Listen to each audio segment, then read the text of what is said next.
Upon awakening from a deep slumber, an extraordinary phenomenon unfolded. An entire populace had traversed into another realm. Each individual possessed their own territory, ascending to the status of a lord. Yet, for Fang Hao, who similarly found himself in this new world, circumstances were far from favorable. He awakened as a mere farmer, thrust into perilous situations. In a fit of rage, he slew the lord, subsequently receiving a staggering 100-fold augmentation as recompense. Thus reigniting his path as a lord. 100-fold augmentation triggered, acquiring 10,100 skeleton soldiers. 100-fold augmentation triggered, acquiring 10,100 iron swords. While the masses toiled to amass resources and struggled for survival, Fang Hao's resources had already amassed to staggering heights. He swept through all nearby factions, establishing a dominion of his own. Chapter 1. The Rise of All Lords. In the pitch-black cave, the heavy breaths of beasts echoed ominously. In the clearing before the cave, several farmers wielding stone axes and picks were driven forward by the lord's persistent coercion. Crack! The lord raised his whip high, delivering a brutal strike across one farmer's back. The whip, woven from thorny vines, left a gruesome scar upon impact. Hiss! Fang Hao gasped in shock. The searing pain jolted him into acute awareness. Turning abruptly, he beheld a man wielding a whip, his gaze laden with malice. Get inside quickly. If you fail to retrieve the treasure chest, I shall flay your skins. Crack! The man shouted, cracking his whip in the air once more. Before Fang Hao could respond, a notification chimed in his ear. Welcome to the All Lords game. Recruit farmers, gather resources, train soldiers, expand your territory. Utilize everything at your disposal to survive. Your territory is your sanctuary. Nurturing it will greatly enhance your chances of survival. Please treat your recruited farmers and soldiers with kindness. Should their loyalty wane, it may lead to negligence or even rebellion.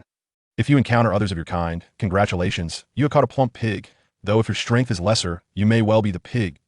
Newbie Protection Countdown. 6 days, 23 hours, 40 minutes. During this period, your territory will be immune to attacks. For more functions, please consult the Lord's Book. Finally, may fortune favor you. After attentively absorbing the notification, Fang Hao's expression shifted dramatically. He could accept the notion of traversing to another world.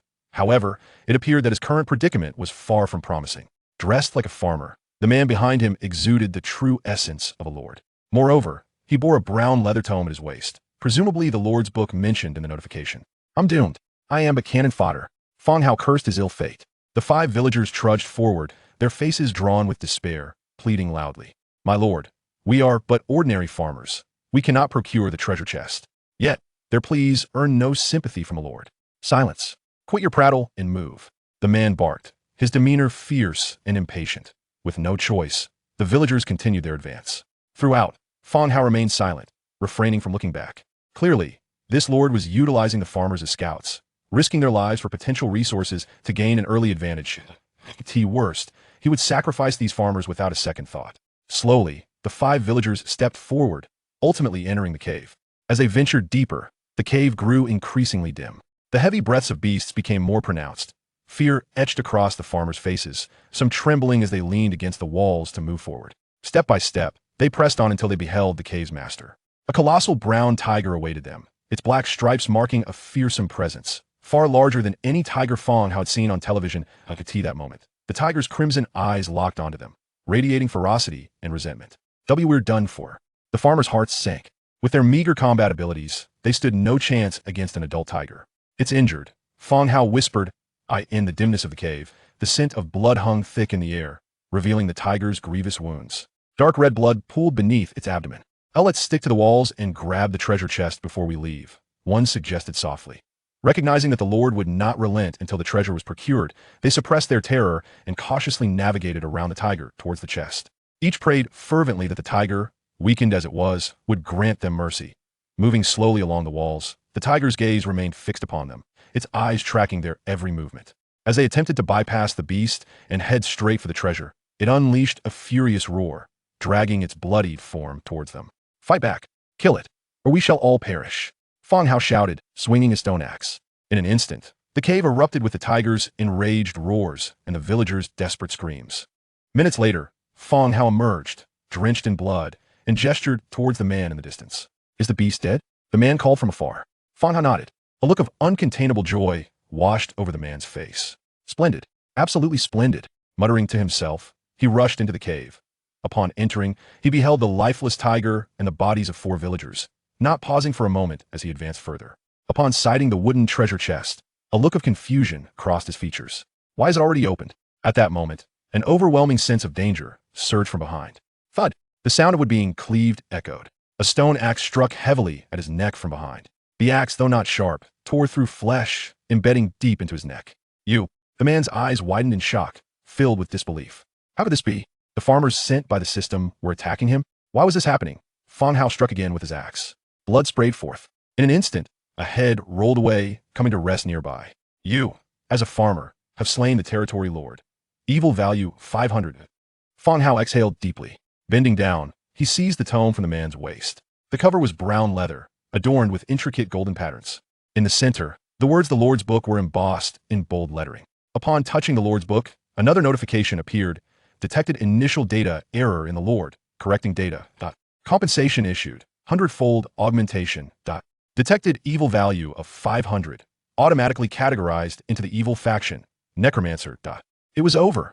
Hearing the new notification, Fang Hao's heart raced. Having slain the previous lord, he was now classified within the evil faction. Was he destined to become the enemy of all? Yet in the next moment, he regained his composure. Even though he had been categorized among the malevolent faction, he felt no regret. It was far preferable to being a mere peasant in the hands of such a person. He continued to peruse the Lord's Book. As he casually flipped through the pages, each bore a distinct title. Resources Manufacture Construction Channels. It resembled a paper-like material, yet functioned akin to a tablet, responding to his touch with immediate feedback. Upon opening the first page, labeled Resources, it displayed a current resource count of 0. Within the Manufacture section, he had unlocked Ropestone, Axestone Pickaxe. In the Construction category, he had access to Level 1 Cottage. However, the moment he opened the ladder, Level 1 Cottage instantly transformed into Level 1 Graveyard. This was presumably due to his designation in the Undead faction.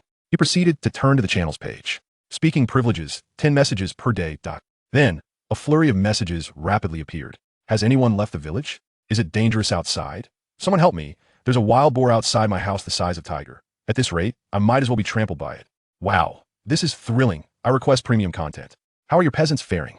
Just moments ago, a few hyenas dashed past the village gate, and the villagers are too terrified to venture out, but we're doomed. There's a giant python outside my village that just swallowed 2 of my villagers. Messages continued to emerge, each laden with the palpable peril of this world. Many were ensnared in the village, paralyzed by fear of venturing outside. The lord he had slain could certainly be deemed ruthless, having led the villagers out into the fray. He had even attempted to delve into the lion's den to pilfer a treasure chest. Regrettably, this led to his demise within a cave. He closed the chat channel. Fang Hao returned to the slain tiger's carcass, hiding the items from the treasure chest beneath the massive body of the beast. Tier 2 Magical Beast, Striped Tiger. Shall it be butchered? Yes. Butchering completed. Obtained 600 units of meat, 45 pelts, and 25 bones. With the acquisition of the Lord's Book, he had also gained the requisite powers of a lord. Chapter 2. The Tiger's Demise. There was no need for him to personally dissect the beast. A radiant beam enveloped the tiger's carcass, and in the blink of an eye, it was reduced to fragments. The flesh and hide, along with the bones, separated autonomously and were neatly arranged to the side. The bones did not belong to the tiger, but rather resembled some sort of dropped item. What remained of the tiger was merely a complete skeleton. Moments later, like sand eroded by the winds of a century, it crumbled into dust. Once the massive tiger's body vanished, it revealed the items concealed beneath it. These were treasures from the cave's chest, temporarily hidden under the tiger's corpse to lure the beast. Level 1 Warehouse Construction Blueprint. 5 bundles of hemp rope. The blueprint transformed into light and penetrated the Lord's tome, becoming part of the building page. He collected the stone axe and pickaxe lying beside the deceased farmer, bundled the meat and hide with the hemp rope, and exited the cave. The immediate priority was to leave this place and head to the territory. As he had heard from the system prompt earlier, every lord possessed a domain, which enjoyed a 7-day novice protection period, ensuring his safety at the very least. Relying on the remnants of his memories, he hastened towards the direction of his territory, not daring to pause even for a moment. Finally, he beheld a thatched cottage safeguarded by a translucent barrier. Level 1 Lord's Cabin. Belonging to Lord Fang Hao. Territory Buildings. Level 1 Underground Tomb. Note: Core building of the territory. Materials required for upgrade: 800 wood, 500 stone, 280 straw, 60 hemp rope. Not far from the rudimentary dwelling stood a semi-subterranean structure. Level 1 Underground Tomb. Recruitment limit: 05. Recruitable. Skeleton free. Note: labor units can be recruited here for basic tasks. Materials required for upgrade: 300 wood, 400 stone. What a surprise. The chat channel buzzed with discussions about recruiting farmers, while he could only summon skeletons. He had transitioned directly from the living to the realm of the dead. Fortunately, the Lord's Hall was not constructed underground. Otherwise, he would have to sleep within a coffin. Without further hesitation, Fang Hao proceeded with the recruitment. Recruitable. Skeleton 05. Would you like to recruit? Confirm recruitment. The system's prompt echoed once more. 100-fold amplification triggered. Successfully recruited 505 skeletons. From the earth before the tomb, skeletal arms emerged, and soon 5 skeletons crawled forth. Before Fang Hao could react, a dazzling light flickered, and a multitude of pristine white skeletons crowded into the territory, some even standing outside the protective barrier. Skeletal Laborer, Level 1. Faction, Undead. Racial traits, Undead, Hollow Skeleton. Weakness to light. Innate ability, beginner's proficiency in gathering. Undead. This unit is already a lifeless entity, devoid of morale and emotions, while also immune to toxins, diseases, blindness, and mental magic. Hollow Skeleton, lacks critical weaknesses. Weakness to light. Light magic inflicts a 20 damage boost against them. Note, these skeletons are generally utilized as laborers and cannon fodder. Do not expect them to accomplish any grand tasks with their fragile frames. At that moment, Fang Hao was taken aback. So this was how the 100-fold amplification functioned. He felt a wave of relief wash over him. Thankfully, the unit he recruited was skeletons, a type of undead that required no sustenance. Otherwise, summoning hundreds of farmers would have become an insurmountable burden regarding food supply. If he failed to provide for them, it could lead to discontent or rebellion, and he might even find himself at the mercy of his own farmers. The skeletons stood there, blankly staring at him. Your task is to gather resources and collect food. Fang Hao tossed the stone pickaxe and axe onto the ground. The nearest skeleton stepped forward to pick them up. All right, go to work, but remember not to stray too far. He issued his command. The 500 skeletons turned and, in a chaotic throng, made their way outside the territory. While these skeletons might not be formidable warriors, their sheer numbers were their advantage. Others could recruit only 5 farmers. He had 505. Was that even a competition? Once all the skeletons had set out to labor, only Fang Hao remained within the territory. He sat upon a stone and opened the Lord's tome. Stone axe, 1 stone. 1 wood, 1 hemp rope. Stone pickaxe, 1 stone, 1 wood, 1 hemp rope. Hemp rope, 2 straw. It was evident that having the skeletons gather resources by hand would not maximize efficiency. He needed to produce stone axes and pickaxes as swiftly as possible. Half an hour later, he heard footsteps and the sound of bones scraping together. Skeletons had begun returning, bearing wood and stone. Resources, 50 wood, 40 stone, 80 straw. 800 meat, 30 animal hides. The skeletons dropped their haul and turned to leave. Fang Hao immediately accessed manufacture. Consuming 2 units of straw, he crafted a piece of hemp rope. 100-fold amplification triggered, successfully crafted 101 hemp ropes. My goodness, this can also be amplified 100-fold. Fang Hao exclaimed in astonishment. The ability to amplify crafting was indeed formidable. Driven by curiosity, he consumed 2 units of wood, 2 units of stone, and 2 units of hemp rope to craft 1 stone axe and 1 stone pickaxe each. 100-fold amplification triggered, successfully crafted 101 stone axes. 100-fold amplification triggered, successfully crafted 101 stone pickaxes. As expected, the subsequent crafting of stone axes and pickaxes also received the amplification. Fang Hao quickly discerned the pattern. The recruited units triggered the 100-fold amplification, and crafting tools did so as well. Without further delay, he resumed crafting, producing a total of 202 stone axes and 303 stone pickaxes. Since quarrying consumed more time, he crafted more pickaxes. In no time, the tools piled up beside the cabin, forming a small mountain. Approaching the entrance of the territory, he called out, "All without tools, come back and take some to continue your work." The skeletons lacked significant intelligence, but they could understand basic commands. A throng returned, clutching tools, before heading out once more to labor. Observing the remaining tools on the ground, Fang Hao frowned slightly. Wait, did I lose over 20 already? Surely they couldn't have gotten lost. He had crafted tools according to the number of skeletons. Yet there were still 28 tools left on the ground, indicating that several skeletons had not returned. Escape was inconceivable. These skeletons possessed no intelligence, let alone the capacity for flight. They must have either wandered off or failed to hear Fang Hao's call. Just as he contemplated whether to venture out and search for them, a dozen skeletons entered, carrying a single horned goat. The skeletons appeared somewhat disheveled, covered in mud, with one missing an arm and another with 2 broken ribs. It seemed they had gone hunting. Well done, indeed. As Fang Hao observed the skeleton's disheveled state, he couldn't help but express a few words of praise. However, the skeleton remained utterly unresponsive. With a resounding thud, it discarded the goat carcass onto the ground and turned to leave. Wait, grab the tools before you go. Fang Hao hastily called out to a few individuals. The skeleton, in its dazed manner, turned back, picked up the tools, and once again strode towards the outskirts of the territory. Watching the slender, pale silhouettes gradually recede, He couldn't help but shake his head, thinking how aloof they were. In the chat channel, everyone was discussing the farmer's low stamina. After working for a short while, they needed to retreat to the territory to rest. Fang Hao even took a moment to re-examine the skeleton's attributes. It possessed no stamina, yet worked tirelessly, seemingly unwearied. Once the collected materials reached a certain quantity, it would return to deliver them before heading back out to continue its labor. What an exemplary employee. Tier 1 monster. Unicorn goat. Shall it be slaughtered? Slaughter. A flash of light enveloped the unicorn goat's carcass as the useful meat and materials were efficiently harvested and neatly arranged to the side. The remaining bones were reduced to a fine white powder. Slaughter completed. Gained 500 meat, 20 hides, 15 bones. Chapter 3, World Rewards. Though the 500 skeletons appeared dull, they worked with relentless vigor, completely oblivious to fatigue. Moreover, their sheer numbers bestowed an overwhelming advantage, rendering their efficiency several hundred times greater than that of other lords.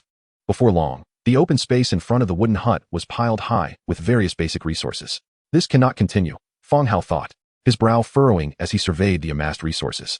There was hardly any space left to stand, and the skeletons continued to relentlessly stack materials in the area. Resources: wood 420, stone 340, thatch 250, meat 1100, leather 65, beast bones 40. A warehouse must be constructed. Fang Hao opened the construction tab. Tier 1 warehouse. Wood 300, stone 280, thatch 100, hemp rope 50. To his surprise, 50 hemp ropes were required. Fang Hao crafted 1 hemp rope from thatch and triggered a 100-fold increase, resulting in 101 hemp ropes. Selecting a vacant space beside the lord's wooden hut, he proceeded to build. Tier 1 warehouse. Shall it be constructed? Fang Hao clicked confirm, his heart racing with anticipation.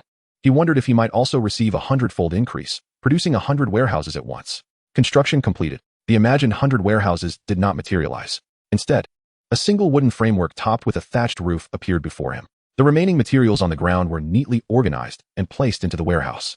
The passing skeletons instinctively circumvented Fang Hao, depositing the resources into the warehouse rather than leaving them piled on the ground. Once the materials were exhausted, Fang Hao sought another spot to sit down, observing the antics of his fellow players, who were boasting about various feats. Soon enough, through the diligent efforts of the 500 skeletons, the resources began to accumulate once more at an astonishing rate. This time, Fang Hao aimed to upgrade the main city. Tier 1, Lord's Wooden Hut. Belonging Lord, Fang Hao. Territory buildings. Tier 1 Underground Tomb, Tier 1 Warehouse. Note: core building of the territory. Materials required for upgrade: wood 800, stone 300, thatch 100, hemp rope 20. Without much hesitation, he clicked to upgrade. The resources in the warehouse vanished, and the humble abode was enveloped in a radiant glow. The wooden hut expanded significantly, becoming more refined and sturdy. Tier 2, Lord's Wooden Hut. Belonging Lord, Fang Hao. Territory buildings. Tier 1 Underground Tomb, Tier 1 Warehouse. Note: core building of the territory. Materials required for upgrade: wood 1200, stone 600, thatch 300, leather 120, hemp rope 50. World announcement. Congratulations to Lord Fang Hao for being the first in the world to upgrade the main city. Rewards: 50 influence for all factions, 200 influence for the belonging faction, 1 lord skill for the belonging faction, a blueprint for a special building, a blueprint for equipment crafting, and 200 war coins. The world announcement echoed 3 times in the ears of all lords around the globe. The lords, who had been wearing frowns due to their hardships, were instantly stirred with excitement. What was happening? How could resources have accumulated so quickly? It was unfathomable. Damn it, this isn't fair. I was busy cooking vegetable soup for my farmers to restore their stamina while he upgraded his main city. How did that upper-tier lord manage to procure food? I'm so hungry. Wild vegetables, just picked from the roadside. This fellow must be cheating. Who knows how to report? Surely there is a reward for reporting. But this ISNTA game, how could there be cheating? Everyone was taken aback by the world announcement. Each was hoarding resources. Yet how did Fang Hao manage to gather materials so swiftly? They had all traversed to this world together. Why was his progress so rapid? With farmers collecting wood at a rate of 20 units per hour, accumulating 800 was not a feat achievable in a short time. Moreover, numerous external factors complicated resource gathering, making it even more challenging. Fang Hao promptly closed the chat channel to review the rewards he had received. Bone Servitude. Type: passive skill. Description: when commanding skeletons. Mobility 5, all attributes 2. Acquired: green equipment blueprint for dual-handed crossbow. Description: a lightweight and easy-to-use crossbow. Materials required for crafting: wood 5, iron 2, metal parts 3. Acquired: purple special building blueprint for spring of rejuvenation. Description: life nurtured in nature. A fountain of life reminiscent of the taste of mother's milk. Materials required for construction: resilient wood 1000, stone bricks 2200, natural gems 22, forest traces 12, spring water traces 10, essence of magic 8. As Fang Hao gazed at the materials required for the blueprints, he found himself momentarily stunned. Good heavens! What a convoluted array of requirements. Nonetheless, the generous rewards brought him joy. Even if he currently lacked the materials to build, he knew that in due time, as resource extraction increased, he could gradually gather the necessary components. The blueprints transformed into a beam of light, merging into the Lord's Book. In the crafting section, the dual-handed crossbow was unlocked, and in the building section, the spring of rejuvenation was made available.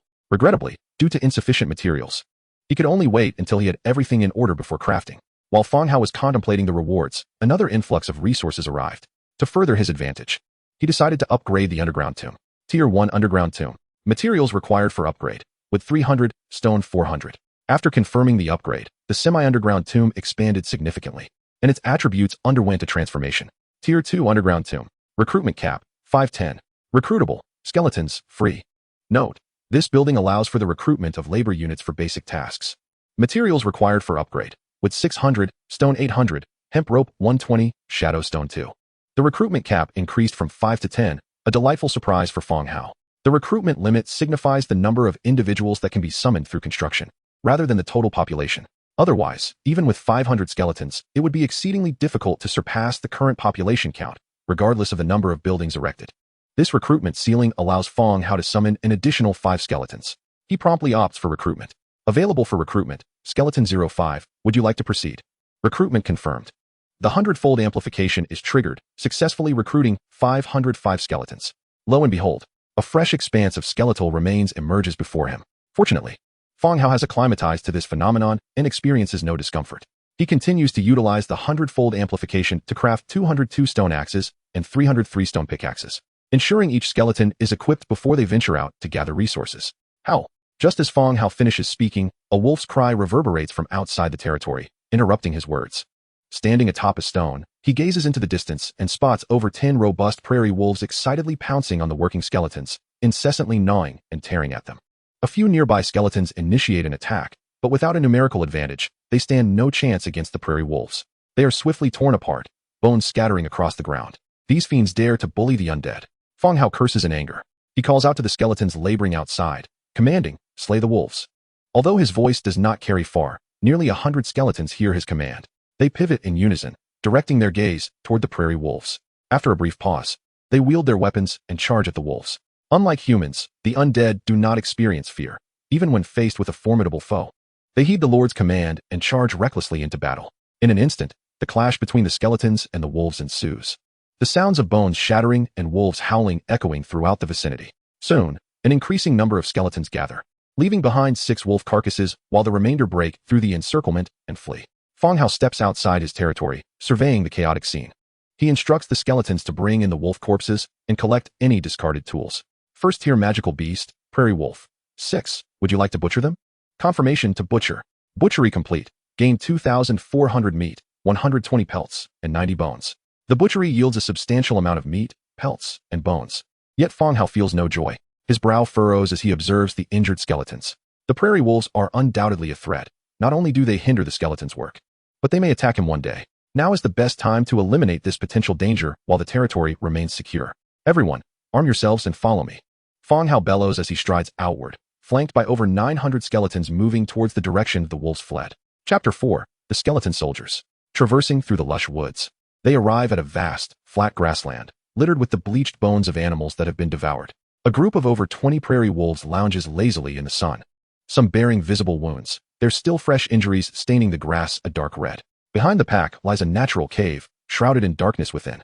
Based on previous encounters with tiger dens, it is likely that a beast, possibly a minor boss, resides within. Hiding in the underbrush, Fang Hao watches the wolf pack from a distance, an unshakable weight settling in his chest.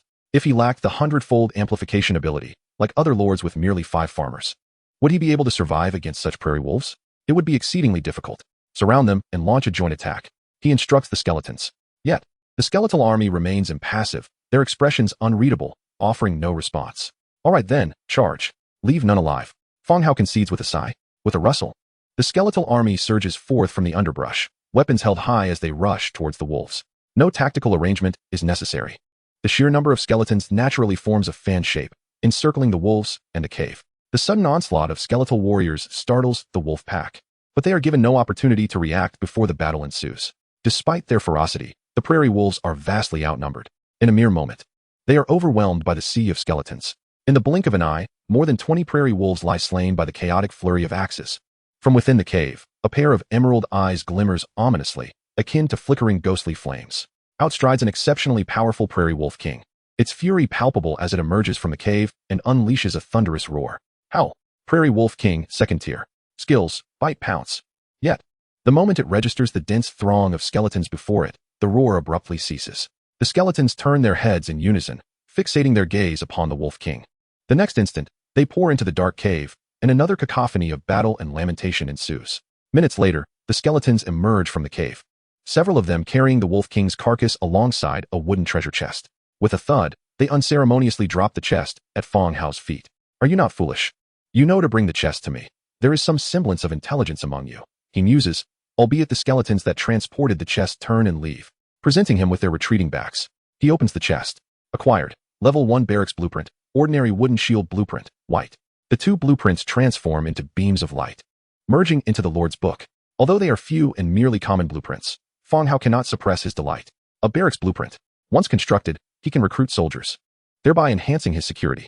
All right, gather the dropped tools and carry all the wolf corpses. Let us return to the territory, Fang Hao commands loudly. The skeletons pair up, hoisting the wolf corpses high, and follow Fang Hao back to the territory.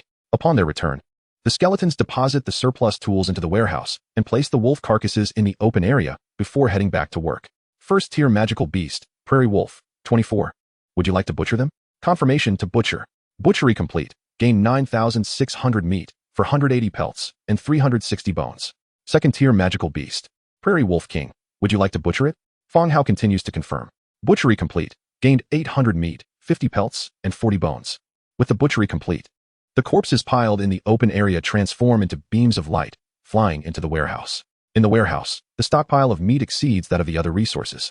Even if he could consume endlessly, there is no way he could eat this much meat. With the wolf carcass issue resolved, it is time to focus on constructing the barracks. Level 1 barracks blueprint, burial ground required resources, 300 wood, 500 stone, 60 rope.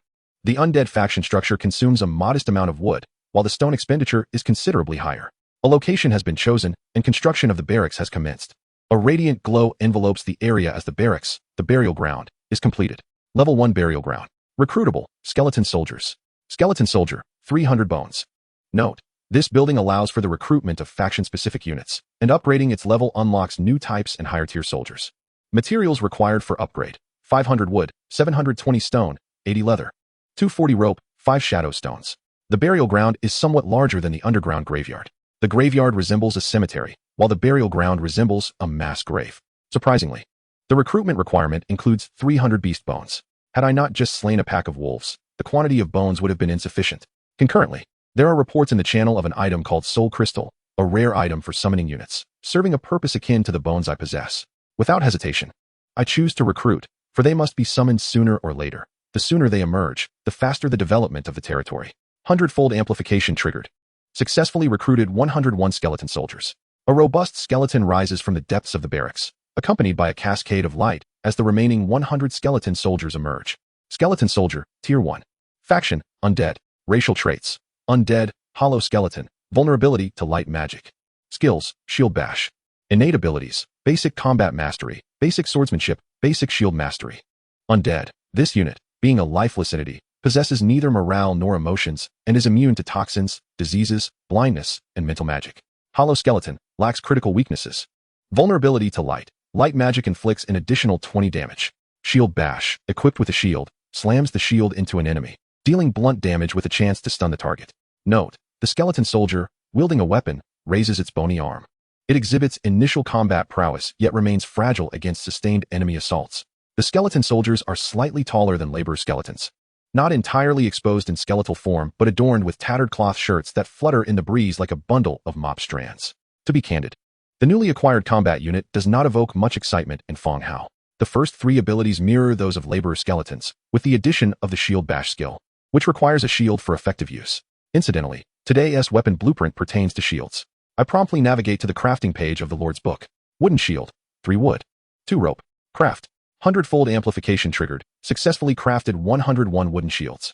A pile of wooden shields materializes beside me. Alright, Everyone equip your wooden shields and stone axes. Fang Hao commands. The skeleton soldiers advance, each taking up their gear. Your task is to patrol the vicinity of the territory, protect the laborer skeletons as they work, and gather prey. With a gesture, Fang Hao directs them. Upon receiving their orders, the skeleton soldiers turn and depart. The territory remains within the novice protection phase. As long as they stay within the bounds, they are shielded from any beasts or enemy attacks. Thus, as long as they lay low, danger is averted.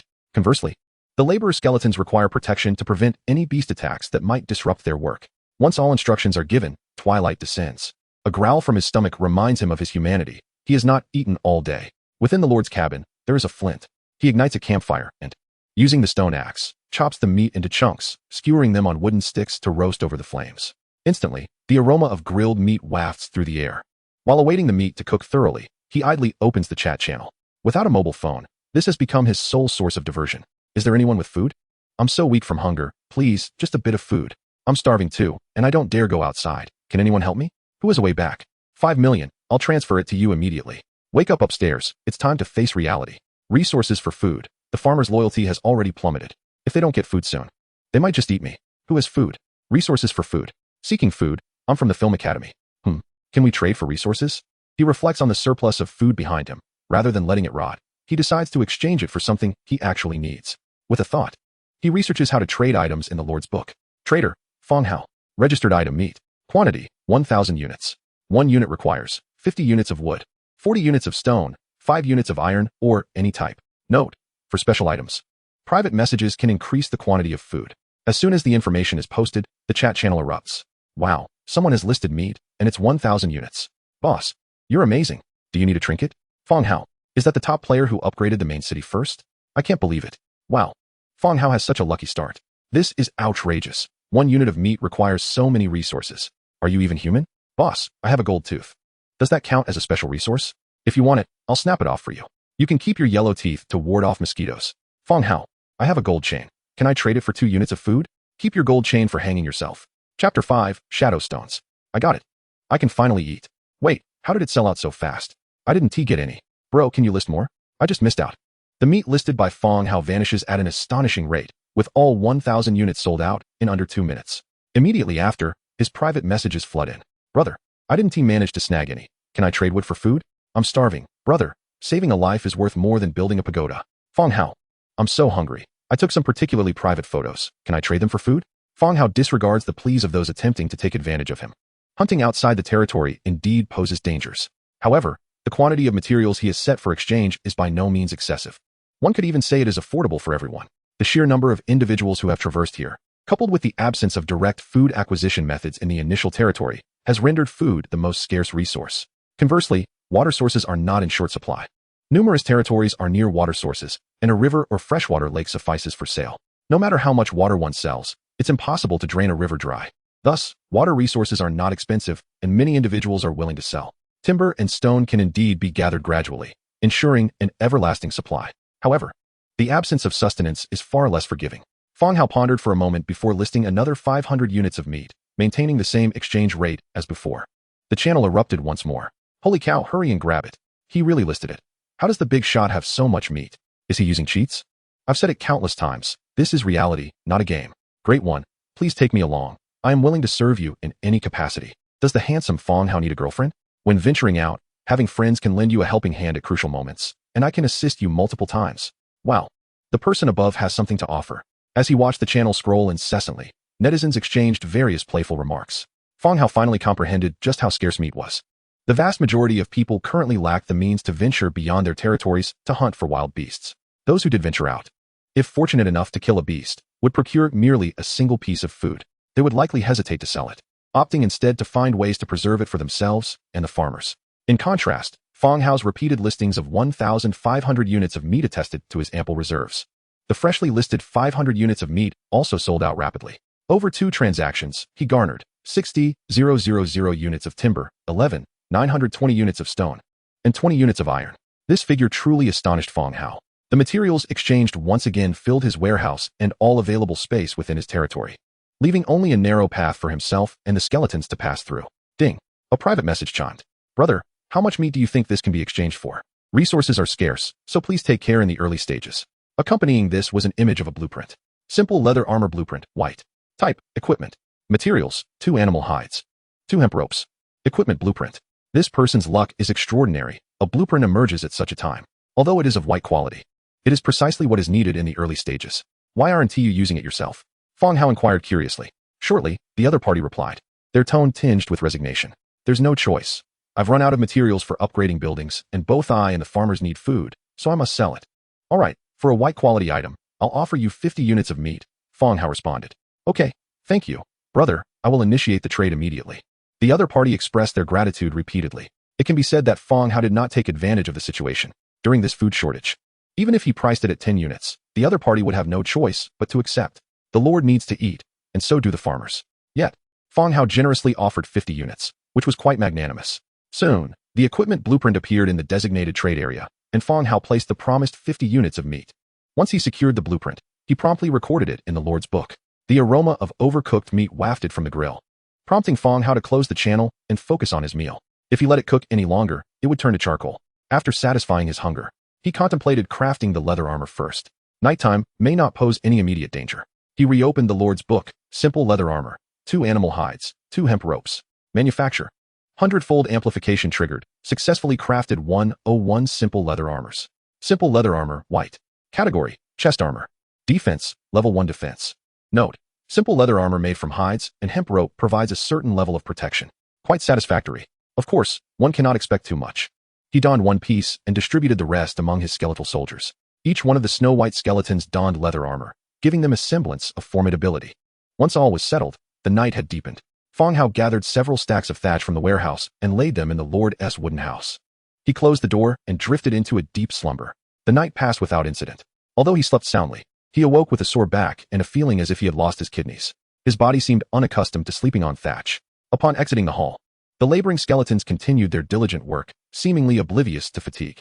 After a brief exercise, he reignited the extinguished campfire to continue roasting meat for breakfast. While flipping the meat, he also listed 2,000 units of meat for trade, retaining the same exchange conditions as the previous day. Fang Hao has listed again. Hurry and grab it. Can you share how you acquired so much food? We are all transmigrators. We must help each other. I suspect that the place he was born has an abundance of herbivorous creatures. Herbivores? I only respect teddy dogs. The rest are just trash. Boss Fang. I'm at sea. Can I exchange some fish for meat? It seemed many were waiting expectantly for Fang Hao. As soon as the meat was listed, it was met with a fervent rush, even more intense and swift than the previous day. Fang Hao's name appeared to have deeply ingrained itself in the minds of others. Meat, which was hard to come by for others, was readily available in thousands from Fang Hao. While observing the lively chatter, he finished his breakfast. Gazing at the amassed materials in his territory, rising, it was time for him to get to work. Materials required to upgrade warehouse to level 2. 750 timber, 450 stone. 200 thatched grass, 100 hemp ropes. He directly clicked to upgrade the warehouse. With a flash of light, the warehouse smoothly ascended to level 2. Transitioning from a rudimentary thatched hut to a substantial wooden house, it could now store more resources and preserve them better. Level 2 warehouse. Storage, 300,003,0000.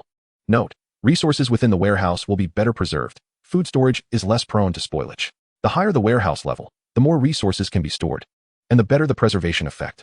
Materials required for upgrade: 1,200 timber, 950 stone, 320 thatched grass, 220 hemp ropes, 100 leather. The next level of the warehouse not only increased the material requirements, but also replaced thatched grass with leather. He aimed to continue upgrading to a level 3 warehouse, but was notified that the Lord's wooden house must reach level 3. Just as Fang Hao was about to upgrade the Lord's hall, a private message notification chimed from the Lord's book. Opening it, he saw, Boss Fang. I have a special kind of ore here, and I would like to exchange it for some meat. The name was rather pleasant, Dong Jiayue. Fang Hao promptly replied. Of course, ore is also a resource. At this early stage, special ores remain a rare and sought-after commodity. Shadowstone. Type, ore. Note, rare or required for constructing undead faction buildings. Upon seeing the properties, Fang Hao's eyes brightened. Shadowstones had already emerged for upgrading undead buildings. He had been contemplating how to acquire shadowstones, and often kept an eye on the chat channel to see if anyone was selling them. Little did he expect someone to present it to him directly. Chapter 6, Goblin Stone Thrower. This doesn't seem useful, does it? Fang Hao replied. Choosing to maintain a bit of discretion, the conversation between the two fell silent for a few seconds. Dong Jiayue replied. Well, I understand, but Master Fang Hao, I am in dire need of food here. Could you possibly exchange a little less? The shadowstones are of no use to the human faction. Even though they are a scarce resource, in the hands of the human faction, They are no different from ordinary stones. Could you conveniently tell me how the shadow stones are obtained? Fang Hao inquired, genuinely curious about how such shadow stones could be procured. Of course. I discovered an ancient underground tomb near my territory, and I picked them up from within, Dong Jiayue responded. Fang Hao stroked his chin, pondering. Must the shadow stones be acquired from burial sites? Not only do I need to construct necromancer buildings, but must I also venture into tombs? Master, are you still there? It's also acceptable to exchange a little less food, Dong Jiayue hastily added, fearing that Fang Hao was no longer inclined to trade. Simply call me by my name. I will offer you 30 units of meat in exchange for 1 stone, and should you acquire more in the future, the price will remain the same, Fang Hao proposed, as he was not in need of food, especially since the shadow stones were precisely what he required. Thank you, brother Fang Hao. I will list the shadow stones now. Good. Soon, a shadow stone appeared in the designated trading area, albeit just a single one. The trade for 30 units of meat was completed. With the shadow stone in hand, Fang Hao proceeded to upgrade his buildings. The laboring skeletons worked tirelessly, their speed of collection impressively swift, sufficient for him to upgrade his structures. Materials required for level 3 Lord's cabin: 1200 wood, 600 stone, 300 thatch, 120 leather, 50 hemp rope. Confirm the upgrade. A radiant glow enveloped the area as the Lord's hall of the cabin expanded once more, becoming larger and more exquisite. Level 3 Lord's cabin. Belonging Lord Fang Hao. Existing structures: Level 2 underground tomb, Level 2 warehouse, Level 1 burial ground. Note: core structure of the territory.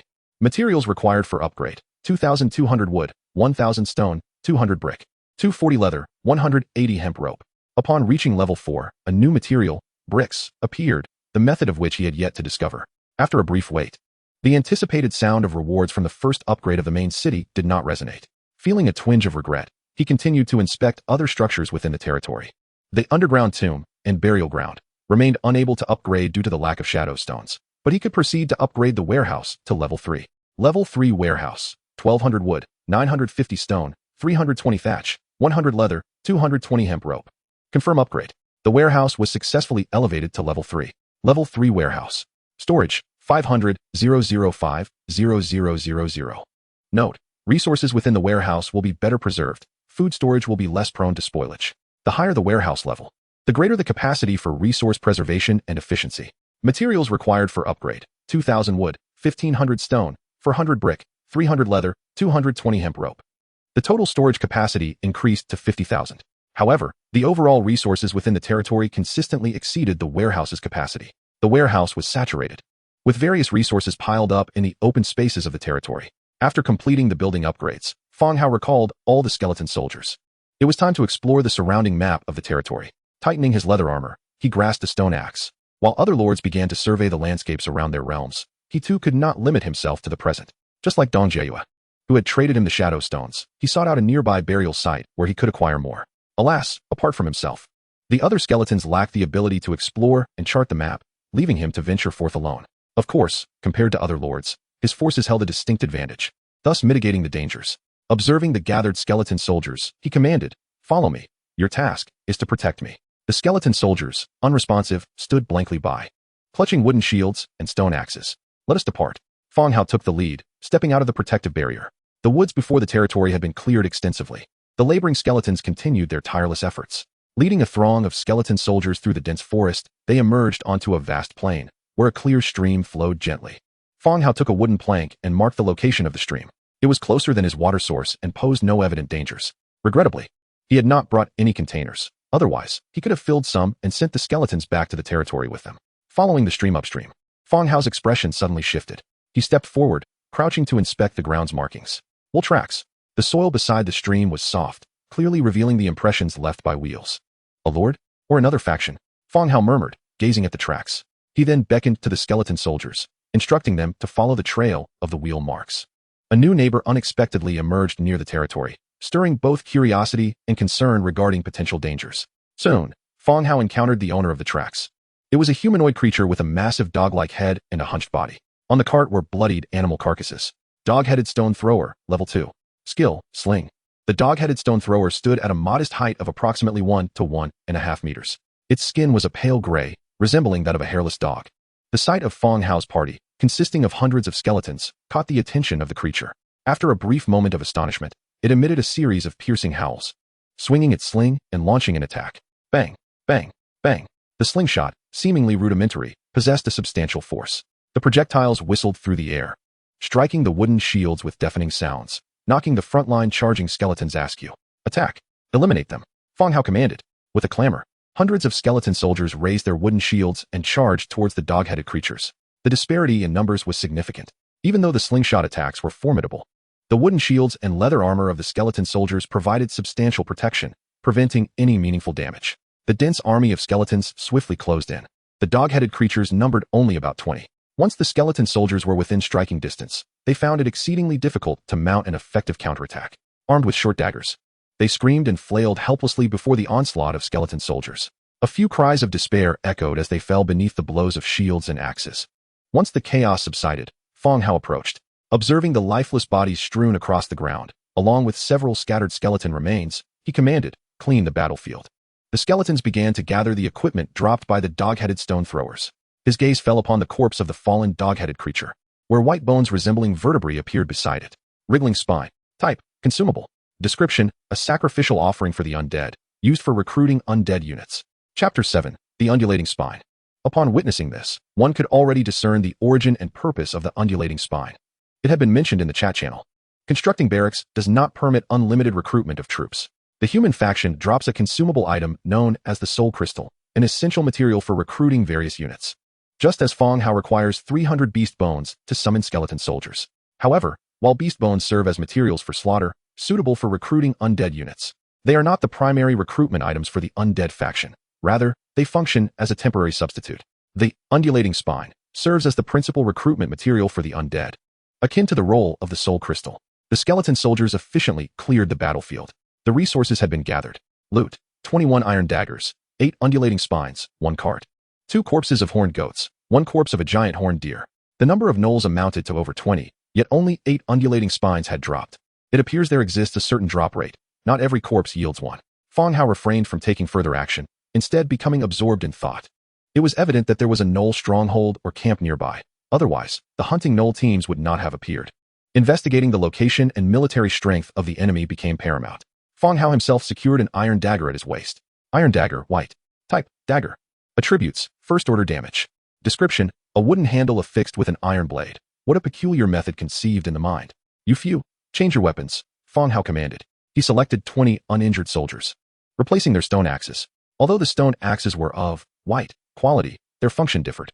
While they possessed damage capabilities, they did not reach first-order damage, primarily serving as tools for lumbering. In combat, they were far inferior to the iron daggers. Upon hearing Fang Hao's orders, the 20 soldiers promptly approached to switch their armaments. "All right, follow me," Fang Hao continued. It was not yet time to return. They needed to ascertain the location and number of the gnoll camp. He preferred to gather intelligence and prepare for an active assault rather than waiting for the enemy to strike first. Locating the enemy was not a daunting task. Besides the tracks left on the ground, a cleared path was evident amidst the dense forest. At the heart of the woods, a defensive wall constructed of logs and towering watchtowers came into view, indistinguishable from a human settlement.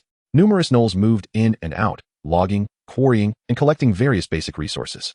Were it not for the absence of a protective barrier, Fang Hao might have mistaken it for a territory of humans possessing a unique race. Alas, it was not so. Other hunting parties of gnolls returned, their carts laden not only with the carcasses of beasts but also with humans. Fang Hao estimated that there were approximately 500 to 600 gnolls within the camp, in addition to a plethora of slingers. There were gnoll warriors wielding iron knives and brave gnolls brandishing iron axes. "Let us return," Fang Hao declared, slowly retreating with his soldiers.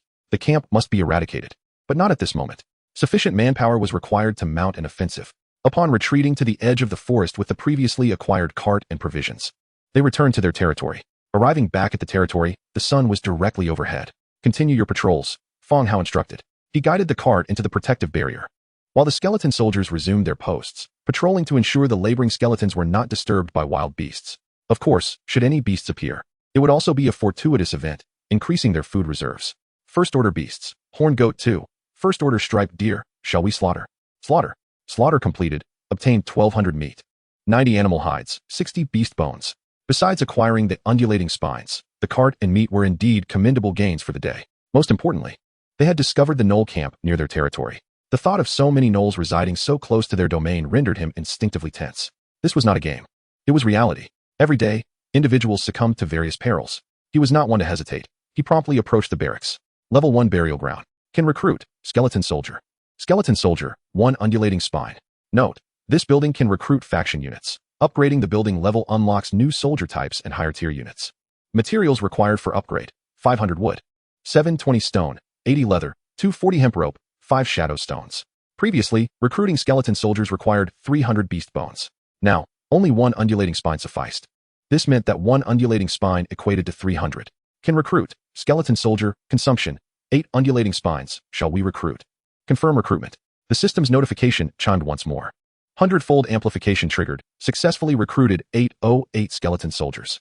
Swish, swish, swish. In addition to the 8 skeleton soldiers emerging from the burial ground, the territory was aglow with radiant light. The camp was filled to capacity. Fang Hao had witnessed such scenes before, and thus, they no longer held any novelty. He proceeded to craft 808 wooden shields and 808 stone axes to distribute among them. You few, go hunt for food. The rest shall transport resources. Carrying the materials gathered by the laboring skeletons to the warehouse, Fang Hao issued his commands. The legion of skeleton soldiers, upon receiving their orders, mechanically turned and exited the territory to fulfill their tasks. After giving the instructions, he reignited the extinguished campfire and began slicing meat with his iron dagger, preparing for a barbecue. He had resolved to eliminate the Knoll camp, but first he would address lunch. Satiated and refreshed, the meat cut into pieces by the dagger was far more suitable for grilling than the chunks hacked with a stone axe. Regrettably, they lacked seasonings and refreshing beverages. Otherwise, the experience would have been even more delightful. Soon, the aroma of grilled meat wafted through the air, tantalizing the appetite. As he savored the succulent barbecue, he opened the chat channel to see what others were discussing. Does anyone have soul crystals? Undead have appeared outside my territory. I'm trading resources for soul crystals. Same here. A farmer was killed by who knows what, and the rest are too afraid to work. Trading resources for weapons. Does anyone have weapons for sale? Everyone is using stone tools. Where would weapons come from? I am Rin Yongning. Who can take me home? I'll make them the CEO of the company. Never heard of you. Who are you? The CEO of a noodle shop. I'm so hungry. Aren't you putting food up for lunch? Fang Hao? I've gathered plenty of resources with the farmers and am just waiting to exchange them for food. Calling out to Fang Hao. Same here. Same here. Fang Hao observed the flood of calls in the channel with a wry smile. The essence of humanity truly lay in repetition. Even when the opportunity to speak was exceedingly precious, they chose to use it to echo one another. Today marked the second day of their transmigration. From the conversations, it was evident that disparities in territory development had emerged. The majority remained in the initial stages, logging, quarrying, and gathering resources. Some individuals, through fortuitous encounters or personal prowess, have established their own military camps, beginning to grasp the significance of soul crystals. In the human faction, only with soul crystals can one recruit various units within the military camp. However, whether recruiting units or merely farmers, the necessity for sustenance remains paramount. Should adequate provisions not be provided, the loyalty of the populace may wane, and in severe cases, defection may occur. The larger the population of a territory, the greater the demand for food. Thus, food has become an exceedingly sought-after commodity. Contemplating this, Fang Hao promptly listed 2,000 units of food for sale. At that moment, the discussions within the channel came to an abrupt halt. After a brief pause of 2 seconds, a chorus of exclamations erupted. The big shot has listed food. Who said the big shot was in trouble? Such foul talk. Fang Hao is incredible. Fang Hao is remarkable. In the midst of these cheers, the 2,000 units of meat quickly vanished, selling out in the blink of an eye. Consequently, Fang Hao was able to exchange this for a substantial amount of resources. The stockpiles within his territory began to swell rapidly, resembling a mountain in their abundance. The number of individuals in the regional channel was overwhelming. Even with 2,000 units of meat, it was still insufficient to satisfy the demand. Messages once again surfaced inquiring if more could be listed. Ding! A private message pinged. Upon opening it, he found it was from the young lady selling her shadow stones, named Dong Jieyue. Is Brother Fang Hao there? She inquired directly. Fang Hao swiftly responded, Yes, I'm here. Brother Fang Hao, I have acquired 2 more shadow stones and would like to exchange them for some food, Dong Jieyue stated. Earlier that morning, they had completed a transaction involving shadow stones, where 1 shadow stone had been traded for 30 units of food. Shadow stones are a special material for the undead faction's constructions, essentially useless to the human faction and unsaleable. The ability to exchange for 30 units had exceeded Dong Jieyue's expectations, leading her to celebrate joyfully for quite some time after the initial transaction. That sounds good. Please list them, and I will purchase them, Fang Hao replied. All right, thank you, Brother Fang Hao, Dong Jieyue said as she immediately initiated the designated transaction for the 2 shadow stones. Fang Hao promptly retrieved 60 units of meat and completed the exchange. Both were elated after the transaction. Fang Hao obtained a unique material for his faction, while Dong Jieyue secured enough food to last several days, which she could potentially trade for other resources. If any resource could serve as a currency for trade at present, it would undoubtedly be meat. Having completed all transactions, Fang Hao hastily consumed the remaining roasted meat. Once his hunger was satiated, he promptly approached the entrance of the underground crypt. Level 2 Underground Crypt. Recruitment limit, 1010. Recruitable, skeleton, free. Note: this building allows for the recruitment of labor units for basic tasks. Materials required for upgrade: 600 wood, 800 stone, 120 hemp rope, 2 shadow stones. Previously, he had refrained from upgrading due to a shortage of shadow stones, but having just traded with Dong Jieyue, he now possessed 3 shadow stones, meeting the upgrade requirements. Upgrade. A radiant glow illuminated as the underground crypt underwent its transformation. Level 3 Underground Crypt. Recruitment limit, 1020. Recruitable, skeleton, free. Note: this building allows for the recruitment of labor units for basic tasks. Materials required for upgrade: 1200 wood, 1600 stone, 100 leather, 240 hemp rope, 5 shadow stones. Post-upgrade, the recruitment limit increased from 10 to 20. Fang Hao immediately proceeded to recruit. Recruitable: 10 skeletons. Would you like to recruit? Confirm recruitment. The system's notification chimed once more. 100-fold amplification triggered. Successfully recruited 1010 skeletons. A brilliant light flickered as 1010 skeletons crowded around him. He then crafted 1010 sets of stone axes and stone picks to distribute among the newly recruited skeletons, followed by the creation of leather armor and wooden shields. 100-fold amplification triggered. Successfully crafted 30 simple leather armors. 100-fold amplification triggered. Successfully crafted 20 wooden shields. Currently, the number of labor skeletons stood at around 2,000. With some losses incurred during beast attacks, the quantity of skeleton soldiers numbered 900, representing the primary combat strength of the territory. He called all skeletons engaged in work to assemble. Both the skeleton soldiers and laborers were uniformly equipped with simple leather armor and wooden shields. As for weapons, aside from 20 soldiers armed with iron daggers, the remainder wielded stone axes. The goblin camp must be captured without delay. Whether to eliminate potential threats or to bolster their own strength, the sooner they acted, the better. Standing atop a massive rock, Fang Hao surveyed the vast sea of skeletons below. Bones and dogs have been sworn enemies since time immemorial. Today, I shall lead you to annihilate the goblin camp and restore the dignity of our undead. Fang Hao raised his arm high, his spirit soaring. Yet, around him, silence persisted. The skeletons stared blankly, resembling a row of unyielding terracotta warriors, devoid of any movement. Well, I just wanted to convey that this battle is not solely for me. Fang Hao leaped down from the boulder, muttering, "You will drive me to despair at this rate." Unlike other lords, who could engage in conversation with farmers, he was surrounded by a throng of skeletons daily. Just 2 days in, he already felt a sense of impending solitude. He had even begun to refer to himself as one of us, the undead. Sooner or later, he would end up driving himself to madness. "All right, let's move out," Fang Hao called out. The procession set forth with great momentum, the weapon-bearing skeletons forming a protective circle around Fang Hao, even in the event of danger. Reaching him would not be an easy feat. The large group continued toward the goblin camp. During the morning's reconnaissance, Fang Hao had already sketched a rough map. Furthermore, given the short distance, it was not difficult to locate, and soon they could see the bustling goblin camp in the distance. "Crouch down, everyone," Fang Hao half-squatted, urging the brush to conceal the group. The skeletons mimicked him, crouching low and attempting to obscure their forms. This was not an attempted ambush. Rather, their side lacked ranged units, and they aimed to shorten the distance for the attack, minimizing potential casualties along the way. Fang Hao led his skeleton army closer with haste. Despite their crouching gait, the rustling of the dense foliage and underbrush produced considerable noise, instantly attracting the attention of nearby lumbering goblins. Their large eyes widened in curiosity as they peered toward Fang Hao and his contingent's location. "Charge, take the camp," Fang Hao commanded. With a flurry of motion, the skeletons surged forth from the underbrush, racing toward the camp. The horns sounded within the goblin camp, signaling their defense as the village gates began to close slowly. Regardless of the desperate cries from the goblins who had yet to return, the doors remained unopened, ultimately reduced to a pulpy mass by the relentless onslaught of the charging skeletons wielding their axes. In the face of this skeletal tide, the camp swiftly enacted its defensive measures. The goblin warriors ascended the wooden barricades, launching stones with slings, their force formidable enough to withstand some damage against wooden shields and leather armor. Yet, when striking the bony frames of the laboring skeletons, fractures appeared, and in more severe cases, complete shattering ensued. Fang Hao observed from a distance, secretly lamenting the inadequacy of his troops, lacking any ranged weaponry. Fortunately, their numerical superiority remained absolute. At that moment, the skeletal army had reached the base of the walls, successfully scaling the 3-meter-high barricades by leveraging one another's bodies. Reminiscent of a scene from a film he once viewed, an echo of the World War Z. The goblins were not a formidable clan. In past battles, they relied on sheer numbers and rudimentary strategies. Their combat style was quite simplistic. Today, confronted with an even larger undead force, they found themselves overwhelmed. The skeletons, employing a stacking technique, mounted the walls, while the village gates succumbed to their relentless hacking. The skeletal horde surged into the camp like a flood unleashed, plunging both sides into a brutal melee. Within the goblin camp, there was no semblance of coordination among the troops. Each fought independently, dispatching their immediate foes.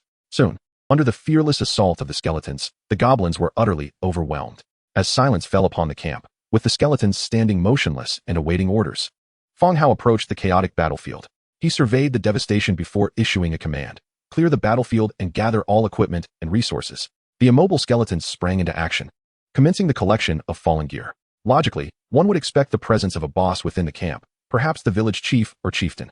However, with the enemy reduced to a mere puddle of flesh, distinguishing leaders from followers became a daunting task.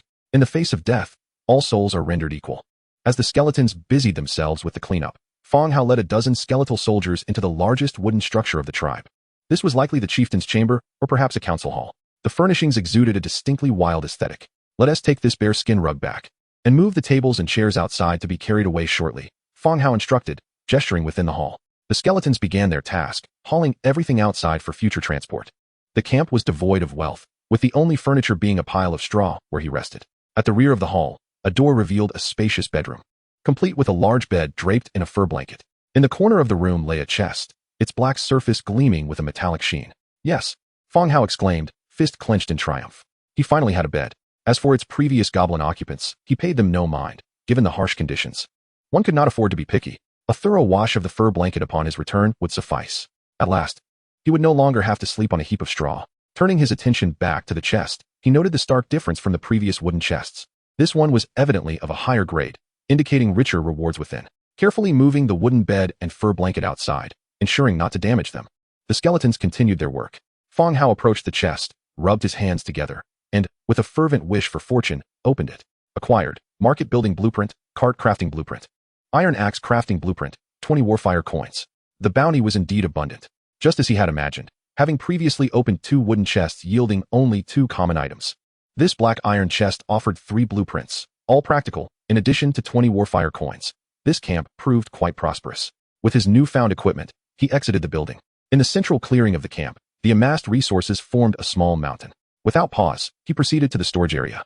Inside the warehouse, various supplies were stacked: lumber, stone, meat, hides, and an assortment of tools and weapons. "Let us transport these materials as well," Fang Hao directed, orchestrating the logistics while he continued to scavenge for additional resources. Beyond the chieftain's living quarters, the common goblin rooms were starkly simplistic, more akin to huts or makeshift shelters. A thorough search yielded little of value. Returning to the central clearing, Fang Hao began tallying the spoils.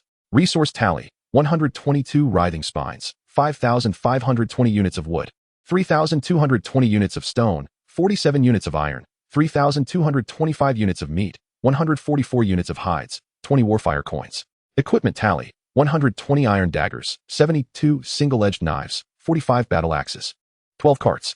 Furniture: 1 large iron pot, 1 solid wood table, 6 chairs, 1 double bed, 1 bearskin rug, 1 set of hide bedding, 12 wooden ladders. Blueprints: market building blueprint, cart crafting blueprint, iron axe crafting blueprint.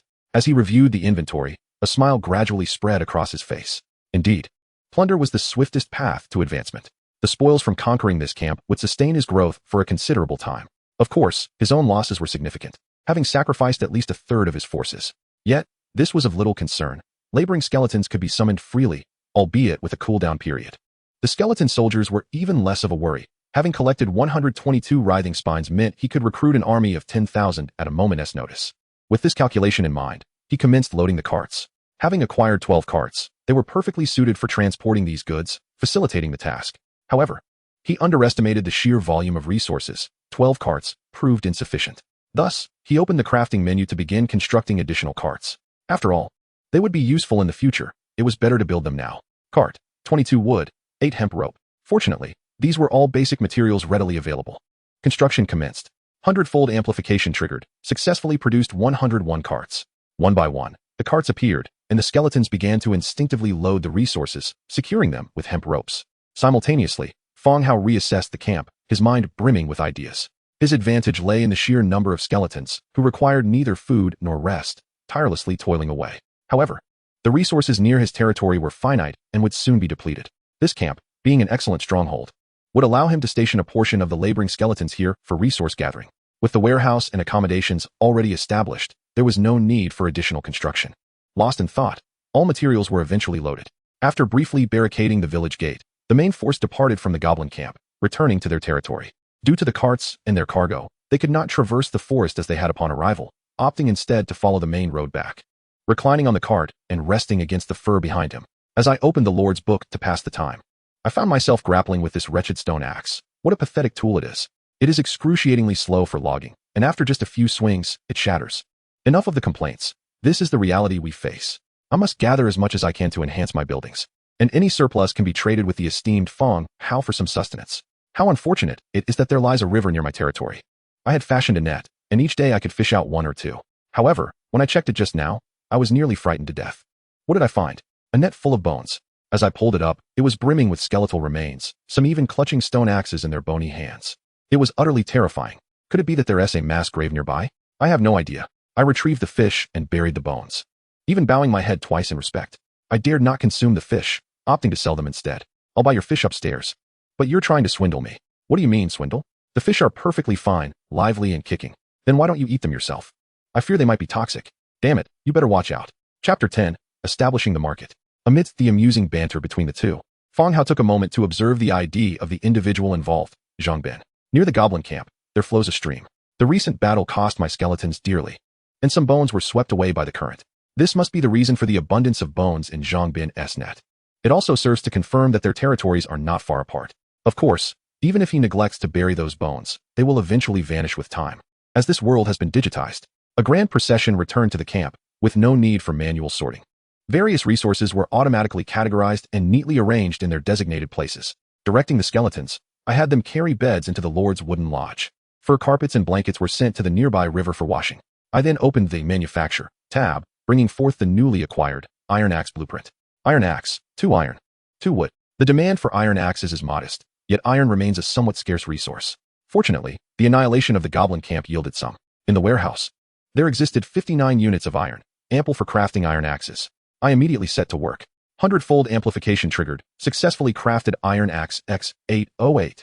100-fold amplification triggered. Successfully crafted stone pickaxe X505. The laboring skeletons suffered some losses during this campaign, leaving over 1 for 100 remaining. Given that the construction demands of the undead require more stone than wood, I allocated more manpower to quarrying.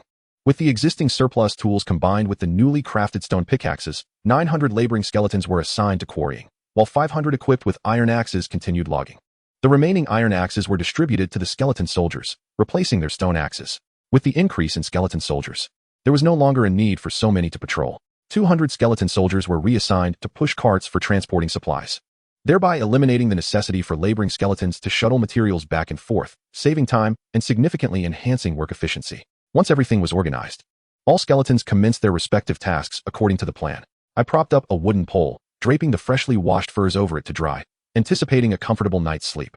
The mere thought of it filled me with an inexplicable sense of happiness. I removed the thatch from the Lord's wooden lodge and angrily tossed it into the warehouse. Wearing a disdainful expression that screamed, "I have a bed now. I no longer need you." After a considerable amount of time spent in labor, I once again opened the construction page to examine the newly obtained market construction blueprint. What is this? A market? Could it be a place for buying and selling goods? Level 1 market. 800 wood, 500 stone, 220 hemp rope. The basic materials required for this primary building are not particularly demanding. They consist of fundamental resources, with no bizarre requirements. I shall build. A radiant glow enveloped the area as a 2-story wooden structure materialized before me. Simultaneously, a wooden fence enclosed a plot of land beside the building. Before I could explore the implications of the construction, another system prompt chimed in. Market construction complete. Your influence within the Undead faction has reached 200. Do you accept the request for the King of Bones, Odis, caravan to settle in the market? Now I understand. Lords can engage in trade through the Lord's book. Similar to transactions in a game, regardless of distance, goods can be instantly transferred to your warehouse upon trade. Currently, only regional channels are available, yet they remain exceedingly convenient, with no associated costs. The advent of the market facilitates transactions between the earthly lords and local factions. Not only must one construct the market, but there are also influence requirements. As the first to complete the upgrade of the main city, I was rewarded with 200 influence from my faction, precisely fulfilling the requirement for the undead caravan to settle. I accept. There is no need for further contemplation. Since it is a caravan, it should pose no danger. You have accepted the request for the King of Bones, Odis, caravan to settle. Countdown until the arrival of the skeletal caravan. 11 hours, 59 minutes, and 59 seconds. Suddenly, a gravestone emerged in the empty space within the market's enclosure, emitting a faint green glow. A synchronized countdown was displayed atop it. Could it be that they are to emerge from the ground? It certainly gives the impression that this skeletal caravan will not be arriving on two legs, but rather will be rising from the very graves before me. Of course, I merely jest, feeling no burden in my heart. After all, I have witnessed many a scene of skeletons rising from graves. I am not afraid in the slightest. Nor do I carry any psychological weight. Ignoring the countdown for the market, I began preparing dinner. Although I had obtained an iron pot from the goblin camp, I had no intention of using it. The remnants of the goblins' food suggested that they too regarded humans as sustenance. Who knows how many of their kind have been boiled in that pot? Regardless, it is all meat. I shall continue to enjoy my roasted meat. I reignited the fire and resumed my efforts at roasting. Simultaneously, I opened the regional channel to engage with others and pass the time. Damn it, I've had enough. This stone axe is as fragile as paper. It shatters after only a few blows. Indeed, when it breaks, I must remake it. What a hassle. Alas, what use is complaining? With that energy, one should chop more wood. Stone tools differ from iron ones. Iron tools boast high durability and resist damage, while stone tools are akin to consumables. After felling 2 or 3 trees, they break, necessitating remaking. Others lack my 100-fold amplification and can only craft one at a time, which seems exceedingly tedious. Just then, a message was sent out. Selling iron axes. 1 iron axe for 8 iron or 50 units of meat. As soon as the news broke, the chat channel erupted in chaos. Are you kidding me? That is too extortionate. 50 units of meat? You're treating it like a golden axe. Are you trying to rob us? It's faster to rob than this. A gathering tool like that, everyone will have one sooner or later. Why set such a high price? Clearly, you consider us fools, attempting to swindle us early on. Brothers, let us lower the price a bit. Mass production will lead to greater sales. The crowd began to voice their discontent towards this individual. Indeed, Fang Hao possessed the blueprint for the iron axe as well. The materials required were merely 2 units of iron and 2 units of wood, which was not a high resource demand. However, this person was asking for 8 units of iron or 50 units of meat, an amount that was quite substantial. Even though there was a significant demand for the iron axe, no one was willing to part with such a quantity of food in exchange. Moreover, it was likely that few possessed such ample reserves of iron and meat. Faced with the crowd's outcry, this individual remained unfazed. Buy if you wish. If you cannot afford it, there will surely be others who can. He asserted. The dangers of this world were well known to them. Every second counted. And the quicker one could gather resources, the greater their chances of survival. Whether to buy or not was a decision for them to ponder. His words were indeed forceful, but they rang true. Each day, individuals perished while exploring maps and foraging for food. Fortunately, the lords were granted 7 days of protection. Otherwise, the death toll would likely be far greater. After his proclamation, many fell silent, and the cacophony of insults began to wane. As Fang Hao observed the unfolding scene, a private message suddenly chimed. Yao Liang, the one who just sold the iron axe. Fang Hao, are you there? Chapter 11, The Skeleton Merchant. Seeing the private message, Fang Hao furrowed his brow. Yes, what is it? He replied, already harboring some suspicions. The iron axe, for 50 units of meat. How many do you want? Yao Liang's tone brimmed with confidence, even bypassing the question of whether Fang Hao wished to purchase, directly inquiring about the quantity needed. This made sense. Those willing to part with 50 units of meat for an axe were likely few and far between. After all, Fang Hao consistently listed large quantities of food for sale, indicating a substantial reserve. This also implied that he had been perceived by Yao Liang as a wealthy target. No wonder he had proclaimed in the chat, if you cannot afford it, there will be buyers. It was clear he had set his sights on Fang Hao. Just as Fang Hao was halfway through typing a refusal, he noticed Yao Liang speaking again in the regional channel. I have already reached a deal with Fang Hao. He will be purchasing a large quantity of iron axes. There are not many left, so hurry if you wish to buy. With this announcement, the channel erupted once more. So expensive, only the great Fang Hao can afford it. They accused the two of colluding to inflate prices, turning tools into luxury items. I'll buy. I hunted 2 unicorn goats today, so I'll take 2 axes. This made sense. Fang Hao understood the significance of early development, yet many seemed oblivious. Quantities are limited. Act fast if you wish to buy. Fang Hao frowned as he observed the conversations. He had no desire to engage. Yet Yao Liang was using him as a pawn to make others believe there was a scarcity of iron axes, justifying the exorbitant price. Truth be told, Yao Liang was quite astute, a clever little schemer. Had Fang Hao not acquired the blueprint for the iron axe, he might have indeed traded food for a few. In that case, the quantity exchanged would have been irrelevant. Once the transaction was made, Yao Liang would exploit Fang Hao's name for promotion, effectively using him as free advertising. Fang Hao was not one to care about others' opinions, yet he did not wish to be so easily manipulated. After some contemplation, he decided to clarify in the channel. This is Fang Hao. I have not purchased, nor do I intend to purchase the iron axes from this individual. Please do not place your blind trust in him. Whoa. Fang Hao is speaking. Grab him. It's the real Fang Hao. I knew it. This fool is playing us. The great Fang Hao didn't buy it all. Fang Hao's words incited a wave of outrage directed at Yao Liang, condemning his shamelessness. Just then, a private message from Yao Liang arrived. Fang Hao, what the hell do you mean? Are you trying to undermine me? I have not engaged in any transactions with you. I felt it necessary to clarify. Fang Hao replied coolly. All right, you little dog, just wait. Yao Liang fumed, seething with rage. Fang Hao narrowed his eyes, mentally noting Yao Liang. Yet, without knowledge of his territory's location, even his anger was futile. Engaging in a back-and-forth online spat would only squander his daily chat quota. After some thought, Fang Hao devised a way to provoke him. He immediately utilized 100-fold amplification to craft 101 iron axes and listed them for sale. Trader, Fang Hao, item registered. Iron axe, quantity, 100. Required per unit, for units of iron. Note, for those with blueprints or special materials. Please message for price negotiations. With Yao Liang's price of 8 units of iron as a comparison, Fang Hao's 4 units appeared exceedingly reasonable. Yao Liang soon sent another private message. You're going to pay for this. At that moment, Yao Liang was seething with fury. Fang Hao's actions had humiliated him in the channel. Now, with iron axes being offered at 4 units, those who had just purchased from Yao Liang were clamoring for refunds. In this world, there were no laws. Even though they were unaware of each other's territory locations, Yao Liang dared not offend so many people. Under pressure, he had no choice but to issue refunds to his customers. Ignoring Yao Liang's furious tirade, Fang Hao understood that in this world, strength was the ultimate truth. As territories expanded, those who survived would inevitably cross paths, and at that point, the situation would not be as simple as mere insults. Once the trade was listed, the demand for iron axes began to dwindle. Another private message chimed in. Fang Hao, I have blueprints. I'd like to trade for iron axes.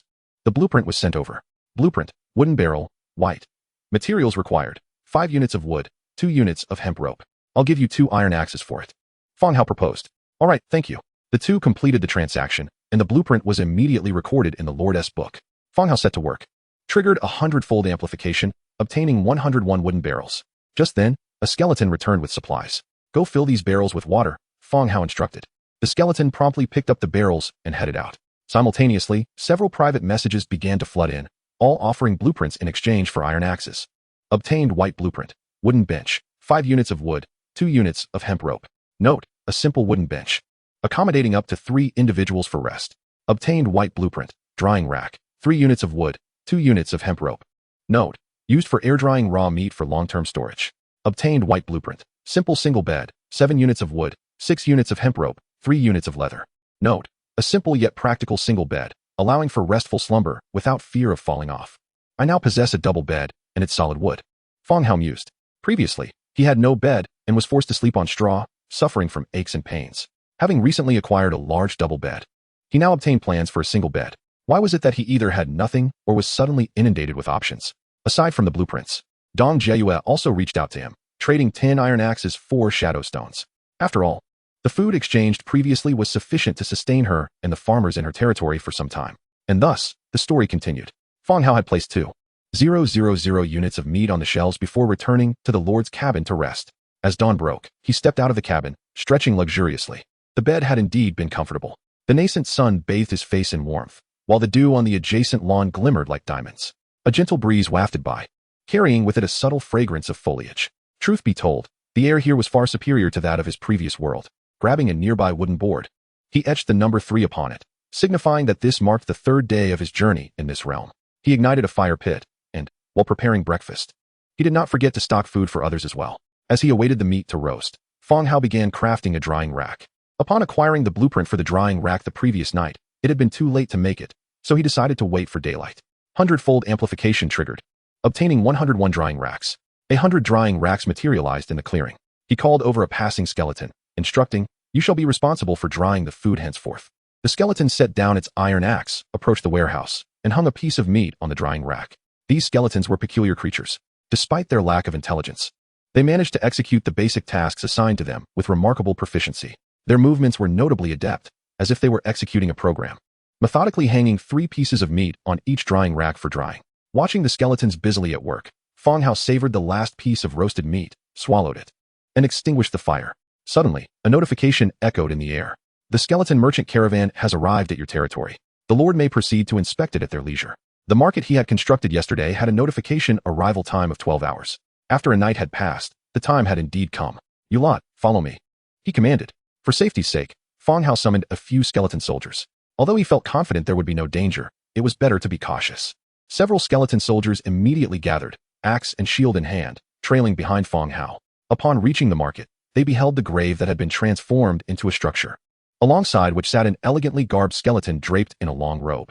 This skeleton merchant exuded an air of affluence, leaning on a wooden staff, his bony fingers adorned with gemstone rings. The hollow sockets of his eyes glowed with a spectral blue light, reminiscent of ghostly flames. Upon noticing Fang Hao's humanity, the blue glow flickered in surprise before settling back into calm. In a hushed tone, he uttered, "The god of the undead receives the faith of all his followers." As Fang Hao approached, the skeleton rose and proclaimed, "My lord, RUL is at your service." Fang Hao was momentarily taken aback. Wow, this skeleton can speak. Chapter 12, An Abundance of Goods. Though he did not voice his astonishment, Fang Hao was indeed surprised. The skeletons accompanying him were silent. Yet here stood one capable of speech, exhibiting emotional depth. How could it produce sounds with a neck devoid of flesh? It defied logic. But then again, he had traversed into another world, where science evidently held no sway. Amidst his astonishment, Fang Hao did not forget to respond. "Greetings, Mr. RUL. I welcome your arrival." He smiled graciously. "It is my honor," RUL replied with an elegant bow. His demeanor and conduct resembled that of a well-mannered aristocrat, creating a stark contrast with his skeletal form. "Mr. RUL, where are the goods? I would like to inspect the merchant caravan's wares first," Fang Hao inquired.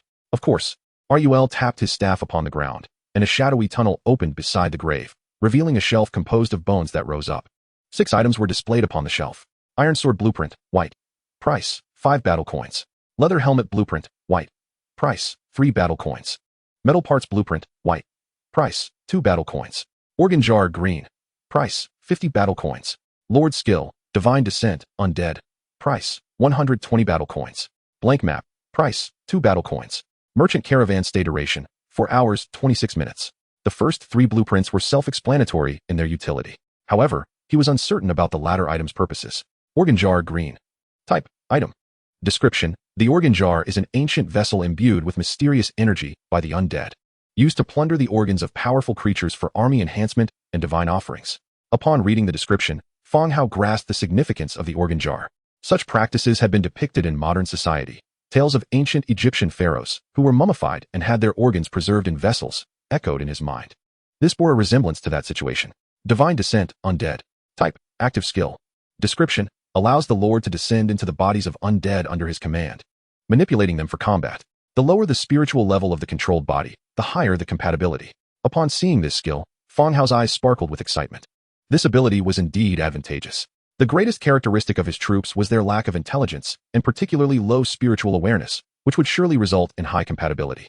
Furthermore, with this skill, his safety would be assured. In perilous situations, he could rely on this ability. Suppressing his elation, he continued to examine the final item. Blank map. Blank map. Type, single page. Description, explored terrain will be recorded on the map, which can be viewed in the Lord's book. This was also a valuable item.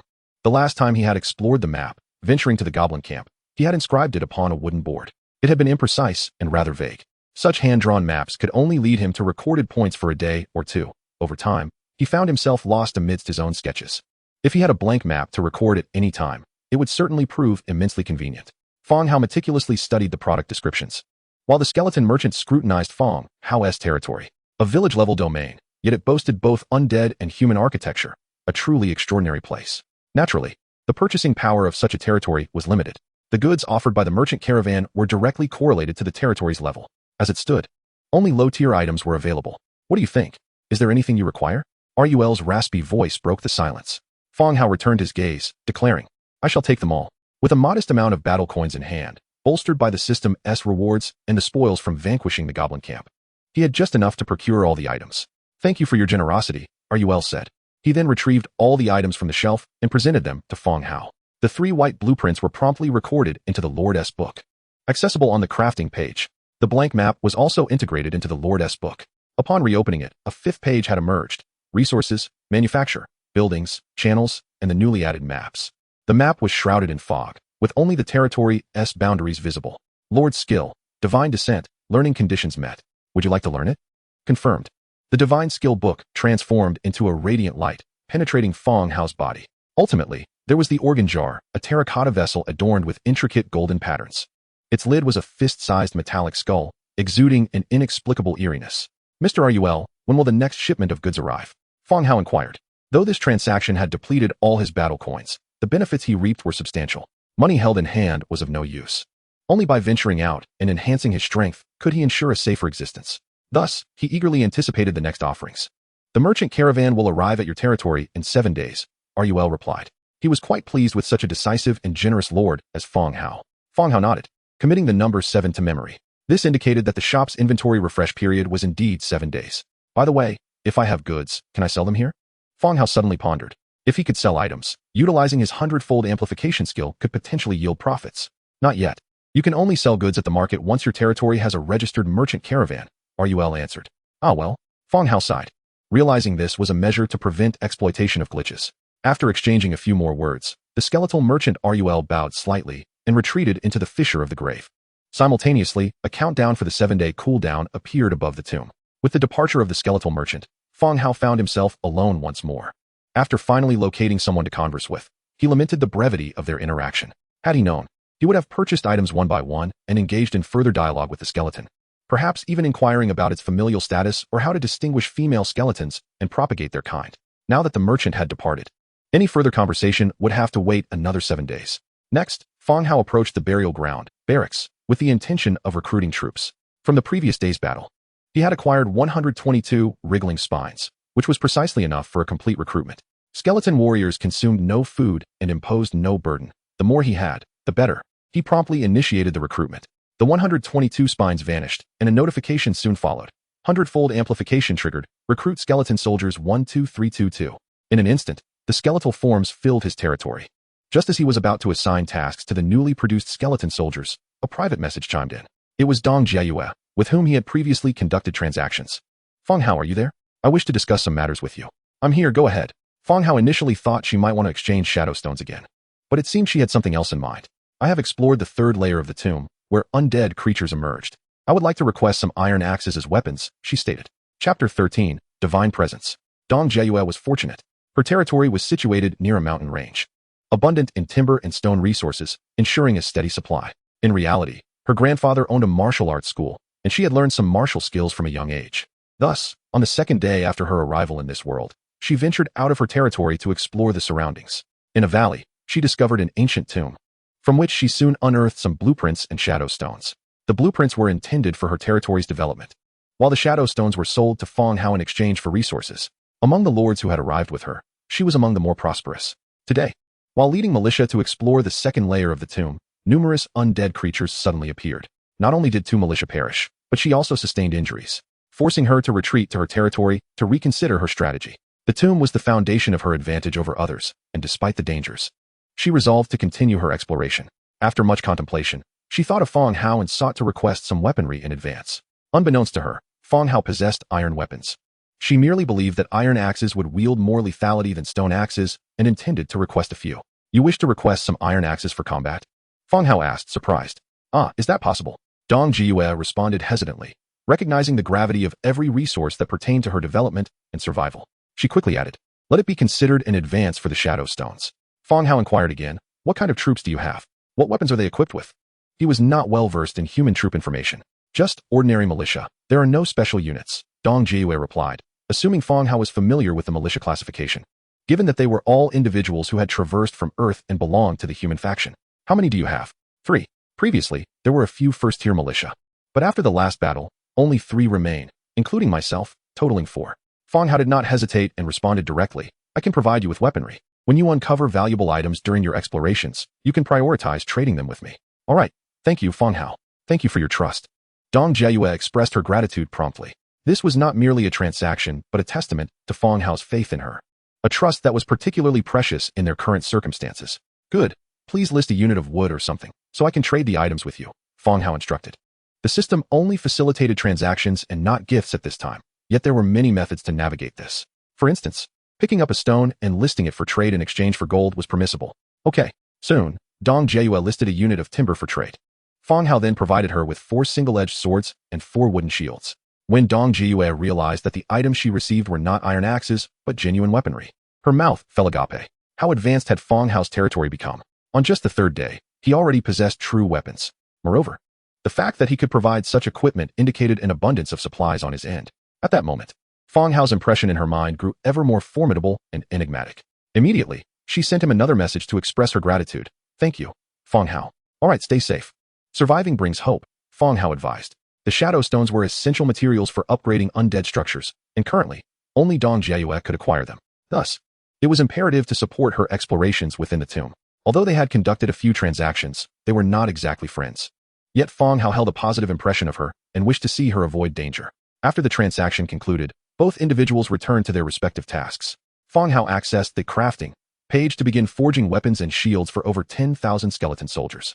Iron sword, 3 wood, 3 iron, 1 leather. While eliminating the goblin camp, he had acquired 47 units of iron, and by selling iron axes over the past 2 days, he amassed over 300 units of iron. Though not an overwhelming amount, the 100-fold amplification made it sufficient to equip this army. Crafting. 100-fold amplification triggered. Obtained iron sword 13130. 100-fold amplification triggered. Obtained wooden shield 13130. The 100-fold amplification has been triggered, acquiring a simple leather armor 13130. The 100-fold amplification has been triggered, acquiring a leather helmet 14140. All right, everyone, equip your weapons. Fang Hao bellowed. The summoned skeletal soldiers advanced to grasp the crafted weapons and don the armor. Don't leave. Fang Hao grasped one skeleton attempting to depart. He immediately activated the divine incarnation skill. The world around him dimmed. Fang Hao's body, seated on the stone steps, suddenly toppled backward. Meanwhile, the bewildered skeletal soldier beside him felt an eerie spark of ghostly blue flames ignite within its vacant eyes, reminiscent of the recently departed skeleton merchant. Divine incarnation target, skeletal soldier, compatibility 72. Fang Hao's consciousness shifted to the skeleton's form. Astonished as he examined its desiccated limbs and then glanced at his own corporeal body. You too. Carry me into the room and lay me on the bed. Came the gravelly, hoarse voice from the skeleton, which sounded quite peculiar. 2 skeletons lifted Fang Hao's fleshly body and proceeded toward the Lord's wooden cabin.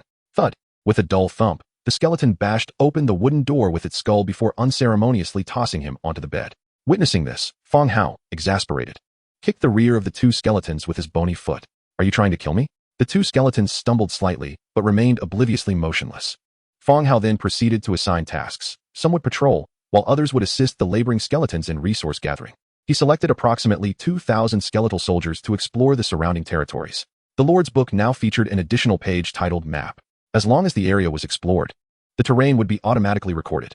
Previously explored regions would require re-exploration to allow the map to document the details. Follow me. He called to the 2,000 skeletal soldiers as they ventured beyond the village. The territory remained under a protective period, and the shield ensured the safety of his body. Embarking on an adventure by possessing a skeleton seemed to be a venture laden with profit and devoid of risk. Simultaneously, in the Doghead Man camp, a Doghead Man, armed with a battle knife, wore a grim expression filled with fury as he sat upon a massive stone, awaiting news from his subordinates. He had led a team to the orc market for trade, only to return to find his lair utterly annihilated. All resources and possessions had been stripped away, leaving not even a single chair behind.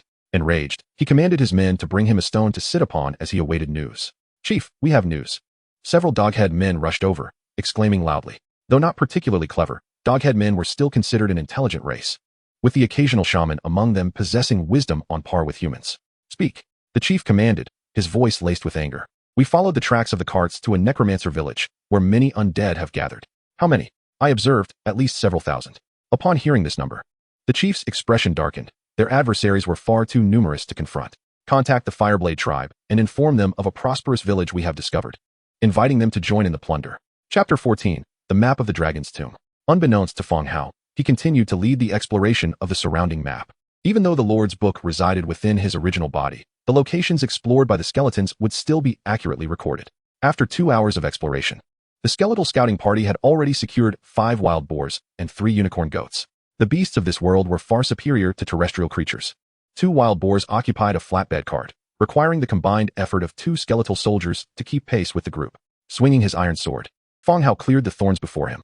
Thanks to the divine incarnation in the skeletal body, he felt as though he were merely playing a game, battling monsters and going on adventures. As they traversed a dense forest, an angry roar suddenly erupted ahead. Roar! The ground trembled slightly, and the trees began to sway ominously. Looking up, a colossal bear, its entire body covered in crimson fur, charged toward them. Jungle Giant Bear, Tier 3. The incident unfolded abruptly. By the time Fang Hao noticed, the giant bear had already closed in, raising its paw to strike. In a hurried attempt, he lifted his shield. Bang! The bear reared up, its massive paw crashing down upon the wooden shield. Following the deafening impact, Fang Hao felt himself being hurled into the air, the wind whistling past his ears. Thud! Another dull thud resounded as he collided with a tree, slowly sliding down. The wooden shield on his left arm was reduced to mere splinters. He quickly checked his body and discovered 2 ribs had fractured. Fortunately, Fang Hao felt no pain. Even with 2 broken ribs, his mobility remained unaffected. Meanwhile, the remaining skeletal soldiers had engaged the giant bear in combat. The newly equipped gear now possessed lethal capabilities. They swarmed the bear, slashing and striking, while continuously executing shield bashes. The bear's strength was not to be underestimated. With each swipe of its paw, skeletal soldiers would be sent flying, bones shattering upon impact. Fang Hao rose, discarding the remnants of the shattered wooden shield, and charged back into the fray, joining the chaotic onslaught. Despite the bear's formidable might, it could not withstand the relentless barrage of attacks. Ultimately, Fang Hao seized the moment, plunging his sword into the bear's vulnerable spot beneath its tail, twisting and thrusting until it was utterly vanquished. Goodness, that was fierce. Despite the skeletal body feeling no fatigue or pain, Fang Hao was nonetheless startled by the bear's ferocity. Had he been leading the exploration in his own form, that blow might have left him critically injured. With no hospitals in sight, serious wounds would equate to a death sentence. Loaded onto the cart, 5 skeletal soldiers combined their strength to hoist the giant bear's carcass onto the flatbed. Once they returned to the territory, they would proceed with the butchering. Let us go. There should be a den nearby, Fang Hao urged, prompting the team to advance further. Based on their experiences with the magical striped tiger and prairie wolves, it was reasonable to expect that a beast's lair would also house treasures. Upon searching the vicinity, they indeed discovered the giant bear's cave. As they stepped inside, they were greeted by numerous skeletal remains of humanoid creatures and animals. Just as Fang Hao was about to venture deeper, a particular skeleton caught his attention. Adventurer's skeleton. Type: remains. Description: this is the skeleton of an unfortunate adventurer who perished. Beside the remains lay a tattered backpack. As Fang Hao lifted it, the leather bag disintegrated, spilling out a piece of paper adorned with intricate drawings. Map: the dragon's tomb. Type: single-page map. Description: a map drawn by an adventurer, detailing the routes and terrain of the dragon's tomb. Goodness gracious, Fang Hao murmured, realizing that this adventurer had met his demise at the jaws of the giant bear. Let us give him a proper burial, so he may rest in peace, Fang Hao stated. 2 skeletal soldiers approached, attempting to lift the now bony remains. With a heave, they clattered. Bones were scattered all around, as the skeletal soldiers began to gather the fallen remnants and take them outside the cave for burial. Fang Hao ventured deeper into the cave, where he discovered a wooden treasure chest. Upon opening it, he found, acquired, stone pickaxe blueprint, bathtub blueprint, 1 natural gem. Natural gem. Category: rare resource. Note: an indispensable rare resource for recruiting advanced units and constructing special buildings. What a splendid find, albeit we are the villains. Fang Hao murmured softly, clutching the natural gem. Rare resources, by their very nature, are precious. The nomenclature starkly contrasts with that of the undead. Shadowstone. Now that is a name more befitting the undead. He meticulously packed all useful resources and commenced his return journey. The team, laden with treasures, made their way back to their territory. Fang Hao dispelled the divine presence state, and the skeletal soldiers reverted to their usual sluggish demeanor. Upon reaching the storeroom, he picked up a new shield and seamlessly joined the patrol group, as if nothing had transpired. Once he returned to his own body, Fang Hao sat up on his bed, first feeling the top of his head, which bore a sizable bump, an unfortunate consequence of the skeletons lifting him and colliding with the door. He resolved to lie down properly next time to avoid further injury. Exiting his room, he approached the spoils. Tier 1 Beast Iron Boar X5. Shall they be slaughtered? Slaughter. Slaughter completed. Gained 2,500 units of meat, 100 hides, 75 bones. Tier 1 Unicorn Goat X3. Shall they be slaughtered? Slaughter completed. Gained 1,500 units of meat, 60 hides, 45 bones. Tier 3 Jungle Giant Bear. Shall it be slaughtered? Slaughter completed. Gained 900 units of meat, 55 hides, 30 bones. This latest hunt significantly replenished the dwindling meat reserves. The hunting prowess of the skeletal soldiers was quite minimal. Despite the establishment of a hunting team, the yield was often meager. This time, with Fang Hao leading the charge, their efficiency in hunting markedly improved. After slaughtering several prey, he once again retrieved a few blueprints and maps. Stone Pickaxe Blueprint, Bathtub Blueprint, were automatically recorded in the Lord's Book under the Manufacturing section. The Dragon's Grave Map, fused with the territorial map upon contact, revealing a mountainous region to the north of the territory, precisely where the dragon's grave was located. Surprisingly user-friendly, yet the distance between the dragon's grave and the territory was considerable. Traversing the mist directly to reach the dragon's grave appeared quite unrealistic. After a busy day, dusk was approaching. He first stocked food for others, as many awaited Fang Hao's provisioning daily. With the development of various territories, the demand for food remained immense. Some fortunate lords had acquired barracks blueprints. enabling them to recruit militia. Yet, hunting continued to pose significant challenges. Encountering a group or high-tier beasts could easily turn the tables on the hunters. Now, if Fang Hao delayed in provisioning, he would receive private messages urging him to confirm his safety and the reason for the delay in food distribution. Thousands of units were still in short supply. Suddenly, a notification chimed. "Brother Fang, I have a blueprint here. Would you trade it for some iron axes?" The sender was somewhat familiar to Fang Hao. It was the same person from whom he had previously exchanged a simple leather armor blueprint. "Of course. Send it over for me to review," Fang Hao replied. This marked their second transaction, and they had grown more accustomed to each other. Iron pot blueprint. 6 wood. 6 stone, 3 iron. So it was an iron pot. I can offer you 3 iron axes. How does that sound? Fang Hao contemplated and provided his offer. Chapter 15, The Lost Wood Spirit. An iron pot was not an essential item, and the storeroom already housed one obtained from the extermination of the goblin camp. However, he had refrained from using it due to the psychological burden of having been used to cook human flesh. Now that someone was selling the iron pot blueprint, it was a perfect opportunity to craft a new one. "That works," the individual replied, adding, "Brother Fang, once you learn the blueprint, could you make me a pot if I supply the materials?" This immediately clarified the man's intentions to Fang Hao. He had devised a clever plan. With the current level of the territory, a single iron pot sufficed. He sold the blueprint to himself for 3 iron axes, and in turn, he would craft another for the other party. Quite an ingenious arrangement. "Certainly, next time you have a blueprint, do sell it to me," Fang Hao generously stated, unperturbed. With a 100-fold increase in production, he could hardly incur losses. One set of materials could yield 100 products. The rarity lay in the blueprints, not the materials themselves. "Thank you, brother. I'll post it immediately." Soon enough, the specified trade appeared with the iron pot production blueprint. After handing over 3 iron axes, he received the iron pot blueprint. Iron pot, 6 wood, 6 stone, 3 iron. Craft. Triggered 100-fold increase, gained 101 iron pots. A radiant glow enveloped the area as 101 iron pots manifested on the ground. These newly crafted iron pots differed from the seized goblin pots. They were designed as a single unit, with a wooden base supporting the pot above. Selecting one, he traded it to the other party, thus fulfilling their agreement. He retained 3 pots for himself, while the remainder, along with the goblin pots, were all put up for sale. Trader, Fang Hao. Registered item, iron pot. Quantity, 98 pots. Each requires 5 units of iron or again. Note, for any special resources, blueprints, or items, private discussions are welcome. After attending to all matters, Fang Hao summoned a skeleton. "You are tasked with boiling water." The skeleton deposited the stones it had been carrying into the storeroom and commenced the boiling as instructed. With 101 barrels of stored water in the territory, there was no need to venture far for water. Fang Hao continued to peruse the Lord's book. Navigating to the manufacturing page, he selected the bathtub. Bathtub, 5 wood, 3 hemp rope. Craft. Triggered 100-fold increase, gained 101 bathtubs. The iron pots had yet to be fully sold, and now a plethora of bathtubs materialized. The surplus bathtubs would also be sold, but not immediately. Selling a large quantity of items in rapid succession could attract the attention of those with ulterior motives. There was no need to rush. He could wait until the following day to sell them. Directing the skeletons, he had them relocate the wooden tubs to a nearby open area. The water was now boiling. After adjusting the temperature, he indulged in a refreshing bath. Emerging from the tub, he felt rejuvenated, his spirits lifted and his mind at ease. Stepping out with arms outstretched, he awaited the gentle breeze to dry his body. The sensation of total relaxation in the warm air was quite delightful. Next, he began preparing dinner. Simmering a pot of meat soup. Idly, he opened the regional channel to pass the time. "Hey, have you all used Brother Fang's pot? Is there anything unusual?" "Not at all, why do you ask?" "I foraged for some mushrooms and wild vegetables, simmered a pot of soup without adding any meat, yet it brimmed with oil, exuding a rich meaty aroma, as if I had concocted a broth of flesh." "You must be exaggerating. Is that truly the case?"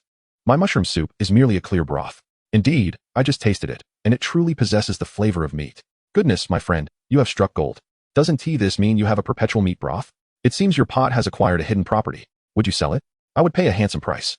In an instant, a lively discussion erupted within the channel regarding iron pots. The listed iron pots began to sell out rapidly. Some sought just one, while others purchased with the hope of acquiring a pot that could yield a vegetable meat broth characteristic. Fang Hao had not anticipated such a turn of events. The pot used for boiling greens must be the one from the kobold camp. After all, years of simmering meat would leave behind some residual richness. Having tidied everything up, he went to bed. The next day, at dawn, he stepped out of the Lord's wooden cabin, stretched, and noted the 4th day. He kindled a fire to prepare breakfast. After eating, he jogged around the perimeter of his territory, performing some basic fitness exercises such as sit-ups. Originally, he had a commendable physique, with some muscle mass. But after crossing over, he noticed his muscles becoming increasingly flaccid, which was not a good sign. Thus, he arranged for a morning workout. After completing all, He shifted to a more comfortable position in bed and employed the divine possession skill, inhabiting the body of a skeletal soldier. Today's task remained the same as yesterday, to continue exploring the surrounding terrain. He selected 2,000 skeletal soldiers, and the contingent marched forth from the territory. Upon crossing a plain to the west, Fang Hao suddenly halted, commanding the team to stop. He gazed solemnly ahead, where several humanoid creatures wandered about. Their bodies were entwined with wooden vines, sprouting green buds in various areas. Lost Wood Elemental Spirit, Tier 3. Type: Summon, Masterless. Abilities: Ensnare, Revive. Description: Spirits that have lost their masters gradually lose their purpose, roaming and attacking all living beings in their path. Yet another Tier 3 unit. And 3 of them at that. Glancing back at the skeletal soldiers, he issued the command to attack. The 2,000 skeletal soldiers raised their weapons and charged. The large-scale assault quickly caught the attention of the wood elemental spirits. Their bodies glowed with a faint green light as vines sprouted from beneath the skeletons, writhing like serpents to ensnare nearby skeletons and hinder their movements. However, the sheer number of skeletons was overwhelming, rendering the entanglement ineffective. Soon, the skeletal soldiers surged forward, engaging the wood spirits, whose arms transformed into entwined vine whips, clashing with the skeletons. The wood spirits displayed formidable combat prowess. Yet faced with such a multitude of skeletons and their chaotic attacks, they struggled to endure. Ultimately, they dissipated into green light, scattering in the air. Upon their demise, they dropped items, 1 nature gem, and 3 units of Earth's trace. All were collected. He searched the vicinity for any treasure chests. The skeletal soldiers quickly dispersed, and before long, they indeed unearthed a black iron treasure chest. Fang Hao promptly opened it. Acquired: Spirit Field Building Blueprint, green, Mine Necklace, green, 5 nature gems, 1 forest trace, 15 warfire coins. In addition to some materials, this time he unexpectedly obtained a green blueprint and a piece of green equipment. Mine Necklace, green. Category: Neck Accessory. Item effect: Increases mental recovery. Description: A necklace that invigorates your spirit. This world has digitized many items, lacking the clear indicators of health and mental capacity found in games. However, while using divine possession to inhabit the skeletal soldier, he could distinctly feel mental fatigue. Although this necklace might not bring the joy of a fine weapon, it was precisely what he needed. Spirit Field Blueprint, green. Type: Building Blueprint. Description: Constructing a spirit field at an appropriate location allows for the cultivation of crops, enhancing their growth rate. Chapter 16, The Orc Plan. Spirit fields differ slightly from ordinary farmland. In simpler terms, a spirit field is comprised of superior soil, allowing crops to flourish and mature more rapidly. It had been 4 days since arriving in this world. While sustenance was assured, the monotony of roasted meat without seasoning was somewhat tedious. The emergence of spirit fields might allow for the cultivation of various crops, diversifying his diet. You lot, switch shields, Fang Hao instructed. The named skeletal soldiers discarded their battered shields, picking up the gear from their fallen comrades. Despite the undead side possessing an overwhelming numerical advantage, they had still lost 8 skeletal soldiers during the recent skirmish. The replacements were drawn from the 8 with the better shields. Fully equipped, the team set off once more to continue exploring the map. At the kobold camp, a new group arrived, having previously been cleared out. Towering at 2 meters, with gaping maws and fierce appearances, they exuded an aura of savagery and ferocity. Unlike the kobolds, these were bona fide orc warriors, with an insatiable thirst for war and plunder. Within the chief's hall, the kobold leader stood nervously to the side, continuously wiping the sweat from his brow. He never anticipated that the reinforcements he requested would come from the notoriously volatile Keter. Keter was a young orc, both the leader of the tribe and the son of the Fireblade tribe chief. In this moment, the kobold leader was uncertain whether summoning the Fireblade tribe for assistance was a wise decision. So, during your absence, your camp was attacked by these undead? Keter's voice was heavy. Why yes, the kobold replied hastily. Is this village prosperous? I have not heard that the undead possess anything of value. Keter queried once more. He had come not to exact revenge for the kobold camp, but rather to plunder, having heard of the village's riches. Very prosperous, indeed, the kobold leader replied obsequiously. It is best to be so. If I find you have deceived me, I shall make your head a decoration to hang on my wall. Keter's voice dripped with menace and threat. The kobold village chief's sweat increased, and he dared not utter a word. Just then, a scout, tasked with investigating the situation, returned and entered the hall. Sir, the situation has been investigated. There is indeed a necromancer village, but it is protected by an energy shield, the scout reported somberly. Keter's expression darkened as he listened. After the scout departed, an enraged roar erupted. How dare you deceive me? I shall sever your head and fashion it into a chamber pot. The Fireblade tribe had previously encountered the energy shield, which effectively protected the village. Even the mightiest of contraptions could not breach it. This implied that their journey had been in vain. Regardless of the village's defenses, entry was impossible. The goblin chieftain was startled by the roar, having no comprehension of the shield's function, as he was solely fixated on avenging himself with the assistance of the Fireblade tribe. I dare not, I cannot. Just as Keter was about to seize his battle blade and execute the goblin, a voice interrupted their discourse. Commander Keter, if you wish to conquer this village, I possess a solution. All eyes in the room turned to the speaker. He was a human, clad in a Nike tracksuit over leather armor, with a brown-bound tome hanging from his waist. Keter's formidable presence captivated everyone's attention, and it was only now that they noticed a human standing within the orc tribe's hall. Suppressing his inner fury, Keter coldly inquired, "What is your proposal?" With that, he sprawled back into his seat. "Given the existence of the shield, it is highly probable that it belongs to my kin. Since we cannot breach the village, we can lure him out and slay him. Once he is dead, the shield will naturally dissipate." The human smiled as he spoke. His name was Zhuang Hong. Unfortunately, on the very next day after his arrival, his territory was discovered by the Fireblade tribe. Although his domain was protected, the orcs blocking the entrance continued to hinder its development. Farmers could not exit, nor could they gather resources. Zhuang Hong, possessing some wit, negotiated with the orcs, making his village a vassal of the tribe. There was no need to develop military strength. He merely had to continuously gather resources for the Fireblade tribe. Today, he accompanied Keter, and upon hearing about the energy shield, he surmised it belonged to another lord. This lord would become the gift he presented to Keter. "Do you have confidence?" Upon hearing Zhuang Hong's plan, Keter's eyes brightened. The orcs were not adept at nor inclined to employ cunning strategies, yet he discerned that this plan might indeed be feasible. "It is worth a try," Zhuang Hong asserted. "Very well, should you succeed, I shall propose to my father that you be granted greater authority." "Thank you," Zhuang Hong exclaimed with delight, hastily expressing his gratitude. As dusk approached, Fang Hao returned to his territory with his team. In addition to exploring the nearby map, they had hunted a substantial number of wild beasts, augmenting their reserves of meat and pelts. After all, a considerable number of individuals awaited sustenance from him daily. Canceling the divine presence status, he proceeded to butcher all the hunted game. Butchering complete, acquired 7,500 units of meat for 150 pelts and 300 bones. It was the 4th day since his arrival in this new world. Nevertheless, the demand for meat persisted. While he could endure some personal hardship and eat less, the farmers and soldiers also required sustenance to replenish their strength and bolster their loyalty. He recorded this spiritual field blueprint in the Lord's book. Materials required for level 1 spiritual field: 1,500 wood, 800 stone, 300 hemp rope, 5 natural gems, 1 mark of the earth. The green quality blueprint demanded significant resources, and both natural gems and the mark of the earth were rare commodities. Fortunately, the warehouse had these materials in stock. Holding the Lord's book, he chose a flat area outside the village for construction. Wooden fences delineated a plot of land, the wild grass vanished, and the soil became soft. Unlike the hard ground moments ago, standing on the perimeter, he measured the distance with his stride, estimating a square field of approximately 10 meters by 10 meters. However, he lacked seeds for crops. Returning to the interior of the territory, he sat on a bench in front of the wooden house, simmering soup while opening the regional chat channel. A plethora of messages scrolled across the screen. "Which brother knows how to bandage wounds? I was bitten by a wolf. What should I do? I can't get rabies, can I? I'm sitting at the kids' table. Brothers, I'm serious. I was bitten. The wound is deep. Stop joking. Immediately rinse the wound with water, then squeeze out the contaminated blood. Will river water do? It's best to use clean water to avoid infection. Thanks, brother." Following that, a private message from Fang Hao chimed in. Upon opening it, he found it was from the Lord who had just sought advice on treating his wound. "Is Boss Fang there? I'm in a jam. Can I trade for an iron pot? I need to boil some water." Chapter 17. Crops. Each individual had a fixed number of speaking opportunities each day. Even though some might waste their turns on idle chatter, most lords exercised restraint. Without pressing matters, they refrained from frivolous discussions in the chat channel. This particular lord appeared quite urgent, nearly exhausting his speaking quota. "Sure, go ahead and list it.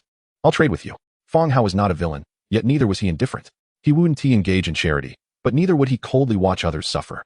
Thus, he planned to gift him a pot without demanding anything in return. "Thank you, boss." The other party promptly listed the item for trade.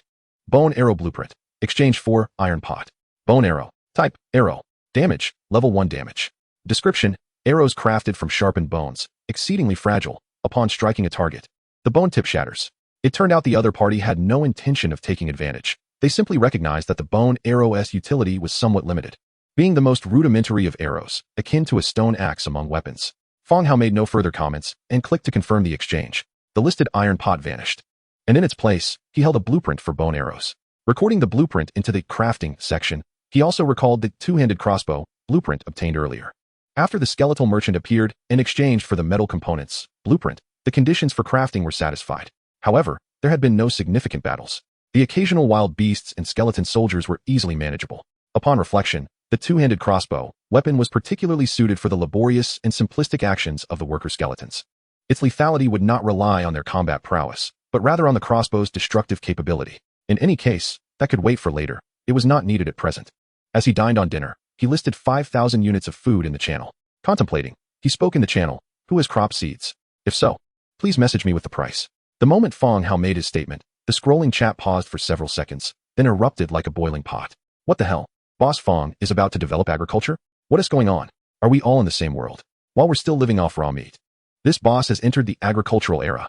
I'm seeking strategies. A few days ago, I planted a seed, and despite ample fertilizer daily, it still hasn't sprouted. Upstairs.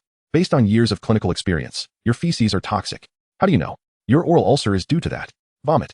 The conversation in the channel gradually began to take a peculiar turn. The discourse, initially centered on agriculture, gradually morphed into a discussion on fertilizers, ultimately culminating in concerns regarding food safety. Despite the daily limitation of 10 messages, this did not deter the vibrant exchange of playful banter among participants, infusing a modicum of joy into this perilous world. Before long, someone initiated a private chat. "Are you there, esteemed one? I have 20 potatoes. Would you be interested?" Potatoes, being tuberous plants devoid of seeds, can be propagated by merely cutting them into pieces. "Certainly. What would you like in exchange?" Fang Hao inquired. "Would 8 units of meat suffice?" The other party asked cautiously, anxious that Fang Hao might refuse, which would lead to an awkward silence between them. Given the current circumstances, Fang Hao commanded considerable renown throughout the region. Many sought sustenance and tools such as iron axes and pots from him, aware that they might one day require his assistance and thus refrained from offending him. Likewise, Fang Hao was not one to quibble over trifles. "Agreed, please list them." "All right." The other party replied joyfully, promptly proceeding with the transaction. Fang Hao successfully acquired 20 potatoes, which he then set about transforming into a hoe. The stone hoe had been obtained from a treasure chest after vanquishing a giant bear during his exploration of the map yesterday. Stone hoe requires 2 wood, 2 stone, 2 hemp rope. Craft, triggering 100-fold amplification, obtaining stone hoe 101. Alas, there is only a single plot of land. Producing over 100 hoes would be of little use. He beckoned a diligent laboring skeleton, saying, "From now on, you shall tend to the fields. First, plant these potatoes." The laboring skeleton set aside its iron axe, took up the hoe and potatoes, and mechanically trudged toward the village outskirts. Fang Hao followed closely behind, feeling a twinge of anxiety. Truth be told, he had lived in the city for so long that his knowledge of agriculture was scant. He only knew to dig a hole, bury some soil, water it, and then wait. Cultivating land was certainly not that simple. If the skeleton were to falter, he too would be at a loss, which would indeed be quite amusing, possessing land and tools yet failing to cultivate anything.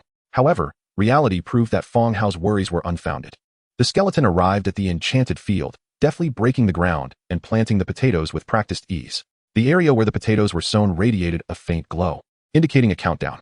Time until maturity: 6 days, 23 hours, 59 minutes.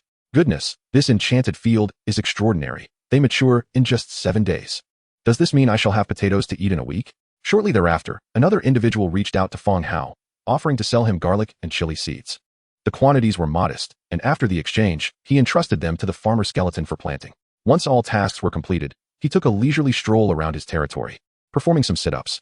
He had ample food and drink, and his development was progressing at a notably faster pace than others.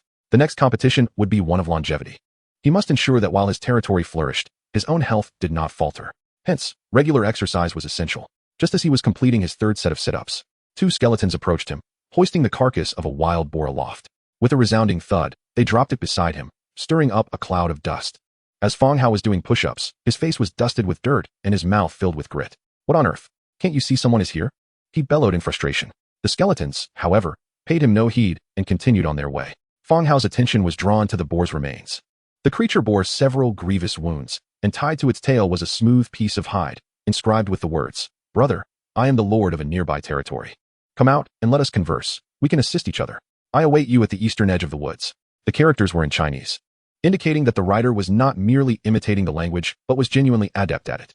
It appeared that another lord in the vicinity had discovered his territory and, fearing an attack from the skeletons, opted to convey this message in such a manner. Gazing at the dimming sky, a plethora of questions filled his mind. Logically, territories should be spaced apart, and this distance should not be negligible. Otherwise, the other lord would not have only just discovered his territory on the 4th day. As twilight descended, he had completed his meal and workout, preparing for rest, yet this other lord sought to meet him. Even if he consented to the meeting, how would the other party return? Night was far more perilous than day. It could be deduced that the other party resided nearby, eastward, and in proximity to his domain. Fang Hao's thoughts involuntarily drifted to the kobold encampment. Chapter 18. Let us have a talk. Continuing to examine the boar's corpse, he realized that prior to butchering, he could conduct a thorough investigation. Once slaughtered, the meat and materials would automatically disintegrate, with inedible portions vanishing entirely. The wounds were profound, indicating that the one who killed the boar possessed considerable strength. Presently, human lords lacked such power. It was likely the work of their subordinates. Amidst the boar's broken tusks, he discovered a strand of red fur, coarser than human hair, resembling the hide of the wild boar. Could it be that the other party belonged to a special faction or possessed unique units? Fang Hao mused, a persistent shadow of unease cloaking his thoughts. Sensing that the other party's intentions were far from benign, and that notions of mutual assistance were merely a fade. As night fell, at the edge of the eastern woods, a torch flickered to life. Zhuang Hong, brandishing the torch, awaited the arrival of the distant territory's lord. He was not alone in the woods. Nestled within the nearby thicket were over 2,000 beastmen warriors lying in ambush. Zhuang Hong, it seems your plan has faltered, said the orc Kido, standing nearby. Zhuang Hong had devised a scheme to lure the shielded lord out and eliminate him. The lowly skeletons were incapable of communication. They had hunted a wild boar and had Zhuang Hong pen a letter for the meeting, which was delivered to the other lord. They were to rendezvous at this location. Let us wait a bit longer. He should arrive, Zhuang Hong insisted, refusing to lose hope. Should his plan fail, Kido's temper would surely lead to his punishment. Even the simplest orc's whip would be beyond his endurance. As the two conversed, a group of figures suddenly emerged from the distant territory. Under the bright moonlight, their silhouettes came into view. They have arrived, quickly hide, Zhuang Hong urged. Kido noticed the approaching figures as well and gestured for all the beastmen to conceal themselves. Once they eliminated the other party, the protective barrier would dissipate. Soon, under Zhuang Hong's watchful gaze, a figure clad entirely in garments approached. Flanked by two skeletons wielding swords and shields, garbed in leather. Zhuang Hong's eyes narrowed. He was astonished by the iron swords possessed by the other party, as well as consumed by greed. Brother, you have finally arrived, Zhuang Hong greeted warmly. Fang Hao surveyed Zhuang Hong and replied in a low, raspy voice, What shall I call you? Zhuang Hong, and you, brother? Zhuang Hong stepped forward in welcome. Who I am is of little consequence. Where are your ambushers? You may bring them forth now, Fang Hao stated directly. Previously, there lingered a modicum of uncertainty within his heart. However, upon beholding Zhuang Hong standing alone in this desolate place, he became resolute in his belief that the other harbored malevolent intentions. One must ponder. Which individual would dare to stand here unaccompanied? Even Fang Hao would not have the audacity to linger in such a spot at night, merely to await another's arrival. What is your intention? Spare the pretense. I am already here. What more can you act out? Fang Hao continued, his voice laced with disdain. Just then, a sharp whistle sliced through the air. A glint of cold steel emerged from the thicket nearby. Crack. Bang. A crisp sound echoed as an iron blade pierced through Fang Hao's body, impaling him onto the tree behind. Simultaneously, a horde of beastmen surged forth, brutally slaying the other two skeletal soldiers. Humph. A clever fool, who suspected an ambush yet still dared to approach, Cleto sneered as he stepped out from the underbrush. The goblin chieftain dutifully retrieved the blade lodged in the tree and reverently presented it to Cleto, not forgetting to flatter. Master Cleto is truly formidable. Dispatching him with but a single strike. Enough of your drivel. Cleto barked angrily. The goblin chieftain, with a sycophantic grin, retorted, Yes, I should not prattle. Previously immersed in the triumph of victory, Cleto's expression suddenly turned grave. The protective barrier of the territory had not dissipated, and the skeletal workers outside began to withdraw, setting aside their tasks to return to the safety of the domain. What is happening?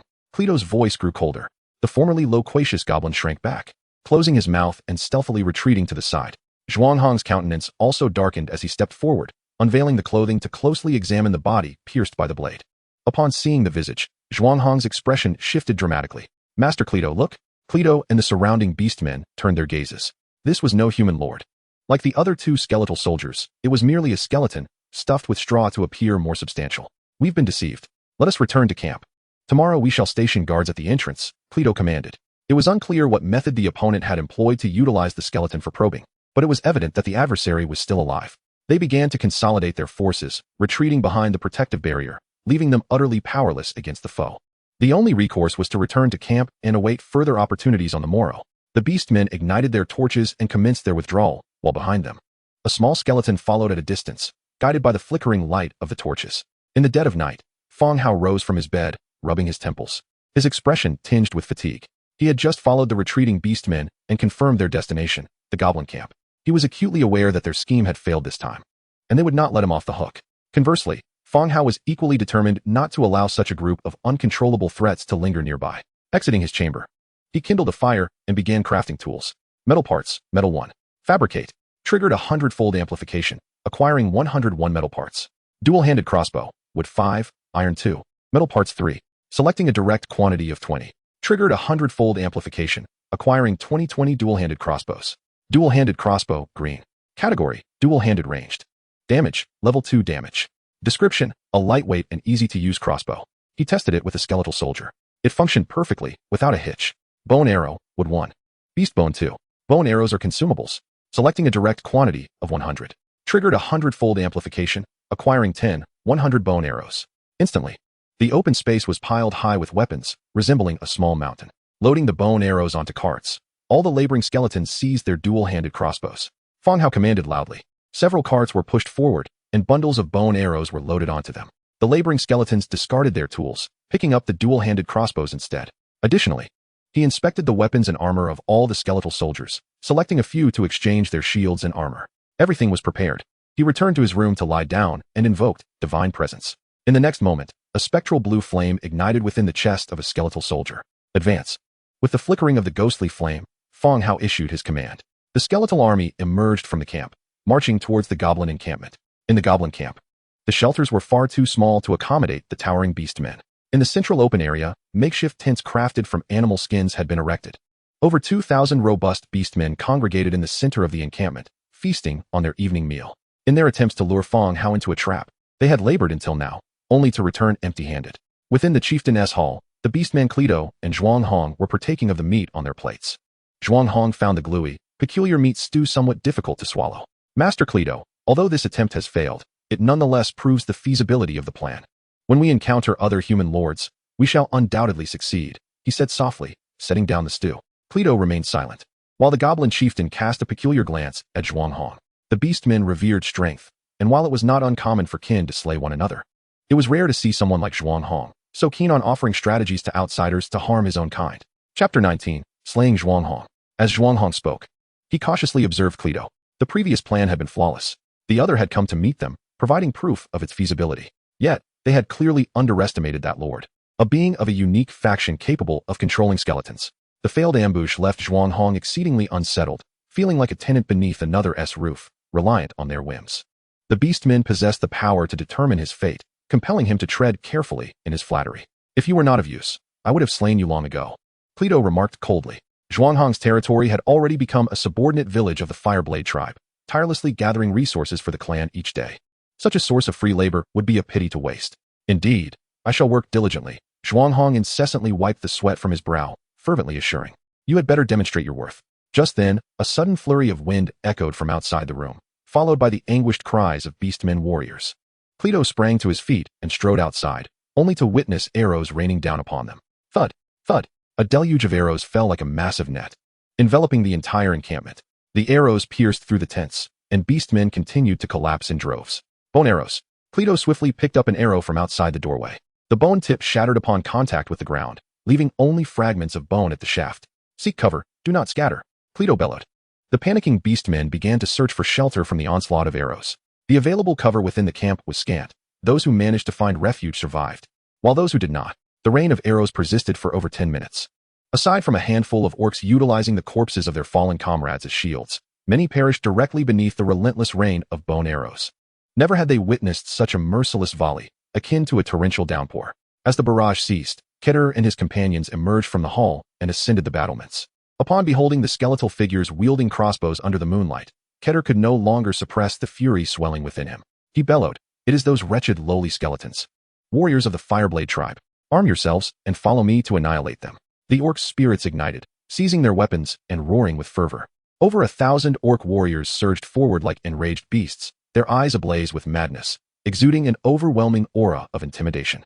However, as they burst forth from their encampment, a vast horde of skeletal soldiers emerged from the flanks. The woods were teeming with skeletal figures brandishing sharp blades. Without the need for any command, the two sides clashed in an instant, 20,000 against a mere 1,000.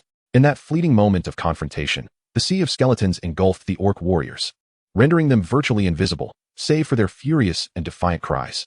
Half an hour later, the battle concluded in utter devastation. Every orc lay slain, Keter among them, brutally dispatched beneath a barrage of blades. Not a soul survived. Fang Hao, commanding the skeletal soldiers, stepped through the crimson-soaked camp. Zhuanghong cowered in a corner, trembling uncontrollably. It was over for him. He regretted ever provoking this individual. Why had he so foolishly stepped forward to strategize for the orcs, inciting the wrath of this man? Zhuanghong, if I recall your name correctly, do you have any last words? Fang Hao inquired softly as he approached. No, please, spare me. I was wrong. I am willing to relinquish my territory to you. We are fellow countrymen. Please, do not kill me. Zhuanghong pleaded desperately. He was capable of negotiating with orcs, as well as with humans. Though his adversary was merely a skeleton now, he was certain it was once human. A flicker of hope lingered in Zhuanghong's heart. Yet, such words bore no weight for Fang Hao. Is this your final utterance? I understand. With that, he raised his iron sword. Zhuanghong shuddered, crying out. What choice do I have? My territory lies near the orc tribes. I wish to survive. What wrong is there in wanting to live? I only want to live. By the end, Zhuanghong was weeping profusely. Every individual faced unique fates. While Zhuanghong believed he had a poor start, Fang Hao's beginning was fraught with peril. It was Zhuanghong's misfortune to have chosen the path of attempting to kill Fang Hao. I have understood. If I return to Earth after death, do remember to send me a dream. No sooner had he spoken than Fang Hao's sword effortlessly sliced through his throat, blood gushing forth. Zhuanghong's face twisted in terror as he clutched his throat, desperately attempting to cling to life. Yet all was futile. He ultimately crumpled to the ground, his eyes dimming. To the victor belong the spoils. Had he initially placed his trust in Zhuanghong's words and met with him, it would have been Zhuanghong who lay dead. Emerging victorious through cunning strategy. The same held true now. Fang Hao triumphed, and killing Zhuanghong would elicit no remorse. What transgression had occurred? Next time, he would not dare to act so brazenly, for they were but fellow countrymen. Such were merely the words of a defeated man pleading for mercy. These individuals would merely harbor their grudges, awaiting another opportunity. Thus, slaying Zhuanghong bore no greater weight than eliminating the lord who had initially driven him from his lair to steal treasure. Bending down, he retrieved Zhuanghong's lord's book, flipping through its pages. Perhaps due to the nature of his current identity, the skeleton soldier's body could not be utilized. He placed the lord's book aside and continued to command the skeletons as they began to strip Zhuanghong of his garments. In a matter of moments, Zhuanghong was left entirely unclothed, quite pale indeed. This was not born of any peculiar inclination on Fang Hao's part, but rather a necessity, as he required the attire. Upon his arrival in this world, everyone had retained their original clothing, yet changing garments had become a considerable hassle. Now that Zhuanghong was deceased, his belongings would serve Fang Hao well. As for the question of whether wearing the garments of the deceased would be taboo, such considerations did not trouble Fang Hao.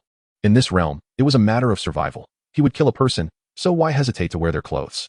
Stripping away the bloodied clothes, pants, and shoes, he set them aside. The shoes were quite impressive, clearly of considerable value.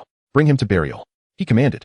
2 skeletal soldiers entered, lifting Zhuanghong's corpse and moving it outside. A fitting end, indeed. He hoped this was all a dream, and that upon awakening, they would return to their original world. Exiting the chieftain's hall, the starry sky still sparkled above, with the first light of dawn appearing on the horizon. Estimating the time, it was likely around 3 or 4 in the morning. The skeletons remained occupied, stripping the fallen orcs of their gear and gathering it. Standing at the entrance of the hall, Fang Hao felt a sudden sharp pain in his head, as if someone were plucking at his neural pathways, sending waves of intermittent discomfort through him. This discomfort stemmed from the fatigue of a night spent battling, compounded by the prolonged use of the divine presence ability, draining his mental energy. After instructing the skeletons on their tasks, he dispelled the divine presence state, returning to his true form. After taking a sip of water, he succumbed to a deep slumber. Chapter 20. The Bloodthirsty Attire. Upon awakening once more, the sun hung high in the sky. He had slept soundly until midday. His stomach grumbled in protest, reminding him that he would soon starve if he did not eat. The area around the territory was eerily quiet. All the skeletons had yet to return from the dog-headed camp. Within the territory lay mountains of accumulated resources. Lighting a fire, he prepared some roasted meat. Opening the Lord's book, he found not only rolling chat messages, but also several private messages. Boss, you haven't run into trouble, have you? I've prepared a significant amount of resources, waiting to exchange for food. Fang Hao, why haven't you listed any food today? If something has happened to you, please tell me the location of your territory. I want to claim my inheritance. A succession of messages ensued, including inquiries from several individuals with whom he had previously traded blueprints. They were all concerned that Fang Hao had encountered misfortune, as it was unusual for him not to have listed food by this time. Fang Hao yawned twice before listing the food, thereby proving his survival. The chat channel remained lively with conversation. Let me tell you, I caught a net full of skeletons today. The quantity was vastly superior to last time. That sounds terrifying. If it's too daunting, you might want to switch rivers. Surely that one must be toxic. You claim that no one buys the fish you sell. Is your river the river of the dead? Constantly pulling up bones? No, listen to me. This time, among the skeletons, I found several sets of leather armor and helmets. Just right for equipping my soldiers.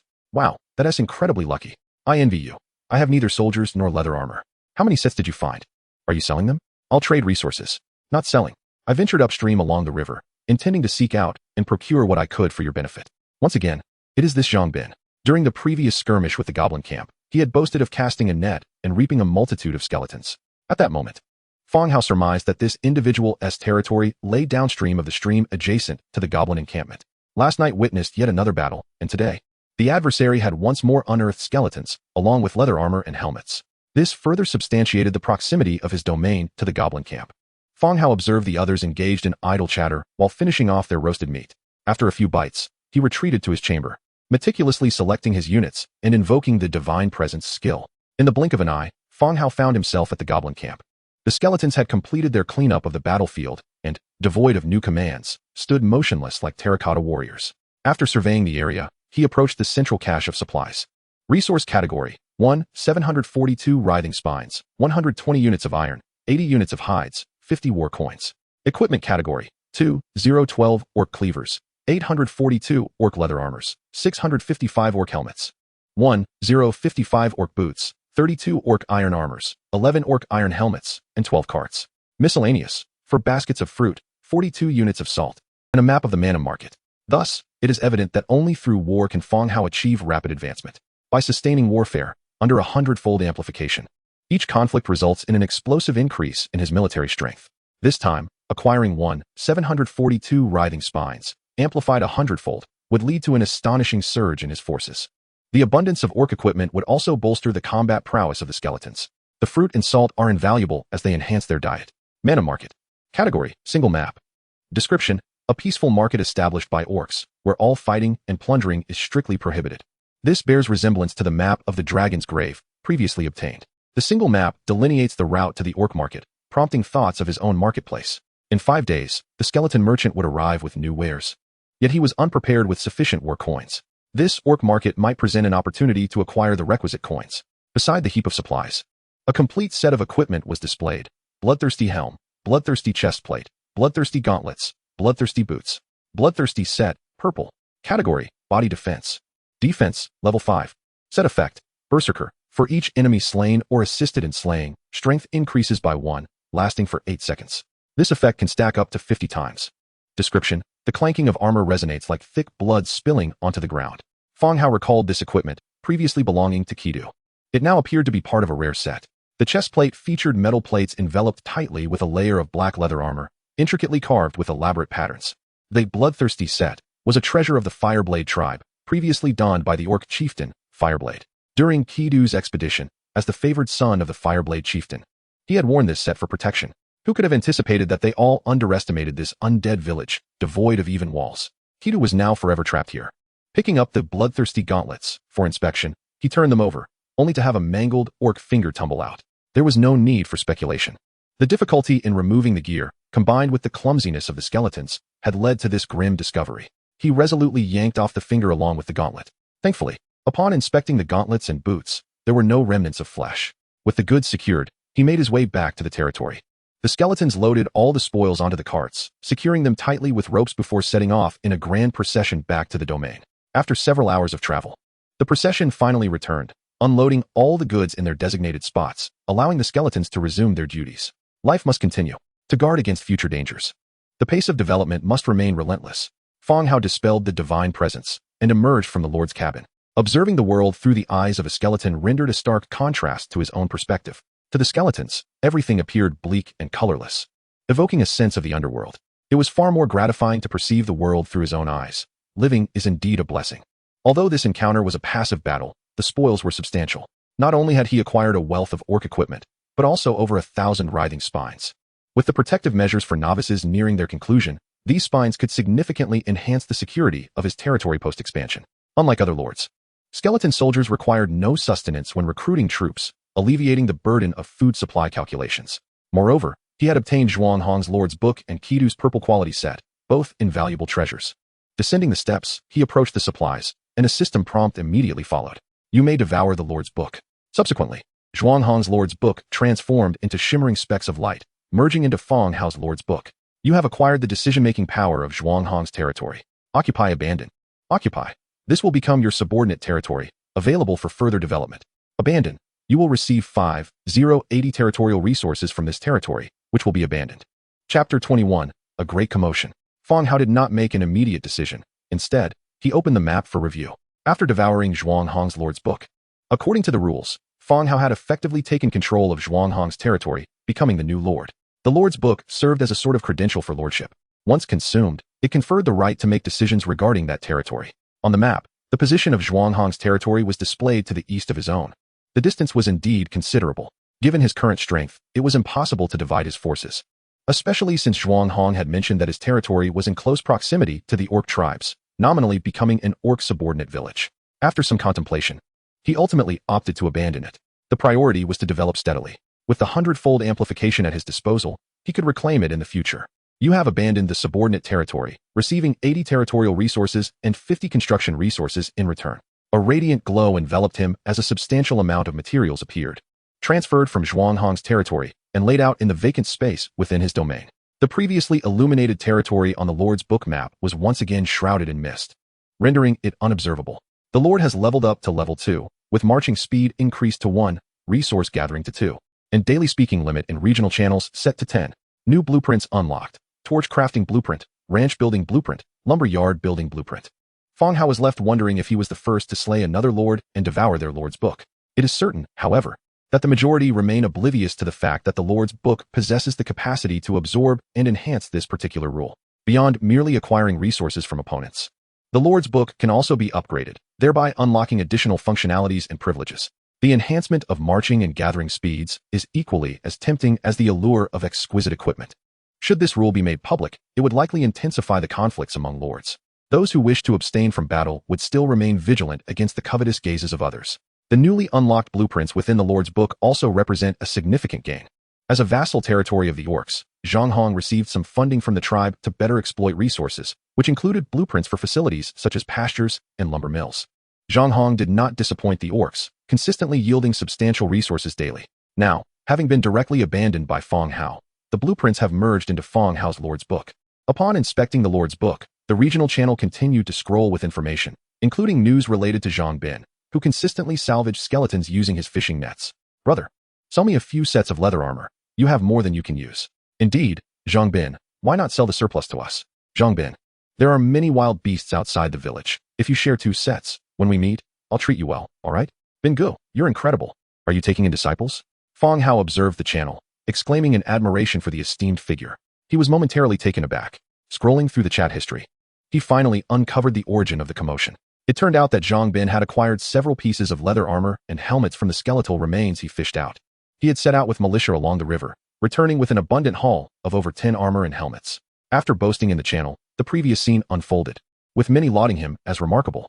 Moreover, due to Fang Hao's recent silence, some began to draw parallels between Zhang Bin and himself, considering him the new rising star, perhaps even surpassing Fang Hao. Witnessing all this, Fang Hao could only offer a wry smile and shake his head.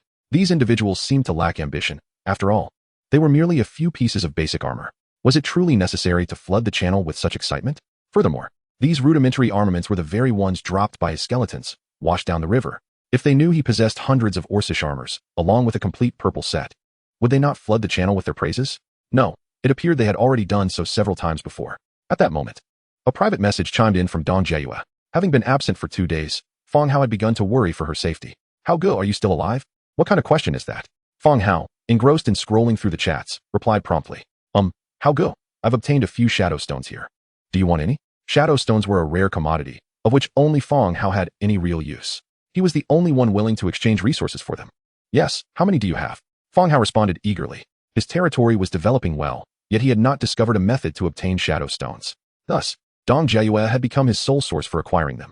I have 5. I'll trade them to you. She promptly set up a designated trade. What do you want in return? Still food? Fang Hao inquired. Last time advance for weapons was fine. The shadow stones are of no real use to me. And besides, I have made some gains. Dong Jiayue replied again. Previously, she had received an advance of weapons from Fang Hao, and this transaction was intended to repay that debt. Fang Hao smiled slightly, not refusing, and continued. So, those weapons proved useful, and your exploration went smoothly. He then placed 150 units of meat in the shadow stone exchange slot, ensuring he did not take advantage of her. This was all contingent upon the efficacy of those weapons. Following this, Dong Jiayue recounted her experiences exploring an ancient tomb. The tomb was divided into individual chambers. The first two were relatively simple, posing little danger. From them, she had acquired shadow stones and some blueprints. However, the subsequent chambers were far more perilous, featuring some undead skeletons. Thankfully, the weapons and equipment provided by Fang Hao had enabled her to continue her exploration. That's good, stay safe. Surviving is key to stable development, Fang Hao advised, adopting the tone of a concerned father.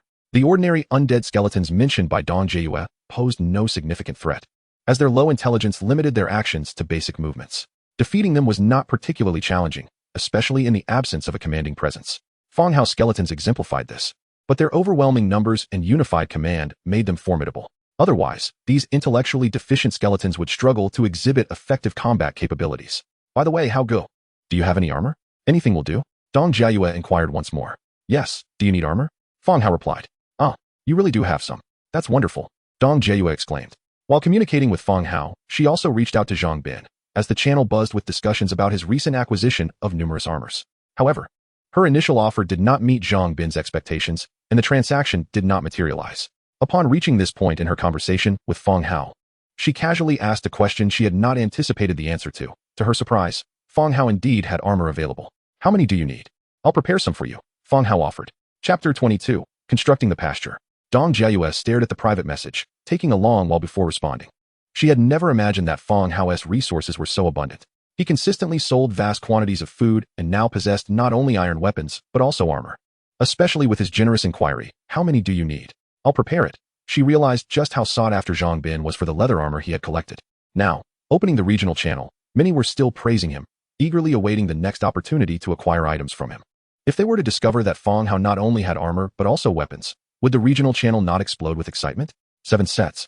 Can I exchange them for food and wood? Dong Jiayue proposed. Fang Hao glanced at the mountain of wood and stone resources piled behind him and replied. Let me advance you some. When you finish exploring and acquire valuable items, you can repay me. He had no shortage of basic materials. If he chose to, Fang Hao could utilize 100-fold amplification to craft weapons and armor for material exchange, yet he saw no necessity for that. The resources within his territory were plentiful. He had already enclosed a space behind the Lord's cabin with wooden fences specifically for storing these foundational resources. What he truly needed were special resources, unique items, or various blueprints. That sounds fine. Thank you. How go? Dong Jiayue expressed her gratitude promptly. She felt fortunate to know Fang Hao. I'll set it up. Please confirm it when the time comes. All right. Fang Hao prepared 6 pieces of simple leather armor and helmets, along with 1 Orcish iron armor and helmet. The Orcish iron armor, classified as a Tier 2 defense, was naturally intended for Dong Jiayue, especially since she would be relying on the shadow stones in the future. Wow. How good, you're amazing. Even with mental preparations in place, the sight of the orc's iron armor still elicited an involuntary gasp. Once their conversation concluded, the two individuals returned to their respective tasks. Fang Hao resumed his focus on the spoils of war, lifting the bloodthirsty chestplate. This chestplate, with its metal plate interior, was enveloped in a layer of intricately embossed crimson leather. Vividly red and exquisitely crafted, it felt exceedingly heavy in his grasp, akin to lugging a solid mass of iron. Given his current physique, even if he donned it, he would be unable to engage in combat. Once more, Fang Hao invoked divine possession, controlling a skeleton soldier in an attempt to don the armor. However, it proved as cumbersome for the skeleton as it would for himself, hindering normal movement and combat. There remained a distinct difference between reality and the game. In the game, any equipment could be equipped, while in reality, one must consider their physical strength. Wearing this armor felt like carrying a bull upon one's back, rendering combat nearly impossible. Damn, even with 10 pounds of protein powder, I still can't attain orc-like strength. Fang Hao muttered in frustration. This equipment would have to be stored for now, to be donned when his physical prowess increased or when he commanded a higher tier unit. He instructed the skeleton to wash and air out the acquired garments by the river before stepping out of the territory. There were several newly unlocked blueprints that needed to be crafted without delay. Level 1 ranch, 1,000 wood, 800 stone, 500 thatch, 200 hemp rope. Outside the territory, he selected a flat area and chose to construct.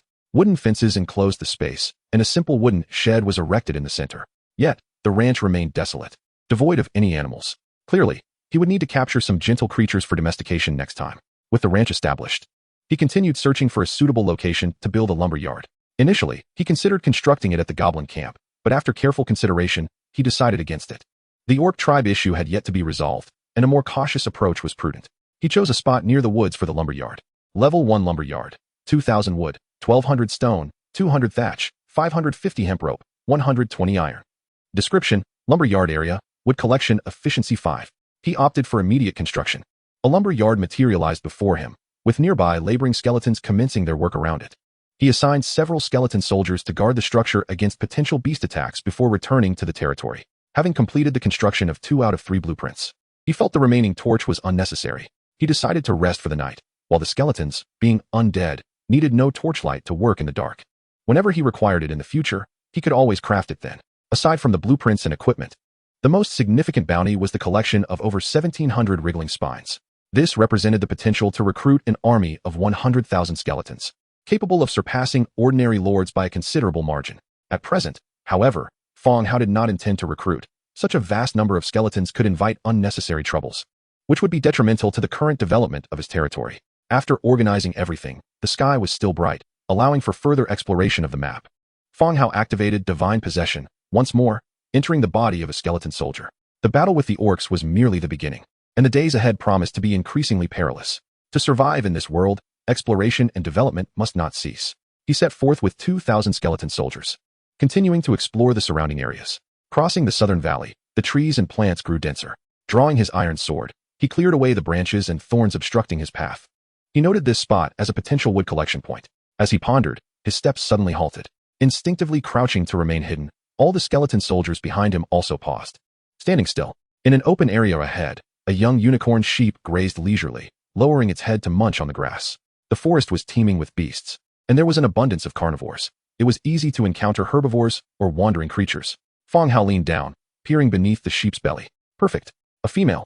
Soon I shall have sheep's milk. With the ranch newly established, capturing a young beast for domestication would allow him to enjoy fresh sheep's milk. Quick, surround it. Capture it alive, but do not harm it. Fang Hao instructed the skeletons behind him, fearing that their straightforwardness might lead them to slaughter the creature. The bewildered skeletons, upon receiving the command, began to fan out slowly, gradually surrounding the unsuspecting sheep. The grazing lamb perked up its ears, suddenly lifting its head to survey its surroundings. In the next moment, it bolted in one direction. Quick, catch it, Fang Hao shouted. The encircling skeletons, abandoning their stealth, pursued the fleeing unicorn sheep. Bang! A muffled thud echoed as one skeleton attempted to intercept the sheep, only to be struck squarely in the chest, sent flying backward as if struck by a cannonball. Crashing through a thicket of bushes in a most undignified manner. Capturing it alive proved to be far more challenging than simply killing it. Chase! Capture it! Alive! The unicorn sheep dashed ahead, pursued by the throng of skeletons. After nearly 20 minutes, the lamb completely vanished from sight. Before them stood an ancient castle, shrouded in thorns and roses. Castle of Shadow Winds. Chapter 23, Castle of Shadow Winds. The castle appeared to be of considerable antiquity. Its towering gray walls were overgrown with dark green vines, imparting an aura of age and eeriness. The whereabouts of the unicorn sheep were forgotten as all attention became captivated by the imposing structure before them. After confirming that the 2,000 skeleton soldiers had not strayed, Fang Hao felt a surge of confidence. Open the door, he commanded. Creak. Accompanied by dust and a grating sound, the dilapidated door, corroded and mottled, was slowly pushed open by the collective strength of the skeletons. Regardless of the dangers that the ancient castle may harbor, its proximity to his territory warranted an exploration. Moreover, the sudden emergence of such a solitary castle within the dense woods raised suspicions. As the door swung open, the interior unfolded before Fang Hao's eyes. Behind the door lay the castle's courtyard, littered with fallen leaves and wild grasses. Weeds embraced a multitude of gravestones, entwined with creeping vines. Damn, this is undoubtedly not a structure of the living. Who would have thought that the castle's courtyard would be a burial ground? At this moment, he also observed that a wall stood at the courtyard's forefront, connected by stone steps and a brick archway. Suddenly, Fang Hao's gaze was drawn to a grayish-white crystal beside one of the gravestones. Shadowstone, he exclaimed instinctively. The crystal, not far away, bore an uncanny resemblance to the shadow stones he had traded with Dong Jieyue. Dong Jieyue once mentioned that these crystalline stones were obtained from ancient tombs, a circumstance strikingly reminiscent of the present scene. Upon closer inspection, several more shadow stones lay nearby. Go fetch those shadow stones, Fang Hao commanded. One of the skeletons promptly stepped forward, treading along the overgrown cobblestone path towards the shadow stones. As the skeletal soldier approached the tombstone, preparing to retrieve the shadow stones, the ground of the courtyard suddenly convulsed violently, akin to boiling water. Subsequently, decaying corpses, infested with maggots, emerged from the earth. I knew it, Fang Hao murmured. According to Dong Jieyue, encountering some undead creatures during the acquisition of shadow stones was expected. He had speculated that a similar situation might arise here, and indeed, thoughts manifested into reality. He summoned the skeleton soldier back, standing at the entrance while observing the corpses clawing their way out. These bodies had likely been buried underground for countless years, their disheveled hair entwined with blades of grass and dirt. Their skin, long since decomposed, emanated a putrid stench. With eyes that had turned ashen and mouths agape, they seemed to emit guttural roars of fury. In that moment, Fang Hao felt a semblance of relief that his troops were skeletons. At the very least, they appeared pristine and bore no foul odor. Corrupted corpse, level 1. Description: cannon fodder in the Eternal Night Legion. Their bodies are decayed and fragile, possessing low individual combat capability, which compels them to swarm in numbers, posing a significant threat. Eternal Night. The name indeed carried a sense of gravitas. Amidst Fang Hao's contemplation, the number of corrupted corpses had increased to over 100. As he watched the corpses brandishing their weapons advance towards him, he tentatively proposed, "We are all dead here. Shall we sit down for a chat?" The corpses offered no reply, yet their pace quickened as they lunged at Fang Hao and his companions. "Engage them," Fang Hao ordered. The skeletal soldiers surged forward, and Fang Hao too swung his sword at the nearest corpse. To his surprise, the corpse did not evade. It allowed Fang Hao's blade to cleave its skull, leaving a gash. Despite the fracture, there was no reaction. The corpse swung its cleaver down towards Fang Hao, who deftly dodged and retaliated with a forceful shield bash to its head, executing shield strike. With a resounding thud, the undead staggered and fell to the ground momentarily incapacitated. Seizing the opportunity, Fang Hao struck its neck repeatedly with his iron sword, severing the head completely. The skirmishes involving the other skeletons were nearing conclusion. Fang Hao's combat style typically favored overwhelming numbers, with the skeletal soldiers outnumbering their foes and equipped with iron swords, wooden shields, and ample armor. The newly unearthed corpses stood no chance against them. After a flurry of strikes, all the corrupted corpses lay vanquished. "Clear the battlefield and gather the shadow stones and equipment," Fang Hao commanded. The skeletons swiftly complied, collecting the shadow stones and stripping the corpses of their gear. Soon, the spoils were amassed. 5 shadow stones, 1 trace of death, 122 damaged single-edged swords. Inner city key. Fang Hao was elated to have secured 5 shadow stones, an essential material for undead architecture, their value surpassing that of mere equipment. The specific utility of the trace of death remained uncertain, yet it too was a rare and special material. In the successive battles, Fang Hao's side had relied on sheer numbers to overwhelm the adversary. Concurrently, he recognized a personal shortcoming: the low tier of his troops. Often, a Tier 2 unit could contend with 4 or 5 Tier 1 foes without faltering. Thus, the tier of the troops proved especially significant in combat. The only means to elevate troop tiers was by enhancing the troop buildings. Damaged single-edged sword. Category: weapon. Damage, level 1. Description: a corroded and broken single-edged sword. Caution advised for tetanus. Fang Hao suddenly felt fortunate that neither he nor the skeletal soldiers were human. Had they been ordinary human lords accompanied by human troops, the low damage coupled with bacterial infection would have been unbearable. In the current environment, how many could claim knowledge of medicine? A mere illness could lead to infection, and few would likely survive. Key: Infeng Fortress. Category: item. Description: a key to the second level of Infeng Fortress, long shrouded in silence, where slumbering eternal night servants await your next game. A game? All present were villains. Who was toying with whom remained uncertain. Fang Hao was not intimidated in the slightest. While they referred to it as a game, had he not perceived this as a dungeon, possessing the ability to control the skeletal soldiers? He was merely guiding a character through monster encounters. He felt he had every right to employ the term game. "Gather round, prepare for the next map," Fang Hao called out. The skeletal soldiers assembled around him as they ascended the stone steps, arriving at the door leading to the second level. Inserting the key and turning it gently, the rusted metal door creaked open. They stepped inside. The first and second levels bore little distinction. Yet the passage to the next layer was no longer a city wall, but the grand door of an ancient castle. The castle, embodying distinct Western architecture, was constructed entirely of stone, with white roses creeping up the walls, some even infiltrating the windows, enhancing the eerie atmosphere. They strode forward confidently. This time, they were not greeted by the corrupted corpses of the first level, but by undead warriors wielding spears. Zombie Spearman, level 2. Ability: combat. Skills: thrust, charge resistance. Description: zombie spearmen are not as clumsy as the corrupted corpses. They have undergone the baptism of eternal night, dedicated to their duties with unwavering resolve. These zombies appeared more intact than their corrupted counterparts. Clad in decayed armor, they firmly grasped metal spears. Rising from their graves, they paused in silence, then began to form ranks, raising tattered flags, their designs long obscured. Once prepared, they all turned to face Fang Hao and his companions, advancing with their spears at the ready. Spread out, prepare for battle. Chapter 24, Bloodthirsty Bat Wolves. The spearmen were not as awkward as the corrupted corpses. Though still rigid, they silently adhered to their former formations and tactics. The scene before them unfolded as the spearmen autonomously arranged themselves into a square formation, thrusting their spears forward to create a formidable phalanx, reminiscent of a scaled-down or simplified Macedonian formation. Surround them, disperse. Fang Hao bellowed. The skeletal soldiers hesitated momentarily before scattering, encircling the zombie formation within. The number of zombie spearmen was not vast, around 300. Upon realizing they were surrounded by the enemy, they halted their advance, puzzled, their spears shifting direction like clock hands, recalibrating their aim. Indeed, it is evident that a commander is indispensable. Fang Hao uttered this with a sense of reflection. The zombie spear wielders, despite their ability to form formations promptly, lack intellectual acuity. In the absence of leadership, they found themselves at a loss when confronted by the encircling enemy.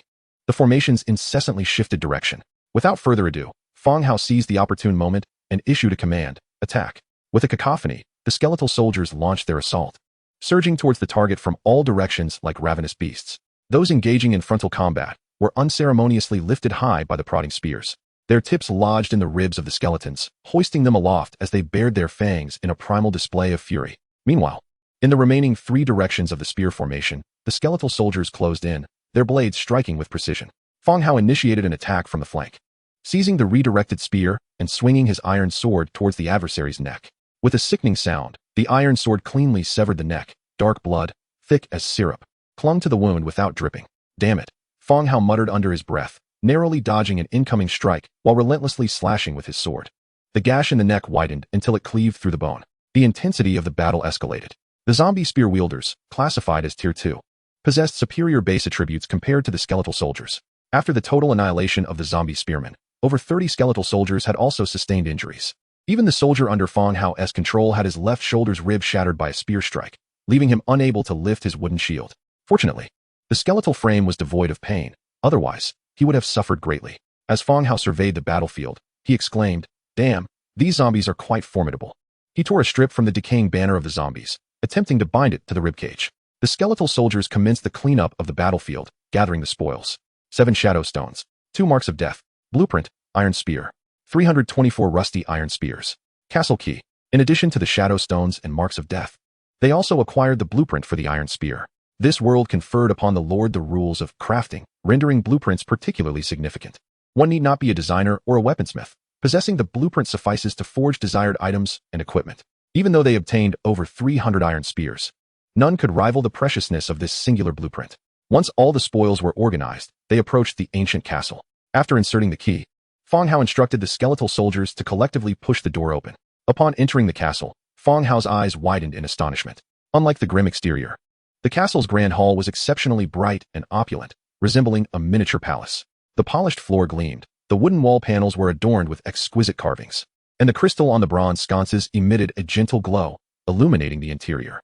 A crimson carpet stretched forth, with stone pillars rising every few steps, intricately carved with lifelike designs. Perched atop each pillar was a massive creature resembling a bat, eyes closed and motionless, akin to sculptures. These bats were the size of full-grown beasts, their colossal bodies rippling with contorted muscles. Through the gaps in their leathery wings, one could glimpse their enormous claws and sharp, curved talons. There was no need for heightened vigilance nor recognition of this creature. Having endured 2 rounds of battle outside, it was clear that these were new foes. Yet, the bats remained still, leaving Fang Hao uncertain if they were asleep or deceased. "Let us scout ahead," Fang Hao suggested. The frontline skeletal soldiers ventured forth, proceeding along the red carpet. After only a few steps, the enormous bat atop a pillar suddenly opened its eyes and let out a chilling shriek. Leaping down from its perch, with its expansive wings unfurled, it glided down, seizing a forward skeletal soldier and lifting him into the air. The skeletal soldier barely had time to react before being torn asunder by the beast's claws, scattered bone fragments raining down. Bloodthirsty Batwolf, Tier 5. Ability, Combat. Skills, Flight, Bloodthirst. Description: when the bloodthirsty Batwolf reveals its sharp fangs, it signifies the complete loss of sanity. They will tear flesh and crush bones with brutal ferocity to satisfy their dark cravings. As the Batwolf swooped down, drawing closer, Fang Hao discerned its attributes. Upon realizing it was a Tier 5 creature, his heart sank. How had the tier of these creatures escalated so dramatically? The first Batwolf obliterated a skeletal soldier, and the remaining bloodthirsty Batwolves simultaneously opened their eyes. With their furious, blood-red gazes fixated on Fang Hao and his intruding party, they unleashed a series of roars and leapt from the pillars, descending upon them with lethal intent. "Fight! Cut down these abominations!" Fang Hao bellowed. The skeletons, heeding his command, swung their iron swords in retaliation. The limited space of the castle hall meant that only a portion of the skeletal soldiers could squeeze inside, while many remained trapped outside, unable to leverage their numerical superiority. Thud, thud, thud. 6 bloodthirsty Batwolves dove down, crashing into the skeletal ranks, their massive claws shredding through the protective hide, their gaping maws crushing the skulls of the skeletons. Once injured, the bat-wolves would ascend into the air, allowing their wounds to dry before diving back down to engage in combat with the skeletons. Regroup. Do not scatter, Fang Hao commanded. The scattered skeletons began to converge towards Fang Hao, using the wall behind them as a defensive barrier to prevent further disarray in their ranks. Fang Hao's orders, however, drew the attention of the bat-wolves. The nearest bat-wolf abandoned its skeletal prey and charged directly at Fang Hao. He dared not confront it head-on. Instead, he swiftly dove to the side to evade the assault. Crash! The bat-wolf sent several skeletons flying, colliding violently against the wall. The immense recoil left it momentarily dazed, shaking its head and staggering. Fool! Kill it! Fang Hao shouted furiously as he surged forward to attack. Nearby skeletal soldiers also lunged at the bat-wolf, swinging their swords. The creature's body began to accumulate wounds, crimson blood flowing freely. With a piercing howl of agony, it ascended into the air, trailing blood. Fang Hao lamented quietly. What a pity. Despite such an assault, it remains alive. Its vitality is remarkably tenacious. Observing the battlefield, he noted that the skeletal soldiers had sustained losses exceeding 100. Continuing the battle would only lead to further casualties. Withdraw. Close the door behind them. The skeletons retreated without looking back, swiftly shutting the castle's grand door before the bat-wolves could react. You lot, block the entrance. I shall fetch reinforcements. Chapter 25. The Skeletal Transformation Chamber. Exiting the godly state. Fang Hao arose from his bed. After sipping some cool water, he stepped out of the Lord's wooden abode. Outside, the laboring skeletons continued their industrious tasks while the skeletal soldiers patrolled and hunted. Opening the Lord's book, I navigated to the crafting section. Bone arrows, 1 wood. 2 beast bones. I set the quantity to 100 and selected to craft. 100-fold amplification triggered, successfully crafted 10, 100 bone arrows. Bundles of bone arrows materialized, piling up beside me. Prepare 10 carts, load the crossbows from the warehouse, and bring the goblin daggers, Fang Hao commanded loudly. The nearby skeletons immediately set aside their work and headed for the warehouse to load the carts. Throughout the recent battle, Fang Hao had been contemplating strategies. The bloodthirsty bat-wolves possessed a high species rank and significantly superior physical attributes compared to the skeletal soldiers. However, their most formidable advantage lay in their ability to fly. The swords and shields wielded by the skeleton soldiers could only mount a brief attack the moment the foes descended to strike.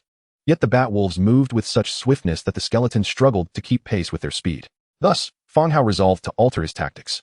Since he could not match their speed, he would forego the swords and shields. He crafted over 10,000 bone arrows. Although their attack power was limited, they could still wear down the enemies. Soon, a cart loaded with 2,000 crossbows and over 200 goblin daggers was brought forth. These crossbows had been crafted for dealing with orc squads and had been carefully stored in the warehouse. This also spared him from wasting materials on new creations. Fang Hao instructed the skeletons to gather over 200 slender wooden poles. He securely affixed the goblin daggers to the tops of the poles with hemp rope, creating modified spears. It was somewhat embarrassing. Fang Hao had acquired the blueprint for iron spears, but it remained in the Shadowwind Fortress, and crafting required the Lord's Book. This meant he could only proceed once the skeletons from Shadowwind Fortress returned and the blueprint was recorded in the Lord's Book. Not wishing to delay until nightfall, he omitted one step. He made simple modifications to the daggers, fixing them to the long wooden poles to serve as spears. Soon, 200 spear daggers were completed. The bone arrows and spears were loaded onto the carts. Fang Hao then returned to his room. Once more, he invoked divine presence. Possessing one of the skeletal soldiers stationed outside, the 10,000 bone arrows, 200 spears, and the 2,000 crossbows taken from the warehouse were all loaded onto the carts. Everything was prepared. Fang Hao set forth with 3,000 skeletal soldiers, pushing the carts toward Shadowwind Fortress. The journey was unobstructed. Upon arriving at Shadowwind Fortress, the previously stationed 1,000 skeletal soldiers remained steadfast at the castle gates, showing not an ounce of negligence. All right, 2,000 of you, set down your shields and take up the crossbows. A few of you grab the spears, Fang Hao instructed. With 221 goblin dagger spears and 324 rusty iron spears, they could muster a total of 545 spears. Fang Hao's plan was straightforward. The bloodthirsty bat wolves' diving attacks were ferocious, often sweeping down to knock over numerous skeletons. If the diving could not be countered, the archers would struggle to perform their roles effectively. After considerable thought, Fang Hao conceived the idea of using spears to intercept the diving damage. However, the viability of this strategy would require testing in actual combat. With preparations complete, Fang Hao commanded, "Open the gates." The heavy doors of the fortress creaked open, revealing the once opulent hall now in utter disarray following the previous battle. The 6 bloodthirsty bat wolves had returned to their positions by the 6 massive stone pillars, resembling statues in a trance. "All right, hurry inside," Fang Hao urged. The skeletons, armed with their weapons and carrying thousands of bone arrows, surged into the hall. The limited space quickly became congested with the influx of skeletons, many remaining outside the entrance. Their movements startled the resting bat wolves. Upon opening their eyes and seeing the same lowly skeletons, their fury intensified, erupting in a furious roar. Shoot! As the bloodthirsty bat wolves took to the air, the skeletal crossbowmen had already pulled their triggers. Swish, swish, swish. A dense barrage of bone arrows shot forth like a vast net toward the bat wolves. In the confined space, the bat wolves had no time to seek cover. In an instant, each bat wolf was struck by a hail of bone arrows, writhing in agony. Enraged, the bat wolves launched a diving attack as the crossbowmen reloaded. Fang Hao awaited this moment. Spears. The skeletal soldiers thrust their iron spears toward the diving bat wolves. The leading bat wolf, sensing the impending spears, felt a surge of dread. It attempted to halt its descent, but it was too late. It plunged into the forest of spears, its meat wings pierced, crashing down into the midst of the skeletons. The skeletal sword and shield bearers, positioned strategically, seized the opportunity, delivering merciless blows until the creature's head was reduced to pulp. The remaining 5 bloodthirsty bat wolves watched in horror, unable to fathom that upon re-entering, these skeletons had slain one of their own. The iron spears glinted ominously, stained with the blood of their fallen companion, trickling down the spear shafts. Within mere seconds, the new bolts were reloaded. Fire! Swish, swish, swish. The rain of arrows erupted once more, embedding themselves into the bat wolves, rendering them akin to porcupines. Although the bone arrows inflicted limited damage, they still penetrated the bat wolves' bodies. Occasionally, a few arrows would pierce through their flesh wings, creating gaping holes. The bat wolves, drenched in blood, attempted to dive again, but were forced back by the spears. Fire! Swish, swish, swish. Fire! Swish, swish. After the 4th volley, the bat wolves could no longer endure. Blood flowed from their wounds as they recklessly charged forward. The spears struck again, impaling their bodies, while the remaining sword and shield soldiers moved in for the kill. Soon, the battle, which lasted nearly an hour, finally drew to a close. Dispose of the corpses, Fang Hao commanded. The ferocious 5th-tier bat wolves had met a rather humiliating demise. Despite their overwhelming power, Fang Hao had strategically outmaneuvered them. The 6 enormous bat wolf corpses were dragged outside, leaving a trail of crimson blood in their wake. The hall returned to silence. Fang Hao treaded upon the scattered arrow shafts, akin to walking on a bed of hay, each step producing a satisfying crunch. This battle provided Fang Hao with a profound understanding of the significance of troop tiers. The 5th-tier bloodthirsty bat wolves had effortlessly decimated hundreds of 1st-tier skeletal soldiers. Yet, in the end, Fang Hao's victory was achieved through clever tactics. Any other lord in a similar situation would find it exceedingly difficult to attain such an outcome. Facing the bloodthirsty bat wolves in the early stages of a territory would lead to certain doom. Search for any valuable items on the 1st floor, Fang Hao commanded loudly. With 6 5th-tier units at his disposal, he was certain there must be something of worth here. Soon, the skeletal soldiers turned the 1st-floor hall upside down. A few items were brought forth to Fang Hao. Acquired building blueprint, skeleton transformation facility. Chapter 26. Life is a disease. Skeleton transformation chamber, blue. Category, architectural blueprint. Required materials, 500 wood, 500 stone, 50 hemp rope, 5 shadow stones, 2 traces of death. Description: the skeleton transformation chamber can convert the buried remains of creatures into skeleton soldiers, unlocking new troop types, which can be summoned by consuming the corresponding offerings. Indeed, it did not disappoint Fang Hao. After vanquishing the 5th-tier troops, he acquired a blue architectural blueprint. The introduction seemed promising. It allows for the burial of deceased creatures, subsequently transforming them into corresponding skeleton soldiers. Upon the first transformation, the building would record the event, enabling the recruitment of skeletons using a requisite number of offerings. The offerings referred to are wriggling spines, though it remains uncertain if new recruitment offerings will be introduced later. It is quite an impressive blueprint. However, as the Lord's book is not currently in his possession, he must safeguard it until he returns to record it. The hall bore no other spoils. Carpets, lampstands, and various decorative items were present, which he would thoroughly scavenge upon departure. Follow me to the 2nd floor, Fang Hao commanded, summoning 10 skeletons as he ascended the staircase towards the upper level. His decision to limit the number of companions was not due to reluctance, but rather the confined nature of the 2nd floor, divided into numerous small rooms, which could not accommodate a larger force. In the event of conflict, employing a tactic of sheer numbers would prove challenging. Fang Hao, accompanied by several skeletons, began to search each room. The 2nd-floor chambers were well furnished, yet it was evident that they had not been inhabited for quite some time, as a thick layer of dust blanketed the furniture.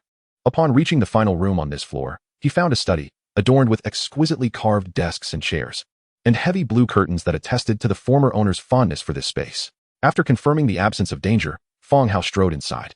The bookshelves were meticulously lined with volumes and various cherished trinkets of the original owner. On the desk lay a golden lamp alongside a partially read book. The lamp was crafted from a luminous stone, identical to the sconces on the staircase.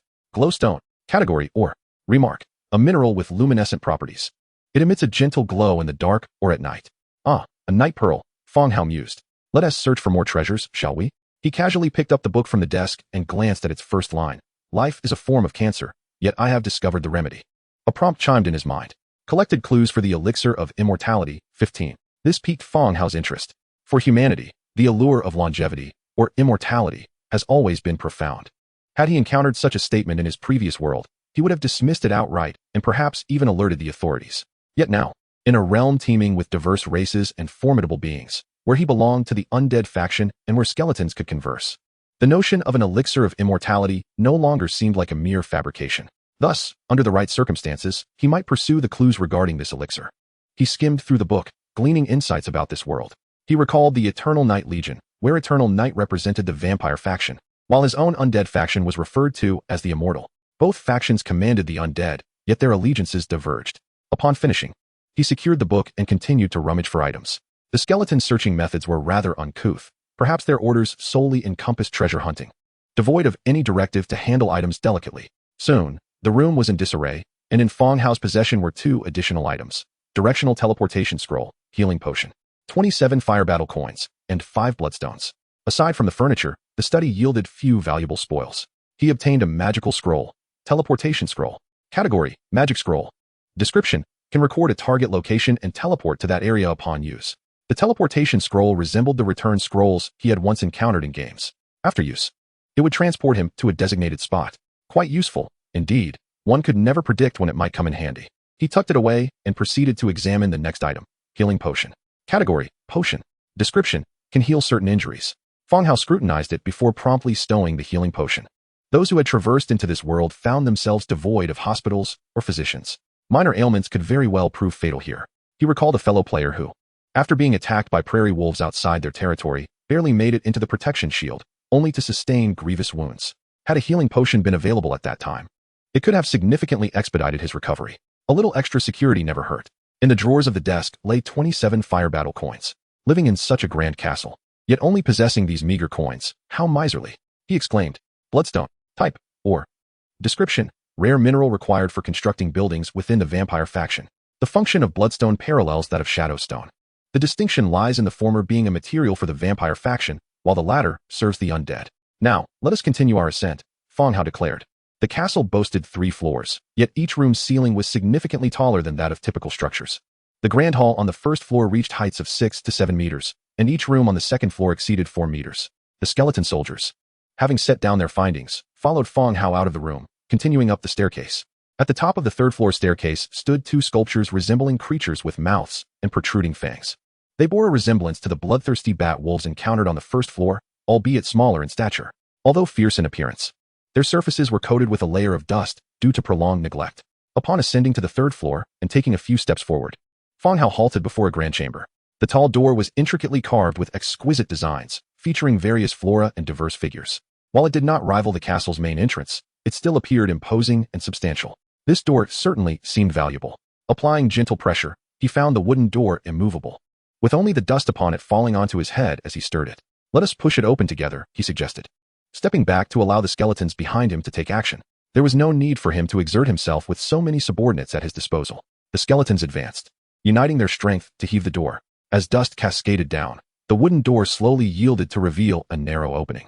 Fang Hao tilted his head, peering through the gap into the room beyond. Before his eyes lay an immense black coffin. Stop, Fang Hao whispered urgently. Based on the monstrous entities encountered earlier, the descriptions of various artifacts, and the portraits adorning the castle walls, it was evident that the master of this ancient fortress belonged to the bloodline of the Eternal Night clan. In the opulent master bedroom, the presence of such an exquisitely crafted coffin inevitably led him to speculate whether a vampire slumbered within. Yet, with the fierce battle raging outside, the castle's doors had been torn asunder.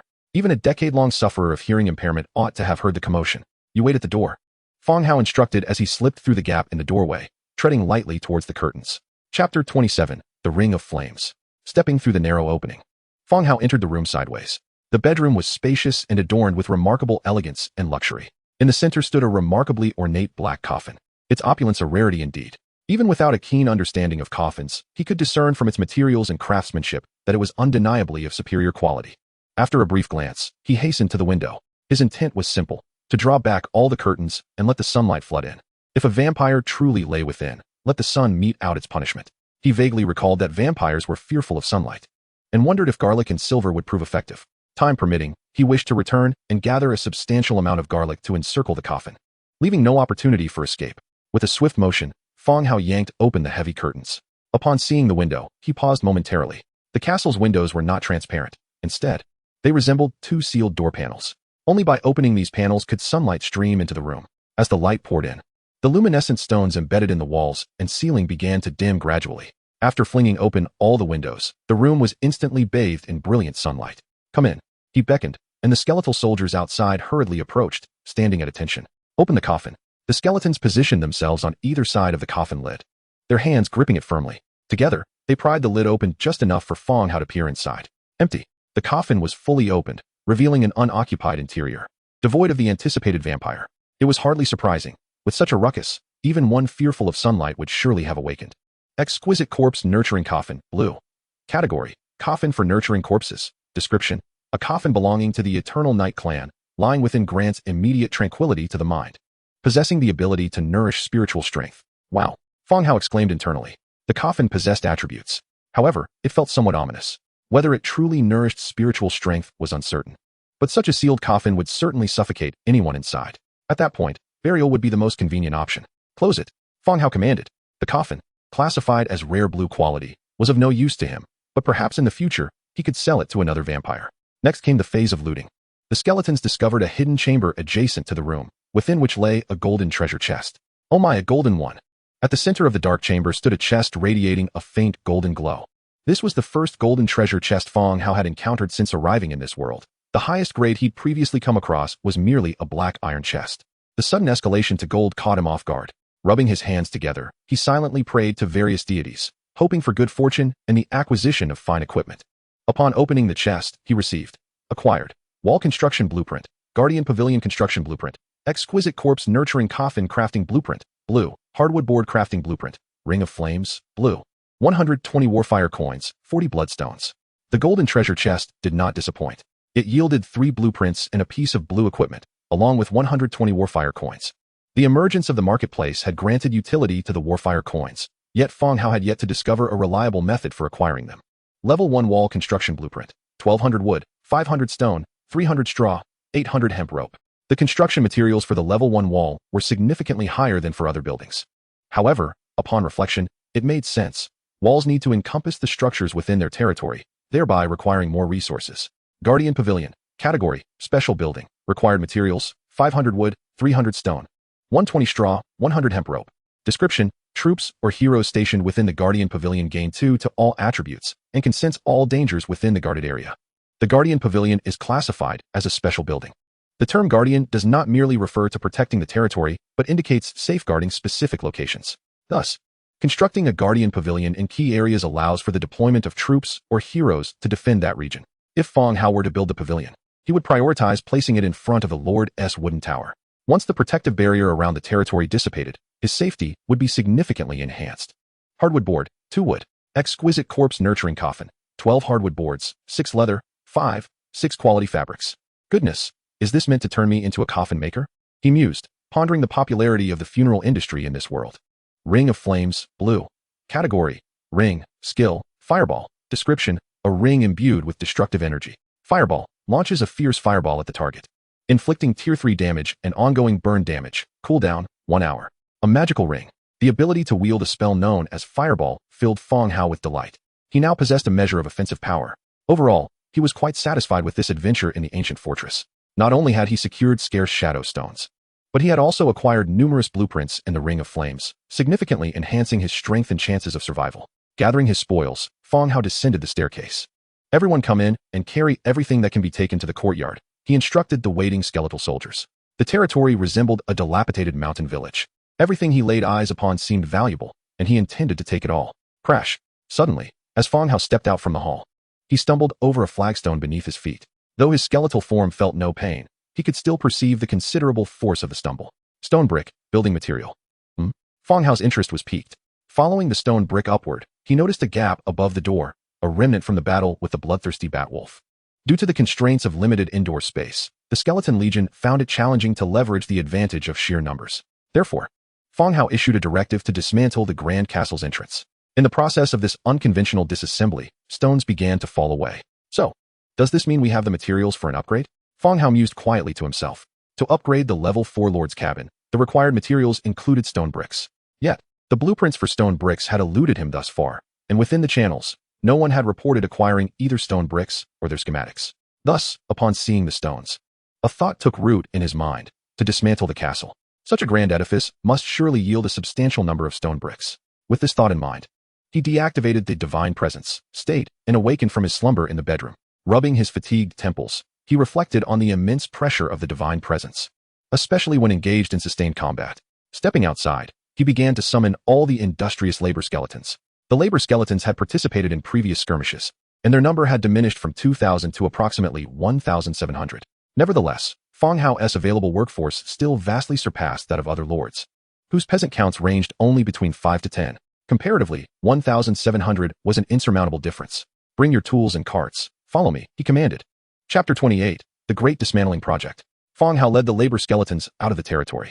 The procession resembled a slender dragon, carts and tools in tow, advancing toward the haunted fortress. Within the territory, the stockpile of timber and stones had become excessive. The skeletons' mining efforts, coupled with the daily exchange of food for materials, had far surpassed the current developmental needs of the territory. Outside the territory, Fang Hao had deliberately enclosed a plot of land with wooden fences to store the surplus basic resources.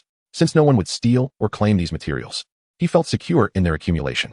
Consequently, upon discovering a method to obtain stone bricks, Fang Hao summoned all labor skeletons, suspending the collection of basic resources to prioritize the dismantling of the castle and the gathering of stone bricks. This time, Fang Hao chose not to employ the divine presence, but instead personally led the team to the castle. The previous exertions of controlling the skeletons in battle had drained his mental energy significantly. Moreover, with all monsters vanquished within the castle, there was no longer any cause for concern regarding danger. He reclined on the cart, guiding the skeletons as they navigated their way. Soon, they arrived at the castle. The courtyard of the castle was now a chaotic scene.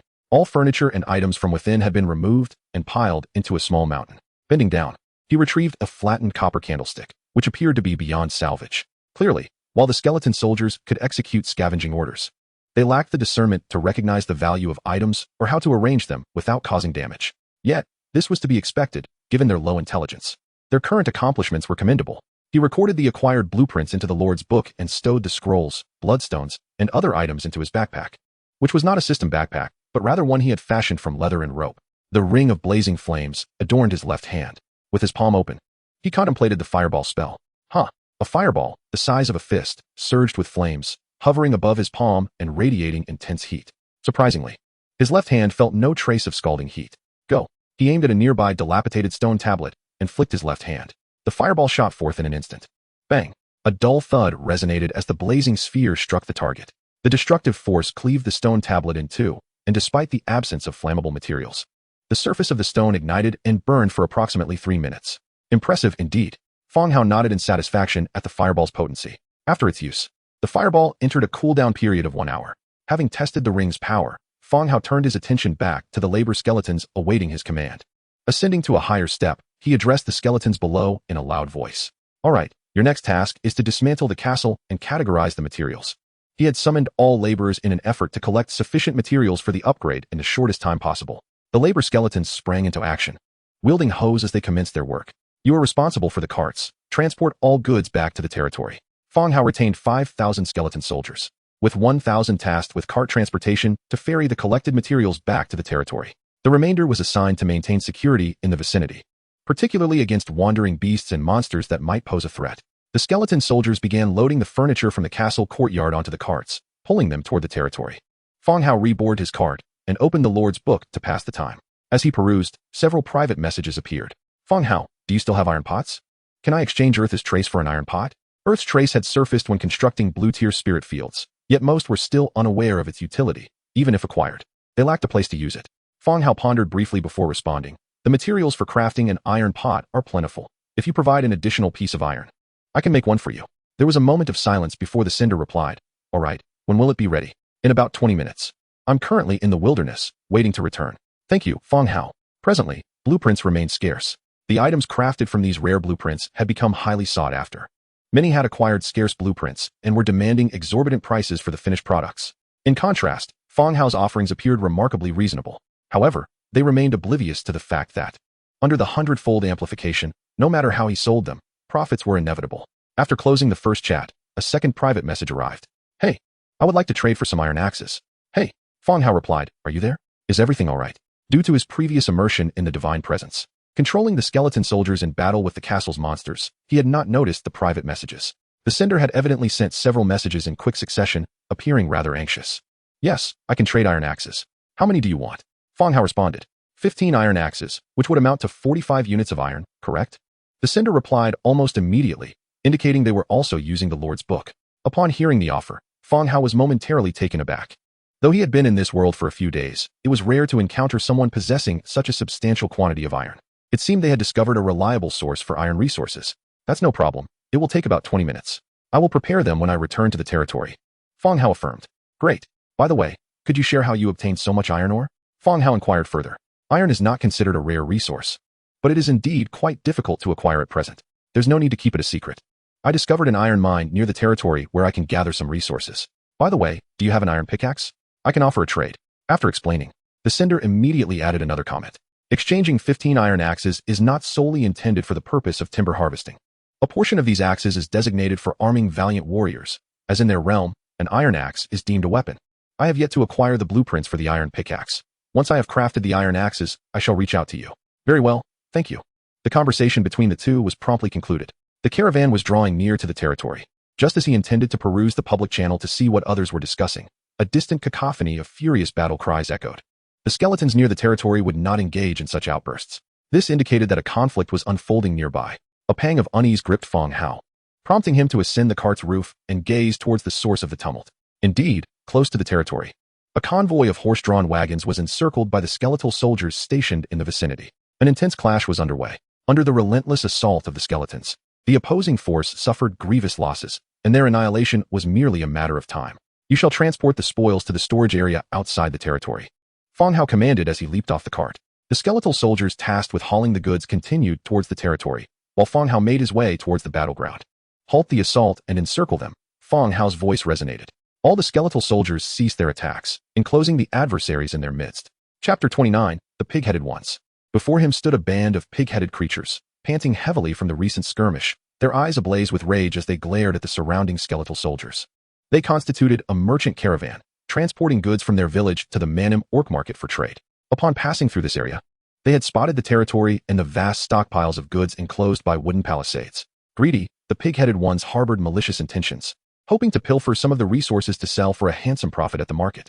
However, they did not anticipate that their thievery would be discovered by patrolling skeletal soldiers, leading to a fierce confrontation. The sounds of battle attracted nearby skeletal reinforcements. By the time the pig-headed ones realized their predicament, they had been completely surrounded by an overwhelming tide of skeletons. Despite their desperate attempts to fight back, escape was impossible. As the battle raged on, their numbers dwindled drastically. From 100, only 20 remained. Just as despair settled in, and they contemplated surrendering to their fate, the skeletons abruptly ceased their assault, standing still in formation and encircling them. The pig-headed ones exchanged bewildered glances, their expressions filled with confusion. Just as they deliberated whether to seize the opportunity to break free, the skeletal soldiers parted, creating a path for passage. In the next moment, their eyes widened in shock as a young human male emerged from the skeletal ranks, observing them with curiosity. "What brings you to this place?" Fang Hao inquired in a solemn tone. The pig-headed ones, though possessing the appearance of brutes, were not devoid of cunning. Upon witnessing the deference the undead soldiers displayed towards this human, they quickly surmised that their survival might hinge upon this encounter. After a moment's hesitation, one named Parker spoke up. "Esteemed sir, I am Parker. We are a merchant caravan, and while passing through, a misunderstanding occurred with your soldiers." The pig-headed Parker's small, shifty eyes darted between Fang Hao and the skeletal soldiers, his mind racing with questions about how this human commanded such a formidable legion of the undead. "Oh, is that so?" Fang Hao replied with a slight smile, his gaze drifting towards their carts. The pig-headed caravan had 5 carts in total, 4 of which were covered with oilskin to shield them from the sun, while one bore a haphazard collection of various items: pelts, leather armor, a bathing tub, and an array of tools. Clearly, the circumstances surrounding their conflict were more complex than Parker had let on. They had likely pilfered the territory's resources, prompting the skeletal patrols to launch their attack. Noticing Fang Hao's scrutiny, Parker realized the futility of concealing the truth and hastily added, "Sir, we were unaware that these were your goods.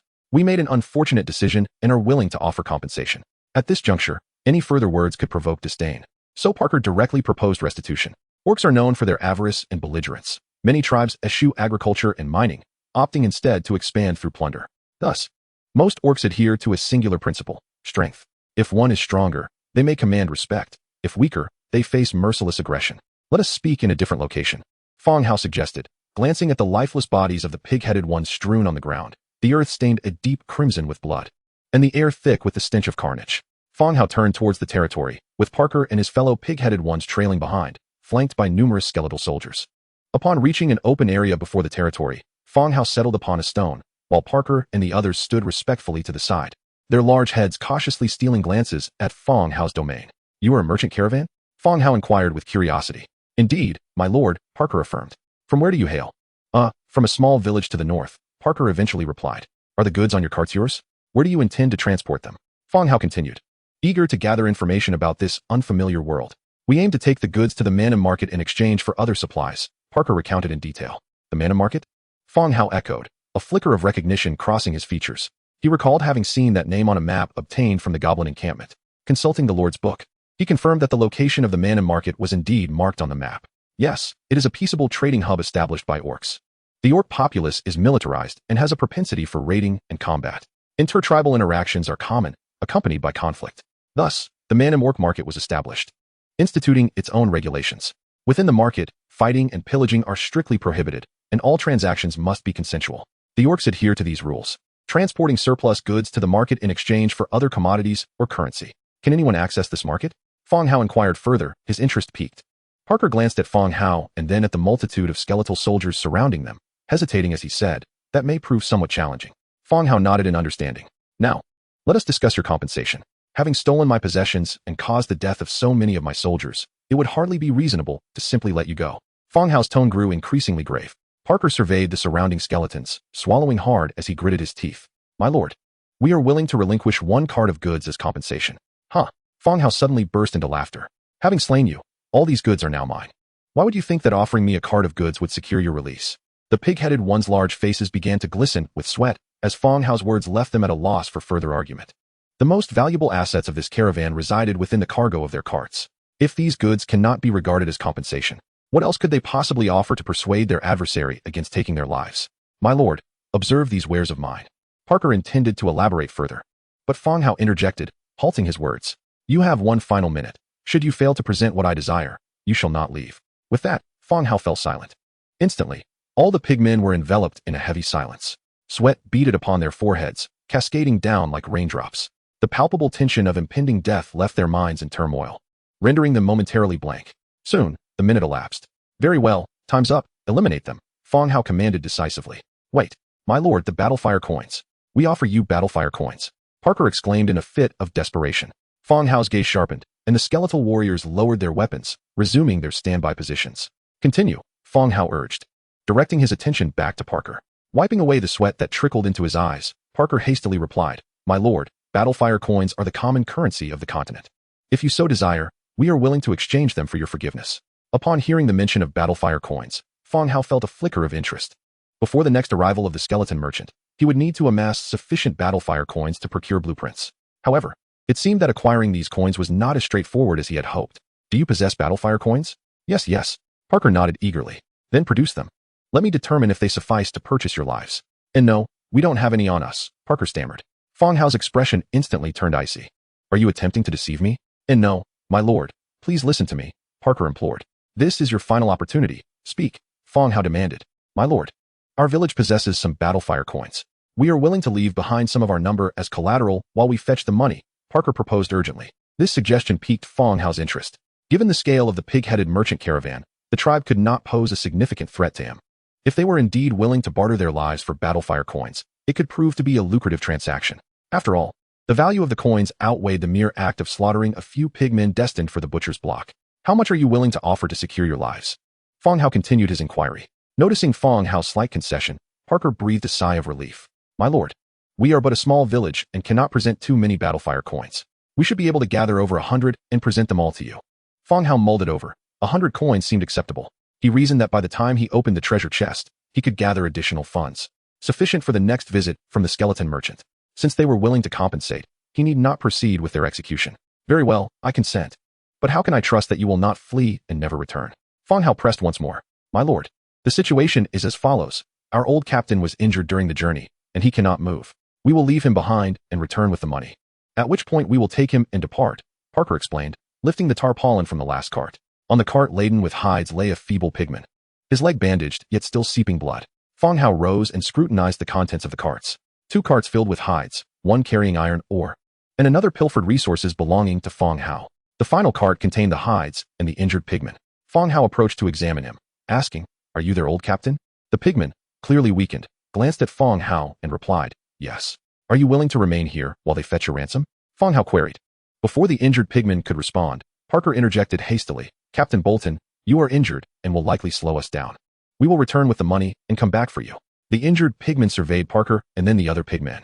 Very well, I will stay. Agreed. However, should you fail to deliver the money by tomorrow morning, I shall execute him and seek you out in your village, Fang Hao stated bluntly, eager to avoid further waste of time. Yes, my lord. We will depart immediately to retrieve the money, Parker replied fervently, his large head shaking like a bobblehead in agreement. Go, and remember the time I have set, Fang Hao commanded. Understood. Parker hesitated no longer and swiftly led the remaining pigmen away. Once they were at a distance, they cast greedy glances at the goods unloaded within Fang Hao's territory. There were carpets, paintings, furniture, and the rare luminous stones. All valuable items, carelessly piled by that human boy. The pigmen gradually receded into the distance. One pigman approached, filled with discontent, saying, Captain, are we truly going back for the money? Will Captain Bolton not be killed? Parker's eyes flashed with malice as he replied, I am the captain now. This matter is far from over. By nightfall, we will reclaim everything with interest. The compensation just agreed upon is merely a means to secure our lives. An orc warrior would never abandon his plans due to a momentary setback. As for the old captain left behind, he shall not live, for I cannot secure my position as captain otherwise. It is fortuitous to use the human's hands to eliminate him without consequence. Let us conceal ourselves in the woods and return at night to reclaim our dues, Parker declared. Understood. The pigmen chorused in response, preparing themselves for the endeavor. Meanwhile, Fang Hao observed the remaining pigmen and summoned 20 skeletal soldiers, instructing, keep watch over him. Should he approach the warehouse in an attempt to flee, eliminate him. He then returned to his territory and sat upon a bench. The pigman's goods had yielded him 120 units of iron and 25 units of hides, effectively augmenting his resource reserves. Without pausing for rest, he commenced the crafting of iron pots, having promised them in exchange for iron axes. The iron axes were readily available in the warehouse, but the iron pots required fabrication. Triggering a 100-fold amplification, successfully crafted 101 iron pots. Engaging in private chat with 2 individuals, he directly listed the promised items for trade. After quenching his thirst in the bedroom, he resumed the construction of his territory. This recent experience with the castle had indeed fulfilled many of his material needs for upgrades. The quantity of shadow stones could allow him to enhance the burial ground's level. Level 2 burial ground, 500 wood, 720 stone, 80 leather, 120 hemp rope, 5 shadow stones. Shadow stones are notoriously difficult to acquire. From Fang Hao's preliminary understanding, such resources only appeared in places where the deceased were interred, indirectly hindering the development of his territory. Without further contemplation, Fang Hao chose to proceed with the upgrade.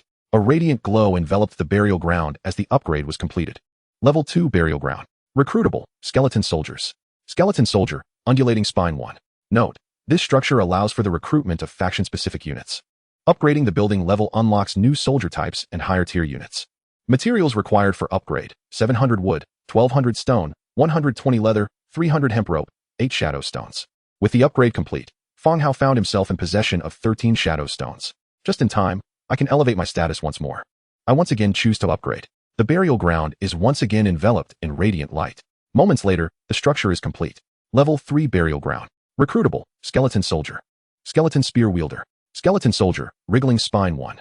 Note, units of the affiliated faction can be recruited at this building. Upgrading the building level unlocks new types and higher tier units. Materials required for upgrade, 1700 wood, 2200 stone, 350 leather, 500 hemp rope, 12 shadow stones.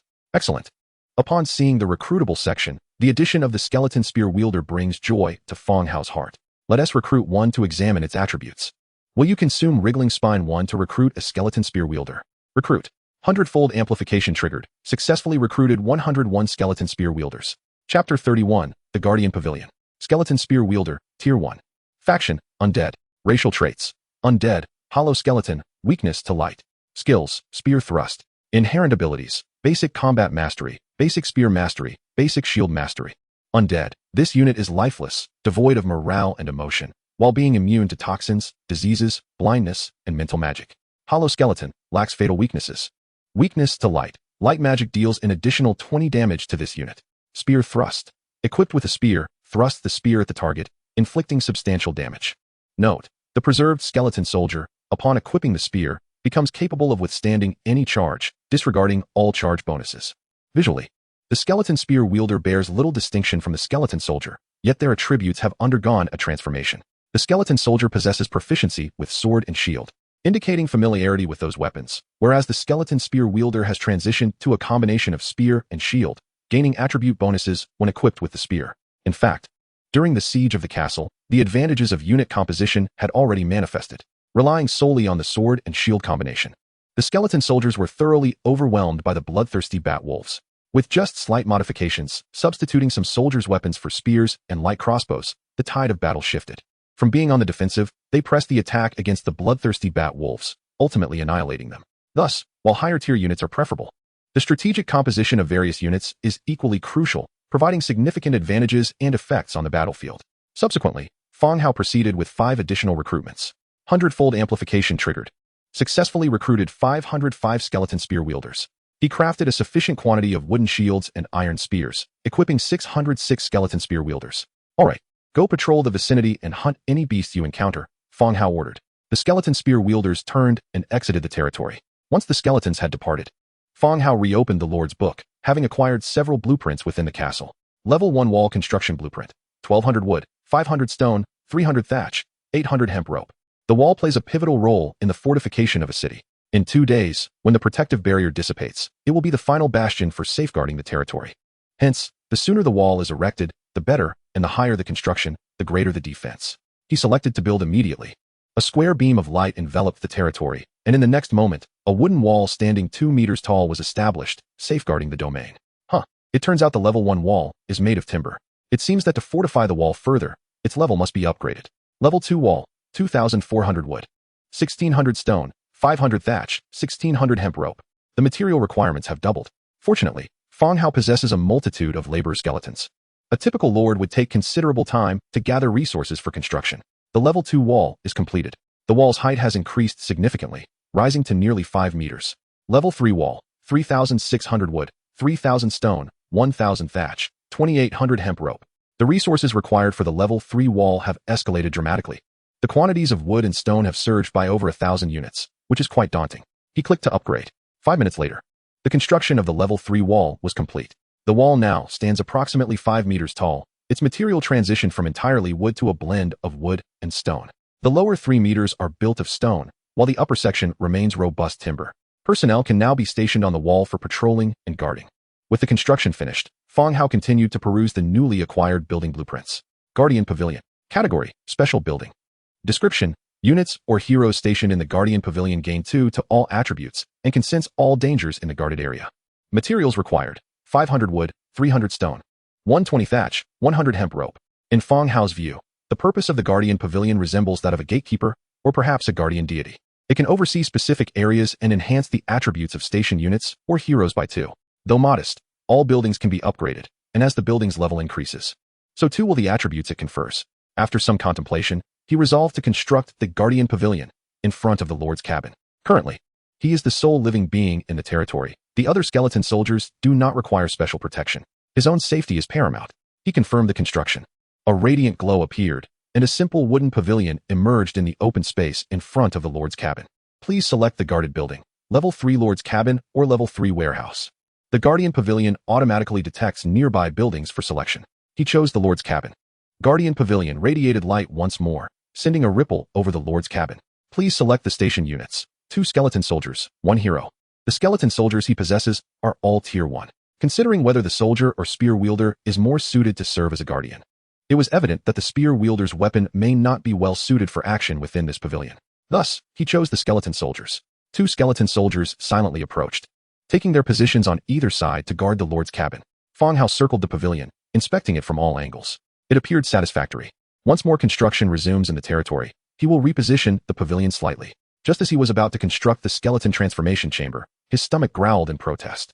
Glancing at the sky, he realized dusk was approaching. The sunset pierced through the gaps in the clouds, casting vibrant crimson rays. At this hour, it was time to kindle a fire and slice the meat stored in the warehouse. The spirit field had been completed, and he had assigned skeletons to tend to its cultivation daily. In a few days, he could harvest vegetables. Consuming meat daily was becoming rather unbearable. Especially without various seasonings, dining solely on meat was quite a challenge. While roasting the slices of meat, he opened the regional channel to observe the conversations among the others. What weapons do your soldiers wield? Today, we ensnared a prairie wolf using traps, and after a prolonged struggle, it was finally slain. 2 of my men sustained injuries. Don't mention it. I am in a worse predicament.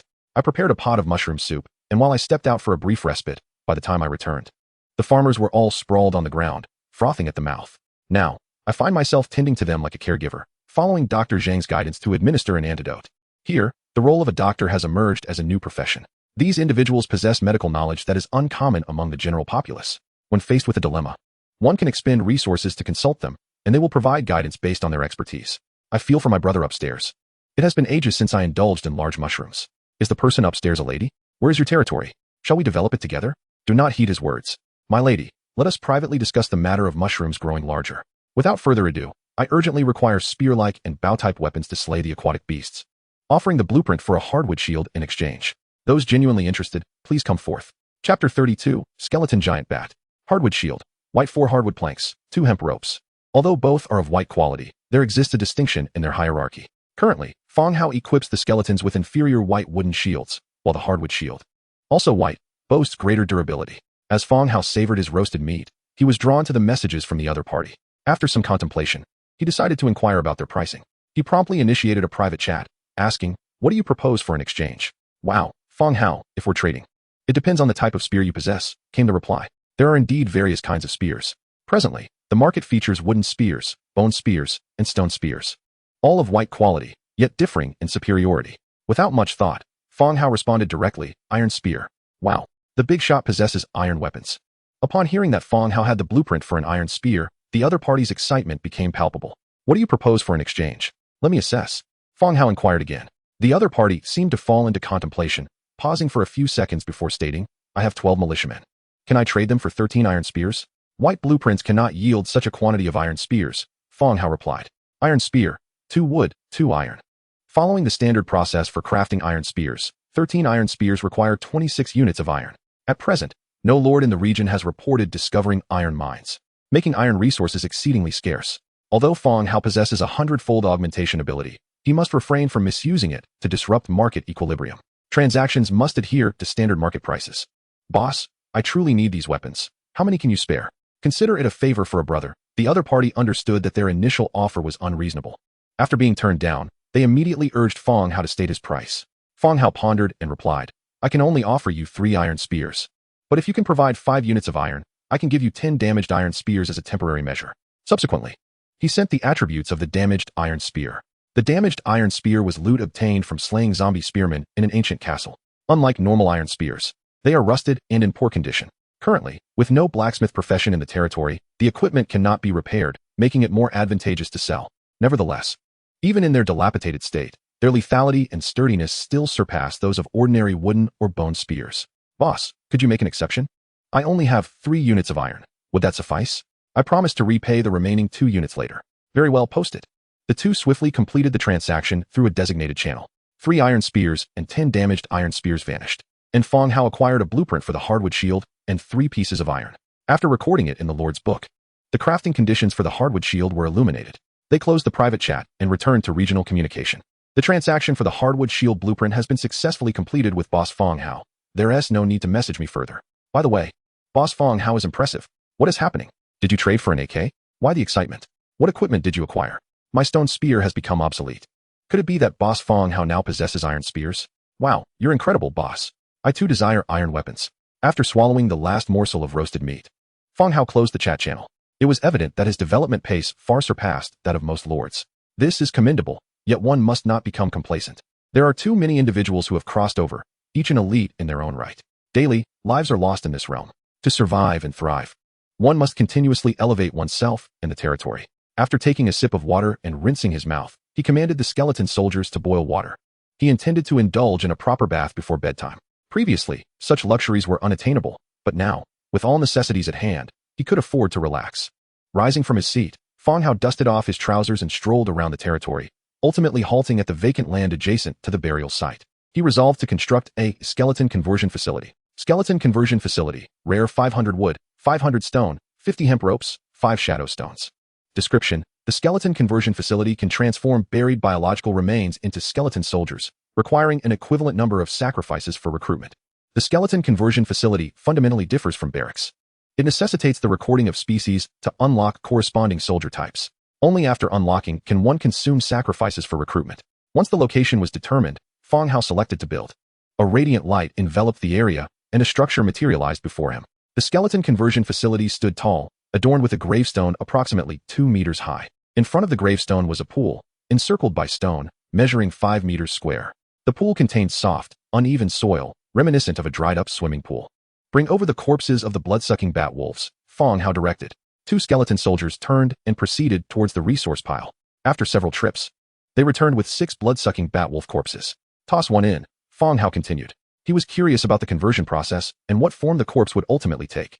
The 2 skeletons obeyed the command and cast 1 blood-sucking bat wolf corpse into the pool. Blood-sucking bat wolf corpse. Would you like to convert it into a skeleton soldier? Conversion. In the next moment, the soil in the pool became soft like a swamp.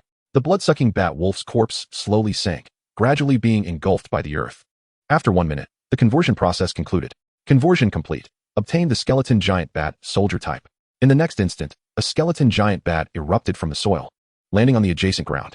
The giant bat's body was composed solely of white bones, yet its wings retained a translucent membrane, enabling flight. Skeleton giant bat, Tier 3. Faction, Undead. Racial traits: Undead, hollow skeleton, weakness to light. Skills: dive attack. Innate ability: intermediate flight mastery.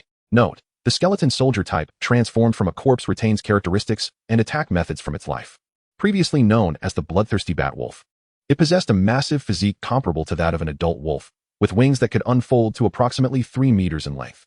However, the skeletal giant before him was considerably less imposing. Its size was akin to that of a vulture, and its rank had diminished from the 5th to the 3rd tier. It appeared that the transformation process would diminish its power somewhat. Most notably, the transformed unit did not trigger the 100-fold amplification and merely resulted in a skeletal giant bat. All the corpses were cast into the transformation chamber. With a swift motion, 5 remaining corpses of the bloodthirsty bat wolves were thrown into the chamber, and shortly thereafter, 5 third-tier skeletal giant bats emerged, settling nearby. Not bad. Fang Hao nodded appreciatively. Although it did not meet his expectations, he felt a sense of satisfaction. This compensated for the void in his aerial combat units. Chapter 33, Unyielding Nature. Soaking comfortably in the bath, he stood nude in an open space, awaiting the gentle breeze to dry his skin. Despite the late hour, the air was pleasantly warm rather than cold. Once sufficiently dried, he donned his clothing and returned to the Lord's wooden cabin. The cabin had undergone a transformation. The floor was now adorned with soft carpets, and the furniture appeared rejuvenated, illuminated by a softly glowing nightstone chandelier that provided ample light even in the darkness. These items had been scavenged from the ancient castle, and he planned to arrange the other rooms when time permitted the following day. The Lord's cabin was a vital structure within the territory, comprising a main hall and 3 bedrooms. However, currently, Fang Hao was the only living inhabitant, occupying merely 1 master bedroom. Reclining on the bed, he casually flipped through the regional channel. Finding nothing of particular interest, he switched it off again. Contemplating for a moment, he decided to invoke divine possession to inhabit the skeletal giant bat. Divine target: skeletal giant bat. Compatibility: 45. A lower compatibility indicated greater resistance from the body, resulting in higher consumption of mental energy. Conversely, a higher compatibility would allow for smoother operation of the body with significantly reduced mental energy expenditure. Fortunately, Fang Hao merely wished to experience the sensation of flight and did not intend to linger for long. Surveying his surroundings, he discovered himself atop the warehouse roof. He unfurled the skeletal wings and attempted to take flight. Ascending was not particularly challenging, yet maintaining stable flight and accurately maneuvering through various obstacles proved somewhat difficult. After several attempts, he became more adept at the necessary techniques. Navigating the skeletal giant bat through the architectural impediments evoked a sensation akin to a VR flight simulation. With a swift flap of its wings, Fang Hao shot into the sky, soaring beyond the territory's bounds. The skeletal soldiers were diligently carrying out their patrol duties, while laboring skeletons tended to the fields, awaiting the ripening of the potatoes. As he flew, he observed the surrounding area shrouded in night. Suddenly, a flicker of light caught his peripheral vision. Upon closer inspection, he discerned flames dancing in the distant woods. A stirring of concern arose within Fang Hao. The presence of fire near the territory was not a favorable sign. Skeletons required no illumination, So the existence of a flame suggested the potential presence of other beings, or perhaps something else lingering in the forest. With this thought in mind, Fang Hao altered his course, heading toward the source of the light. Halfway through his flight, he noticed tracks imprinted in the ground. Suddenly, he recalled the pig-headed merchant caravan that had passed through his territory, departing in this direction. They had not yet left? Soon, his suspicions were confirmed. The forest was dense, and during the day, the pig-headed folk huddled around a fire, conversing in hushed tones. "Captain, do you think the fire will attract that brat's attention?" one pig-headed creature inquired. Captain Parker, fully armed, scoffed at his companion's words. "That brat is weak. He cowers within his territory and dares not venture out. Those lowly skeletons cannot discern the nature of the fire, so there is no need for concern." He had observed Fang Hao and his skeletal forces rather closely. The others nodded in agreement, stuffing their mouths with roasted food from the fire. "What's our plan, Captain?" one of the pig-headed individuals asked between bites. "I've already mapped out the patrol routes of those skeletons. We will avoid them, seize the valuable items, and finally set fire to the rest, leaving nothing behind." Parker explained, sketching a simple action route in the dirt with a twig, speaking in a hushed tone. The surrounding pig-headed folk nodded, indicating their understanding. "Captain, do you think the final fire will attract their attention?" another queried. While theft was one thing, igniting a fire afterwards seemed a bit excessive. After all, the storage area was predominantly constructed of wood. Such a blaze could last several days. If the human territory lacked a protective barrier, it might even consume the territory itself. "We have already lost so many. We cannot let their deaths be in vain. We must teach that human a lesson," Parker reprimanded quietly. "Ah, yes, Captain. We will follow your orders," the chastised pig-headed creature replied, retracting its neck. Parker glanced at the sky. "All right, check your equipment and prepare to move out." He extinguished the fire, and the pig-headed individuals began their preparations. Fang Hao, perched on a branch, listened intently to their conversation. With a flap of his wings, he ascended into the night sky, returning toward his territory. The night was deep. The moon was obscured by clouds, leaving only a few stars twinkling in the darkness. The pig-headed folk surged from the edge of the woods, their backs laden with bundles, as they hastened toward Fang Hao's territory. After successfully evading several patrols of skeletons, they arrived at the location where supplies were stored. "Quick, gather the valuable items, nightstones, carpets, portraits. Hurry," Parker urged in a low voice. The other pig-headed individuals wore expressions of excitement. These items promised far greater profits than selling their pelts. Rolling up their sleeves, they began selecting the items worth taking. Just as they were engrossed in their task, a sudden yawn echoed from a short distance away. The busy pig-headed folk froze, their expressions tense as they turned toward the source of the sound. In the hazy moonlight, they spotted a figure sitting not far away, quietly observing them. It was none other than Fang Hao, the master of the territory. Simultaneously, the apparently relaxed skeletal patrols began to converge upon the area, encircling all the pig-headed individuals. "When did you sit there?" Parker asked, his expression grave. The pig-headed folk were uncertain whether Fang Hao had been there all along without their noticing or if he had arrived later. "We arrived almost simultaneously." Fang Hao spoke in a calm tone. "Do you know we would come?" The pig-headed individuals stood back to back, wary of the encroaching skeletons. "Sort of, I found out later. This time we concede. Let us go free, and we will return with your payment by dawn." "What do you say?" Parker stated earnestly. The skeletal soldiers, armed with spears, formed a tightening circle around them, their weapons steadily aimed at the group. "Do you think this is a game? I offered you a chance. Yet you mistook my generosity for foolishness." Fang Hao's voice grew colder. "No, it's not." Parker wished to elucidate his thoughts. Yet Fang Hao was disinclined to grant him any opportunity. He issued a direct command: eliminate them. In an instant, the awaiting skeletons surged forth like a tumultuous tsunami, charging towards the pig-headed beings. "Rush out, quickly!" Parker shouted simultaneously. The collective force launched an offensive to seek a breach and escape the encirclement. In no time, the sounds of battle and anguished cries pierced the night sky. Chapter 34, Resolving Troubles. The fierce combat raged on for 20 minutes. Parker, leading two pig-headed warriors, broke free from the skeleton siege, sprinting towards the forest. Once they reached the thicket, their chances of survival would significantly improve. Thinking of fleeing? Fang Hao scoffed coldly, rising to his feet and raising his left hand. A blazing fireball materialized out of thin air, hurtling towards the direction of Parker's escape. Covered in blood, Parker fled without glancing back. Suddenly, he felt an intense heat behind him, compelling him to glance over his shoulder. Upon realizing it was a magical fireball, fear gripped his features once more. Boom! Before Parker could react, the fireball struck him, sending him flying. "Captain!" The other two fleeing pig-headed warriors cried out in alarm. Yet Parker lay motionless, engulfed in flames. The two warriors exchanged glances, understanding that their captain had perished, and continued their desperate flight. However, after merely 2 steps, several colossal skeletal bats plummeted from the sky, tackling the pair and feasting upon them. With all the pig-headed warriors slain, Fang Hao finally emerged from his territory. In the distance, the scent of roasted meat wafted from Parker's corpse, stirring a sudden pang of hunger within him.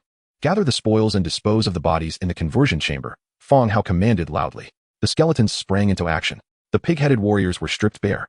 Their remains cast into the conversion chamber, transforming into first-tier skeletal soldiers. Acquired 27 orc sabers, 8 undulating spines.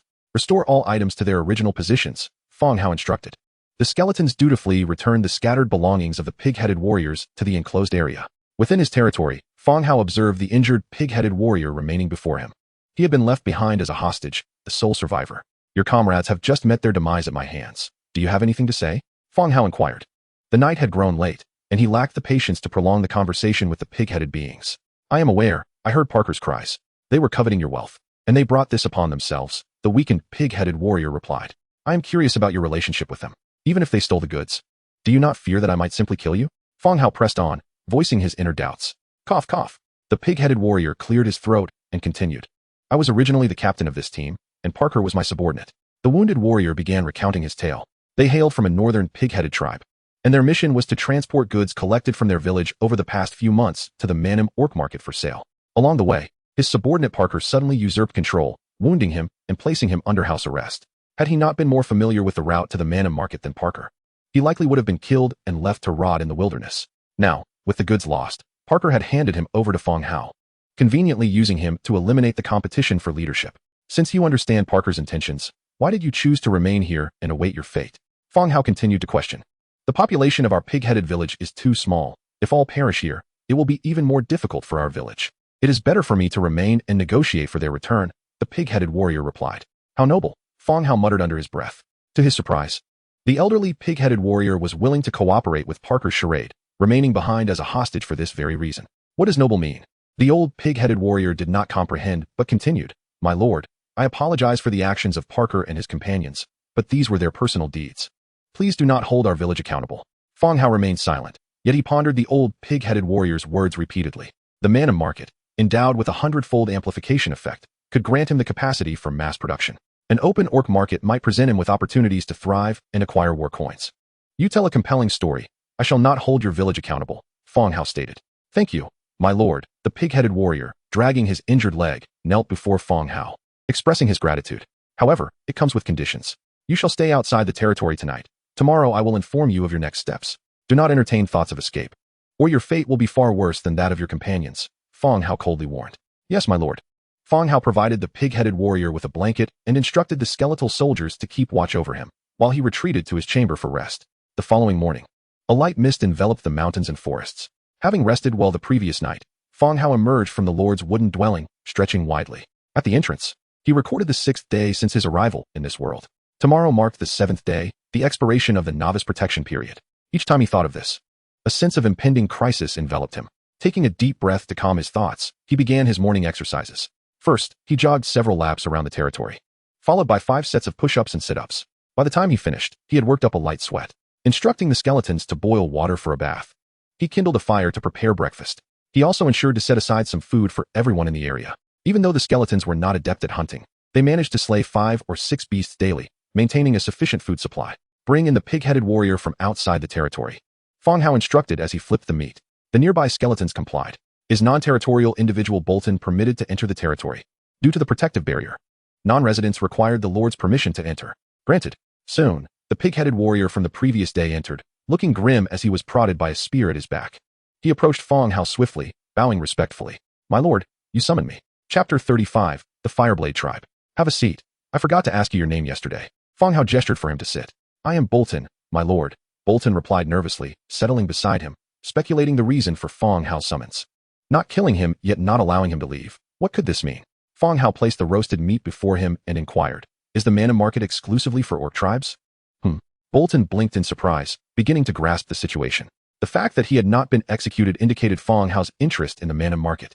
After a moment's contemplation, he replied, not entirely. There were instances of humans and dwarves trading here in the past, but that was many years ago. Now, it is exclusively transactions among orc tribes. Fang Hao fell silent, his mind racing. Last night, while resting in his chamber, he had earnestly considered the implications of the orc market. Today marked the 6th day, and tomorrow would see the end of the protective barrier. Without the protective barrier, the loss of their territory would not bode well for these transgressors. Thus, it would be prudent for him to venture to the Manhwa market while the shield still held, to ascertain the situation and explore the possibility of trading for supplies. Therefore, at the break of dawn, he summoned Bolton to gather information. And what of the undead? Fang Hao inquired further. If you wish to visit the mana market, it is advisable to adopt a human identity. Being undead may complicate matters, Bolton hastily replied. Fang Hao nodded, noticing that the roasted meat before Bolton remained untouched. What is the matter? Not hungry? He asked. No, that is not it. Bolton shook his head. As a pig-headed creature, I am omnivorous and consume all manner of food. My digestive system is exceptionally robust, often referred to as a cast iron stomach, hence I do eat meat. Then do partake. A hearty meal will aid in your recovery. My territory has an ample supply of meat, Fang Hao encouraged.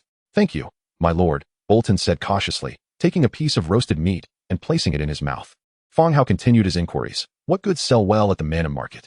Slaves, weapons, and agricultural produce are all highly sought after, followed by ores and furs. Bolton explained while eating. Orcs are neither skilled in forging nor in farming, so weapons and crops find a ready market. Oh, Fang Hao responded, then returned to his meal. The two dined swiftly, and when Fang Hao felt satiated, Bolton also set aside his food, indicating he was full. They extinguished the fire and tidied up. Fang Hao passed the iron sword and hardwood shield from a passing soldier to Bolton, asking, Can these items fetch a decent price? With skeleton guards surrounding them, there was little concern about Bolton wielding weapons. Bolton examined the iron sword and shield carefully. Such ordinary equipment is not expensive in the orc market, but it sells remarkably well. With sufficient quantity, it can command a good price. Fang Hao nodded, stating his intentions. Bolton, I wish to proceed to the mana market to sell a batch of goods. Will you serve as my guide? Once we sell the items, I shall release you and compensate you handsomely. What do you say?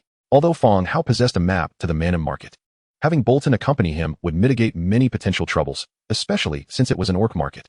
Upon hearing Fang Hao's proposal, Bolton's expression turned bitter. He had little choice in the matter. Being a hostage, this inquiry was more of a veiled command. Yet, he still hoped Fang Hao would honor the agreement and not make things overly difficult for him. I am willing to be your guide, my lord, Bolton stated. Very well. Wait outside the territory for a moment, and we shall depart together, Fang Hao instructed. Bolton nodded and, under the watchful gaze of the skeleton soldiers, exited the territory.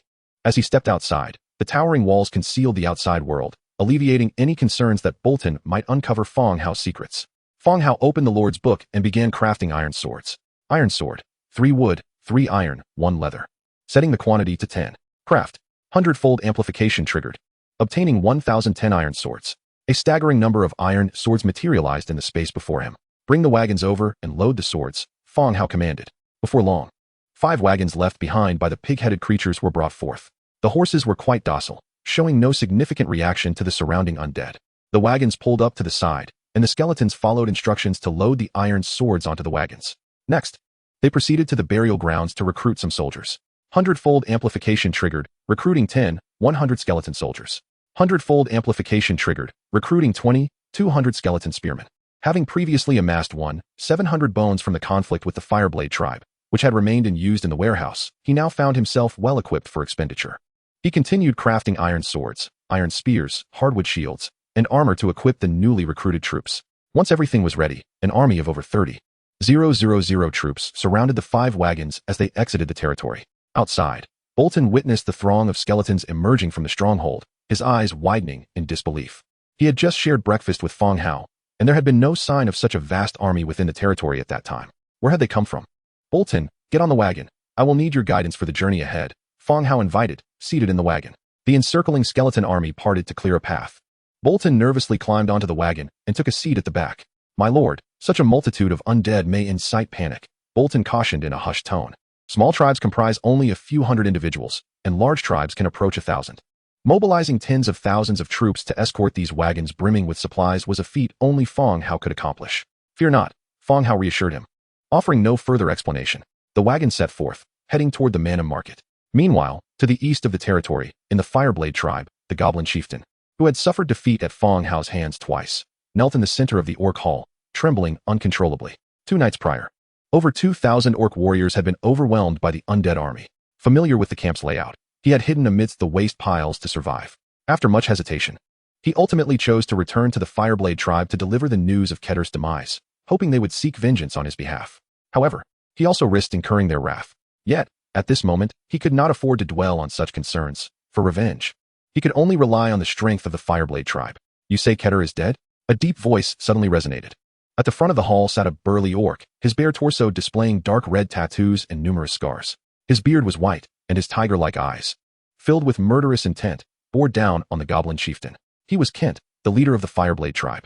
Faced with the overwhelming pressure, the goblin trembled uncontrollably, stammering, "Why yes. Yes, Lord Keter was slain by those vile undead, and all others perished as well." Bang! Kent's fist struck the stone table before him, shattering it to smithereens. "Why are you still alive?" Chapter 36, The Orc Market. Keter was Kent's youngest son and his most cherished. He had been groomed as the next heir to the tribe, holding a position of great significance. Yet upon hearing of his son's death, Kent erupted in fury, his eyes ablaze. "Why are you still alive?" Kent roared. Keter had left the tribe in response to a plea for help from the goblin camp, which claimed there was a small village nearby. After plundering it, all spoils would belong to the Fireblade tribe. As the largest orc tribe in the vicinity, the Fireblade tribe deemed a mere village no threat, thus allowing his son to lead the expedition. But ultimately, his son perished while the goblin chieftain survived, sowing seeds of doubt in Kent's heart. The goblin chieftain's countenance grew increasingly grim. If he were to claim that he had hidden away to escape disaster, he would undoubtedly incur the wrath of others and face immediate execution. Thus, he concocted a lie that would be more readily accepted by his interlocutor. "It was Lord Cleater who sheltered me," he said, "as my small stature made me less conspicuous. He instructed me to deliver this message to you, urging you to seek vengeance on their behalf." The diminutive stature of the dog-headed creature made this excuse plausible. "What else did Cleater say?" Ken inquired, closing his eyes and leaning back against the chair. The dog-headed creature continued loudly. "Cleater remarked that you are a great father and a formidable warrior who would avenge him." Kent let out a heavy sigh, then said, "Very well, tell me about the necromancer's village." All right. The dog-headed creature then recounted the discovery of the village and the affair concerning the human lord to Kent in detail. "Are you saying that a human can command an army of the undead?" Kent asked, somewhat incredulous. "Yes, everyone present witnessed it. The lord was indeed a human." The dog-headed creature reiterated loudly. "Bring someone in," Kent commanded. Instantly, an orc entered. Kent continued, "Mark the location of the necromancer's village. I will arrange for scouts to investigate." "Oh, certainly." The dog-headed creature promptly sketched a rudimentary map. The orc soldier took the map and departed. After a moment's contemplation, Ken added, "You still possess some value. I shall spare your life, but Cleater and the 2,000 warriors will perish due to your information." At this, the dog-headed creature's heart sank. Ken continued, "Bring him out. Administer the lash." Orc soldiers immediately entered, dragging the dog-headed creature away. The creature exclaimed in alarm, "Lord Kent, I am still of use. I know that village well and can still be of assistance." This remark held some merit. Kent instructed the departing soldiers, "Ensure he does not perish." Soon, the air outside resonated with the sharp cracks of the whip and the anguished cries of the dog-headed creature. Meanwhile, the pig-headed Bolton indeed served as a guide, leading the caravan to a more navigable route while avoiding several large beast strongholds. One could say that possessing a map of the Manhwa market was insufficient. One must also know the optimal path to reach it. Fang Hao reclined in the cart, employing divine intervention to inhabit the form of a skeletal giant bat, soaring skyward to survey the land below. In the distance, the silhouette of a city came into view, with caravans bustling in and out. This was the Manhwa market. As he guided the giant bat down to land on a wagon, Fang Hao returned to his own body and opened his eyes. "Bolton, we must be nearing our destination," Fang Hao called out. Bolton, seated in the first wagon while Fang Hao occupied the third, needed to raise his voice to be heard. The massive pig-headed figure turned to look back, replying, "Indeed, my lord, it lies just ahead. However, I fear your army may not be able to enter the city. Such a large army of the undead would likely incite panic. Approaching the city could easily lead to conflict. You mentioned that Manhwa prohibits fighting and plundering. Does this rule apply to humans as well?" Fang Hao inquired further. "It applies universally, but it has been years since a human caravan visited Manhwa. Your presence may attract unwanted attention," Bolton replied. Fang Hao nodded, stating, "I will position the army nearby. You shall escort me inside." "Very well," Bolton agreed. Fang Hao had long contemplated this arrangement. The prohibition against fighting in the Manhwa market was strictly upheld by every orc present. Additionally, Fang Hao possessed means of self-preservation, holding a teleportation scroll that would allow him to escape in the event of danger. As they approached the Manhwa market, the caravan came to a halt. The skeletons began to set up camp and establish rudimentary defenses, while the 5 wagons were tethered together. Bolton and Fang Hao continued their journey towards the Manhwa market. 20 minutes later, they arrived at the foot of the city. The walls were not imposing, but rather gray and white, with weeds sprouting from the crevices of the bricks. 2 Minotaur guards stood at the entrance, inspecting the incoming and outgoing caravans. This area was governed by the Minotaur tribe, led by the 5th-tier hero Talrock, ensuring that no one dared to cause trouble here. Bolton quietly explained, "Heroes differ fundamentally from ordinary soldiers. They are immensely powerful, endowed with greater talents and abilities, often serving as the leaders or core figures of a faction." Bolton's mention served not only to inform Fang Hao, but also to subtly caution him against instigating conflict. Provoking a 5th-tier hero would be unwise. Fang Hao nodded in understanding. As the caravan approached the city gate, the Minotaur guards, displaying their muscular physiques, advanced with war axes in hand. "Bolton, are you here to sell goods?" One of the guards greeted. Bolton smiled, gesturing towards Fang Hao. "This time, I am guiding a friend who has brought goods and goodwill." The Minotaurs shifted their attention to Fang Hao, their large eyes wide with surprise upon realizing he was a young human. "A human? It has been ages since one last visited Manham," the guard remarked softly. "Indeed. Otherwise I wouldn't need to guide him," Bolton chuckled awkwardly. The Minotaur guards conducted a brief inspection of the goods and said little more, tossing a wooden sign over and instructing, "Teach him some rules. No trouble within the city." "Yes," Bolton quickly agreed. Upon entering the city, the caravan proceeded directly to the trading market. The sudden appearance of a human attracted the gaze of many orcs, who followed closely behind, eager to see what this newcomer would offer. Upon reaching the market and exchanging the wooden sign for a stall, a crowd of orcs had already gathered behind the cart. Bolton lifted the oilskin covering the cart, revealing an array of iron swords. "Come take a look. Weapons from the human race. Available for coin or trade with blueprints and special materials. Come and see," Bolton bellowed, drawing the attention of nearby orcs. Chapter 37, The Bunny Girl. Bolton's loud calls immediately captivated the attention of the surrounding orcs, who cast curious glances in his direction. "Since when did your tribe become allies with humans?" An orc shouted from the crowd. Bolton, unperturbed, replied, "I am merely helping a friend sell some supplies. These are excellent weapons. Those in need should come take a look."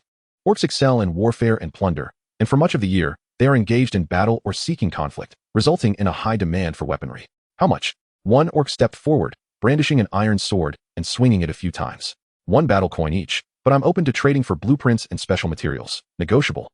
Bolton continued to shout, "These are just ordinary weapons. Do you dare charge a battle coin? Isn't that a bit steep?" Another voice called out. Several others nearby echoed similar sentiments. "Everyone knows the market prices. 1 battle coin per sword. No haggling." Bolton shouted back.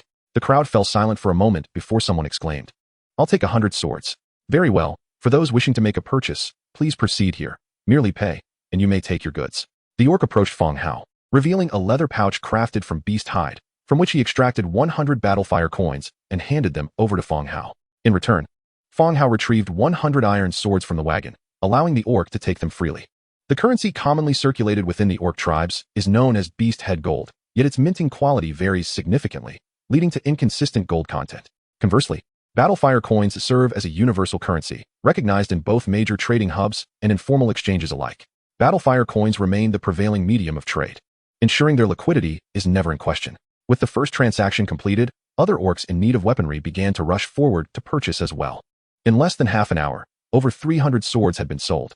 The quantity of battlefire coins behind Fang Hao swelled rapidly. Just days prior, Fang Hao had fretted over the source of the battlefire coins, never anticipating that earning them could be so effortless. "I would like 50 iron swords," one orc declared. Stepping forward, he began to reach for his coin pouch, but hesitated, asking, "Can I exchange for blueprints instead?" "Certainly, though it depends on the blueprint in question.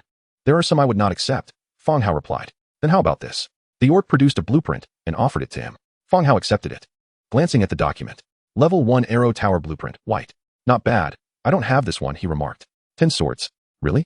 I'll trade it. For the rest, I will pay with battlefire coins." The orc's face lit up with joy. This took Fang Hao aback, as it felt as though he had made an unfavorable deal. The orc then produced 40 battlefire coins and claimed 50 iron swords. "I have a blueprint as well. How many swords can I exchange for it?" Another orc inquired, revealing a document. Beast Hide Boots Blueprint, white. 5 swords, Fang Hao offered, his price slightly higher than that of the skeleton merchant. This strategy was deliberate, aimed at encouraging more orcs to bring blueprints for trade, thereby expanding his collection. Excellent. The orc took 5 iron swords in exchange. Another orc approached next, presenting an item. "What can I get for these?" he asked, handing over Essence of Magic, Traces of Spring Water. Fang Hao furrowed his brow, examining the items. Both the essence and the traces were exceedingly rare resources, highly valuable to those in need. "1 for 5 swords," he quoted, matching the price of the white blueprint. The orc fell into deep contemplation, clearly dissatisfied with the offer. Behind him, other orcs urged him on, and with a determined expression, he declared, "Fine. Let us make the exchange, and I'll add 40 more battlefire coins for the deal." Fang Hao nodded, accepting the coins in trade. With these initial transactions, the subsequent exchanges flowed much more smoothly. Those offering blueprints and special resources had a clearer understanding of their worth, and those coming to trade were more amenable to the established prices. Suddenly, a figure was tossed at Fang Hao's feet. "How much can she be exchanged for?" inquired a brutish orc, brandishing a curved blade at his waist, his demeanor fierce. The object at Fang Hao's feet was a young woman, slender and fair, with a pair of elongated ears atop her head, reminiscent of a character from films, The Rabbit Girl. The Rabbit Girl appeared quite young, curled up on the ground with a pallid complexion, trembling incessantly. Her coarse burlap attire barely concealed her modesty, with a low neckline that hinted at her ample bosom. Are you selling her? Fang Hao asked. Of course. Just see how much she is worth. It saves us the trouble of transporting her to your human cities. The orc bellowed. Humans and orcs possess differing aesthetic sensibilities. A race like the rabbit folk, with human-like features yet frail bodies, is not favored by the males of the orc kingdom. They are often regarded as anomalies. However, in human territories, such rabbit girls are highly sought after. Wealthy nobles, or those curious to experience the orcish allure, are willing to pay handsomely. Thus, once captured, rabbit females are often sold as slaves to humans. How much do you want for her? Fang Hao countered, confident that with his 100-fold amplification, any exchange would not result in a loss. Yet when it came to determining a price for an individual, he found himself at a loss, lacking any prior benchmarks. 100 swords, 100 iron swords. And she is yours. Do as you wish once you return, the orc proclaimed unabashedly. That's excessive. 50 swords is more than sufficient. An orc slave is not worth 100 battlefire coins, Fang Hao replied, shaking his head slightly. While uncertain of the exact value, he sensed that the orc had inflated the price considerably. Based on past experiences at markets, he surmised having the demand would be appropriate. The orc's eyes darted, and he said, don't jest. You wouldn't want to miss out on the pleasures of an orcish maiden. She has just come of age and has yet to be touched by a man. 50. I cannot go higher. 60. 50. Enough with the jokes. At this rate, I might as well sell her to a human city. 60 is my final offer. Agreed. Fang Hao nodded in acceptance. Haha. She is yours now, chuckled the orc, shoving the rabbit girl toward Fang Hao along with a certificate of her slave status. The rabbit girl stumbled to stand beside him, her head bowed, her face ashen. Tears welled in her eyes, yet she dared not weep aloud, biting her lip in distress. Though her appearance may not meet the orcish standard of beauty, she embodied every male fantasy. With a charming visage, ample curves, and standing at a height of approximately 5 feet 7 inches with strikingly long legs, she was undeniably captivating. Her pair of rabbit ears atop her head and a white tail at her back only added to her allure. Enough of the tears. What is your name? Can you count? Fang Hao inquired gently. Master, my name is Ear, and I can count, the rabbit girl replied, still softly sobbing. Ear, you will assist in binding the weapons for the customers, Fang Hao instructed. Yes, master, she responded, wiping her tears as she spoke. Chapter 38, The Copper Bowl Order. Fang Hao collected the coins. Meanwhile, Ear, the rabbit girl, used twine to bundle the quantity of iron swords purchased by each customer for their convenience in carrying them away. In a short time, the three of them developed a certain rapport. The quantity of iron swords on the cart diminished rapidly. 3 hours later, the cart was finally emptied of its iron swords, replaced instead with boxes of battlefire coins and various supplies. Fang Hao meticulously counted his gains. Battlefire coins, 742. Arrow Tower Blueprint. Fertile God Statue Special Building Blueprint. Beast Hide Boots Blueprint. Longbow Blueprint. Iron Arrow Blueprint. Natural Gemstones. 12. Essence of Magic. 3. Traces of Spring Water. 4. Traces of Earth. 2. Traces of Hunting. 1. Gazing at the list of his acquisitions, Fang Hao nodded in satisfaction. Indeed, it was only by venturing beyond the mountains that one could discover a path to prosperity. While the individual value of these white-quality iron swords was modest, their cumulative worth yielded substantial returns. With all goods sold, Fang Hao felt no inclination to linger. After all, this was the realm of orcs, and safety remained a pressing concern. Bolton, what are your intentions? Will you stay or return with me? Fang Hao inquired of Bolton, who stood by his side. Simultaneously, he produced 50 war coins, placing them into a leather pouch before tossing it to Bolton. This time, the process unfolded with remarkable ease, largely due to Bolton's significant contribution. According to their agreement, upon reaching this location, Bolton would be free to depart. Thank you, my lord. With this money, I intend to procure some supplies for my return to the tribe, Bolton said, catching the pouch and displaying a look of delight on his face. This sum perfectly compensated for the losses incurred from the several carts of goods. Very well, return safely, Fang Hao replied, making no further attempts to detain him. Bolton appeared somewhat awkward, for a human capable of commanding an army of the undead posed a threat greater than any other. He longed to fulfill his duties to this master and secure his own release. I shall exercise caution, my lord, Bolton murmured softly. Indeed, Fang Hao nodded, driving the cart forward with air, intending to reunite with his undead forces and return to his territory promptly. Just as they prepared to leave, a patrol of Tauren blocked their path. This human guest, the chieftain wishes to see you and is awaiting you in the chieftain's hall, one of the Tauren announced. Fang Hao furrowed his brow, contemplating their intentions. From their demeanor, it did not seem as though they sought to rob him. However, the Tauren chieftain appeared to be unfamiliar with him. My goods, Fang Hao hesitated, glancing at the cargo in the cart, which contained over 700 war coins and precious materials. Rest assured, we will ensure their safety. There will be no issues, the Tauren guard continued. Given their assurance, Fang Hao had little reason to refuse. and his curiosity about the chieftain was piqued. Very well, lead the way, he replied. The Tauren guided him deep into the heart of the city, which truly resembled an urban settlement, bustling with taverns, blacksmiths, and industrious orcs, each absorbed in their pursuits. Continuing onward, they arrived before a building steeped in tribal essence. Chieftain, the guest has arrived, the guard reported at the entrance. Let him in. A deep voice resonated from within. The guard stepped aside, and Fang Hao strode into the chieftain's hall. The hall was remarkably spacious, dominated by a towering Tauren seated upon the central throne. Standing nearly 5 meters tall, his bronze skin glimmered with a faint metallic sheen, and his muscular physique radiated immense strength. Fang Hao had no doubt this creature could easily obliterate him with a single blow. Bronze Bull Taurok, Purple Tier 5 Hero. A brief silence enveloped the hall as Fang Hao assessed the Tauren, who was likewise scrutinizing him. Taurok was taken aback that a lone human could appear so young and diminutive. Please, take a seat, Taurok intoned solemnly. Thank you, Fang Hao replied, settling into a chair that seemed to dwarf his stature. My human friend, I am Taurok. How should I address you? Taurok's demeanor was surprisingly cordial. I am Fang Hao. Delighted to make your acquaintance, Chieftain Taurok. Haha, I like you, clever human, Taurok boomed with laughter, his voice like thunder, somewhat overwhelming. Fang Hao smiled faintly. By the way, are these weapons forged by you? Taurok inquired, picking up an iron sword from the ground, which appeared almost like a dagger in his formidable grip. It was indeed the iron sword Fang Hao had recently sold in the market. He hadn't anticipated that Taurok would arrange for its purchase as well. Yes, Chieftain Taurok. Fang Hao affirmed.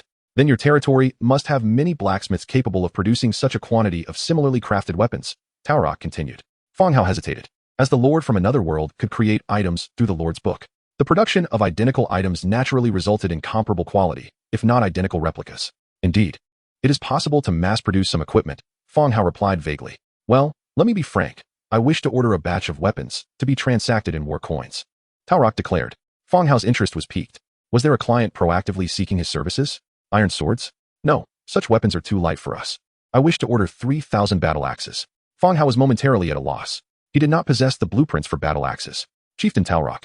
I do not have suitable blueprints for battle axes, he confessed, feeling somewhat embarrassed. A customer arrives with money. Yet he is unable to fulfill the order, certainly not the hallmark of a competent seller. Haha, that is of no concern. I possess the blueprints for battle axes. Should you be willing to proceed, consider it your advance payment. Taurok chuckled heartily.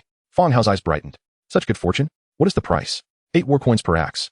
How soon can you deliver? Taurok's demeanor shifted as he regarded Fang Hao intently. 3 days. I will deliver the goods to you then. Is that agreeable? Fang Hao responded calmly. Upon hearing the 3-day time frame, Taurok scrutinized him closely. 3,000 battle axes completed in 3 days? Just how many blacksmiths did he have at his disposal? Are you certain you can deliver in 3 days? Absolutely, Fang Hao replied confidently. Very well. Taurok summoned an aide who presented the blueprints to Fang Hao. Battle axe, green 3 wood, 12 iron, 2 leather. It was still a green-grade item, appearing quite impressive. Moreover, to accommodate the formidable stature of the Tauren, the iron consumption for such axes would be several times that of standard ironware. I shall take my leave for now. Upon completion of the weapons, deliver them directly to me, Fang Hao stated. Do not forget the timeline, Taurok reminded him. Exiting the chieftain's hall, E'er remained seated in the cart, awaiting Fang Hao's return. Master, E'er spoke softly. No one has stolen our money, have they? Fang Hao casually asked as he climbed onto the cart. No, she replied. Good, then let us depart, he said, urging the cart toward the outskirts of the city. Chapter 39, Orc Wraiths. Fang Hao and E'er drove the cart out of the Manhwa market, aiming to avoid inciting panic among the orcs and unnecessary trouble. The campsite for the skeletal army was a 20-minute journey from the market. Their current objective was to reach that site and reunite with the skeletal forces. Along the way, E'er maintained a low profile, appearing quite cautious. How did you become a slave? Fang Hao inquired casually. The territory lacked vibrancy, and he had grown weary of the monotonous existence among the skeletal minions, which was precisely why he agreed to purchase E'er. Who could refuse the addition of a charming rabbit girl? Our village was attacked, the few survivors scattered, and I was captured by those marauders, becoming a slave. E'er replied quietly. The orc tribes valued strength above all, and their rules were dictated by power. Small races like the rabbit folk rarely found acceptance as vassals among powerful tribes. Once a village fell, those who could be deemed valuable were often captured and enslaved. The slave master would train the slaves to ensure they would not defy their owner, thereby facilitating the sale of goods. Do you have any relatives or family? Fang Hao continued to inquire. E'er shook her head once more, indicating that she had little family left. The rabbit folk were weak and ill-suited for the lifestyle of the beast men. Quite coincidentally, I too am alone. It matters not. One must look forward. Fang Hao murmured as he urged the horse-drawn carriage onward. At that moment, E'er lifted her head, casting a curious glance at Fang Hao before quickly averting her gaze. Loyalty of rabbit folk heir increased by 5 points. Current loyalty, 75. A system notification suddenly appeared. Loyalty? Indeed. The system had mentioned loyalty upon his arrival in this world. Should loyalty be too low, farmers or soldiers might exhibit apathy or even desertion. He had been primarily interacting with unintelligent skeletons and had almost forgotten this fact. However, he had said nothing that warranted an increase in loyalty. He promptly checked heir's attributes. Heir, level 1. Faction, Beastman. Racial traits, vitality, agility, alertness. Skills, half moon kick, chef. Innate abilities, basic combat proficiency, basic swordsmanship proficiency. Vitality. This unit can be healed, influenced by morale, emotions, etc., immune to necromancy and similar abilities. Agility. Possessing a nimble physique. Endowed with speed far exceeding that of ordinary beings, capable of executing complex maneuvers. Alertness. The rabbit folk are inherently vigilant, able to sense approaching danger. Chef. Familiar with culinary recipes. Possessing the ability for culinary innovation, meals can enhance the morale of living beings. Half moon kick. Aerial rotation, transforming the foot into a crescent shape, inflicting damage upon foes. Description. Unlike other beastmen, the rabbit folk do not adhere to the principle of striking first and contemplating later. They excel in thoughtfulness. Quite admirable, though merely a level 1. Fang Hao had not anticipated her participation in battles. The carriage continued onward, drawing ever closer to the skeleton encampment. Just beyond the next hill lay the location where the skeletons were stationed. Given the notorious reputation of the undead, they had chosen a relatively concealed position for their camp. At that moment, heir's snow-white rabbit ears twitched slightly. She abruptly raised her head, displaying a look of terror as she gazed to the left. What is it? Fang Hao noticed her sudden movement.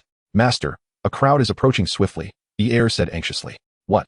Fang Hao was taken aback. He had heard nothing. Glancing to the left, the dense forest obstructed his view, concealing any presence. Yet, Fang Hao understood that with heir's nature, she would not jest at such a time. And her innate alertness further suggested that there was indeed someone approaching. Stay close to me, Fang Hao declared, immediately activating his divine presence. What? Heir was puzzled by Fang Hao's words, and the next moment, she saw him slump to the ground. She swiftly caught him and took hold of the reins, guiding the carriage onward. Within the valley, a skeletal giant bat surged forth, enveloped in an eerie blue flame. Divine presence target, skeletal giant bat, compatibility, 45. In the next instant, Fang Hao controlled the skeletal giant bat, soaring skyward. From his vantage point above, he could see heir driving the carriage, inching closer. While in the forest to the left, over 20 beastmen were indeed advancing quickly. Their target was none other than his carriage. Greed truly serves as a death warrant. Fang Hao murmured. These beastmen clearly coveted the wealth Fang Hao had acquired, refraining from action in the mana market, intending to ambush his convoy on the road. After all, this motley crew consisted solely of Fang Hao and heir, making them an enticing target. Upon discerning the situation, Fang Hao descended and began commanding the skeletal army to strategize. The 5 connected carriages severely hindered their speed. Meanwhile, figures of beastmen emerged from the left forest.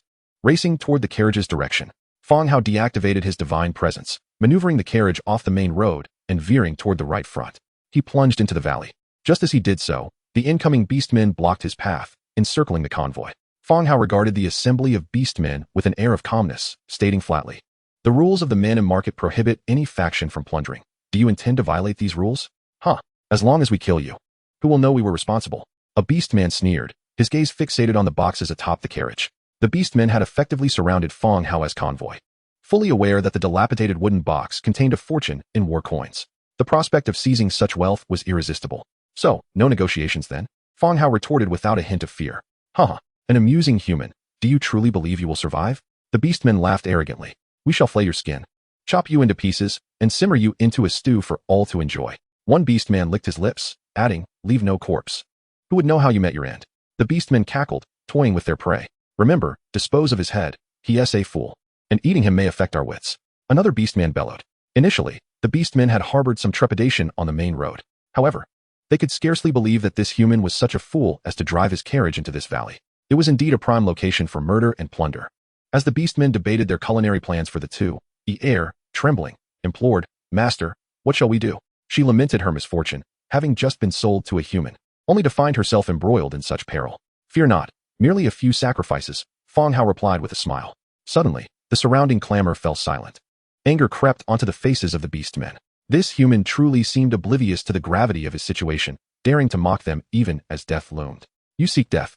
Seize him, kill him, and we shall divide the spoils, commanded the leading beastman coldly. The other beastmen roared in fury, preparing to advance and eliminate this human boy.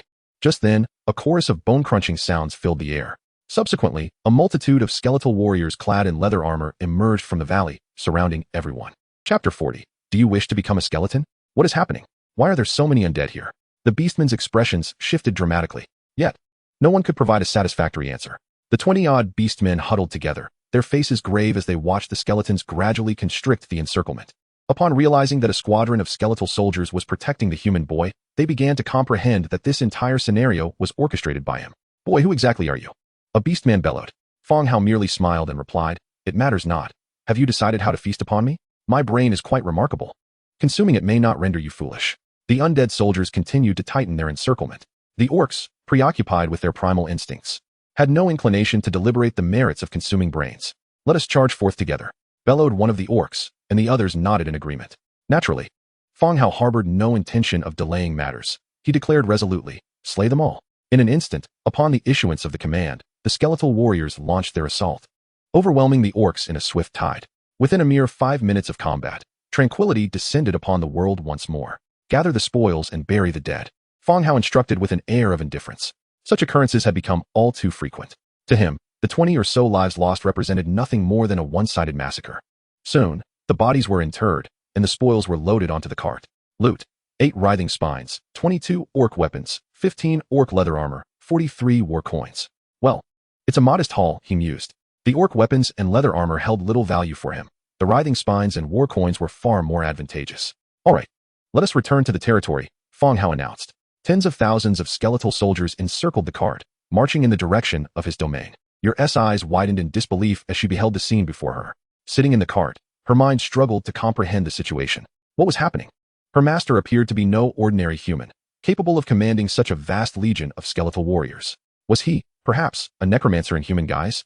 Would he transform her into one of these skeletons upon their return? The thought sent shivers down her spine once more. Loyalty of the rabbit folk year has decreased by 5 points, current loyalty, 70. The driver had been entrusted to the skeletons. As Fang Hao reclined in the cart to rest, a notification of declining loyalty startled him momentarily. Just moments ago, while under assault by the orcs, your loyalty had remained unchanged, reflecting a shared struggle. Now that the danger had passed, why had her loyalty diminished? What is the matter? Are you hungry? Here, have some jerky, he said, tossing a bag of dried meat her way. Your clutched it tightly, her large eyes darting away shyly. By the way, do you eat meat? Fang Hao suddenly pondered. Thank you, master. I eat everything, though not much, she replied, her voice delicate as she opened the bag and nibbled on a small piece of jerky. The rabbit folk were not mere rabbits. Their dietary habits were quite similar to those of humans, as they were omnivorous. You need not worry too much. I am not like those slave traders who would mistreat you, Fang Hao reassured her. As your nibbled on her jerky, her large eyes occasionally glanced at him. The aesthetic standards of the rabbit folk were akin to those of humans, and as she observed Fang Hao, she noted his profound gaze and distinct features, finding him rather handsome. Master, will you turn me into a skeleton as well? Yer raised her head to gaze at him, her eyes shimmering with unshed tears, exuding an air of vulnerability. Fang Hao was taken aback. You wish to become a skeleton? He inquired, astonished. No, Yer does not wish to become a skeleton. Yer will obediently serve and please you. Please do not turn me into a skeleton, she implored, kneeling before him with her forehead bowed deeply. Her garments, barely concealing her skin, fell open further, revealing ample expanse of her fair complexion. No wonder that slave owner had demanded such an exorbitant price. The appearance of the rabbit folk truly catered to the desires of human males. Clearing his throat, Fang Hao averted his gaze and said, Rise. I have no intention of turning you into a skeleton, so you need not fret. Really? Yer lifted her head, surveying the orderly ranks of skeletal soldiers around them. What would I gain from deceiving you? You need not be overly concerned. No one in the territory will harm you. You can live freely and engage in activities you enjoy, Fang Hao casually assured her. Thank you, master. I will certainly take good care of you, Yer replied. Her previously furrowed brow now relaxed into a smile. Fang Hao felt a heat rise to his face, somewhat embarrassed by her incessant address of him as master. Loyalty of the rabbit folk year has increased by 10 points, current loyalty, 80. Very well, let us rest for a while. If you grow hungry, have some jerky. We will be home soon, he concluded, reclining on the cart and opening the Lord's book to pass the time. Upon opening the regional channel, he encountered a flurry of messages. By the heavens, can the Lord's book take photographs? There's a massive horde of skeletal soldiers passing near my territory. There must be tens of thousands of them. Respect the spectral soldiers. I humbly advise you to show them due reverence. I'm kneeling while watching them depart. What more respect do you desire? I am Zhang Qilin. I offer you 500 wood and a drop of Qilin blood. I am a disciple of the 9 uncles. I provide 400 resources for your divination. I am Diga. As Fang Hao observed the wildly scrolling messages, he glanced around. Indeed, in the rear, he caught sight of a territory encased in a protective barrier. This territory lacked walls, but was encircled with rudimentary wooden fencing. He could see figures congregating, gazing in this direction, though their features remained indistinct. Fang Hao took note, but chose not to dwell on it. As dusk approached, the grand procession finally returned to the territory. When the cart entered, Yer was astounded to realize the sheer number of skeletons within Fang Hao's domain.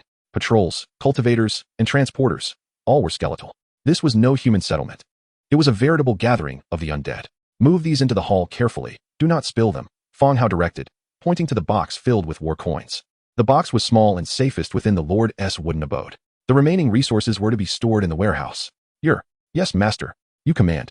She responded promptly and respectfully. There's meat in the warehouse. Prepare dinner for us. They do not require food, Fang Hao instructed. Understood, master, Yer replied, immediately bustling about. She ignited a fire and began preparing the evening meal. Meanwhile, Fang Hao took a sip of water and retrieved today's spoils to continue his construction efforts. Level 1 Arrow Tower, 500 wood, 350 stone, 280 thatch, 200 hemp rope. Description: the Arrow Tower is a crucial component of defensive bases. Capable of being placed within castles to observe enemy movements early and to launch ranged attacks on foes within its vicinity. Chapter 41, The Bountiful Statue.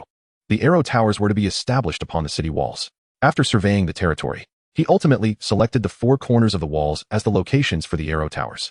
The Lord's wooden abode had just reached level 3, and the territory's expanse resembled that of a large village rather than a grand city with walls sprawling for hundreds of meters. Constructing 4 Arrow Towers would suffice. He could always increase their number when the walls were upgraded and expanded. Having chosen the locations, he proceeded to initiate construction. Glimmering lights illuminated the corners of the walls as the 4 Arrow Towers were successfully erected. Standing at approximately 5 meters tall, with stone bases and wooden platforms atop, they were designed to accommodate archers for sentry duty and ranged assaults. Level 1 Arrow Tower. Placeable, 03. Materials required for upgrade, 750 wood, 600 stone, 150 straw, 330 hemp rope. Subsequently, all 4 Level 1 Arrow Towers were upgraded to Level 3. Level 3 Arrow Tower. Placeable, 04. Materials required for upgrade, 1500 wood, 1300 stone, 800 hemp rope, 400 brick. Description: the Arrow Tower is a fundamental component of the defensive base. Capable of being stationed within the castle to detect enemy movements earlier and engage hostile forces within its range. The height of the Level 3 Arrow Tower neared 7 meters, standing tall and imposing. Ideally, each tower could accommodate 4 archers, tasked with scouting the territory for enemy forces and launching attacks. However, Fang Hao had yet to acquire any archers. He could only assign skeletal soldiers to temporarily serve as crossbowmen. You lot. Head to the warehouse and exchange your weapons for light crossbows. Fang Hao selected 16 skeletal soldiers and instructed them to change their armaments. The patrolling skeletal soldiers halted mechanically and turned towards the warehouse. Seizing this opportunity, Fang Hao opened the Lord's book and commenced the crafting of iron arrows. Among the blueprints exchanged in the orc market was the design for iron arrows, which had been incorporated into the Lord's book. Iron arrow, 1 wood, 1 iron. He opted to craft 10. Craft. 100-fold amplification triggered, obtaining 1010 iron arrows. Just as the crafting was completed, the 16 skeletal soldiers approached, now armed with light crossbows. Let us ascend the Arrow Tower with the arrows. The skeletal soldiers picked up the bundles of arrows strewn about and ascended the tower in groups of 4. After constructing the Arrow Tower, Fang Hao continued to peruse the Lord's book, examining the available buildings for construction. Bountiful Statue, blue. Category, special building. Effect, planting, gathering 10. Description: the goddess bestows her blessing upon this territory, resulting in lush foliage and abundant harvests. Materials required for construction: 320 wood, 1200 stone, 5 nature gems, 2 essence of magic, 3 earth S mark, 3 forest S mark. What a surprise! Upon seeing the attributes of the blueprint, Fang Hao exclaimed. He had not previously noticed. It seemed he had stumbled upon a treasure. The bountiful statue, astonishingly, enhanced the territory's planting and gathering capabilities. This effect was akin to acquiring a piece of exceptional equipment. Suppressing his elation, Fang Hao circled the territory and decided to position the statue at the heart of the land. With materials in ample supply, he proceeded to select the option to construct it. A radiant blue light ascended, gradually revealing the statue's silhouette. The construction took a full 5 minutes. As the light dissipated, a delicate stone-carved statue of a goddess appeared before him. The pedestal stood approximately 3 meters tall, topped by an image of a beautiful goddess wearing a crown. Her expression solemn, arms outstretched as if bestowing blessings upon the earth. Subsequently, a gentle light illuminated the area, spreading across the entire territory. The statue's innate effects also activated at this moment. Currently, The development of the territory was progressing quite well. The workforce was sufficient, and defensive walls and arrow towers had been erected. Even without the protection of the novice shield, there existed a reasonable capacity for self-defense. Should they encounter an assault from a goblin camp or a force of around 10,000, provided the level disparity was not excessive, Fang Hao possessed adequate means for self-preservation. For the undead faction, war served as a rich source of nourishment. Unless Fang Hao were to be entirely vanquished in a single battle, he would continue to grow stronger, acquiring writhing spines and enhancing his capabilities through the 100-fold amplification, akin to a snowball effect, growing in number and strength with each battle, rapidly maturing amidst the chaos of war. Master, dinner is prepared and ready to be served. Just as Fang Hao's thoughts wandered, Ye had already set the dinner table. As he approached, the tantalizing aroma wafted through the air. On the table lay vegetable soup and a meat steak. Not only did it smell delightful, but it also looked quite appetizing. Igniting his appetite, sitting on the long bench, he took a piece of meat into his mouth and nodded in satisfaction. The cooking was impeccable, truly delectable, if only slightly superior to his own skills. Just as he contemplated a second bite, he noticed Ye standing nearby, gazing longingly at the food, her mouth watering incessantly. "What are you looking at? Come sit down and eat," Fang Hao inquired with curiosity. He recalled Ye mentioning that the rabbit folk also consumed meat. Why was she not partaking now? I'm not hungry. I'll wait until master finishes." Ye replied softly. The treatment of slaves was not as favorable as Fang Hao's. Many perished from starvation, let alone the privilege of eating meat, as simply filling their bellies was a considerable challenge. Moreover, slaves were not permitted to dine with their masters. Yet, despite claiming not to be hungry, Ye's eyes remained fixated on the pot of food, her mouth watering incessantly. "Enough of this. There are no such rules here. Sit down and eat with me. Only when we are well fed can we muster the energy to work effectively," Fang Hao insisted.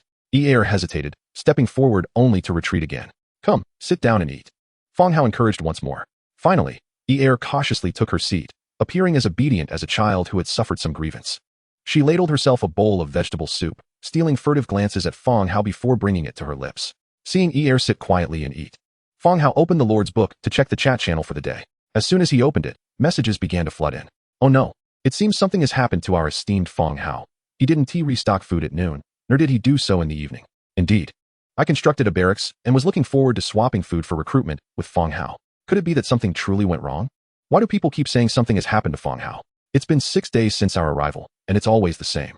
Can't we hope for something good for our esteemed leader? Exactly. Why do you all have such foul mouths, constantly proclaiming he is in trouble or perished? Oh dear, someone is getting anxious. Why are you so worried about Fang Hao? Is he your son? Mentioning anything negative about Fang Hao will surely provoke his loyal followers to defend him vehemently. Humph, that fool Fang Hao, so ostentatious in his actions. If he is not dead outside, I'd eliminate him myself. Chapter 42, Compulsory Task. Hey, you lot are going too far. There is no need to be so venomous. Is there? Indeed, Fang Hao has sold meat and various tools, aiding many. You shouldn't speak so harshly. The survival of so many in our region relies on our esteemed Fang Hao. Do you have no conscience? I'm perplexed. What does our criticism of Fang Hao have to do with you? Is he your father or mother? Exactly. Perhaps Fang Hao has already perished, and your adulation will only lead to your own demise. A fierce argument erupted in the channel, with some defending Fang Hao while others berated him. Fang Hao was somewhat astonished by such occurrences, but quickly grasped the underlying reasons. In the initial days after their arrival, people were deprived of food and tools. Even those who did not engage in trade with Fang Hao would not intentionally offend him. Today marked the 6th day since their arrival. Those who managed to survive had become familiar with this world and had established a foundation for survival. Fang Hao's food and items such as iron axes and bathtubs, which he sold in the channel, had ceased to be essential commodities. Consequently, some individuals emerged to hurl verbal abuse at him. After all, attacking others lacked the satisfying thrill of defying authority. Ding. A private message chimed. It was Dong Jieyue. Brother Fang Hao, are you alright? I'm fine, just finished dinner. Oh, I'm relieved to hear that. Don't take to heart what they say in the channel. You needn't bother with those tedious people, Dong Jieyue reassured him, fearing that Fang Hao might be disheartened by the vitriol directed at him. Who are these people? I don't believe I have wronged them, Fang Hao mused aloud. Although he was somewhat indifferent, being insulted without cause piqued his curiosity. Furthermore, a glance at the chat revealed that only a few individuals were vocally attacking him. As if following a coordinated plan, Dong Jieyue fell silent for a moment before softly responding, I can't say for certain, but a couple of days ago, a few people in the channel were discussing you, and their words carried some emotion. Oh, what was it about? It seems your low prices for items have left them with no profit to make. Fang Hao did not rely on inflating prices for his livelihood. The items he sold were priced to yield a modest profit while remaining affordable for others. For instance, the iron axe, which required 2 iron and 2 wood to craft normally, he offered for 3 iron. By keeping the price low, those who suddenly acquired the blueprint for the iron axe hoping to make a quick fortune, found themselves constrained to the same 3 iron price. With their reputation not matching Fang Hao's, buyers would still prefer to seek him out. Even if they set the same price, no one would purchase their wares. So it's a matter of commercial competition. I thought I hadn't offended them. Fang Hao remarked. Yes, it should be those individuals. I can't say for sure, but I distinctly recall one of them, Yao Liang. Though he hasn't spoken today, Dong Jiayue continued. Yao Liang. Upon seeing the name, Fang Hao immediately recalled who he was. Previously, Yao Liang had acquired the Iron Axe blueprint and utilized Fang Hao's advertisements in the channel, only to be exposed by him. At that time, Yao Liang had privately berated him for ruining his plans, wishing him ill. If he had organized a verbal assault against Fang Hao, it was entirely within Yao Liang's character. All right, I understand now. Thank you. I also owe you for the weapons I borrowed and haven't returned yet. The two ended their conversation. The private messages continued to flood in, with many seeking reassurance from Fang Hao about his safety and the ongoing disputes in the channel. After some contemplation, Fang Hao decided to respond in the World channel. I am well, thank you all for your concern. I have seen the events occurring in the channel. Please do not waste your words on these individuals. I have added a few to the trading blacklist and will not engage in any transactions with them in the future. Thank you. Simultaneously, he listed 1,000 units of meat for sale, igniting a renewed fervor in the channel. Look, the great Fang Hao is fine. If you have the ability, don't buy his meat. Oh wait, you can't even buy it. They said the great one was in trouble. Your whole family is in trouble. He won't come to harm. Oh come on, it's just selling a bit of food. Look at how worked up you all are. You bunch of sycophants, Fang Hao farts. And you're all ecstatic. Must be used to being sons. Fang Hao's declaration not only failed to quell the channel's uproar, but rather intensified it. At this stage, food had ceased to be an indispensable necessity. Constructing barracks and recruiting soldiers allowed for hunting expeditions. While it may not suffice for external sales, it was adequate to meet the needs of himself and the villagers. Thus, even though Fang Hao had blacklisted these individuals, they remained undeterred, continuing to mock him. Just as the channel was about to erupt once more, a long-awaited system notification reverberated in everyone's ears. Congratulations on surviving safely. There are 10 hours remaining in the novice protection period. Once the protection period ends, all surviving Lord territories will enter a state of beast frenzy, during which all territories will be besieged by surrounding magical beasts. Beast blood frenzy. All beasts enter a bloodthirsty state, with a 30 increase in all attributes, lasting for 24 hours. Good luck. Just as the system concluded, another notification sounded in Fang Hao's ears. Novice quest has been modified. Due to the special circumstances of your territory, the novice quest has been changed to the extermination of the Fireblade tribe, and the previous task is cancelled. Quest description. You have killed Kent, the son of the Fireblade chieftain, prompting the Fireblade tribe to dispatch 30,000 warriors to assault your territory. Good luck. The alteration of the quest caused Fang Hao's brow to furrow deeply. While others faced assaults from beasts, he was confronted with an attack from orcs. And an impressive number at that. Naturally, he had anticipated retribution from the opposing tribe after annihilating their orc squad. Yet he had not expected the novice quest to coincide with this, resulting in a modification. It appeared he needed to bolster his defenses and increase his forces. Fang Hao still possessed 372 writhing spines and had a current military strength of 150,000, even though they were still Tier 1 troops. He felt no trepidation in facing the orc onslaught. With such a formidable force, they could tire themselves out simply from the effort. Switching back to the regional channel, he vented, damn it, I have to set traps while leading troops to hunt a magical beast, and this beast blood frenzy is trying to take my life. I need wall blueprints. Who has wall blueprints? I'll buy at a high price, quickly. I don't want walls. Who has wooden fence blueprints? I'll trade iron for them. Faced with the beast blood frenzy, people's first thought was to fortify their territory before launching any attacks. Walls were the most effective measure. Yet the vast resources required to construct them made it difficult for many to afford. Consequently, some settled for wooden fences instead. Resources were exchanged for equipment and weapons. Yeah. Does anyone have iron weapons? I'm still using bone spears. I remember someone mentioning there were beasts in the river a few days ago. They traded a blueprint for an iron spear. Who did they trade with? Does anyone recall? Right, it seems like that happened. I remember they exchanged their hardwood shield blueprint for a weapon, which should have been the iron spear from Fang Hao. Damn. So Fang Hao has iron spears and hardwood shields now. Chapter 43, Selling Weapons. With the protective shield over the territory, the recruited militia could hunt for food, leading people to develop an illusion of having adapted to this world. They believed that as long as food was plentiful and the needs of farmers and militia were met, they could develop at a leisurely pace. Yet all this was merely their self-delusion. The imposition of a mandatory quest and the impending beast onslaught in 10 hours delivered a harsh reality check to everyone. This time, the protective shield would vanish, and the attacking beast horde would enjoy a 30 increase in all attributes under the influence of beast blood frenzy. This starkly reminded everyone that they were soon to face a life or death crisis. The most effective way to enhance their combat power was to upgrade their weaponry and equipment. The valiant warrior, clutching a stone axe, found it exceedingly challenging to unleash his full prowess. As the crowd reminisced about the time Fang Hao had once sold iron spears, all conversations inevitably circled back to him. Is the esteemed Fang Hao present? I wish to procure some equipment. This is a matter of utmost urgency. Please sell us some weapons. The earlier disputes swiftly subsided, with everyone clamoring for Fang Hao to provide them with gear. The specter of death loomed heavily over everyone's hearts. Fang Hao observed the channel in silence. This compulsory mission was an opportune moment for him to offload the surplus equipment in his warehouse.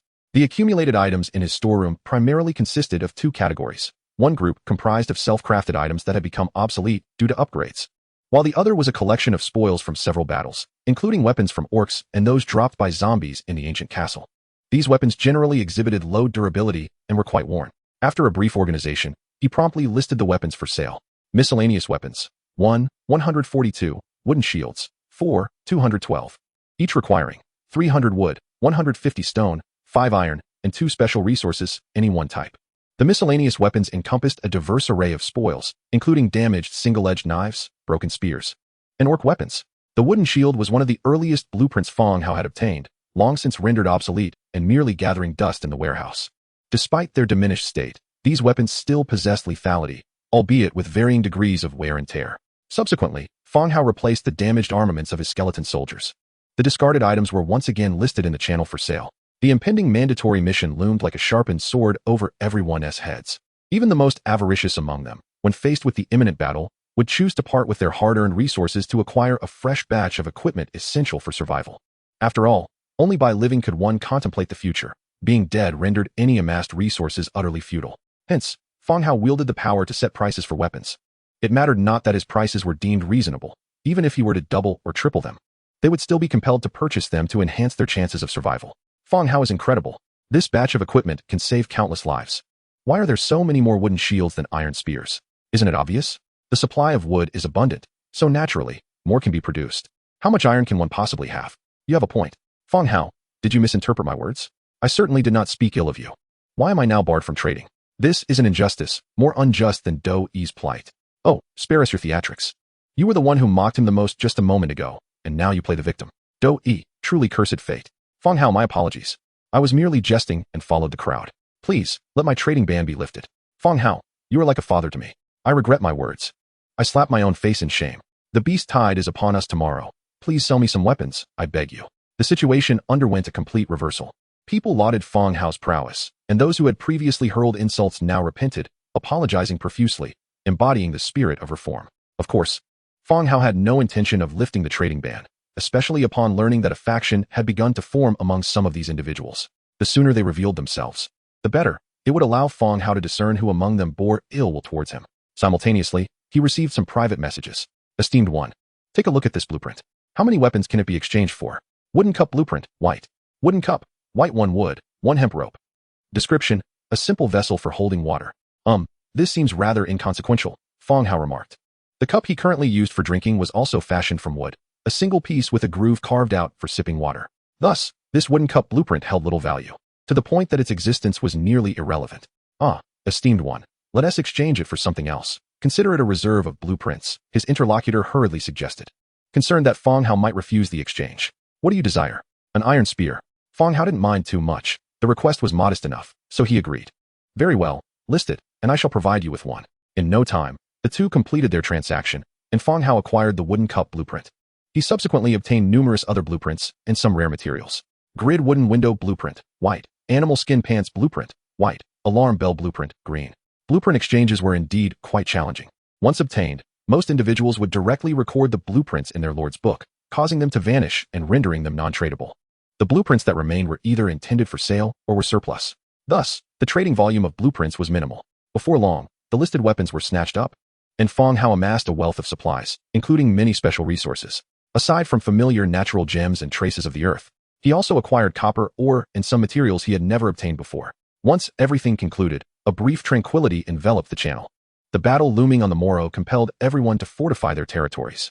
Fang Hao and E-Air finished their dinner, with E-Air tidying the table. Fang Hao opened the Lord's book, flipping to the crafting section, and selected the wooden cup for production. Wooden cup, white, 1 wood, 1 hemp rope. Crafting 1. 100-fold amplification triggered, gained 101 wooden cups. Bang. A multitude of wooden cups materialized abruptly on the dining table, startling Air. She hurriedly reached out to catch several that nearly toppled. Gradually realizing what had occurred, her eyes widened in astonishment at the sudden appearance of the cups. Some of my abilities are not to be disclosed to outsiders, Fang Hao replied. Understood, master. I will never speak of it to anyone, Air promptly assured. Within their territory, it was just the two of them, with no one else to tell. Let us keep a few cups for ourselves and store the rest in the warehouse. Understood, master. They both rose to prepare for the impending battle. Alarm bell, green 200 wood, 50 iron, 10 copper, 5 hemp rope. Description: the alarm bell can be placed in lookout towers to sound an alarm. Chapter 44, Pre-battle preparations. The materials required for the alarm bell were not numerous, but they included copper. Had it not been for the recent acquisition of copper among the materials, he would have been unable to construct it. With materials now sufficiently available, he opted to proceed with the crafting. 100-fold amplification triggered, gained 101 alarm bells. Instantly, 101 alarm bells appeared before Fang Hao. Each bell was modest in size, with a base diameter of approximately 40 centimeters and a height of 50 centimeters. The entire surface was of verdant hue, intricately engraved with elaborate patterns. Inside the bell hung a clapper. A gentle sway would cause it to strike the bell. Summoning several patrolling skeletons, he instructed them to place the bells on the arrow towers. The alarm bells could be affixed to the towers, serving to alert against imminent danger. The skeletal soldiers laboriously hoisted the bells onto the arrow towers, and Fang Hao followed behind, awaiting their completion of the installation. Glancing at the alarm bell, he scrutinized the materials used in its construction. With iron at 50 and copper at 10, he harbored doubts about whether this bell could truly sound. Lifting the clapper within the copper bell, he gave it a gentle swing, striking the bell's body.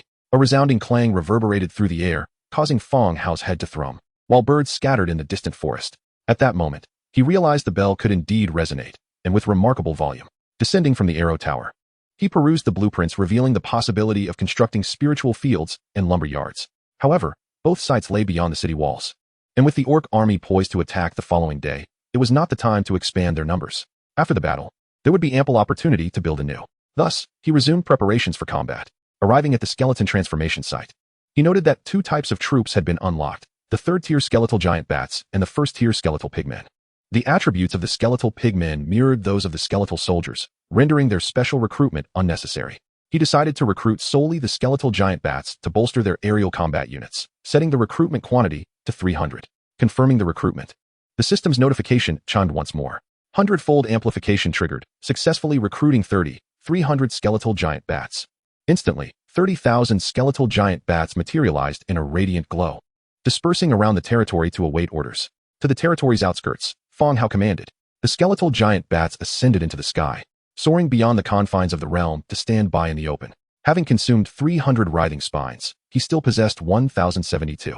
According to the system's prompt, the attacking orc force numbered 30,000. With the reinforcements he had summoned through the 100-fold amplification, he had more than enough to overwhelm and exhaust the enemy. Next, he proceeded to the burial grounds to continue the recruitment of soldiers. Recruitable, skeletal soldiers 500, cost, writhing spines 500, proceed with recruitment. Recruit, 100-fold amplification triggered, recruiting 500 skeletal soldiers. Recruitable, skeletal spear wielders 572, cost, writhing spines 572, proceed with recruitment. Recruit, 100-fold amplification triggered, recruiting 772 skeletal spear wielders. Swish, swish, swish. Countless skeletal figures emerged. With over 100,000 skeletal units, the numbers far exceeded what the territory could accommodate. Thus, the skeletons stood piled upon one another, like a game of human Jenga. Upon witnessing this, Fang Hao promptly set about crafting equipment. He fashioned 55,500 sets of sword and shield, 58,000 sets of spear and shield gear, and 111,000 sets of leather armor, ensuring that all newly recruited skeletons were outfitted before returning to the open ground outside the city. After acquiring beast skin boots from the orc market, he had successfully assembled a complete set of armor. Fang Hao called softly. After a brief search, he discovered Yer hiding inside the Lord's wooden cabin, her small head peeking out, displaying a visage of lingering fright. The sudden summoning of hundreds of thousands of undead had understandably startled the timid bunny girl. Cautiously, she glanced outside, her face etched with trepidation. Only upon hearing Fang Hao's call did she hesitantly step forth. Master, you should change into a pair of boots, Fang Hao advised. Yer's shoes were tattered yet clean, clearly scavenged from someone else's discard, ill-fitting as she walked. The beast skin boots crafted through the Lord's book, while not the epitome of comfort, were a significant improvement over Yer's current footwear. Oh, thank you, master, she expressed her gratitude promptly. She removed her worn-out shoes, revealing her fair, delicate feet, the toes as white as tender lotus roots. Slipping into the beast skin boots, she lightly stepped on the ground. A satisfied smile gracing her face as if donning a new pair of shoes. You can wear these for now. We can find you something better later. Thank you, master. These are quite good, Yer replied eagerly, clearly pleased with her new boots. In this world, there were no sports shoes or basketball sneakers. The orcs were only leather boots. After enduring a long period of servitude, Yer was immensely content with the beast skin boots. As twilight descended, Fang Hao continued, Come, I will arrange a room for you. The territory lacked ordinary dwellings or blueprints for constructing houses. The only habitable structure was his own lord's wooden cabin. Fortunately, the cabin contained 3 rooms, one occupied by Fang Hao, another serving as a study, leaving the last room available for Yer. Leading her to the room, he said, Yer, I will make you a single bed shortly. This will be your room from now on. Yer trailed behind him, her eyes wide with astonishment as she gazed upon what would soon be her own space. She had never dared to dream of having a room to herself. Simply being free from confinement was enough. Yet now, not only did she have her own room, but it was also quite lavish. The floor was covered with a large beast skin rug, heavy silk curtains hung down, and there were a table and chairs against the wall, along with a large wardrobe intricately carved with exquisite patterns. Even if she had never been a slave, she had never resided in such opulence. Familiarize yourself with the space. I will construct a bed for you. Fang Hao slapped his forehead. The furniture in the room had been transported from the ancient castle, which boasted several rooms filled with tables and chairs, but lacked beds. Luckily, he possessed a blueprint for a single bed, ensuring your wouldn't have to sleep on the floor. After stating this, he exited to craft the single bed and lattice windows. The lattice windows were newly acquired blueprints, perfect for installing in each room of the lord's wooden cabin. Before long, the single bed and wooden windows were completed, and he directed 2 skeletal minions to carry them inside.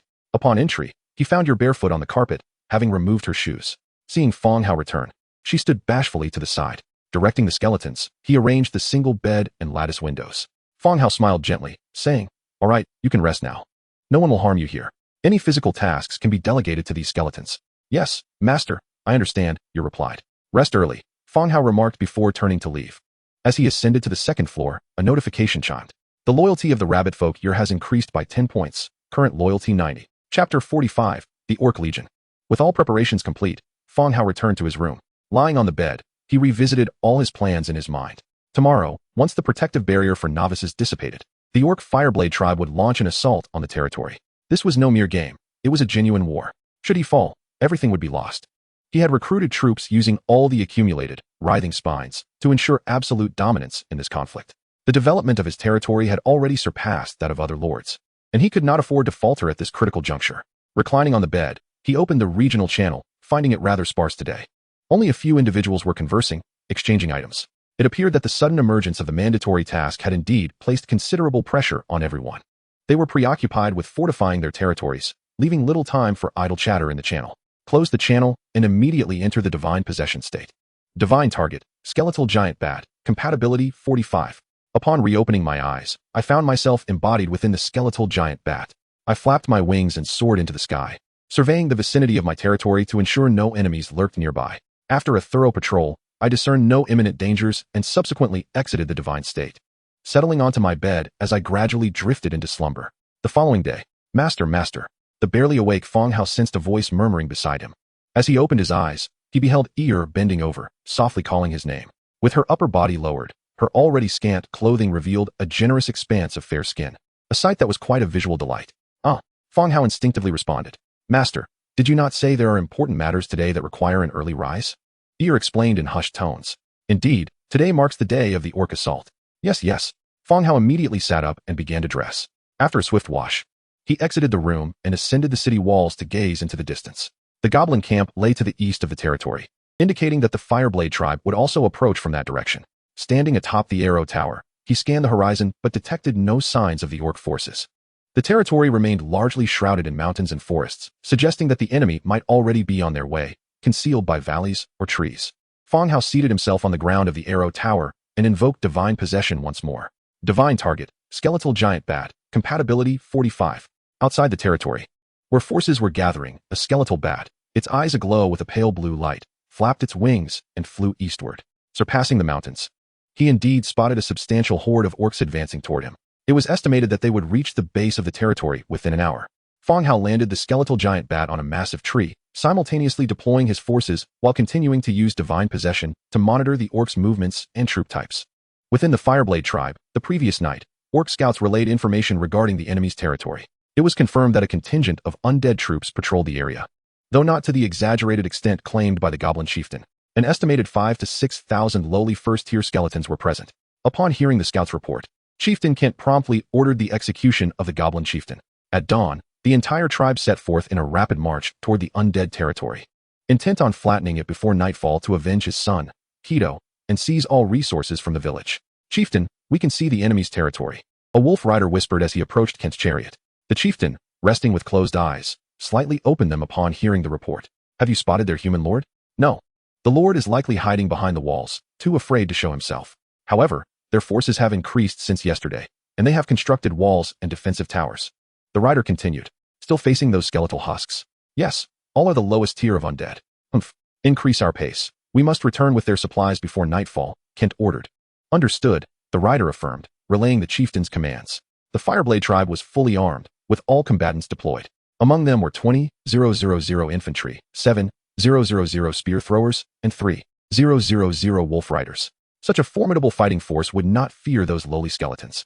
Kent, resting his chin upon his hand, felt a cold glint in his eyes as he contemplated the methods he would employ to torment the human lord once captured.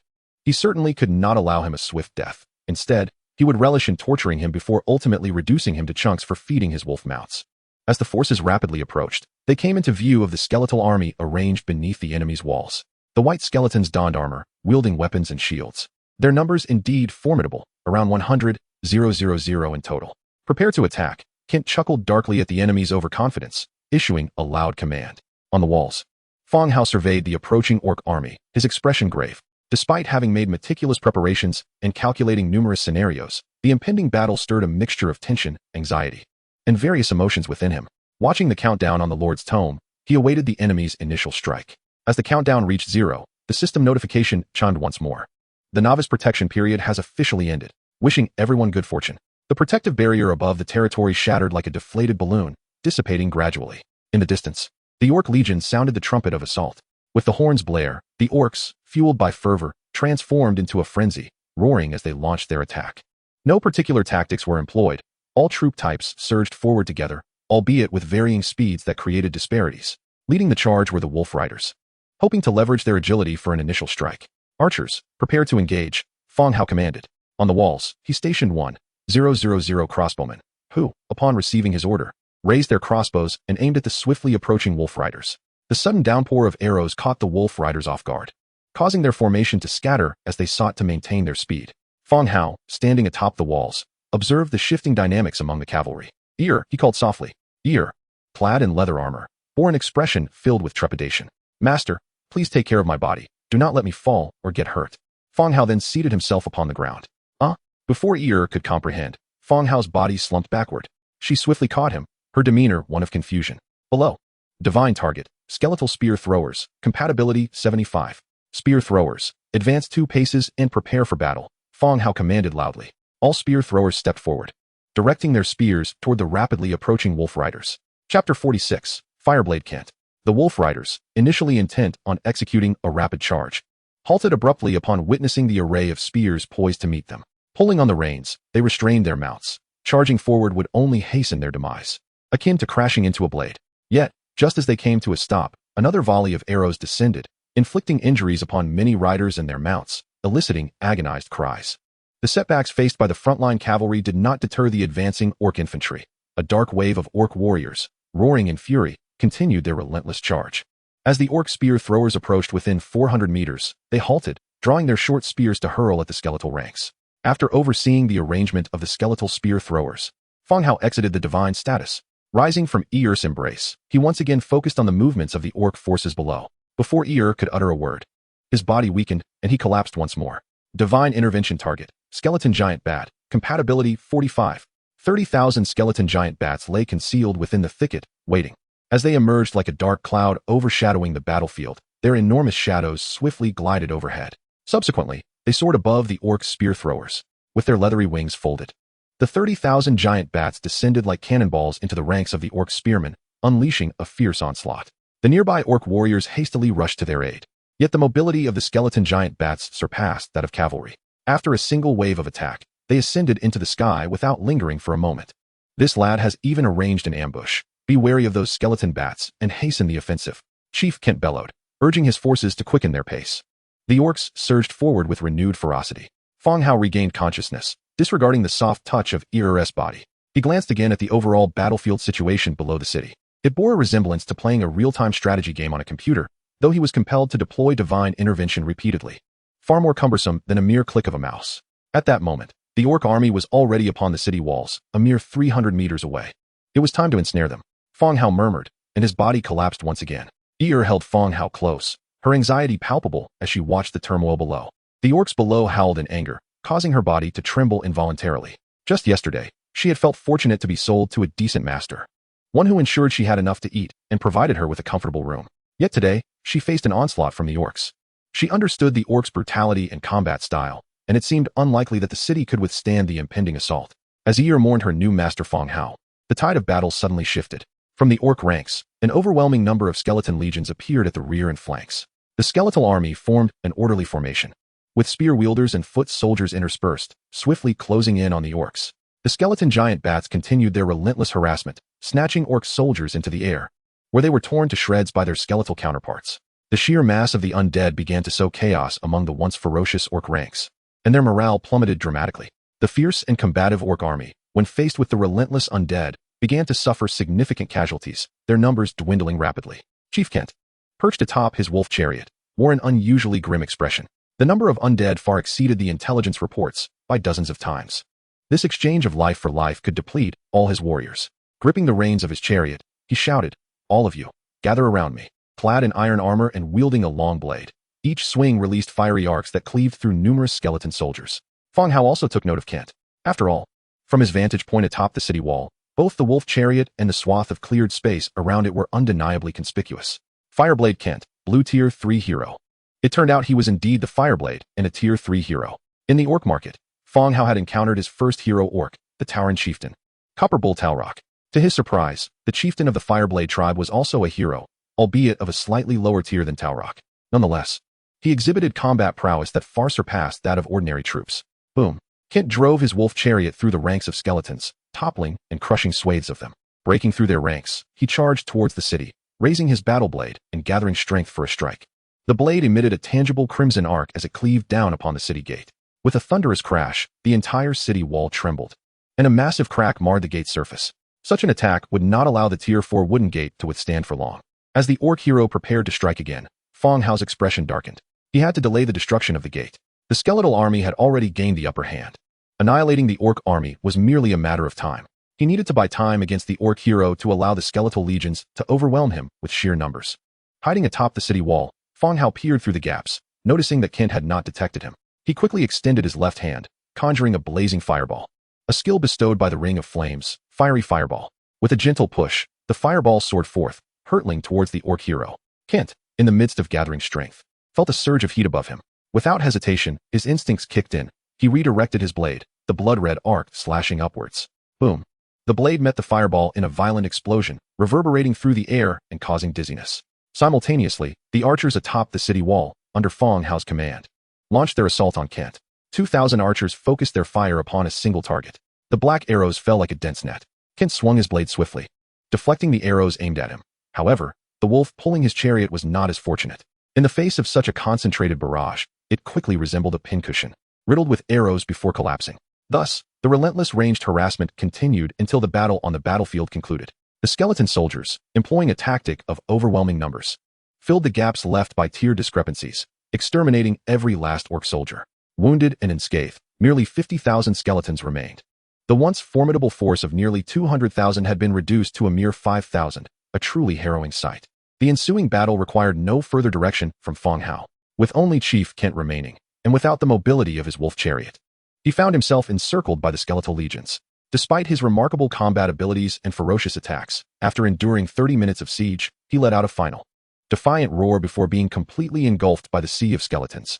The intense battle ultimately drew to a close, with the undead emerging victorious. Chapter 47. Victory over the orcs.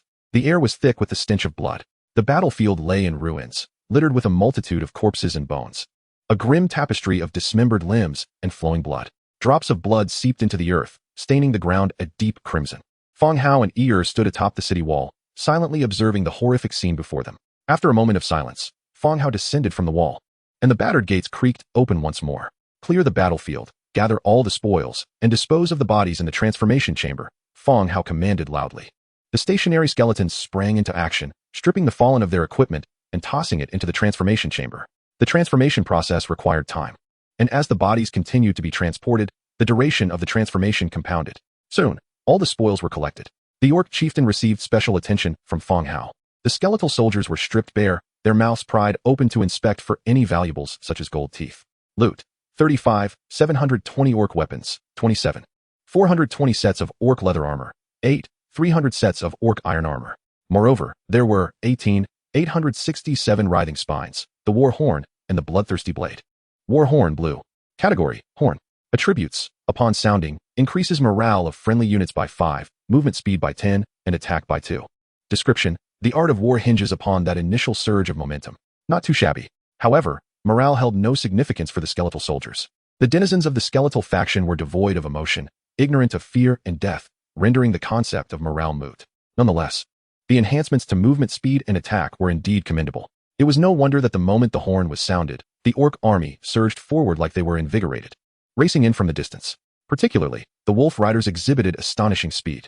Besides the cavalry's agility, the horn also greatly augmented their overall movement speed. Bloodthirsty blade, purple. Category: greatsword. Damage: level 4 damage. Set effect: berserker. For each enemy you eliminate or assist in eliminating, your strength increases by 1, lasting for 8 seconds. This effect can stack up to 50 times. Description: clotted blood compels you to commit unspeakable atrocities. The bloodthirsty set was all too familiar to Fang Hao. He had previously acquired the armor portion of the bloodthirsty set upon vanquishing Kidu. It was precisely due to the incomplete nature of the bloodthirsty set that Kent, a third-tier hero, failed to unleash his full potential. Otherwise, the damage accrued from slaying skeletons would have allowed him to carve a path straight through to the enemy's gates. Yet, all had transpired as fate decreed, and Fang Hao emerged victorious in this trial. He had also assembled the complete bloodthirsty set, though he was unable to don it at present. Lastly, there were the 18, 867 writhing spines. The sheer quantity of spines collected alongside the orc equipment filled Fang Hao with delight. With these at his disposal, he could once again summon a formidable legion of skeletons to continue fighting on his behalf. Sustaining war through war was his most astute strategy. After clearing the battlefield, Fang Hao proceeded to regroup his forces. Following the great battle, there loomed an even more pressing matter. The plundering of the enemy's territory was imperative. With their forces having fully emerged, it was likely that the territory lay bereft of defenders, perhaps reduced to an empty city. Should Fang Hao fail to swiftly seize the resources of the orc territory, other neighboring lords might benefit instead. It would become exceedingly troublesome to procure resources later on. I intend to lead the troops to these people's territory and transport all useful supplies back. I shall leave you with some forces, if I am not present. Do not open the city gates, Fang Hao instructed Iril. He also contemplated employing divine possession to inhabit a skeleton for the journey. However, the casting of divine possession demanded a certain proximity to both himself and the unit. The further apart they were, the more mental energy consumed would exponentially increase. Moreover, the recent battle had already left Fang Hao's spirit in a state of fatigue due to the repeated use of divine possession. It rendered him incapable of undertaking the task of leading his troops to the orc territory. After some reflection, he resolved to go personally. Oh, all right, I understand, master. Iril replied softly. Upon hearing Fang Hao instruct her to remain behind and command a cohort of skeletons to guard the city, her heart momentarily raced. Yet, her servitude compelled her to grit her teeth and acquiesce. Yes, I will return. Fang Hao gently patted her shoulder before leading the way. As Fang Hao departed with an army of 30,000, the gates of the territory promptly closed. Iril stood atop the city walls, watching as Fang Hao and his troops receded into the distance. Unbeknownst to Fang Hao, the location of the Fireblade territory remained concealed from him. However, the orc army had left discernible traces along their path. Following these signs would not prove difficult in locating their position. The undead army advanced swiftly, while Fang Hao reclined upon a cart, avoiding the casual use of divine possession to conserve his mental energy.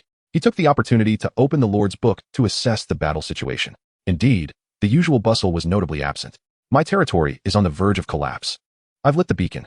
Are there any nearby brothers who can come to my aid? I will offer all my resources. Old brother, I see you. Can you send reinforcements to me first? Then we can reclaim your territory together? Chow, I and my soldiers are trapped in a wooden cabin, holding the line. How can I reinforce you? Help. I am so afraid. I want to go home. Hong, I wonder if you have come to this world. If you can see this. I hope you know I love you. Wang Shui, I love you. I hope you find happiness in the end. Yang Mingming. Damn it. The chat group had suddenly transformed into a grand confessional scene, with names of men and women alike surfacing. It seemed that everyone had a partner, someone they cherished. How infuriating. The previous battle had not inflicted such severe wounds. They had all traversed to this world, yet still had to witness these people flaunting their affections. Cursing inwardly, Fang Hao sat up and scanned his surroundings. He did not perceive any beacon fires, indicating that he remained quite far from the enemy. Hours had passed since their departure. Fortunately, only Fang Hao required sustenance, while the other skeleton soldiers needed none, thereby minimizing delays. The Fireblade camp had surpassed the confines of a village, better characterized as a small city. The imposing stone walls towered high, and through the open gates, one could glimpse the structures within. The orc territory was not the empty shell Fang Hao had envisioned. Rather, a dozen orcs remained stationed as defenders. Let us take the city directly, Fang Hao commanded, simultaneously sounding the war horn. The resounding horn echoed, bestowing various attributes upon the skeletal soldiers, urging them to charge towards the territory. The remaining orcs, upon hearing the horn and witnessing the skeletons racing toward the city, were visibly taken aback. Closing the city gates could not thwart the onslaught of the skeletal army. Like a game of stacking dolls, they surged up the walls, seizing control of the city. As Fang Hao approached from the rear, the city gates were slowly pushed open by the skeletal soldiers, welcoming him into the territory. Gather everything that can be taken, Fang Hao ordered, issuing a directive to scour the area. Chapter 48, Pillaging the Territory. Fang Hao commanded a search, and all the skeletal soldiers promptly dispersed, commencing the collection of all transportable resources. Observing the territory, Fang Hao's gaze lit up upon spotting the chief's hall at the center. Generally speaking, the chief possessed the greatest wealth of the tribe, and it was certain that some valuable items could be unearthed. Furthermore, a territory of this scale, accommodating tens of thousands, would undoubtedly harbor chests of commendable quality. You few need not search, stay close to me. Fang Hao called a few skeletons over. It was prudent to exercise caution, as one could never be too sure of potential dangers lurking within. 6 skeletons immediately ceased their tasks and silently followed in Fang Hao's wake. The chief's hall, constructed of ordinary stone and wood, lacked the grandeur of a castle built from stone bricks. This detail left Fang Hao somewhat disappointed. Had it been a stone brick structure, he would have assigned personnel to dismantle it for bricks. As he stepped into the hall, the interior was spacious and brilliantly illuminated. Remove these curtains and take down that chandelier, but be careful not to damage it, Fang Hao instructed, gesturing animatedly as he entered the room. The skeletons sprang into action. Clearly, the orc encampment lacked the wealth of the vampire stronghold. The antler chandelier was adorned with numerous half-burned candles, unlike the luminous stones of the vampire castle. However, Fang Hao had no objections and planned to take everything with him. The skeletons began to move the furniture outside, while Fang Hao seated himself in the central chair, comparing it to others on either side. This chair undoubtedly belonged to Chief Kent. Although the orcs were robust in stature, it appeared somewhat oversized for Fang Hao. All right, lift it out, he commanded, rising to direct the skeletons in removing the chair. Regardless of whether it would be of use, it was best to transport it back first.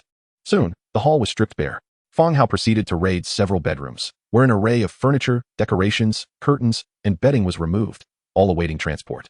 In the master bedroom, as the skeletons busied themselves with the items, Fang Hao's gaze fell upon a golden treasure chest positioned against the wall. This was the second golden chest he had encountered, and a sense of inexplicable excitement surged within him. Heavenly spirits and earthly deities, may the Supreme Lord's commands be heeded. May misfortune turn to good fortune, and may my family prosper. He chanted fervently before directly opening the chest. Acquired, blueprints for cavalry training camp.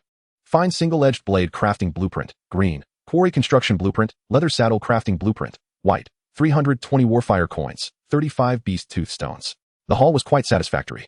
While there were no particularly astonishing items, the appearance of the cavalry training camp and the green equipment blueprints were promising. Once cavalry were recruited and green single-edged blades crafted, the overall strength of his territory would see a significant enhancement. Beast tooth stone. Category, Oregon. Description, a rare mineral required for the construction of orc buildings. Its form resembled a crescent-shaped beast's tooth. Fang Hao had amassed quite a collection of various ores, including the Undead's Shadow Stone, the Blood Clan's Bloodstone, and now the Orc's Beast Tooth Stone. All blueprints were recorded in the Lord's Book, and the Warfire coins and Beast Tooth Stones were stowed in his backpack. Rising from the chief's hall, he noticed that aside from the structure itself, all furniture and items had been relocated outside. The skeletons were still scavenging throughout the territory. Fang Hao's attention shifted to the nearby pasture. There lay the pasture of the Battle Axe tribe, enclosed by a fence that housed hundreds of tamed unicorn sheep. These creatures were evidently domesticated, calmly grazing and resting, showing no reaction to the invasion of their territory. Even as the skeletons passed by the enclosure, the unicorn sheep merely cast a lazy glance before resuming their activities. Seeing these unicorn sheep brought another wave of joy to Fang Hao. He recalled the last time he had attempted to capture a wild unicorn sheep. during which he and the skeletons had encircled it for over an hour, only for it to escape in the end. Now, however, the orcs had successfully tamed them, and both rams and ewes were present. Let's take all the sheep. Fang Hao instructed the skeletons, then added with a hint of concern, make sure they're alive. Tie them up and bring them back to the territory. The skeletons entered the sheep pen, beginning to tether the unicorn sheep one by one. Once all resources were gathered, Fang Hao commenced a thorough inventory. Resource category: 3 writhing spines, 51, 208 wood, 28, 503 stone, 8, 575 straw, 111, 850 leather, 842 iron, 520 copper, 524 warfire coins. Miscellaneous category: 442 baskets of fruit, 95, 520 units of meat, 120 units of salt, 324 unicorn sheep. Furniture category: 20,000 simple wooden beds, 8,000 various cabinets, 4,000 sets of tables and chairs, for beast horn chandeliers, and assorted pots, pans, and curtains. The quantity obtained was indeed substantial. If not for the limited number of troops he had brought, Fang Hao would have been inclined to dismantle the doors and windows of the orc dwelling to carry them away as well. He took out the Lord's Book and utilized the 100-fold amplification to produce 30,000 carts, securing all the acquired materials for transport. Yet, he soon realized that even with this effort, it would be impossible to transport all resources in one go. A second trip would be necessary. Fortunately, it was still early, leaving ample time. For the first trip, Fang Hao selected several carts containing the more crucial supplies and chose to return to his territory. Let us go back. He left the gates of the battle axe territory ajar as his procession made its way back. From a distance, upon spotting Fang Hao leading the return, Er commanded the skeleton soldiers to open the gates for their welcome. Master, Er exclaimed joyfully. Being with Fang Hao was undoubtedly preferable to remaining with the skeletons. Thankfully, after realizing that the skeleton soldiers posed no threat to her, she was no longer as fearful as she had initially been. Yes, these are spoils from the orc territory. You can replace the bed in your room and see what else you might need to arrange, Fang Hao instructed, directing the skeletons to unload the goods in designated areas. Er's eyes widened as she gazed at the heaps of items on the skeletons' carts, as well as the hundreds of unicorn sheep meandering about. Did you rob a house? How could one trip yield so many treasures? Oh, all right, Er replied.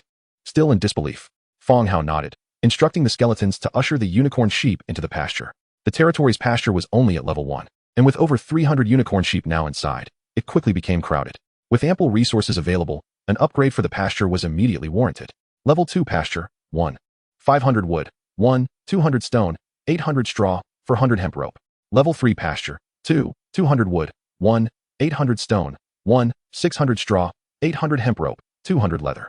The pasture was upgraded 3 levels in swift succession, effectively doubling its size, now comparable to the orc pasture. Once everything was settled, Fang Hao instructed Er, we need to make another trip, you keep watch here. With that, he set off once again with the skeletons that had just finished unloading. Returning to the orc territory, they continued to transport the remaining goods. As dusk approached, they began their return to the territory with the second batch of supplies. The infantry, particularly the skeleton infantry, moved at a painfully slow pace, wasting considerable time on the journey. Once he had recruited cavalry, their marching speed would surely improve. Reclining on the cart, Fang Hao selected a comfortable position and opened the Lord's Book to check on the progress of his companions. They had been engaged in battle from morning until evening, surely. It must have concluded by now, as a war of attrition could not last an entire day. Indeed, the surviving lords were discussing their victories and spoils. As long as they survived, the beasts they had slain would provide enough meat for the residents of their territories for several days. Suddenly, a message caught Fang Hao's attention. It was from Zhang Bin, who was netting skeletons in the river not far from his territory. Which esteemed individual can save me? I can no longer hold out. I am willing to give you all my resources. Please, help me. Chapter 49, Challenge concluded. Inside Zhang Bin's territory, the bloodthirsty beasts launched a frenzied assault on his stronghold. Breaching all defensive structures within, Zhang Bin, along with all his subjects and soldiers, took refuge in the Lord's cabin as their last bastion against the relentless onslaught of the beast horde. However, the protracted battle had left both him and his men utterly exhausted. They clung to their instincts and the primal urge for survival, struggling to endure. Deep down, they all understood that their endurance was fleeting. Without reinforcements or a significant turn of events, they would soon become fodder for the beasts. Zhang Bin, replaced by a militia member, reopened the Lord's Book, pleading for assistance. Which brother will come to our aid? I implore you all, if we survive, I, Zhang Bin, shall never forget your benevolence. The current predicament transcended mere exchanges for weapons and provisions. Unless one could procure artillery, such as rockets to obliterate the swarming beasts outside, a mere handful of weapons would prove largely ineffective. They could only hope that some nearby lord who had completed their defenses might find the time to offer support. Yet, Zhang Bin's desperate call for help stirred little reaction within the channel. Such cries for aid had become all too common, and few paid them heed. Even victorious lords, having emerged from their own battles with losses, lacked the capacity to assist him. Zhang Bin's gaze remained fixed on the Lord's book, and upon realizing the absence of any response or willingness to aid him, his spirit plummeted. He slumped in despair, his vitality dissipating. What was the point of their agonizing endurance now?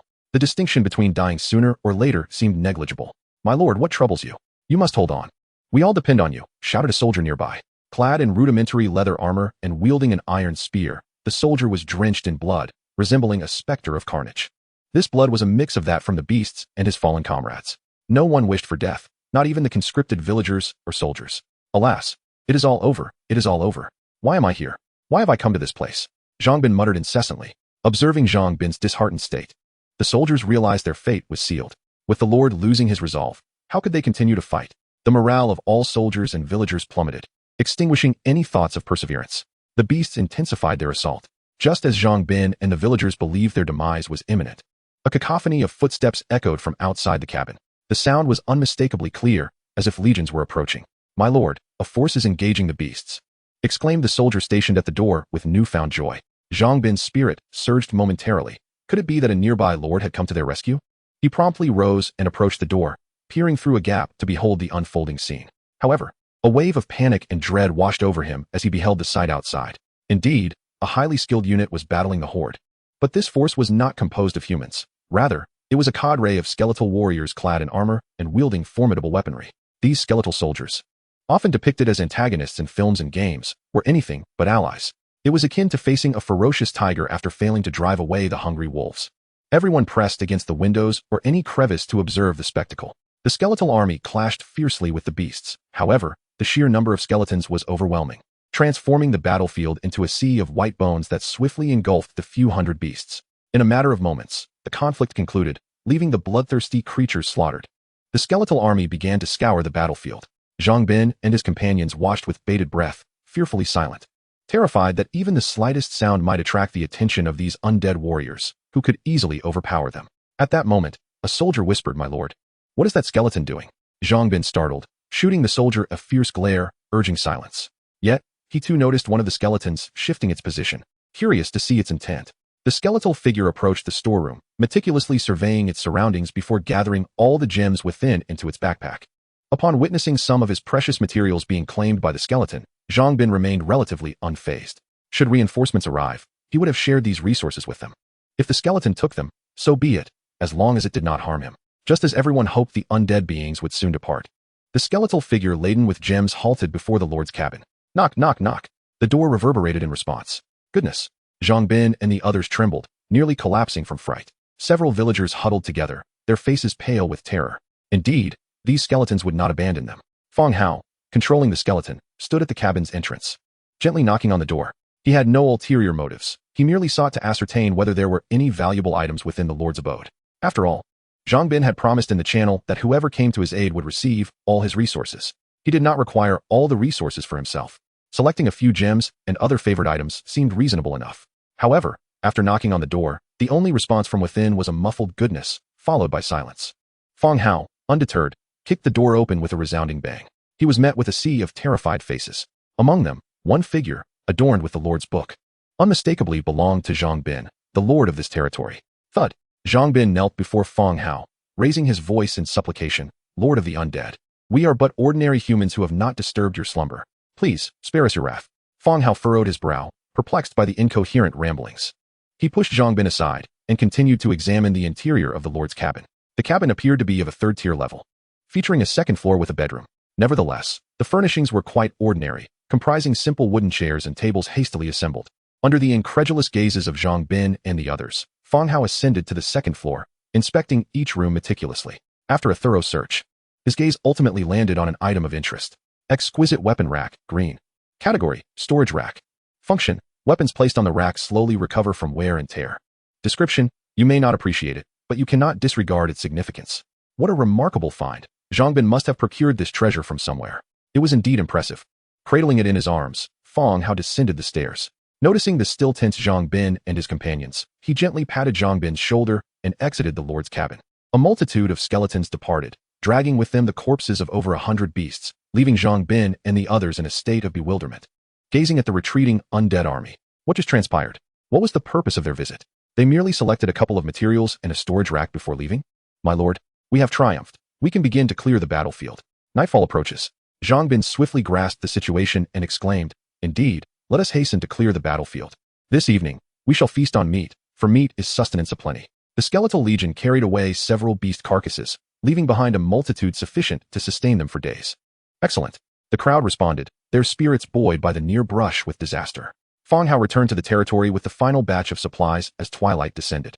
E'er had prepared dinner, eagerly awaiting his return. Just moments before, he had been directing the skeletons to unload their cargo when a system notification rang out abruptly. Congratulations.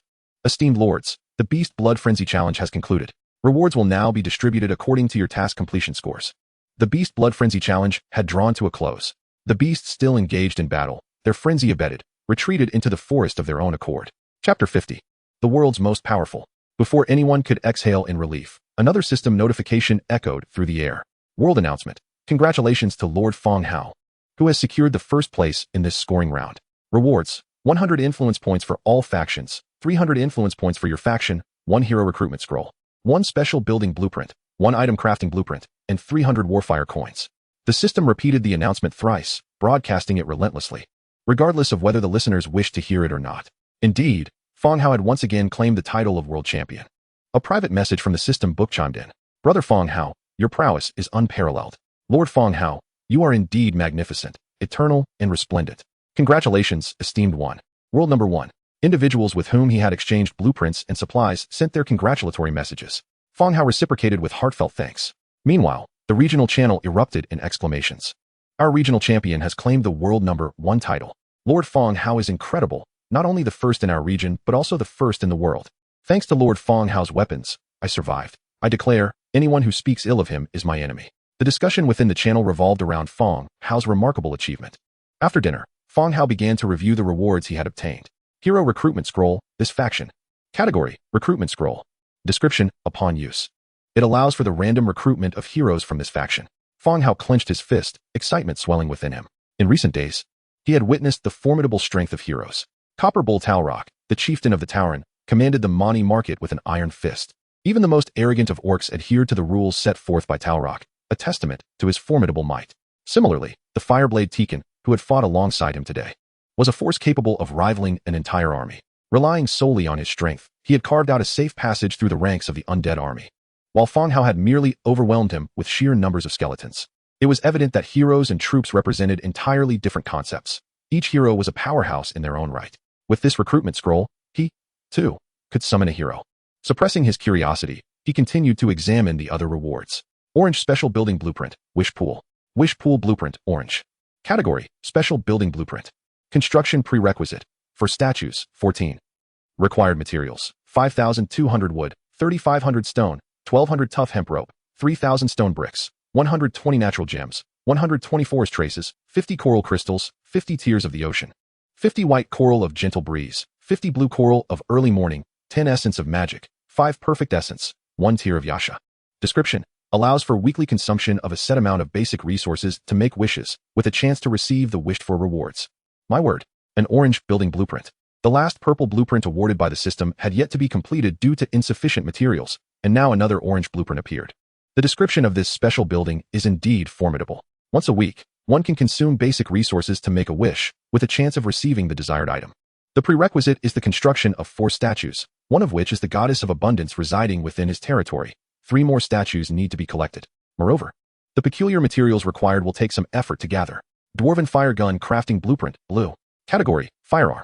Required materials, 5 composite boards, 3 cold forged steel, 12 precision parts. Description, simple triggering mechanism, effective attack capability, making dwarven firearms renowned for their long-range prowess. Another splendid item, for the rigid and unyielding skeleton soldiers. A straightforward triggering mechanism is of utmost importance. He recalled the time he had instructed the skeletons to mimic the goblins in using slingshots for attacks. The results had been utterly chaotic. The slingshots went awry, knocking down several comrades and nearly injuring him as well. He had dismantled all the slingshots on the spot, turning them into stones and hemp ropes. At that moment, E'er approached, carrying freshly washed wild fruits. As she drew near, she noticed Fang Hao sitting there, grinning foolishly with his head bowed. Unaware of his contemplation of the rewards, She assumed he was delighting in some pleasant news. "Master, the fruits are washed and ready for you," she said, kneeling beside him and presenting the fruits. The fruits glistened with dewdrops, appearing translucent and delectable. "Rise and refrain from kneeling so often. It would be a shame to waste those lovely legs. Simply perform your duties normally without the need for constant bows and kneeling," Fang Hao gently remarked. It was the second day since Yer had arrived, and after the daytime battle, she had grown less fearful of the skeletons.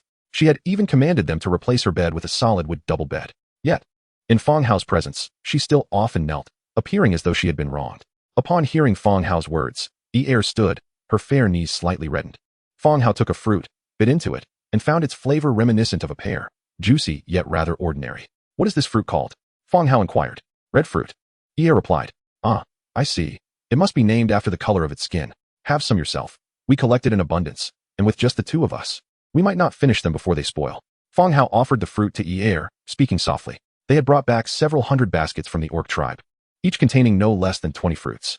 With just the two of them, it would be impossible to consume them all before they went bad. Yer carefully took the fruit, glanced at Fang Hao, and took a bite. Instantly, the sweet juice flooded her mouth. "Thank you, master," she said, swallowing the fruit and revealing a satisfied smile. Fang Hao smiled faintly. "All right, if you enjoy it, eat as much as you like." With that, he grasped the recruitment scroll and made his way outside. Rather than savoring the fruit, he was eager to use the scroll and summon his first hero.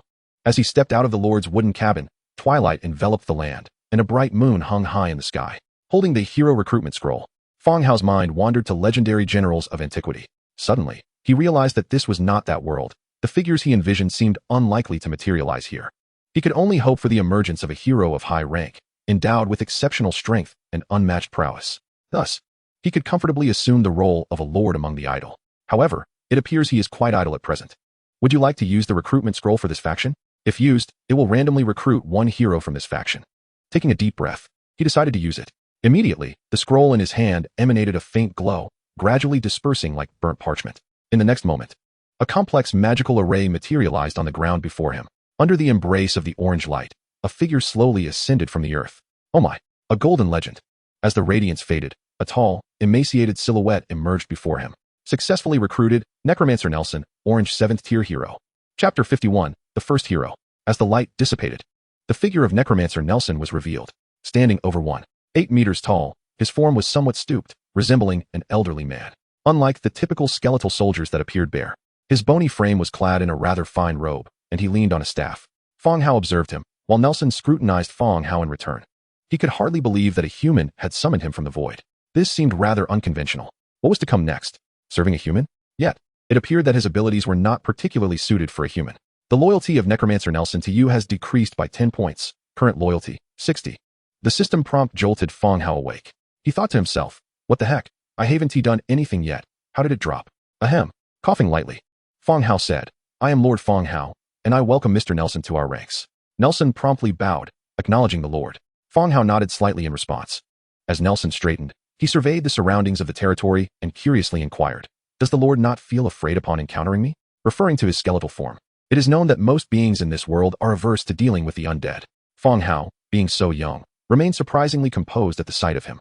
With a faint smile, Fang Hao replied, the god of the undead accepts the faith of all followers. This phrase was one he had overheard from a skeletal merchant and had found rather cool, thus etched it into his memory. Nelson's expression shifted, and he bowed again, saying, I have met the Lord. May you grow powerful and immortal. The loyalty of Necromancer Nelson to you has increased by 20 points. Current loyalty, 80. Haha. There is no need for such formality, Nelson. The territory is still in its developmental phase, and we shall rely heavily on your abilities in the future. Fang Hao smiled as he spoke. Internally, he felt a surge of delight. This approach indeed proved effective. In the future, when other undead join, he would start with such phrases to avoid fluctuations in loyalty. Fang Hao seized the opportunity to examine Nelson's attributes. Necromancer Nelson, Orange 7th tier hero. Faction, Undead. Template, Orange. Racial traits. Undead, Hollow Skeleton, Weakness to Light. Legion Talent, Mana Storm, Range Command, Mage Commander. Skills, Royal Funeral, Organ Collector, Organ Museum Scholar. Deceptive Reaper, Bountiful Burial, Mana Revival. Innate abilities, Mastery of Dark Domain, Advanced Mana Proficiency, Advanced Tactical Proficiency, Advanced Command Proficiency. Mana Storm. Commanding units increases total mana by 35 and mana recovery by 15. Range Command. Increases the attack power of ranged units by 15. Mage Commander. Increases the attack power of mage units by 25. Royal Funeral. Holder of the Rebirth Secret, skilled in cleansing your remains, dehydrating, reshaping, casting spells, and preservation. Organ Collector. Sealing organ jars will not be limited in number. Organ Museum Scholar. Automatically possesses the blueprint for the Organ Museum when a hero is recruited. The blueprint unlocks automatically. Deceptive Reaper. As long as he wishes, the deceased will become immortal. Bountiful Burial. Earth-based magic that ensnares enemies in a violent embrace of earth, compressing them into mud. Mana Revival. Restores mana at any time. Description. Possessor of ancient knowledge, guardian of immortal secrets. This was somewhat different from Fang Hao's initial thoughts. He had hoped to recruit a hero of formidable might, yet unexpectedly, he summoned a necromancer. Reviewing his attributes, it seemed he was more of a scholar. He had once served as an official responsible for royal funerals. To be candid, Fang Hao felt increasingly distanced from the living. The path of the undead, however, appeared to be widening. Of course, a scholarly role did not imply weakness. It merely manifested more in terms of development or internal affairs. Nelson belonged to the category of funeral heroes, supplemented by a simple earth-based spell. It appeared that the Bountiful Burial spell was more of a convenience learned for the final resting process. Nelson, what type of building is the Organ Museum? Fang Hao inquired once more. Nelson's attributes were clear, but the blueprint for the Organ Museum had not been elaborated upon. The museum is a critically important structure for royal funerals. Combined with organ jars that store various energies, it empowers the troops significantly. The funeral society can also craft powerful and unique items here, Nelson replied nonchalantly. Fang Hao nodded, understanding somewhat, yet not entirely. Then let us proceed to construct the museum. As he spoke, he opened the Lord's book. According to the description, Nelson's blueprint could also be viewed in the Lord's book. Organ Museum, 12,000 wood, 10,000 stone, 4, 200 hemp rope, 800 leather, 10 shadow stones, 5 traces of death. The material consumption was indeed considerable. The basic materials had already exceeded 10,000, while the shadow stones and traces of death were barely sufficient. He had been reserving the shadow stones for upgrading the barracks, but it seemed they would have to be utilized here first. Scholar Nelson, where do you think it would be most suitable to build? Fang Hao asked softly. I believe that area over there would be quite fitting. Nelson indicated not far away. That location was near the burial ground, a gathering site for the skeletal transformation zone, exuding an aura of death. Very well, let us construct it in that location. Fang Hao opted for a spot adjacent to the skeletal transformation area and chose to build. Soon, a broad architectural apparition materialized in midair, yet the construction time required half an hour. This surprised Fang Hao. Previously, the slowest buildings took only about 5 minutes, while the fastest completed in the blink of an eye. As the two engaged in idle chatter while awaiting the completion of the building, a light clatter echoed from nearby. They turned to see Yer holding a wooden bucket, her eyes wide in astonishment at the oddly adorned, articulate skeleton. Yer approached. Fang Hao gently beckoned. Yer, come here. Though somewhat frightened, she steeled herself and walked over. Yer, this is Scholar Nelson, a newly joined scholar of our territory. Fang Hao was generous with his words, referring to him as a scholar repeatedly. Good day, Scholar Nelson. Yer maintained her head bowed, hesitant to gaze upon Nelson's visage. Indeed, no one is inclined to behold a skeletal figure flickering with ghostly flames.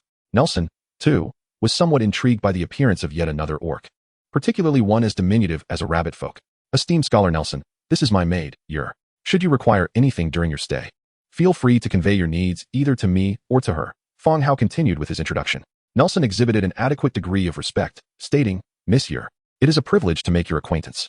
The entirety of the residents within the territory had now met one another and become acquainted. While the variety of military units was ample, the population of the territory remained woefully insufficient. Fang Hao continued to engage in light conversation with Nelson, seeking to glean insights about the latter's past. Nelson retained many of his professional skills, yet his memories from bygone days were exceedingly vague. Unbeknownst to them, the museum was gradually nearing completion. Organ Museum. Organ Jar Collection, 020. Note, by placing jars containing various energies within, the troops can gain formidable abilities and create special weapons. Materials required for upgrade, 25,000 wood, 20,000 stone, 12,000 bricks, 8, 500 hemp rope, 1, 600 leather, 20 shadow stones. 15 marks of death, Lord's Hall must reach Stone Fortress. Chapter 52, The Organ Museum. The Organ Museum sprawled over a vast expanse, its architectural style imbued with a cult-like essence. The walls were adorned with vibrant ritualistic motifs, vividly illustrated. My lord, would you care to tour the premises? Nelson extended the invitation. Fang Hao, gazing upon the imposing edifice, felt a surge of curiosity. The museum boasted but a single floor, yet its area far surpassed that of Fang Hao's lordly abode, establishing it as the largest structure within the territory, without contest. Please, Fang Hao responded with a faint smile. Following Nelson's strides into the building, The interior was remarkably spacious, reminiscent of a true museum, divided into various sections, each distinctly marked. Underground tomb, burial ground. These were the two necromantic structures within Fang Hao's territory. My lord, once we acquire the special ability organ jars, we can place them as offerings in the designated areas. Bestowing our troops with formidable special powers, Nelson quietly elucidated from beside him.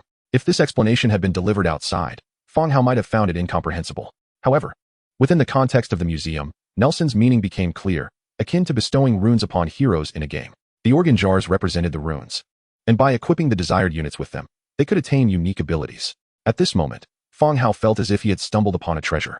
Enhancing the overall strength of his troops was far superior to the mere emergence of a warrior hero. It was worth noting that he possessed 100-fold amplification, making troop proliferation his forte. So, how does one acquire these organ jars? Fang Hao inquired further. He held an empty jar that he had procured from the skeletal merchant. They can be crafted at the pottery factory or purchased, Nelson continued. The pottery factory also requires blueprints, and purchasing entails acquiring them from the skeletal merchant. There is nothing more to elaborate on. The two proceeded deeper, where the second chamber was somewhat smaller, featuring a colossal elongated stone platform at its center. The surface of the platform was meticulously shaped and polished to a sheen. My lord, whenever you wish to shed this mortal coil, you may conduct the ceremony here, Nelson said softly, leaning his staff against the ground. Fang Hao paused momentarily, quickly comprehending the implications of Nelson's words. Goodness, this stone platform is a site for creating mummies. Instinctively, he took a step back, only to halt himself, responding in a nonchalant tone, "Let us not rush." Nelson said nothing further. Deeper within lay Nelson's quarters. The museum housed his room, thereby sparing Fang Hao the trouble of arranging accommodations for him. After completing the tour of the museum, they began to exit. Very well, Nelson. Feel free to explore the territory at your leisure and familiarize yourself with the surroundings. Understood, my lord, Nelson replied. Upon exiting the museum, you're awaited at the entrance. Seeing Fang Hao return, she promptly followed behind him toward the lordly abode. The following morning, dawn broke. After the late-night revelry, Fang Hao did not rise particularly early, indulging in a leisurely slumber. Yer did not rouse him, allowing him to awaken naturally. Stretching, he stepped out of the bedroom. As he descended to the first floor, he heard Yer humming a tune in the kitchen. It seemed she was in good spirits today. Fang Hao smiled slightly, just as Yer opened her door, nearly colliding with him. Oh, master, you're awake. Yer, her hair damp, was wrapped in a leather blanket barely concealing her chest and hips, her exposed skin appearing rosy from the steam, exceedingly endearing. Yer hastily bowed, causing the already scant blanket to seem even more inadequate, stirring a rush of blood within Fang Hao early in the morning. You were bathing? Wasn't there a curtain for privacy? Don't catch a cold, he urged, quickly averting his gaze. The territory had indeed not produced bath towels due to insufficient fabric resources. Yet, couldn't they scavenge some curtains from the castle or the orc camp? Those would serve excellently as towels. The skeletons have also been cleaned several times, so they're quite tidy. I've gathered all the curtains. I'll hang them up when needed, Yer softly replied. Well, just don't catch a cold. Once you've finished bathing, prepare breakfast, Fang Hao instructed. Yes, master, I shall prepare breakfast immediately, Yer responded earnestly. Fang Hao, observing Yer's swaying form as she moved, shook his head slightly. Truly, she was a bewitching creature. One could only wonder how long such a fairy would survive in the tales of Journey to the West. Exiting the lordly abode, he proceeded with his customary aerobic exercises, running and doing push-ups, breaking a light sweat. A healthy body is the foundation of revolution. Having witnessed the allure of the rabbit folk, he certainly could not allow his own physique to falter prematurely. Upon completing his workout, Yer began preparing breakfast. Fang Hao resolved to construct the cavalry training ground to expedite the recruitment of cavalry units. Arriving at the cluster of military structures, he opened the Lord's Tome and located the blueprint. The cavalry training ground, upon being recorded in the Lord's Tome, altered its name due to the faction's nature. Now referred to as the Hall of the Dead. Hall of the Dead, 500 wood, 700 stone, 500 thatch, 120 hemp rope. Construct. A radiant light flashed, and a slender corridor manifested before Fang Hao. Level 1 Hall of the Dead. Recruitable, Skeleton Scout. Skeleton Scout, 1 wriggling spine. Note, this structure allows for the recruitment of cavalry from the affiliated faction, and upgrading the building unlocks new soldier types and higher ranks of units. Materials required for upgrade. 1,000 wood, 200 stone, 950 thatch, 300 leather, 250 hemp rope, 10 shadow stones. The opportunity to recruit cavalry thrilled Fang Hao. However, he had expended all the shadow stones accumulated while constructing the organ museum the previous night, leaving him unable to upgrade the Hall of the Dead further. However, it matters little. Based on the experience of upgrading the barracks, reaching level 2 is merely a transitional phase that does not unlock new unit types. Therefore, there is no urgent need to proceed with the upgrade of the units. I shall recruit the units directly and first observe the cavalry's capabilities. Available for recruitment. Skeleton Scout 1. Cost. Wriggling Spine 1. Shall I recruit? Confirmation of recruitment. The system prompt chimed once more. 100-fold amplification triggered. Successfully recruited 101 skeleton scouts. In the next moment, a skeletal warrior mounted on a skeletal horse emerged slowly from the corridor. Meanwhile, in the adjacent open space, 100 identical skeleton scouts materialized in a flash of light. This is peculiar. Logically, recruiting a skeleton soldier should require 1 spine for each. Yet it appears that the cavalry not only recruited the unit, but also included a skeletal horse. Perhaps recruiting cavalry is indeed the more suitable choice. Fang Hao mused to himself. Skeleton Scout, 2nd tier. Faction, Undead. Race traits, Undead, hollow frame, vulnerability to light. Skills, charge. Inherent abilities, basic combat mastery.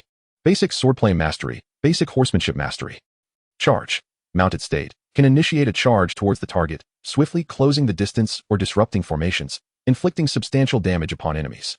Note, scouts mounted on skeletal horses compensate for mobility weaknesses, possessing both efficient maneuverability and commendable charging capabilities.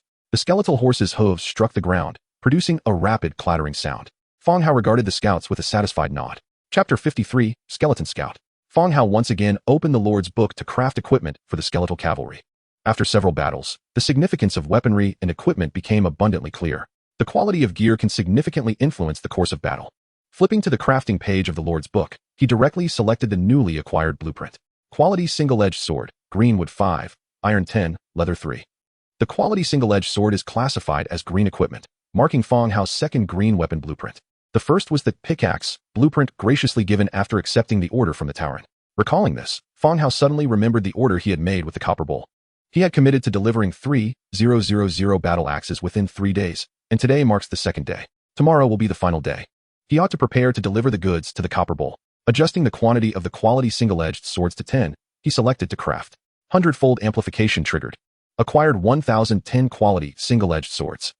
Although he had only recruited 100 skeleton cavalry, the transformation facility had converted several wolf riders, now also under Fang Hao's command. The subsequent transformations continued as well. Having completed the single-edged swords, he proceeded to craft saddles. Leather saddle, iron 2, leather 5. Crafting a quantity of 10. 100-fold amplification triggered, acquired 1,010 leather saddles. Leather saddle, white. Category, saddle. Function, stability 2, horse speed 5. Description, a low-quality saddle made from ordinary leather. Just as he had outfitted all the cavalry with their gear, he heard a call from behind. Master, it's time for dinner. Ah, Fang Hao replied, turning around. He was indeed feeling a bit hungry. He instructed the cavalry to stand by at the entrance while he returned to the Lord's wooden house to prepare for the meal. Passing by the organ museum, he happened to see the newly recruited hero, the corpse mage Nelson. Nelson, I made breakfast. Would you like to join? Fang Hao inquired. Thank you, my lord, but I shall pass, Nelson replied. As an undead being, he naturally had no need for sustenance. Very well, feel free to explore the territory. Fang Hao smiled. Nelson nodded slightly, not refusing the invitation. Upon arriving at the dining table, he found that Yer had already prepared breakfast and filled the cups with water. Displaying thoughtful consideration. Let us eat together. After sitting down, Fang Hao began to eat. This time, Yer did not refuse, obediently sitting down and joining him. Through these past 2 days of interaction, Yer had gradually come to understand Fang Hao, becoming familiar with the territory, and began to accept her current life, no longer feeling so tense and restrained. As Fang Hao ate, he casually opened the Lord's Book to check the chat channel. Damn it. The meat in the warehouse was stolen. Over 300 units are missing. I'm going insane. Last night, wild beasts visited my territory, although they did not attack anyone. The villagers and I hardly slept a wink, on edge the entire night. Sigh. The protective shield is gone. Our territory is no different from the wilds now. We shouldn't leave food in the warehouse. It should all be stored in the Lord's wooden house. Also, no fires should be lit at night. Everyone chimed in with their thoughts. The disappearance of the protective shield had left territories without walls vulnerable to the incursions of beasts or unknown creatures. This situation was a cause for great concern. Who knows what creatures might appear one night, ready to sever your neck while you slumber. The discussion in the channel continued. Most of the nighttime visitors to the territories were wild beasts. As long as walls were constructed, 90 of the beasts could be deterred. Isn't it pointless upstairs? If I had wall blueprints, would I still be losing food? Indeed, I estimate that 80 of people do not possess wall blueprints, even if they did. Materials would be a problem. I also lack wall blueprints. I had the villagers use logs to encircle the main buildings, which proved quite effective. You might consider trying it. His suggestion made sense. I shall instruct the villagers to gather wood and fortify our residence and warehouse. I shall join as well. Otherwise, it would be too dangerous. Calling upon Lord Fang Hao, I wish to purchase an iron axe. Damn it, I also want to buy an iron axe. Don't you dare steal my purchase. I was the first to mention it. Fang Hao paused momentarily while picking up his food. How did the conversation turn back to him? But upon reflection, it made sense. The compulsory tasks had concluded. The surviving lords now had sufficient food to sustain both their farmers and soldiers. The next phase was to build their territories, racing against time to develop. Even without this logging to build walls, many would still seek to efficiently purchase iron axes and other tools from him. Fang Hao quickly filled his stomach. Take your time eating. Do not waste any food, he said as he stood up. Blinked her large eyes and nodded. She wondered why Fang Hao was always so busy. Stepping aside, Fang Hao directly crafted 1,010 iron axes for display. As the 1,010 axes were set out, the chat channel erupted once more. Oh wow, the boss is watching our conversation. Does Lord Fang Hao have a compulsion? It's always 101 or 1,010. Does it hold some significance? Quick, grab them, they will be gone soon. Damn, you lot are so desperate for tools. In the region, the iron axe blueprints were not exclusive to Fang Hao. However, only he could sell them in such large quantities. After all, the 100-fold amplification effect granted him an unparalleled advantage. In just a few minutes, all the iron axes were sold out. Other than acquiring a substantial amount of iron resources and some scarce materials, Fang Hao did not obtain any blueprints. It appears that, following the battle yesterday, the group has yet to venture out to explore and gather blueprints. Consequently, anything needed within the channel is promptly provided by Fang Hao, who is more than willing to make the corresponding items available. The reasoning is quite simple. Firstly, everyone has come together, reluctant to abandon one another in times of peril. Secondly, he himself requires these individuals to enhance their strength. Currently, Fang Hao possesses ample resources and is capable of crafting a myriad of equipment. However, few within the channel can offer items of equivalent value in exchange. Those who can are not lacking in resources. This implies that the other lords in the region are rather impoverished. He can only profit from their rare materials and blueprints if they are afforded a measure of prosperity. After completing his tasks, Fang Hao returned to his chamber. He reclined upon his bed and commenced the invocation of divine presence. In the next moment, he found himself astride a skeletal steed, its bony fingers gripping the reins tightly. Divine presence target, skeleton scout, affinity 50. Although the affinity is not particularly high, it poses no significant issue. Fang Hao does not intend to maintain this state for long, thus avoiding excessive mental fatigue. All scouts, follow me. With a tug of the reins, the skeletal steed reared up, and in the blink of an eye, they galloped forth. All the skeletal scouts followed suit, racing towards the southern direction. Chapter 54, The Inspiration Elixir. The thunderous sound of hooves resonated like a rapid drumbeat, startling flocks of birds into flight. Leading his cavalry, Fang Hao galloped swiftly. Before long, they arrived at Shadowwind Fortress. The previously silent and desolate fortress now resembled a bustling construction site. Clang, clang. The stone pickaxes ceaselessly struck the walls, dismantling the intact stone bricks. Fang Hao had deployed a considerable number of skeletons here, alongside laborer skeletons for demolition. There were many skeletal soldiers tasked with transportation and assistance. Nevertheless, the work efficiency of the laborer skeletons remained suboptimal. The tools in their hands, rudimentary stone pickaxes, required frequent replacement. 2 days had passed, yet the quantity of collected finished stone bricks amounted to a mere 167 units. Many bricks had been broken during removal, reducing them to ordinary stone materials. Fang Hao dismounted to inspect the stock of replaceable pickaxes and the number of carts, ensuring that logistical reserves were ample and would not hinder the skeleton's work. After a thorough check, he remounted and departed. Instead of returning to his territory with his troops, Fang Hao took a detour, heading southwest. Even in the current skeletal form, the locations they had explored would be automatically recorded on the map within the Lord's book. This also allowed him to utilize the cavalry's mobility to swiftly expand the mapped area. The cavalry pressed on at a gallop. As long as the forest was not overly dense, they would cut through it. Branches lashed against their armor. Halt! Fang Hao pulled on the reins, signaling the cavalry behind him to stop. Through the gaps in the trees, he caught sight of a creature wandering ahead. Lostwood Elemental Spirit, Tier 3. Type, Summon Creature, Masterless. Ability, Manipulation of Plants, Growth. Description, a spirit that has lost its master, gradually losing purpose, it wanders here, attacking all creatures that cross its path. Fang Hao had previously dealt with these lost elemental spirits. Their attributes and abilities were identical to those encountered on the western side of his territory. Who would be so inconsiderate as to summon such a multitude of spirits and abandon them? Do they not possess a sense of civic duty? Fang Hao muttered under his breath. As the description indicated, these spirits were not of natural origin but had been summoned. Abandoned by their masters, they slowly lost their intellect, becoming mindless attackers of any passerby. Compared to the few he had encountered before, this time their numbers were indeed considerable, totaling around 15 or 16. Prepare for battle. With a swift motion, all the cavalry silently drew their long knives, an aura of murderous intent enveloping the air. Charge! Fang Hao bellowed, and the skeletal steed beneath him surged forth from the woods, leading the cavalry toward the wood elemental spirits. As they approached within 100 meters, The cavalry initiated their charge. By the time the wood elemental spirits detected the enemy, the cavalry had already pierced through their ranks like a sharp blade. Caught off guard by the sudden assault, the spirits were utterly defenseless. Their inherent abilities remained unutilized as half of their number fell beneath the iron blades. After slicing through their formation, the cavalry circled back for another charge. This time, the wood elemental spirits attempted to retaliate, but their numbers were too few to withstand the onslaught of iron hooves. After 2 rounds of charging, all of them lay slain beneath the iron hooves. Scour the battlefield and ascertain if there are any treasure chests, Fang Hao commanded. The cavalry immediately dispersed, searching for spoils. Dismounting, Fang Hao approached the lifeless bodies of the wood elemental spirits, collecting 2 orbs of natural essence. Remounting, he too began to search for any treasures. Based on previous experiences, there should be treasure chests nearby. Before long, Fang Hao spotted his target. Before him lay a corpse clad in a tattered robe, propped against a large tree. It was unclear how long this individual had been deceased. The robe had decayed, leaving only a fragmented upper body, now obscured by newly sprouted vines. Had it not been for Fang Hao's keen eyesight, this corpse would have been nearly impossible to detect. Wizard's remains. Type, remains. Description, this is the remains of a wizard who fell victim to magical backlash, ultimately finding rest in the wilderness. Remains that could be inspected for attributes generally concealed secrets or bore special items. Previously, within a bear cave, Fang Hao had discovered the remains of an adventurer, from whom he acquired a page map to the dragon's tomb. Such encounters could be deemed fortuitous. Go fetch that backpack for me, Fang Hao instructed, gesturing toward the bag lying beside the corpse. One of the cavalry dismounted and retrieved the backpack, presenting it to Fang Hao. The backpack was in tatters. Even the slightest rough handling could tear it apart. Upon rummaging through it, he found a decayed diary, now reduced to a mushy mass. A vial of potion, a scroll, and 120 battle coins were all that remained. Magic inspiration elixir. Type, potion. Effect, grants wizard physique.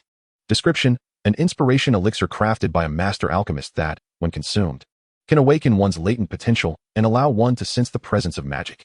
Fang Hao read through the potion's description again, grasping its meaning. In essence, consuming this elixir would awaken his body's potential, transforming him into a wizard physique. This indicated that by drinking it, he could officially become a magician, distinguishing himself as a professional rather than remaining an ordinary person. Does this concoction not have an expiration date? Fang Hao wiped away the dirt from the vial, scrutinizing it from various angles. The individual had been dead for who knows how many years. Their clothing and shoes were in tatters. Surely this elixir could not have expired as well. While he harbored a strong desire to become a wizard, he could not recklessly ingest everything. The last thing he needed was to suffer a perforated stomach, which would indeed be a most unfortunate demise. The second item was a skill scroll. Elemental Guardian, Wood. Type, skill scroll. Ability, can summon 2 wood elemental spirits to fight alongside for a duration of 30 minutes. Description, war is never a solitary endeavor. It harnesses the surrounding natural energies and summons minions to launch attacks against foes. Indeed, Fang Hao wholeheartedly concurs that war is not a solitary pursuit. Simultaneously, this realization alleviates the guilt he feels each time he engages in combat, knowing it is always a matter of numbers and strength. Everything must adhere to a balance.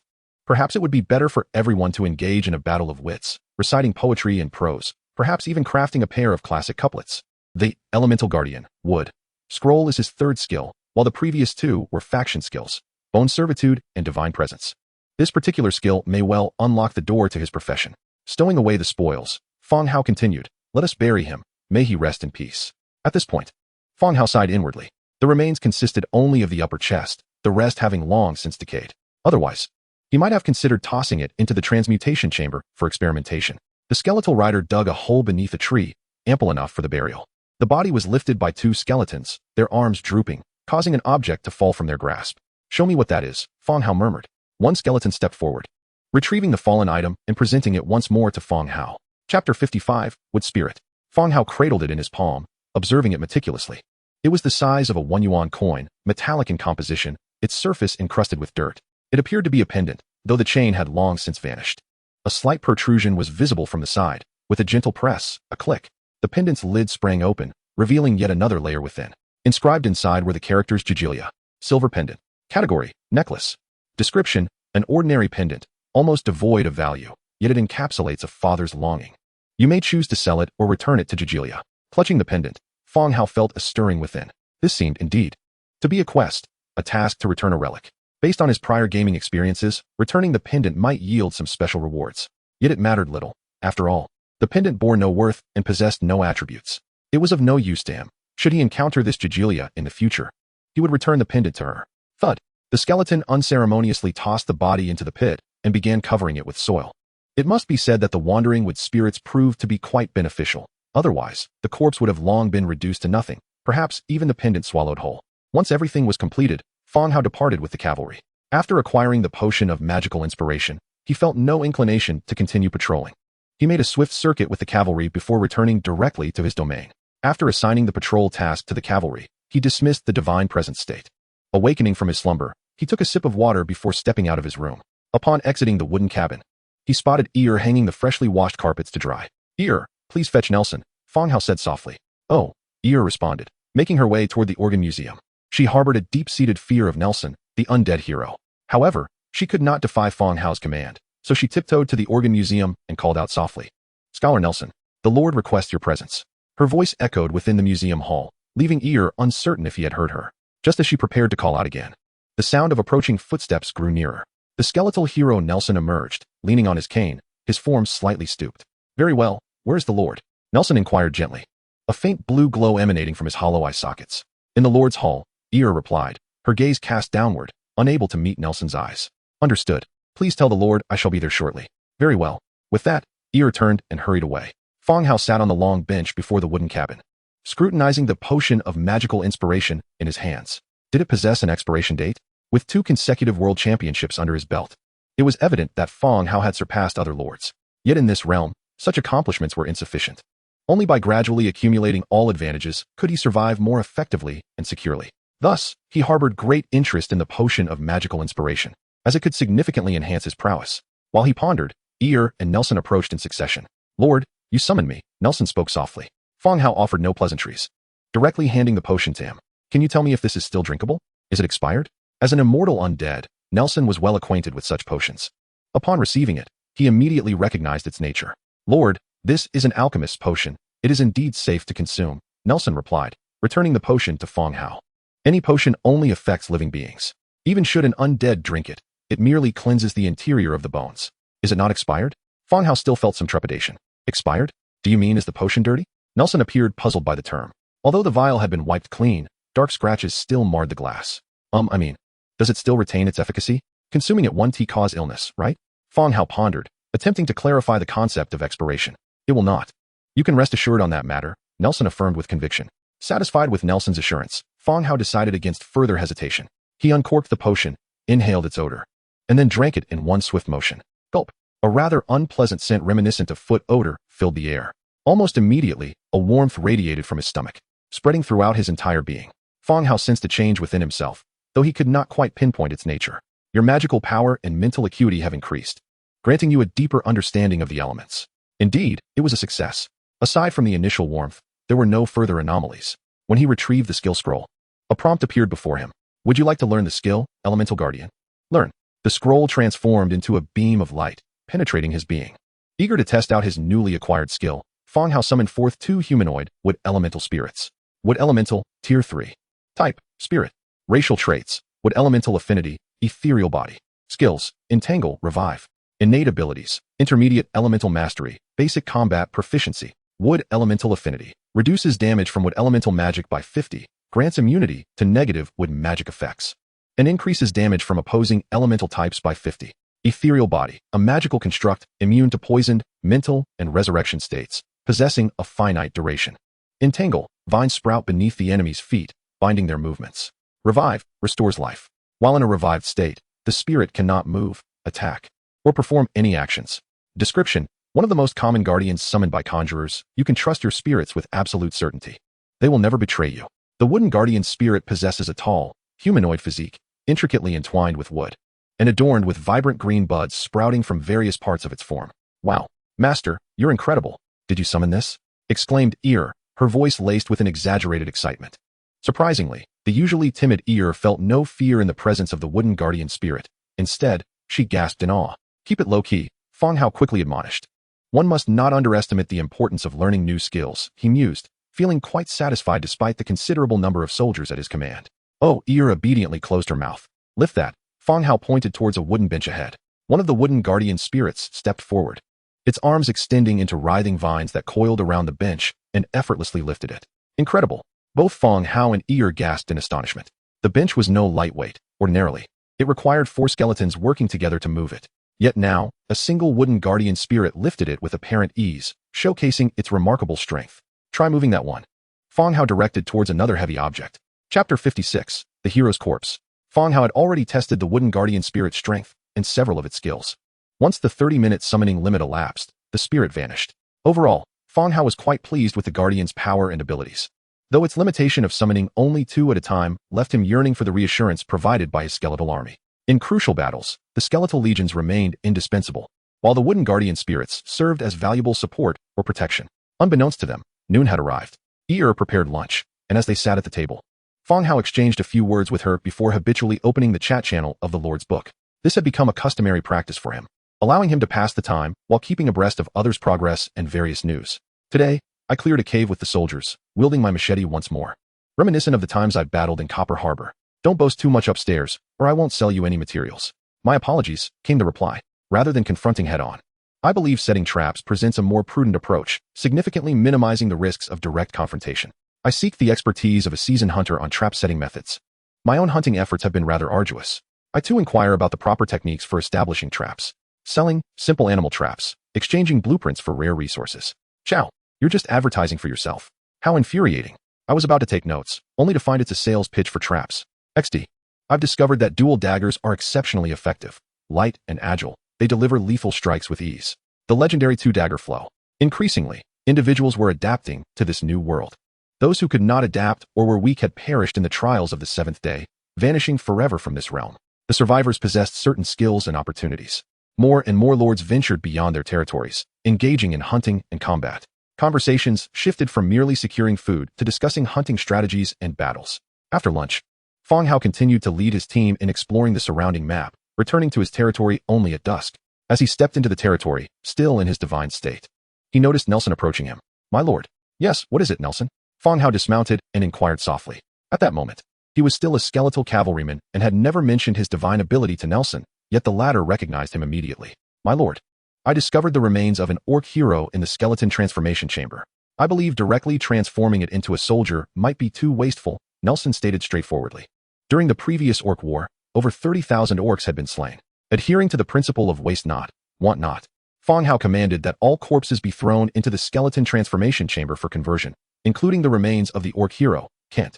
However, with over 30,000 corpses, the transformation chamber required time to convert them one by one, leading to a processing time of over 100 hours. I understand about this orc corpse. Do you have any suggestions? Fang Hao inquired as they walked side by side. Since Nelson had brought it up, he must have a better method for handling the remains. As an expert in skeletal matters and funerary rites, Nelson was indeed knowledgeable. The hero's consciousness remains intact after death.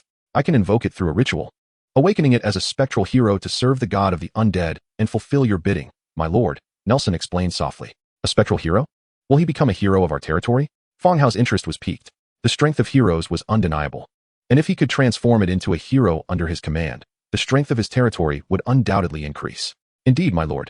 They will be your powerful and loyal servants, Nelson continued calmly. Upon hearing this, Fang Hao's eyes sparkled with intrigue.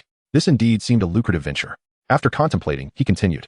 How does this differ from the skeleton transformation chamber? The chamber can also convert corpses into skeletons, and with my amplification, wouldn't it be better to recruit a group than to have you create just one? Nelson kept pace with Fang Hao, providing clarification.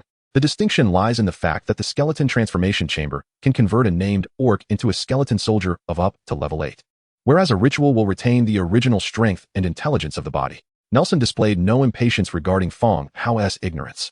The skeleton transformation chamber was merely a special blue building, and the strength of the converted corpses would diminish, with a maximum limit imposed. A level 1 skeleton transformation chamber caps the limit at level 8 soldiers. No matter how powerful a hero may be, once introduced into the chamber, it would be transformed according to basic rules, maxing out at level 8, with its inherent skills dissipating. Thus, tossing a hero into the transformation chamber would indeed be wasteful. Please wait for me a moment. I will return shortly, Fang Hao said to Nelson as he deactivated his divine state. Afterward, he stepped out of the Lord's cabin. Are you suggesting that by entrusting this corpse to you, we can preserve its original rank and abilities, maintaining normal human intelligence? Fang Hao seated himself on a bench. Nelson took a seat as well, affirming, yes, it will be indistinguishable from its former self. This is the advantage of the immortal lineage. Goodness, truly. Having an elder in the family is akin to possessing a treasure. In the future, every hero I slay can be transformed into my own hero. Soon. Won't my heroes multiply? It was no wonder the reputation of the immortal undead was unfavorable across the continent. Fallen heroes were transformed into heroes of the undead. Isn't that infuriating? After serious contemplation, Fang Hao concluded that Nelson's idea held merit. He nodded in agreement. Very well, let the scholar handle it. Rest assured, my lord. I shall present the new spectral hero to you in 5 days, Nelson assured him. Thank you for your efforts, scholar. Nelson nodded slightly before returning to the organ museum. Fang Hao then made his way back to the wooden cabin. While Air was preparing dinner, Fang Hao ran 3 laps around the territory. This day, his only physical exertion was in the early morning and evening. The rest of the time, he languished in a state of divine presence, nearly causing his muscles to atrophy. After dinner, he returned to his chamber to rest. The following day, at dawn, the first rays of sunlight streamed into the room, and Fang Hao rose from his bed. He pushed open the mesh window, inhaling the crisp morning air, stretching lazily to invigorate his body. He opened the door and descended the stairs. Air, as usual, had risen earlier than Fang Hao, and was humming a tune while tidying up the hall on the first floor. Upon seeing Fang Hao, she hurriedly exclaimed, Master, you are up. I have prepared fresh water for your face. Fang Hao shook his head, replying, I can wash my face myself. Please prepare breakfast instead. Today, accompany me to the Manhwa market to deliver goods.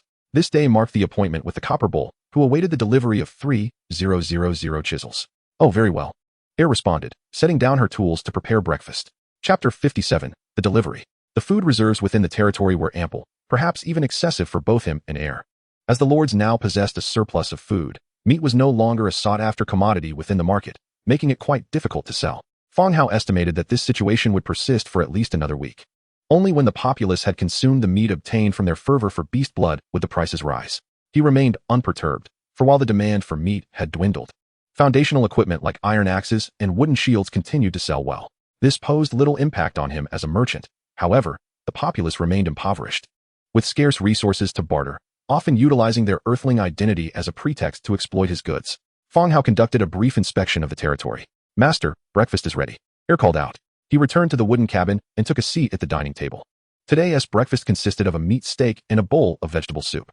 The vegetables were sourced from the orc territory, now rightfully his, with abundant ingredients. Air could craft a wider array of sumptuous dishes. After all, relying solely on meat would inevitably lead to monotony. Master, will we still be selling iron swords at the Manhwa market? Air inquired, her eyes wide with curiosity, her previous timidity having dissipated. I promised the copper bull a batch of goods, and today is the day of delivery, Fang Hao replied between bites. Oh, master, our supply of seasonings is running low. We should replenish some while at the market. Indeed, do remind me when the time comes. Understood. The previous sauces had all been acquired from the orc encampment, and despite only 2 days having passed, they had been used up quite rapidly. This trip to the orc market presented an opportunity to purchase additional seasonings. After finishing breakfast, Fang Hao instructed Air to bring the cart over while he began crafting chisels. Chisel, greenwood 3, iron 12, leather 2. The iron consumption for chisels was indeed significant. Without his 100-fold amplification, the labor costs would have rendered the venture unprofitable. However, engaging in trade with the copper bull offered benefits beyond mere profit. Establishing a rapport with a market overseer was precisely what Fang Hao needed. With sufficient materials at hand, he adjusted the crafting quantity to 30. 100-fold amplification triggered, obtaining 3,030 chisels. In the next moment, Fang Hao was surrounded by an overwhelming heap of hefty chisels. These chisels were notably heavier than typical battle axes, their broad, fan-shaped blades adorned with totemic engravings that exuded a visceral beauty. When Air arrived with the cart, she was taken aback by the sight before her. How could so many weapons have emerged in just a few minutes? We can begin loading the cart, she said. Indeed. Fang Hao instructed the skeletons to start loading while Air climbed atop the cart, securing the goods with hemp ropes. Despite this, Fang Hao underestimated the chisel's weight. 5 carts were insufficient to bear 3,000 chisels. He had to summon an additional 5 carts, drawn by skeletal wolves. Once the cargo was loaded, he assembled 30,000 skeletons for defense and set forth from the territory. He entrusted the management of the territory to Nelson, noting that it was merely a day's journey, with little to oversee. Having learned from previous experiences, this trip to the Manhwa market felt familiar. After several hours of travel, the outline of the city came into view. Master, the Manhwa market is within sight, Air announced. We've arrived. Fang Hao replied, sitting upright and closing the Lord's book. The orcs harbored animosity towards the undead, and a procession of tens of thousands would undoubtedly incite considerable panic upon nearing the city, complicating any attempts at smooth transactions. Let us change direction, Fang Hao said, and the convoy turned, setting up camp once more beneath the mountainside where they had previously rested. They left all the skeletons behind while he and Air proceeded with the 5 carts toward the Manhwa market. Soon, they arrived at the city gates, where 2 brawny minotaurs stared at them with wide eyes. I have an appointment with Chief Talak to deliver goods today, Fang Hao stated calmly. The Minotaurs nodded. All right. You may enter. The chief has already instructed us to allow you to meet him directly. Although Fang Hao found the Minotaurs indistinguishable, they certainly remembered his visage, as he was the only human to visit in many years. Could you arrange for someone to transport these 5 carts inside? We still need to return for the other 5, Fang Hao requested. Given the quantity and weight of the goods, they utilized 10 carts in total, 5 drawn by horses and the other 5 by skeletal wolves. After delivering this batch, they would need to return to the camp for another trip. The Minotaur guards exchanged puzzled glances but did not inquire further. They organized a team to unload the carts and transport the goods to the chief's hall. Meanwhile, Fang Hao and Air returned with the empty carts to the camp to fetch the remaining 5 carts. Completing 2 round trips consumed a considerable amount of time before they finally delivered all the goods. Fang Hao once again entered the chief's hall, where he encountered the bronze-skinned hero, Chief Talak. Talak, how do you find the quality of the goods? Fang Hao asked with a smile. After transforming his physique and acquiring the ability to learn magic, the oppressive aura that Talak once exuded no longer felt as formidable, and their conversation had become more casual. Very good. I am quite satisfied with this transaction, Talak boomed, having already inspected the first batch of goods before Fang Hao's second delivery arrived. The quality was excellent, and each item met his expectations, leaving him thoroughly pleased with the shipment. Thank you for your trust, Chief. Then we can consider this transaction concluded, Fang Hao replied. Equally satisfied, Talak understood the implications of Fang Hao's words. With a clap of his hands, a Minotaur entered through a side door, cradling a wooden chest. As the Minotaur approached, the clinking of coins within the chest became audible. Bang! A dull thud resonated as the wooden crate was placed at Fang Hao's feet. Battlefire coins. 24,000 pieces. Very well, let us discuss the forthcoming transaction, Taurok declared with a booming voice. This initial exchange between the two parties could be likened to a mutual exploration of trust and strength. Fang Hao had delivered 3,000 quality chisels within 3 days, much to Taurok's satisfaction. Similarly, Taurok's prompt provision of 24,000 battlefire coins astonished Fang Hao, revealing the considerable currency reserves of the Copper Bowl. We can continue our dealings. Fang Hao replied with a smile. Indeed, we can. This time, I require 3,000 sets of armor. How long will it take for delivery? 5 days. Are you certain? Upon hearing Fang Hao's insistence on a 5-day time frame, Taurok's bovine eyes widened in disbelief. Chapter 58, A New Order. Taurok was somewhat taken aback by Fang Hao's delivery timeline. As a Minotaur, he had his own blacksmiths. The primary reason for ordering from Fang Hao was the speed of armor production. 3,000 sets was no trivial quantity, and to promise delivery in 5 days seemed utterly preposterous. Witnessing the incredulity in Taurok's gaze, Fang Hao felt a surge of concern, fearing that the Minotaur's eyes might pop out, necessitating a search for them on the floor. Rest assured, Chief, what I have promised will be delivered on time, Fang Hao assured him. With the Lord's book in his possession, he could amplify production 100-fold and deliver promptly. However, he was mindful not to overreach, as exceeding the Minotaur's understanding could jeopardize the transaction. Taurok scrutinized Fang Hao once more before returning to his seat. Very well, as long as you have a plan, he conceded. I will deliver the armor as agreed, but the blueprints must be provided by you, Chief. You need not worry. I can provide the blueprints, Taurok replied nonchalantly. For all lords, the significance of blueprints far surpassed that of individual pieces of equipment. Before long, a Minotaur presented the blueprints to Fang Hao. Plate armor blueprint, green. Armored bracers blueprint, green. Plate armor, 12 leather, 6 iron, for iron plates. Armored bracers, 5 leather, 3 iron, 2 iron plates. Fang Hao's heart surged with joy. To his astonishment, he had received 2 green equipment blueprints. He could produce them in bulk, equipping his skeletal army with enhanced gear, thereby elevating their combat prowess. What price does the chief intend to offer for this batch of goods? Each set will be 25 battlefire coins, Taurok stated. However, Fang Hao shook his head slightly, dissatisfied with the quoted price. A set comprised 2 pieces, both of which were green equipment. The required materials would undoubtedly be considerable, particularly the new iron plates necessitating blueprints. Even with his 100-fold amplification, he could not compress the price to such a low figure.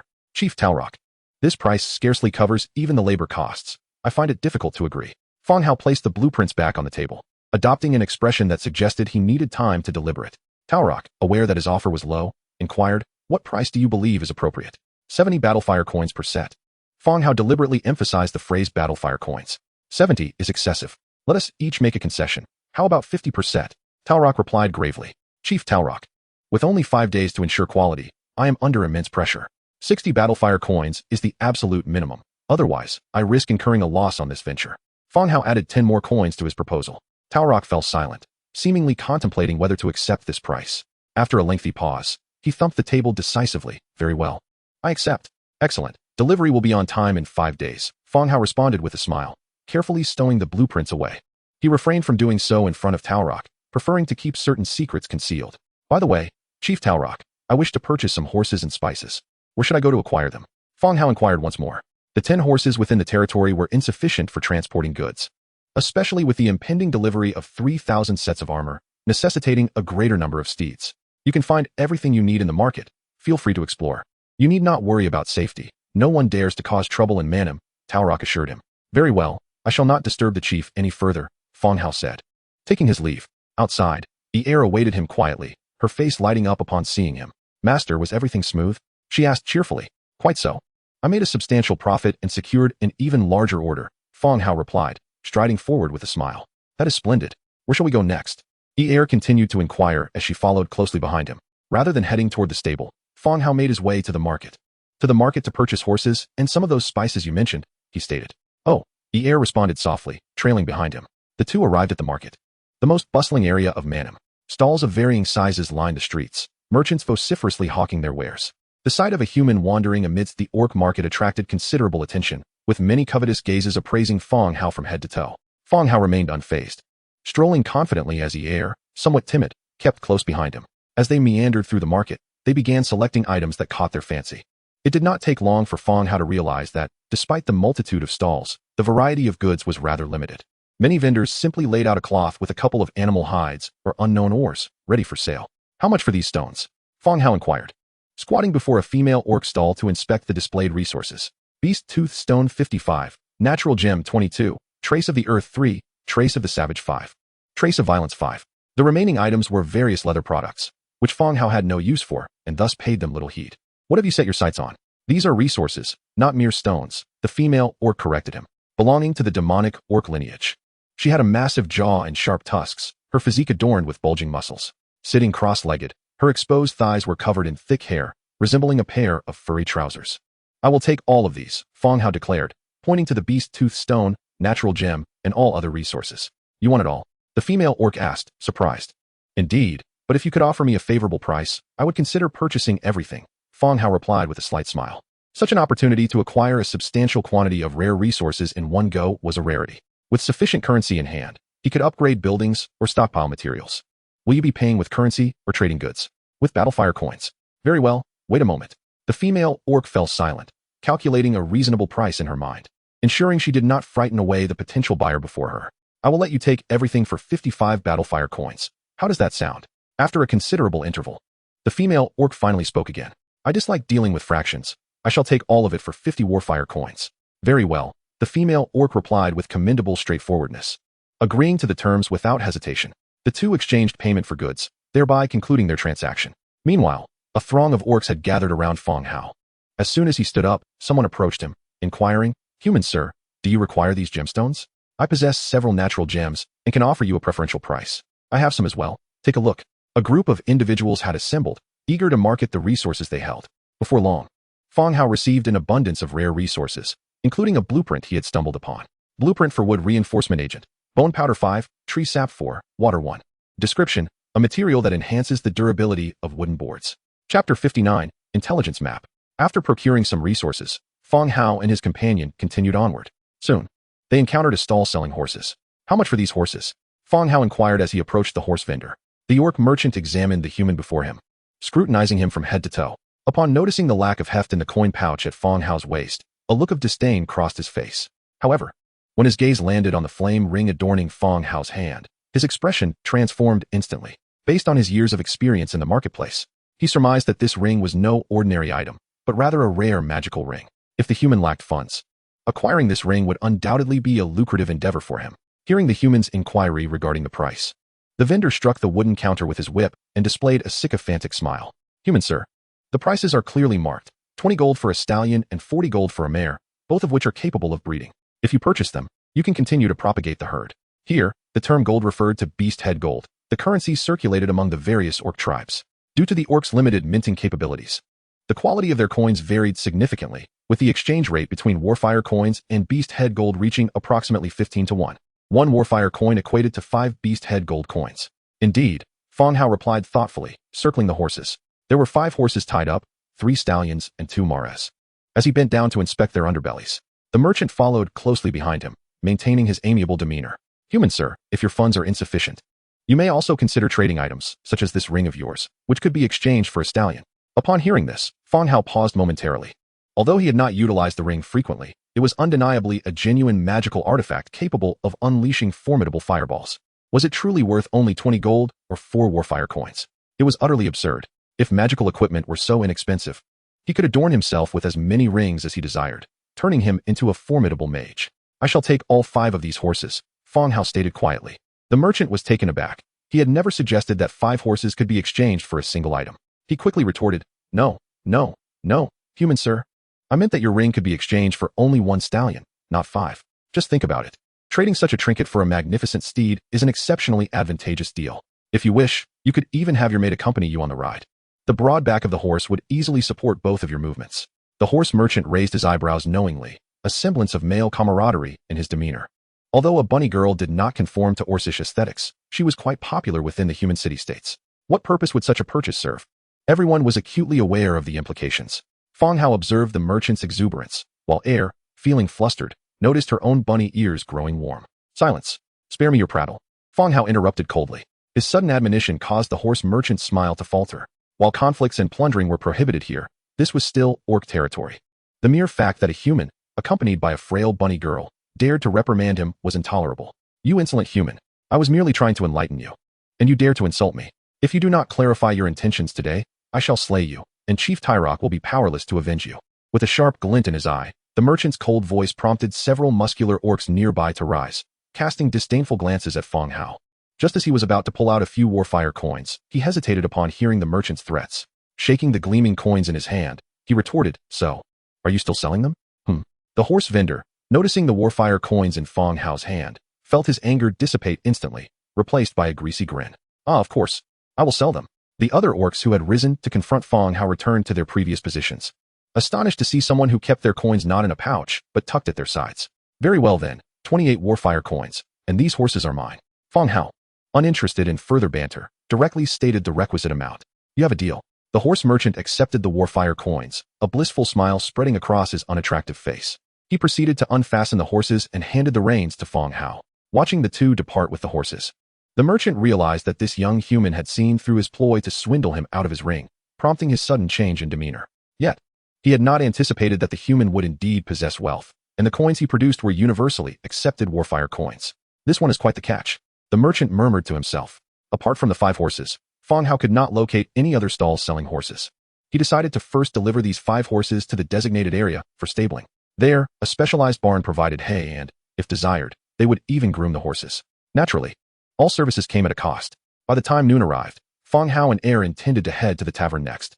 Fang Hao planned to resolve their lunch there and procure some seasonings. Clang. As he pushed open the door, a copper bell behind the door jingled melodiously. Upon entering the establishment, the previously boisterous hall fell momentarily silent, only to erupt back into a cacophony of noise 2 seconds later. Drinking, playing cards, and various other activities filled the air. The tavern owner, a minotaur clad in an apron, was currently wiping the counter with a piece of burlap. What can I get for you? The minotaur proprietor inquired. Just water will suffice, and 2 servings of meat pies, Fang Hao responded. Orcs were not mere savages. They possessed their own culture and customs. However, their diet remained predominantly carnivorous, with most tribes seldom engaging in agriculture. Very well. As the proprietor wiped his hands and fetched water for the 2, Fang Hao's gaze fell upon several yellowed papers on the counter. What is this? He asked curiously. The owner glanced up and replied, These are intelligence reports from merchants across various regions, detailing resource points and such. Each report costs 5 gold or 1 warfire coin. There is also a slave contract available for 1 warfire coin. The mana market served as a bustling hub of population movement, with tribal merchant caravans from surrounding areas often leaving intelligence reports for sale here. However, the information is not entirely accurate. Verification is required after purchase, rather than intelligence. It is merely a collection of single-page maps. I shall take them all. Fang Hao produced 4 battle coins and placed them upon the counter. The proprietor accepted them, handing over 3 maps and a slave contract in return. The 3 maps depicted the locations of the ogre stronghold, the abandoned mine, and the unknown cave. Fang Hao stowed the maps away, intending to have them recorded in the Book of Lords once he departed from this place. Soon, the meat pie was delivered. After finishing her meal, Air bought some condiments from the owner. As afternoon approached, the 2 departed from the mana market, laden with the day's bounty. Once they had distanced themselves sufficiently, Fang Hao began to document all the blueprints and maps in the Book of Lords. Blueprint for fine plate armor, green. Blueprint for fine arm guards, green. Blueprint for wood reinforcer. Ogre stronghold, abandoned mine, unknown cave, slave contract. They also acquired 5 newly purchased horses. Their reins tethered to the rear of the cart, following the procession, with an additional 24,000 battle coins. There were ample resources to cover the current expenses of the territory. Chapter 60, A Cry for Help. The 3 single-page maps were recorded in the Grand Map within the Book of Lords. Several strongholds appeared on the map. Among them, the Ogre stronghold and the abandoned mine were not far from the territory, while the unknown cave lay at a considerable distance. Next, Fang Hao would focus on exploring these 2 closer locations.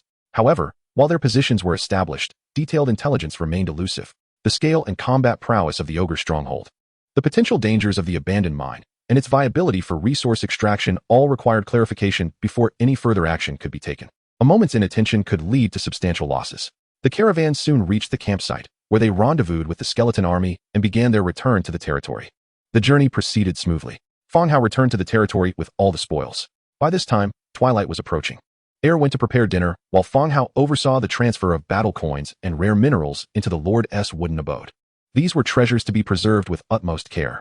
There were no stables or horse pens within the territory. Currently, all horses were housed in a pasture tended by laboring skeletons. With the addition of 5 new horses, Fang Hao decided to construct another pasture as a temporary structure until proper stable facilities could be established. He arrived at the existing pasture and began to build the new one. Level 1 pasture, 1,000 wood, 800 stone, 500 thatch, 200 hemp rope. The required materials were basic resources, allowing for immediate construction. In a flash of light, the pasture's fence and shelter were erected. Subsequently, Fang Hao continued to upgrade the structure to level 3, the highest attainable level for buildings in the territory at present. The Lord's wooden abode served as the core of the territory. All structures' maximum levels were contingent upon it. Speaking of which, it had been 3 days since the extraction of stone bricks began. It should meet the criteria for upgrading. He placed the horses in the new pasture and assigned laboring skeletons to care for them. Once these tasks were completed, Heir's dinner was ready. It consisted of simple steamed meat and a bowl of vegetable soup. The food within the territory remained rather monotonous, but fortunately, Heir's culinary skills were commendable. And with ample seasonings, the dishes were quite palatable. Casually, he opened the Book of Lords to check on everyone's progress. However, upon opening it, he discovered 2 unread private messages. Brother Fang Hao, are you there? Brother Fang Hao, can you help me? Please reply if you see this. The messages were from Dong Jiayue, sent around noon. He had been too busy that day to check the Book of Lords, thus had missed her messages. I'm here. I just saw your message. Fang Hao replied. They had engaged in several transactions, during which he had acquired a significant number of shadow stones, accelerating the development of his territory. Before long, Dong Jiayue responded, Brother Fang Hao, can you save me? If you can't help, I truly don't know what to do. Her words revealed her current despair and helplessness. Through their previous interactions, Fang Hao had gleaned certain aspects of her character. Dong Jiayue was a cheerful girl, capable of quickly adapting to her circumstances and responding accordingly. While others cowered within their protective shields, lamenting the cruelty of this world, she had ventured forth to explore the surrounding maps. Although her development had not reached Fang Hao's level, her territory was still considered among the upper tier among regional lords. Yet now, she expressed feelings of helplessness and desperation. Don't panic. What's the matter? Fang Hao inquired. I've sustained some injuries. The wounds 1T heal. The doctors in the channel say my internal organs are ruptured, and the bleeding 1T stop. Given the current conditions of my territory, I can only wait for death. Fang Hao's brow furrowed once more. All lords who had traversed to this world lacked medical capabilities within their territories. Minor ailments were endured, while severe ones led to death. This was precisely why doctors in the channel held such high status. A modicum of medical knowledge could be exchanged for substantial resources. I will see what I can do to save you. How did you incur these injuries? Fang Hao continued to inquire. Rising from the dining table, he gestured for Heir to eat first and returned to the wooden abode to search for items that might aid in healing. Dong Jiayue recounted her experiences. Near her territory lay a large, ancient tomb from which she had garnered considerable benefits. She utilized the blueprints to develop her territory and sold the shadow stones to Fang Hao in exchange for resources, facilitating her rapid growth. In the preceding days, due to the Beast Blood Frenzy quest, her exploration of the ancient tomb had been temporarily interrupted. Today, she had regrouped, accompanied by a multitude of recruited soldiers, to delve deeper into the tomb and acquire further spoils. However, this time, the number of undead within the tomb far exceeded her expectations. Although they ultimately triumphed, it came at a significant cost. Several soldiers perished, and she herself sustained severe injuries, with internal organs ruptured. Such a wound, even in the modern world, would pose a grave danger if not treated promptly. Dong Jiayue's appeal to Fang Hao was made with a sense of tentative hope. She did not harbor overly high expectations. She could not fathom what might exist to remedy her wounds. Alas, I was too hasty. I could have waited until I was stronger, with higher-tier soldiers, before exploring. Yet, so many lives were lost, and now I may not survive. Her tone was one of despondency, although she had not perished on the spot. The simple bandaging of her wounds merely prolonged her suffering without altering her fate. Do not fret, there is no need to rush, Fang Hao reassured her. Brother Fang Hao, do you have a solution? Dong Jiayue sensed a glimmer of hope. Of course. Fang Hao promptly sent the attributes of an item. Exquisite corpse rejuvenation casket. Dong Jiayue replied with confusion. No, my apologies, I sent the wrong message. Healing potion. Fang Hao quickly corrected himself, sending the healing potion instead. The healing potion was something Fang Hao had discovered in the Yianwen fortress, which he had kept on hand in case of personal injury.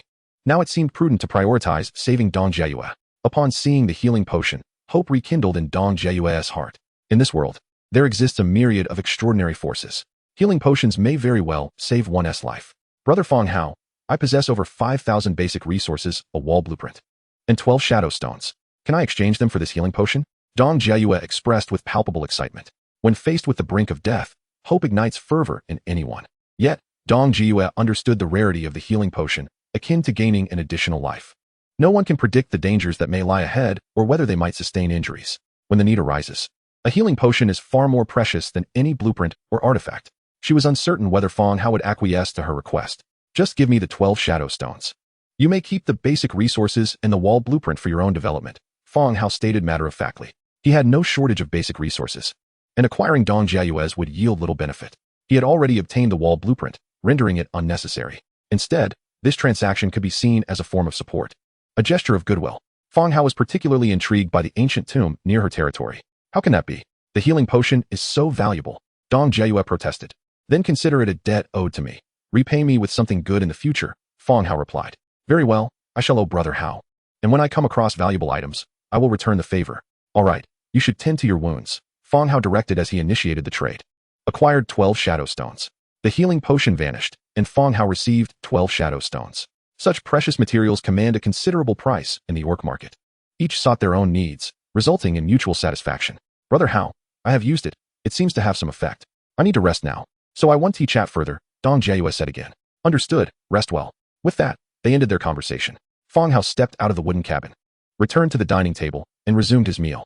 After finishing, he did not take a break, but instead proceeded to the resource storage area to check the quantity of stone bricks collected. He had stationed thousands of skeletons at the Yianwen fortress, tirelessly dismantling and gathering stone bricks day and night. When he last checked, there were already over 160 stone bricks. Surely, the number had increased by now. Indeed, the total count was 240 units, sufficient for upgrading the Lord's Hall. Level 4 Lord's wooden cabin, with 2200, stone 1000, leather 240, hemp rope 180, stone brick 200. Upgrade. The Lord's wooden cabin was instantly enveloped in a soft glow. A construction countdown began, 10 minutes. As the building's level increased, so did the construction time. This was something to keep in mind for the future to avoid upgrading at night, leaving himself and Air without a place to rest. The 10 minutes passed swiftly, and the Lord's wooden cabin was upgraded. Level 4 Lord's wooden cabin.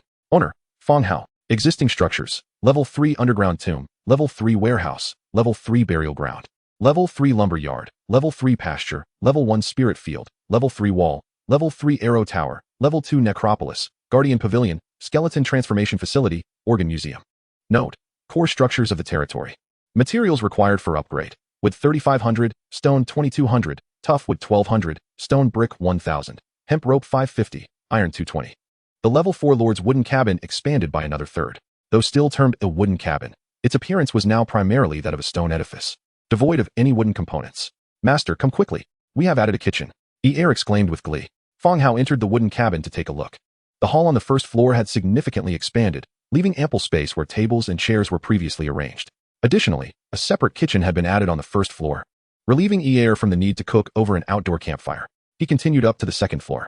His bedroom and study had also grown larger, and a new bedroom had been added.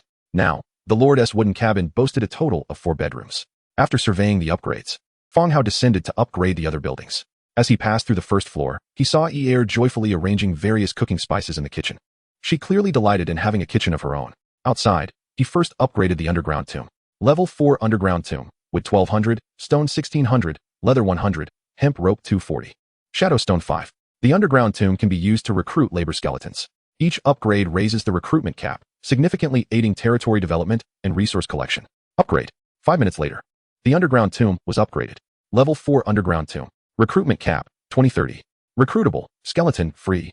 Note, this building allows for the recruitment of labor units for basic tasks. Materials required for upgrade. Wood 2000, stone 2500, tough wood 400, stone brick 300, hemp rope 320. Shadow stone 10, death's trace 3. The level 4 underground tomb upgrade was complete. The recruitment cap had increased by 10. However, the materials required for the next level had also significantly increased. Recruitable, 10 skeletons, confirm recruitment. Confirm recruitment. 100-fold amplification triggered, successfully recruited 1010 skeletons. The 100-fold amplification triggered, granting Fang Hao a total of 1010 labor skeletons. Retrieve stone picks from the warehouse and stand by outside the territory, Fang Hao commanded. The newly recruited labor skeletons, upon obtaining their stone picks from the warehouse, lined up outside the territory. With ample basic resources, he intended to assign these 1000 skeletons to the Wind fortress for demolition, swiftly leveling the structures to amass a greater reserve of stone bricks. Concerned that the skeletons might lose their way if sent alone, he decided to keep them on standby until he finished his tasks before escorting them over. Once all the skeletons had exited the territory, Fang Hao proceeded to the next building. Level 4 burial ground. Wood 1700, stone 2200, leather 350, hemp rope 500. Shadow stone 12. The burial ground serves as the barracks for the Undead faction. Currently, it allows for the recruitment of first-tier skeleton soldiers and first-tier skeleton spearmen, both classified as melee units. With sufficient materials, it was time to upgrade. Confirm upgrade. 10 minutes later, the upgrade was complete. Unfortunately, the level 4 burial ground did not unlock any new units. It still only offered skeleton soldiers and skeleton spearmen. Subsequently, Fang Hao upgraded the level 4 warehouse, level 4 wall, level 4 arrow tower, and level 4 pasture in succession. When all tasks were completed, dusk was descending. He returned to his room and cast Divine Presence, embodying one of the labor skeletons waiting outside the territory. With a sweeping gesture, he led all the newly recruited labor skeletons to the Wind fortress to embark on their demolition endeavor. Meanwhile, in the Frostwind Mountains, the Skullcrush tribe awaited. The great chief Thrall wore a grim expression as he awaited further developments. Shortly thereafter, the orc priest entered, his visage somewhat haggard. Great chief, Kent's soul is ensnared by some malevolent force, rendering him unable to be resurrected through the altar, the priest murmured. Thrall's countenance grew even darker. Is communication possible? Amiri inquired. If the great chief desires, I can briefly awaken Kent's soul. Very well, let us proceed with awakening his spirit, Thrall commanded. The priest nodded. Great chief, please follow me. With that, the two exited the hall and made their way to the altar. The Shatterskull tribe was the most formidable orc tribe in the Frostwind Mountains, having conquered all surrounding disparate tribes and establishing itself as the supreme leader. However, following this unification, the tribe faced new challenges in its development. The land of the Frostwind Mountains was barren, and the resources available for extraction grew increasingly scarce.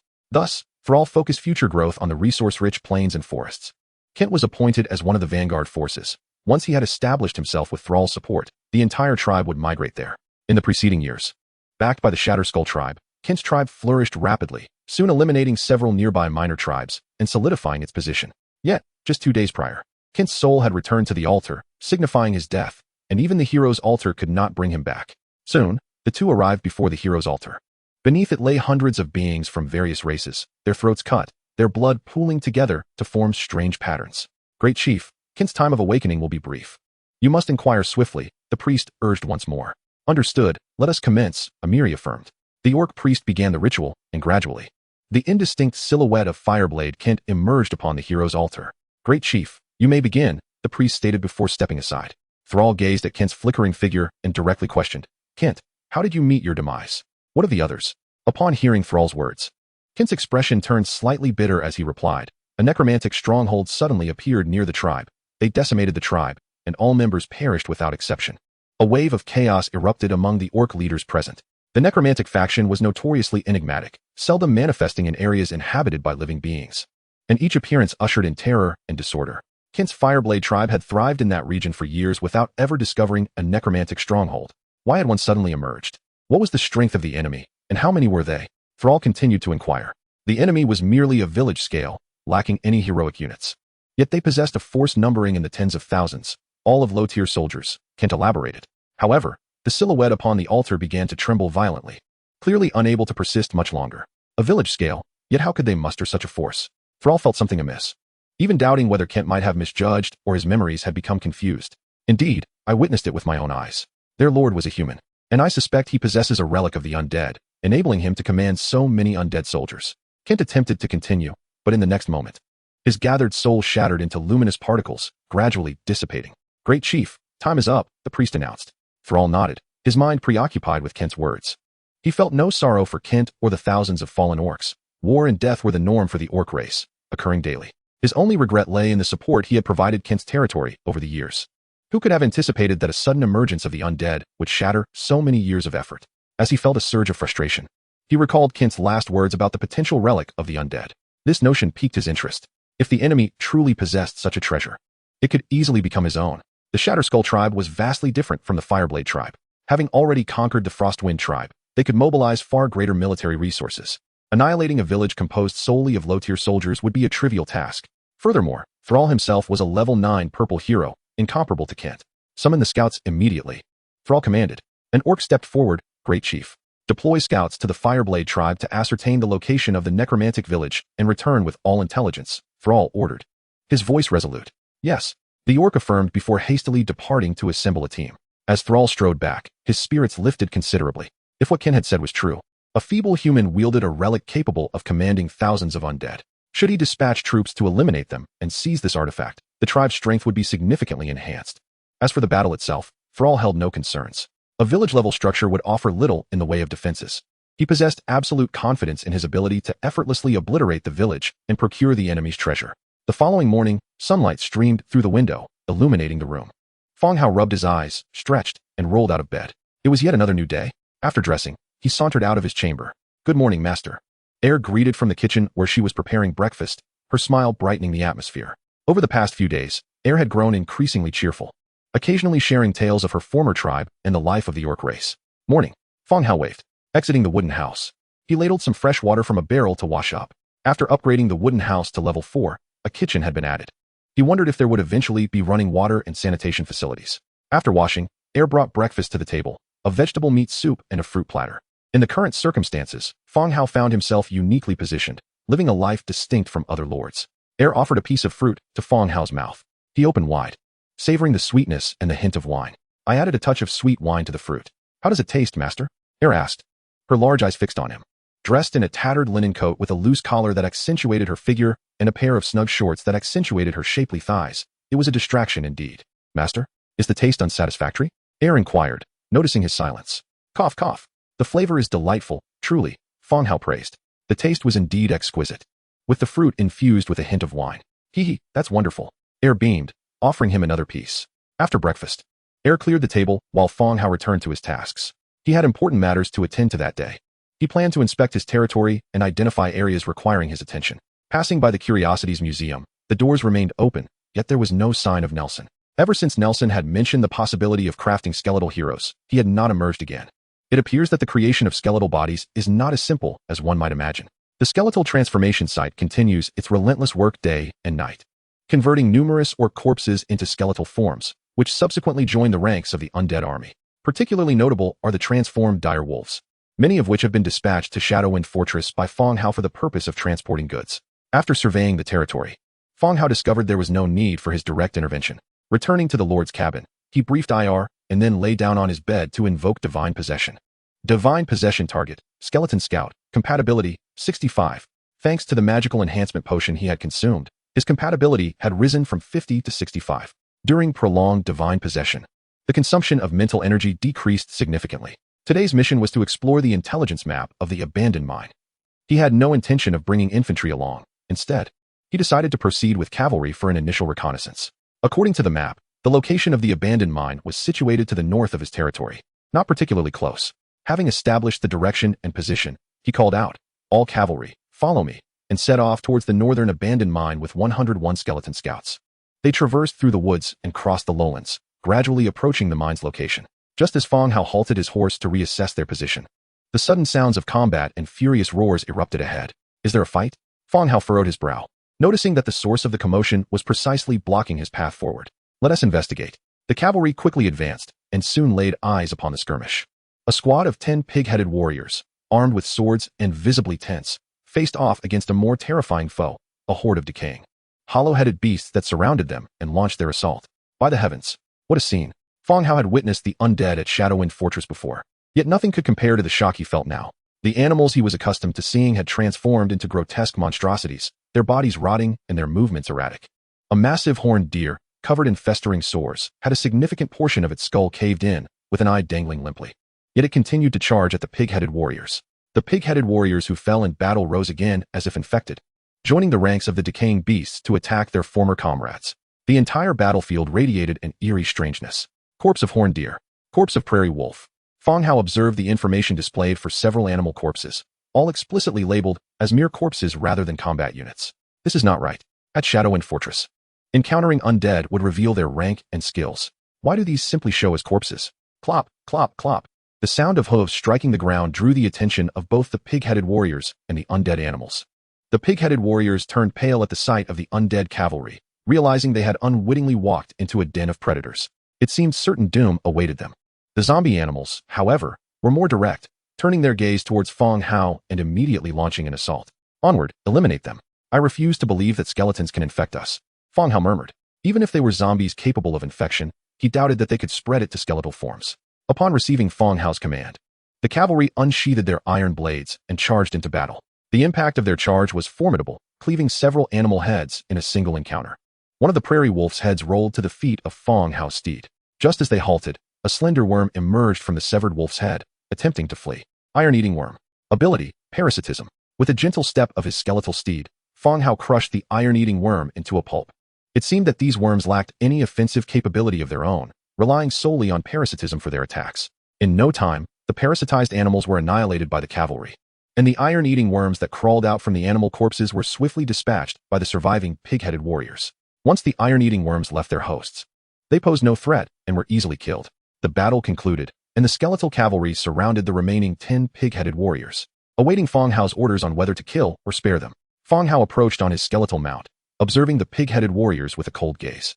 This marked his second encounter with them. Might I inquire if any of you recognize Lord Fang Hao?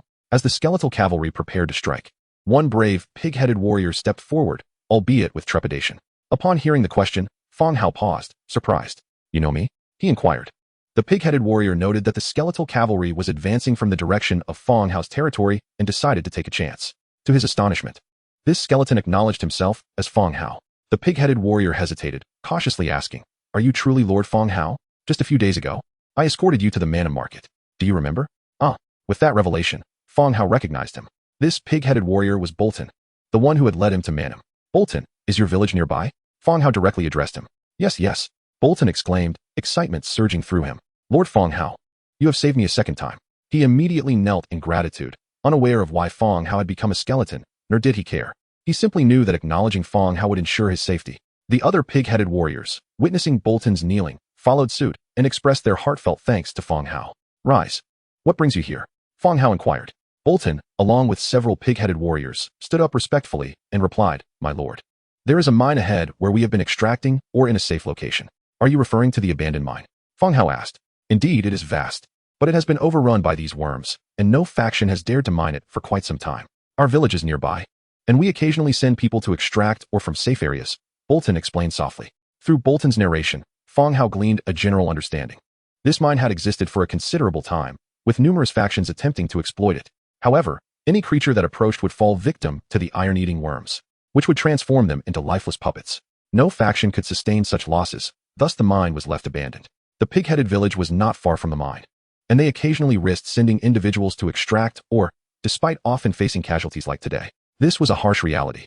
The pig-headed village was not affluent and frequently faced threats from other beast tribes. Even with the risk of death, they still sent people to mine the ore. "Very well, lead me to the mine," Fang Hao stated calmly. Upon hearing this, the countenance of all the pig-headed warriors shifted. Bolton quickly responded, "My lord, they are injured. Let them return to the village while I escort you there." "Agreed. Let us not waste any time," Fang Hao nodded in affirmation.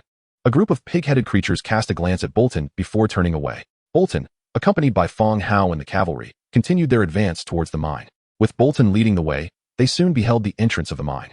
The mine sprawled extensively, almost deserving the title of a mining site. Abandoned railcars and dilapidated facilities were visible, indicating that this place had once undergone special construction. "Lord Fang Hao, today the insects are particularly vigorous. They will attack anyone who approaches, making them quite difficult to handle," Bolton whispered. "Very well, you wait here while I venture inside," Fang Hao replied, leading all the cavalry forward. As they stepped into the mine's vicinity, they witnessed a procession of animated corpses emerging from various tunnels, including a myriad of beasts and controlled orcs. Dismount and prepare for battle, Fang Hao commanded. The cavalry dismounted, drawing their weapons to launch an assault. Fang Hao sought to ascertain whether these iron-eating worms had any effect on the undead. Indeed, during the skirmish, one of the worms detached from its original host and, amidst the chaos, crawled onto the skull of a skeletal cavalryman, burrowing inside. Yet, in the next moment, the skeletal warrior thrust its finger through its own eye socket and grasped the worm, crushing it to death. It appeared that the iron-eating worms were utterly ineffective against skeletons. As more corpses emerged from the mine, Fang Hao issued a retreat order. Fall back. The cavalry remounted and distanced themselves from the mine area. Once they had retreated a sufficient distance, the controlled corpses turned and retreated back into the mine. At that moment, Bolton approached, concerned. My lord, are you unharmed? The perils of the abandoned mine are well known to those who dwell nearby. No one who enters has ever returned alive. You are the first. However, given the current circumstances, Bolton was uncertain whether Fang Hao still belonged to the realm of the living. Let us proceed to your village. Chapter 64, The Worm Mother. The arrival of a troop of undead cavalry caused a brief turmoil in the pig-headed village, with its inhabitants standing by the roadside, their faces betraying panic as they whispered amongst themselves. Under Bolton's guidance, Fang Hao entered the village directly. It was evident that the pig-headed community was not affluent.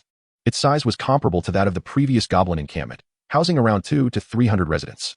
My lord, please wait a moment while I fetch the chieftain, Bolton said respectfully. There is no need. Find me a grass hut and ensure that no one disturbs us, Fang Hao instructed.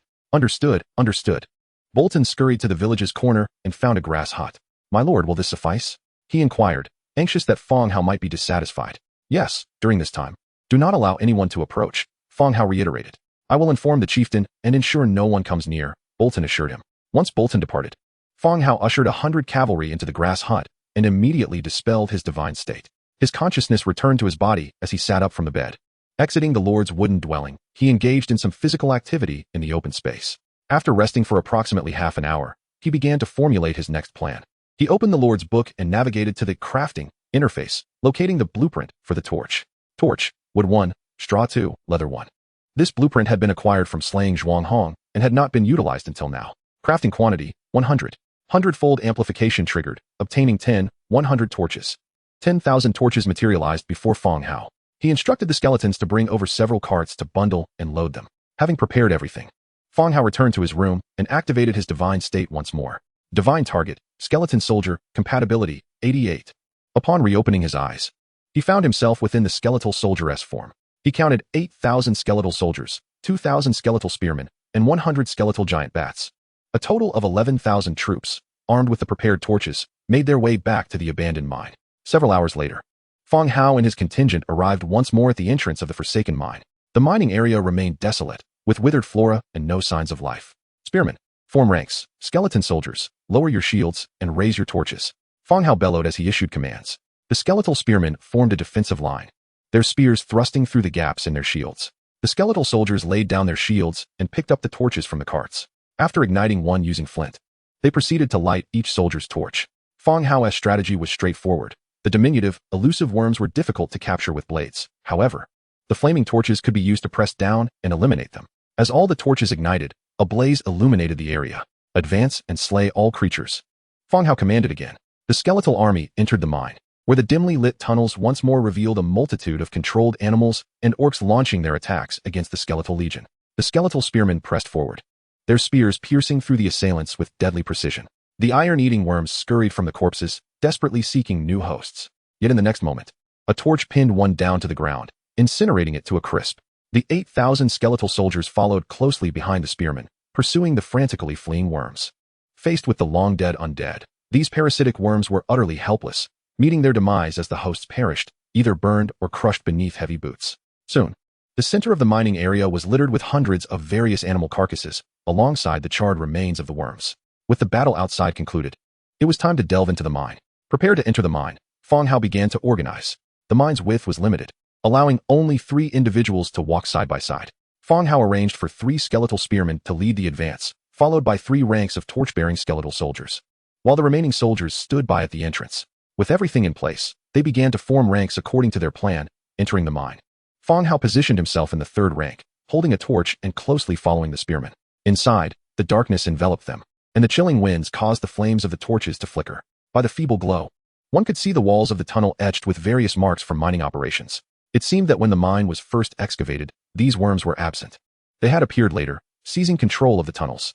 As they ventured deeper, the ground began to reveal an array of animal skeletons, densely packed as if within a mass grave. Soon, at the mine's depths, a multitude of parasitized animals charged at the undead forces. An intense battle erupted within the confines of the narrow mine. The parasitic creatures, undeterred by death, launched their assaults. The skeletal spearmen relentlessly thrust their spears, piercing their targets with lethal precision. Meanwhile, Fang Hao and his companions were equally occupied, using torches and their feet to eradicate the escaping worms. After fending off several waves of attacks, the contingent pressed onward into the depths. Ultimately, they arrived at the end of the mine. In the deepest recesses of the mine lies a lair constructed from a multitude of white bones, reminiscent of the nests woven by swallows. However, within this abode resides not a bird, but a colossal worm. Its bloated body writhes incessantly like a spider. Iron-eating worm matriarch. Ability, reproduction. Goodness. It turns out to be the mother of the worms. No wonder no faction has managed to eliminate these creatures for such an extended period. The worms have established their own societal structure. As long as the matriarch remains alive, these iron-eating worms will persist. Suddenly, the clang of an iron sword wielded by a skeleton soldier reverberates against the cavern walls, its crisp sound echoing throughout the mine. The matriarch, previously with closed eyes, snaps them open, revealing countless bloodshot orbs directed at the intruders. At such a close proximity, Fang Hao can feel the fury emanating from the matriarch's gaze. The creature's body begins to convulse violently, its tail contorting at an unnatural angle toward the skeletal ranks. In an instant, the matriarch's massive belly writhes with increasing speed, and the next moment, it expels a torrent of iron-eating worms, akin to ink spewing from a cuttlefish, inundating the area. Fang Hao, positioned in the third row, watches as the swarm of worms surges forth like a high-pressure water jet, his expression shifting dramatically. The skeletons, though unafraid of these creatures, cannot suppress a wave of revulsion. They raise their shields in defense. The spearmen in the front rows hoist their wooden shields. Thud! The worms collide with the shields, creating a cacophony of sound. The spearmen press forward to slay the matriarch while the others contend with the swarm. Fang Hao, evading the onslaught, begins issuing commands, unfazed by the surrounding worms. The spearmen launch an offensive against the matriarch, while the others employ various methods to clear the area of iron-eating worms. Chapter 65, The Pink Pigman. Half an hour later, the worms within the cavern are nearly eradicated. Upon slaying the matriarch, the skeletal spearmen discover a silver chest nestled in the rear of the lair, a modest yet welcome reward. Exiting the mine, the skeletons retrieve the silver chest and present it before Fang Hao. He commands the cleanup of the mine, ordering the removal of all corpses and bones for incineration. The skeletons begin their tasks with a sense of purpose. Some procure nearby timber, while others venture into the mine to transport all remains for burning. Fang Hao approaches the chest and opens it directly. Acquired: blueprint for ironbound shield, blueprint for iron pickaxe, blueprint for iron plate, 65 warfire coins. Upon seeing the rewards, Fang Hao's eyes brighten slightly. The chest has yielded blueprints related to iron. Ironbound shield, 12 wood, 5 metal parts, 2 iron plates. Description: a wooden round shield fortified with a layer of sturdy iron, enhancing the shield's defense and resilience. Quite commendable. The ironbound shield is an ideal replacement for the current hardwood shield, bolstering the infantry's defense. Iron pickaxe, 2 wood, 2 iron. The iron pickaxe is a blueprint Fang Hao has long sought, its demand surpassing even that of weaponry blueprints. The stone pickaxe's mining speed is woefully slow, and its low durability renders it prone to damage. With the iron pickaxe, the work efficiency of the laboring skeletons can be significantly enhanced. Moreover, these iron tools are highly marketable and can fetch a good price. Iron plate, 2 cast iron blocks. Description: processed iron plates. Essential materials for the forging of iron artifacts. The emergence of the iron plate leaves Fang Hao pleasantly surprised. In his dealings with the copper bowl, iron plates are among the materials required for constructing defensive gear. He had not anticipated acquiring the blueprint for iron plates here. As for the cast iron blocks needed for crafting the plates, he remains unperturbed, as there is ample time before the deadline for his delivery to the copper bowl. Just as Fang Hao contemplates the rewards, all animal corpses are ignited. This precaution is taken to ensure that no unprocessed worms remain hidden among the remains. The fire crackles, roaring like a dragon that devours all, engulfing the corpses and reducing them to ashes. The conflagration rages for over an hour before gradually subsiding. After directing the skeletons to cover the remains with earth, he leads the way back. Passing through the village of pig-headed folk, Fang Hao invokes divine possession, transferring his essence from the soldiers to the skeletal cavalry. Divine possession target: skeleton scout, compatibility 65. As he pulls the reins, the skeletal horse rears up. The commotion within the stable catches the attention of the outside pig-headed villagers. Cautiously, they approach, bowing respectfully. Is it Lord Fang Hao? Previously, The village chief had dispatched emissaries to invite Fang Hao to the chief's hall. However, despite their efforts, the skeletal cavalry remained as unresponsive as stone statues, prompting them to station individuals outside to await developments. Is there something you need? Fang Hao inquires curiously. He still struggles to discern the features of the pig-headed folk. But the individual before him is certainly not Bolton. Upon hearing the skeleton speak, the pig-headed villager trembles, yet recalls the chief's instructions, hastily stammering, "Honorable Sir Fang Hao, our chief has been informed of your arrival. Please, allow me to escort you to the chief's hall." "Oh." Fang Hao is taken aback, continuing, "Lead the way." "Of course. My lord, please follow me," the pig-headed villager responds, promptly leading the way. The village is modest in scale, and they soon arrive at the central area, the chief's hall. "Chief, Lord Fang Hao has arrived." "Ah, please, let him in," the chief replies. Fang Hao enters the building directly. Inside the hall sits a female pig-headed villager, approximately 1.5 meters tall, with a slightly robust physique, adorned in a light blue robe with red embroidery at the collar. Her skin is a pale pink, and she wears a necklace set with a gem around her neck. One could say she is the most pleasing pig-headed individual Fang Hao has encountered. For while her appearance still deviates from human aesthetics, she is far from repulsive, resembling more a cherished pet pig. "Esteemed Sir Fang Hao, good afternoon. My name is Petty. I have heard you are here to clear the abandoned mine. Is there any assistance you require?" Petty inquires softly. "No need. The abandoned mine has been thoroughly cleared. Before nightfall, I will arrange for personnel to commence mining operations," Fang Hao replies in a calm manner. Hearing Fang Hao's casual response, Petty loses her balance and tumbles from her chair. Quickly regaining her footing, her pale pink face flushes with embarrassment. Clearing her throat, she asks, "Lord Fang Hao, what did you just say? I didn't catch that. You intend to clear the abandoned mine, is that correct?" "That mine has been attempted by many tribes, but remains unyielding and has been left to decay." She assumes she must have misheard or that Fang Hao misspoke. It is implausible that news of Fang Hao's arrival would reach them in the morning, and by afternoon, the mine would be cleared. "No. The iron-eating worms in the abandoned mine have been eradicated. I will later arrange for personnel to begin the extraction of ores," Fang Hao reiterates. Upon hearing Fang Hao's second confirmation, Petty could ascertain that she had not misheard him. Her eyes were filled with shock and incredulity. How could it be that so swiftly and effortlessly they had seized control of the abandoned mine that had left them utterly helpless?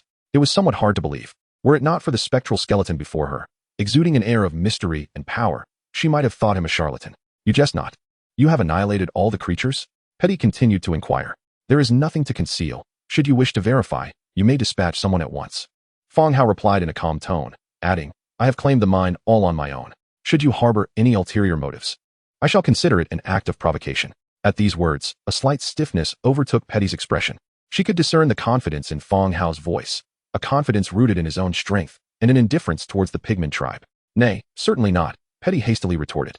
The atmosphere had become somewhat awkward. Petty had invited Fang Hao upon learning of his intent to clear the mine, intending to offer some support and share in the spoils.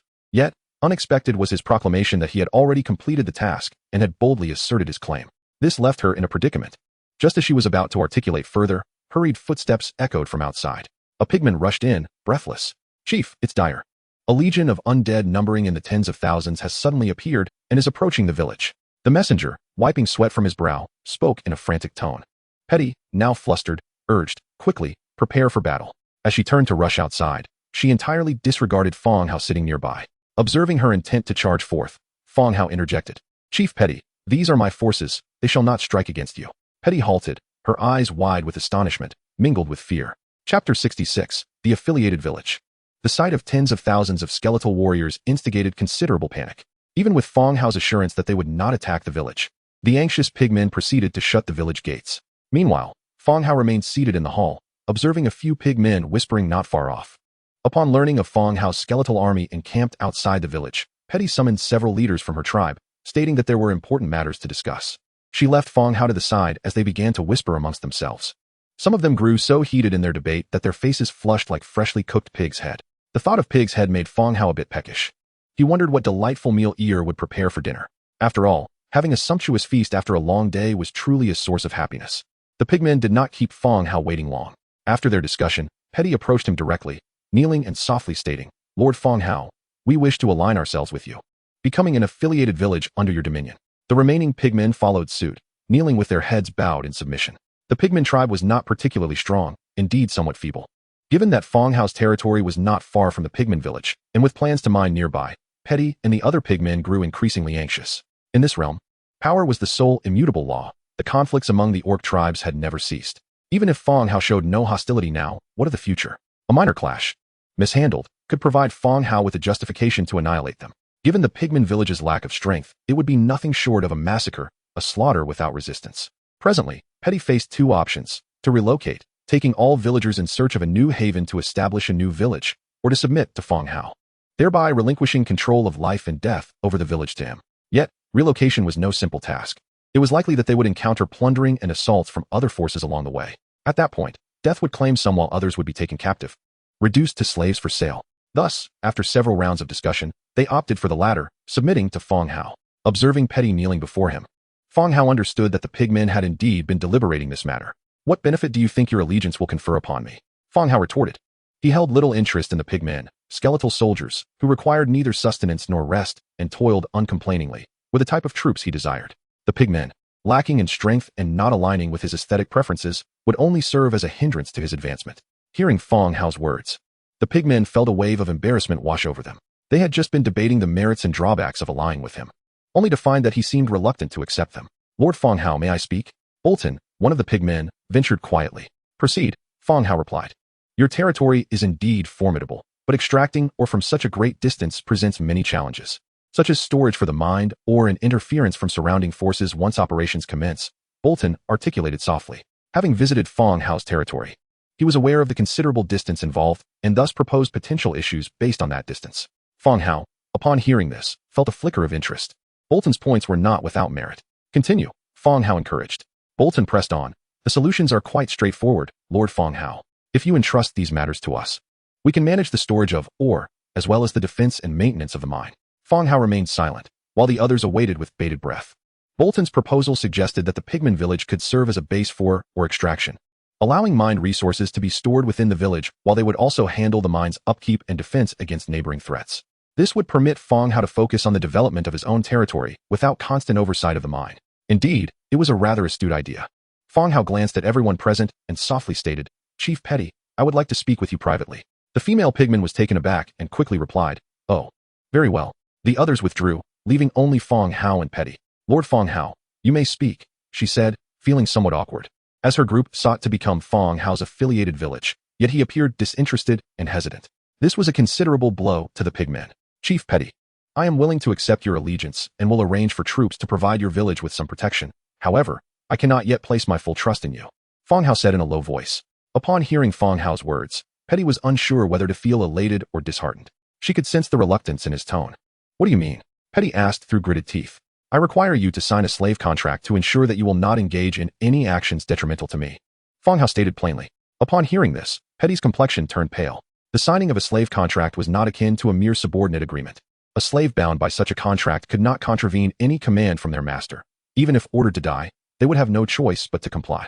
Once this contract was signed, she would be at Fang Hao's mercy. This predicament plunged Petty into a state of indecision, uncertain of which path to choose. I shall grant you 2 minutes to contemplate, Fang Hao declared. No need, Petty replied resolutely.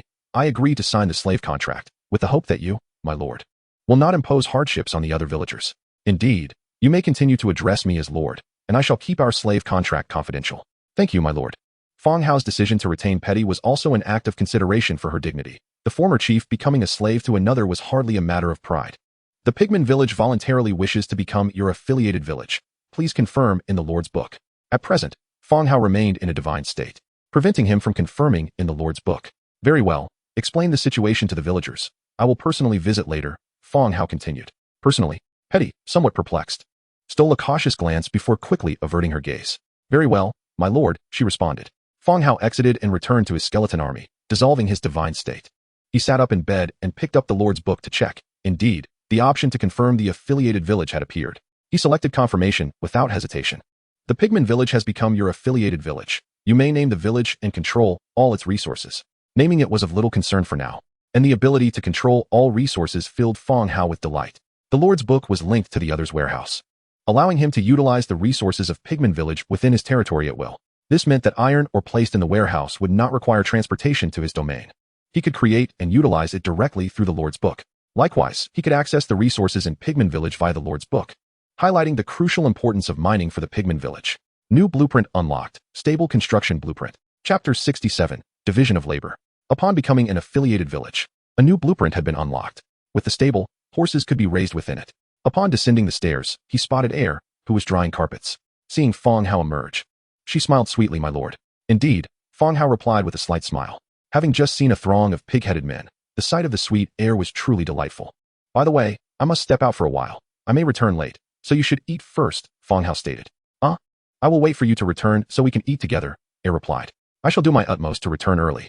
With that, Fang Hao began arranging for personnel to prepare for the journey to Pigman Village. He first recalled 500 labor skeletons and 10,000 skeleton soldiers from Infeng Fortress.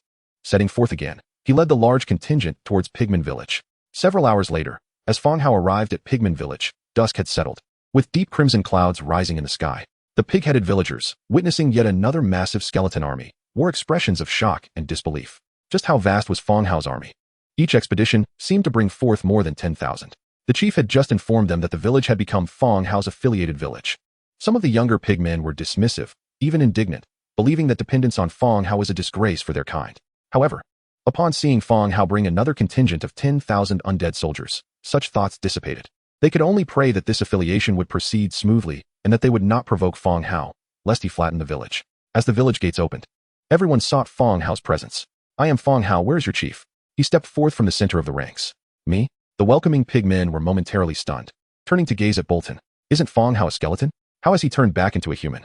Having seen Fang Hao before, Bolton immediately approached, saying, Lord Fang Hao, the chief is waiting for you in her room. You may go directly there.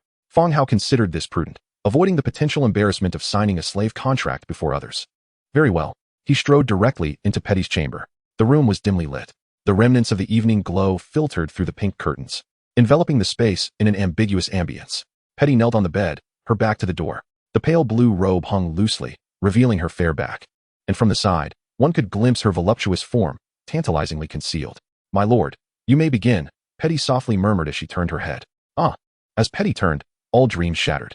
There is no need for such formality, Petty, Fang Hao exclaimed in alarm. Despite his belief that Petty belonged to the more charming types among the pigmen, it did not alter his aesthetic preferences to such an extent. The pigmen did not align with Fang Hao's tastes, just as humans were deemed unconventional by the pigmen. Hearing Fang Hao's words, Petty's cheeks flushed crimson as she hastily donned her clothing, her face a portrait of embarrassment. My lord, Petty's complexion was aflame. She wished to offer herself to ensure Fang Hao treated her village kindly, yet was met with immediate rejection. Enough, let us finalize the contract. There are many matters to attend to. Fang Hao opened the Lord's book and turned to the contract page. The book contained 2 slave contracts, one for Air and a blank one purchased from the Manim Tavern previously. Very well. Petty pricked her finger lightly with a needle, letting blood flow, and pressed it onto the contract. Contract complete. Pigman Petty's current loyalty to you is 65. The initial loyalty was 65. It seemed Air's initial loyalty had been in the 50s. It appeared Petty had a fair amount of trust in him. Now, dress properly. We must head to the mine. Fang Hao instructed. With the contract concluded, Fang Hao felt a greater sense of trust towards the pigmen. Once Petty had arranged her attire, the two exited the room. Petty began to summon personnel to accompany them to the mine, while Fang Hao opened the Lord's book to create tools. Iron pickaxe, 2 wood, 2 iron. He set the quantity to 10. 100-fold amplification triggered, obtained 1,010 iron pickaxes. Cart, 22 wood, 8 hemp rope. Quantity set to 10. 100-fold amplification triggered. Obtained 1,010 carts. 1,000 pickaxes and 1,000 carts materialized out of thin air, astonishing the pigmen once more. It was unclear who knelt first, but soon, all were on their knees, bowing their heads in reverence. They believed that only deities could conjure such an abundance from nothingness. Even Chief Petty, after kneeling, experienced an increase in loyalty. Pigman Petty's loyalty to you has increased by 30. Current loyalty is 95. Remarkable, an unexpected gain. Fang Hao mused as Petty's loyalty surged to 95.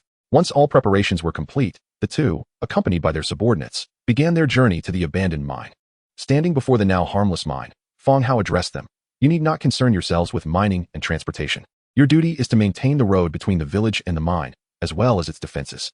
Mining is overseen by the labor skeletons, while the transportation is managed by skeletal wolf mounts. The task of the pigmen is to smooth the road between the village and the mine, as well as to fortify the mine against potential future assaults from rival factions. Very well, my lord, I shall arrange this immediately, Petty said. She proceeded to delegate tasks to the pigmen, while Fang Hao began issuing orders to the skeletons. You shall take up your iron picks and commence the extraction of ore here, Fang Hao commanded loudly. The 500 labor skeletons grasped their iron picks and entered the mine to begin their work. Your subsequent duty will be to patrol the vicinity and safeguard the mine's security. Fang Hao then summoned an additional 2,000 skeletal soldiers to be stationed near the mine. Other factions or wild beasts remain unaware that the iron-eating worms have been eradicated. Over time, it is inevitable that beasts will approach, disturbing the laboring skeletons.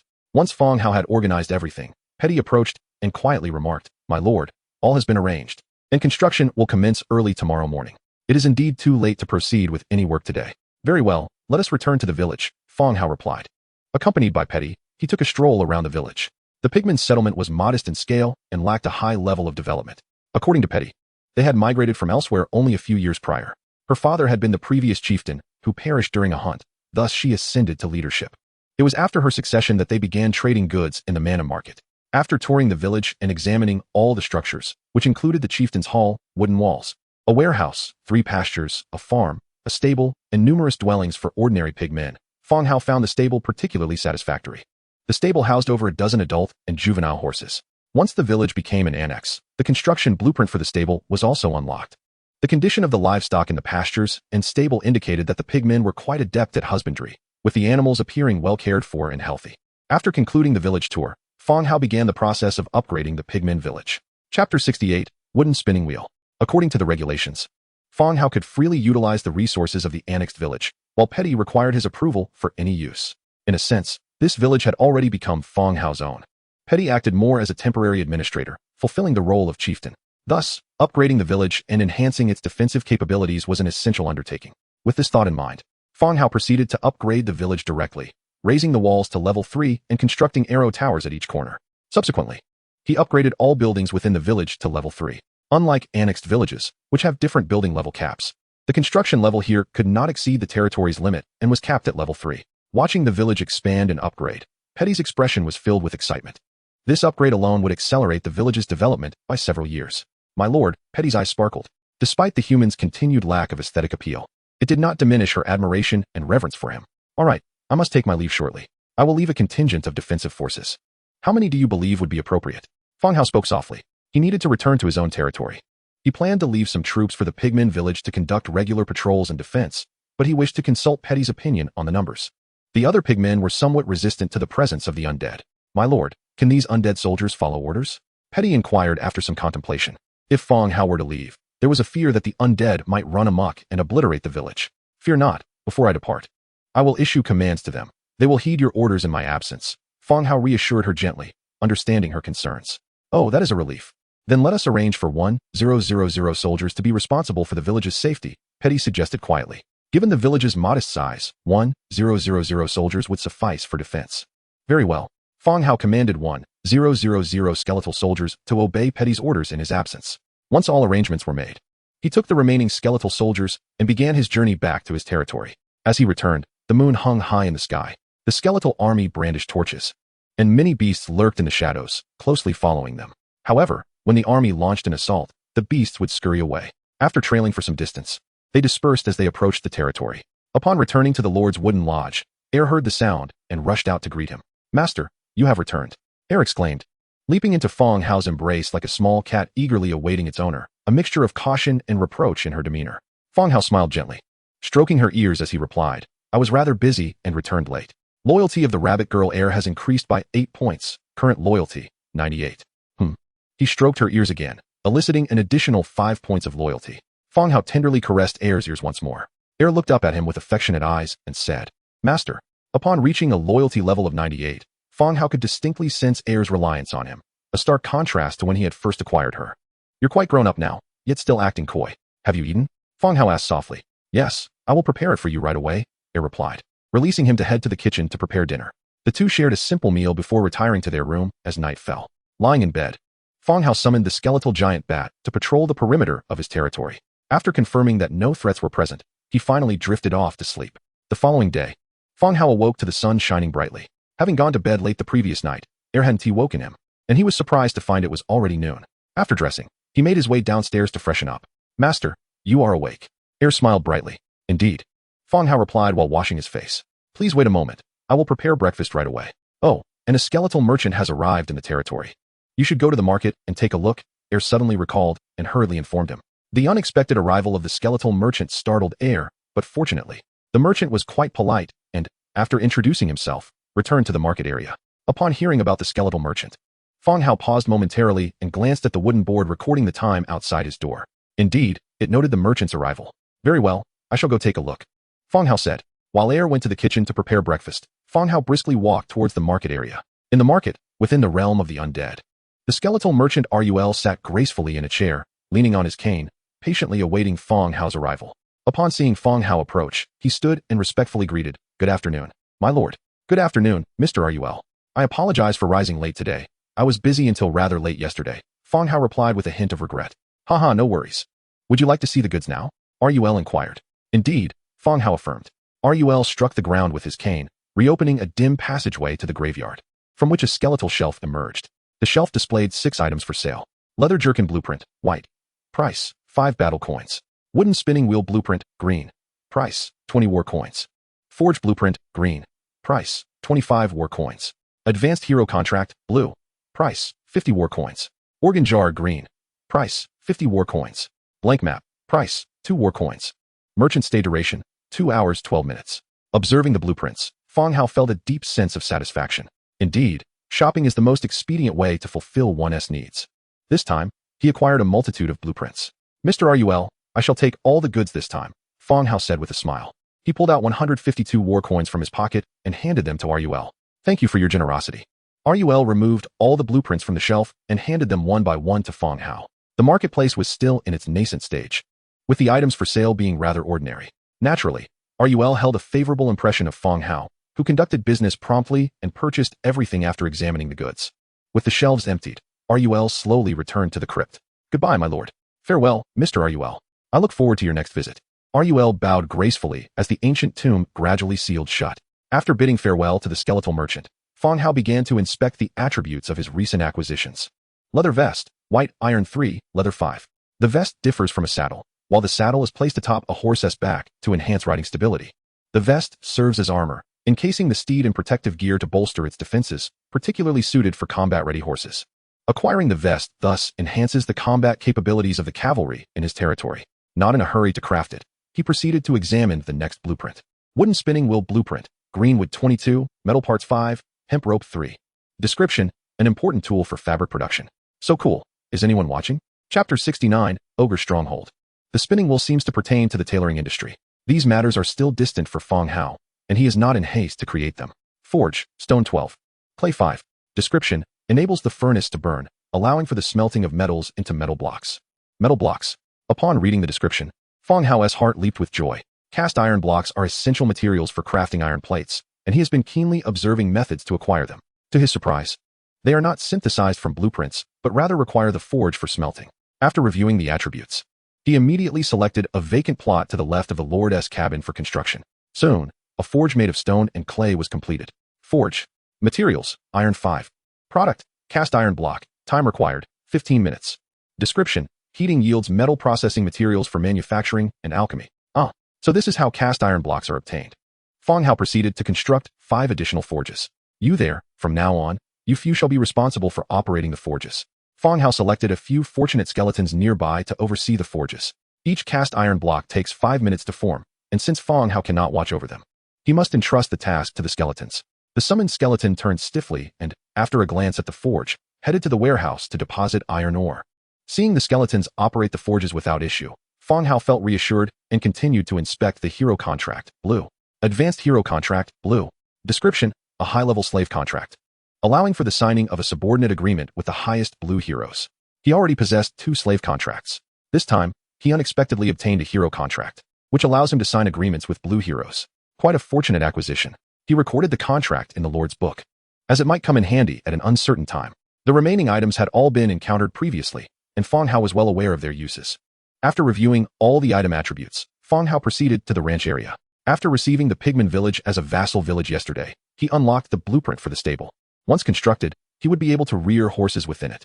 Selecting a suitable vacant space, he chose to build. Level 1 stable, with 720, stone 450, straw 350. Hemp rope 180. Description, for the rearing and training of horses. With the stable completed, Fang Hao continued to upgrade it. Due to the requirement of stone bricks for level 4, he could currently only upgrade the stable to level 3. His territory was divided into 3 distinct zones: the inner city, the military zone, and the breeding area. The inner city consists of the Lord's cabin, warehouse, guard tower, organ museum, and the newly constructed forge.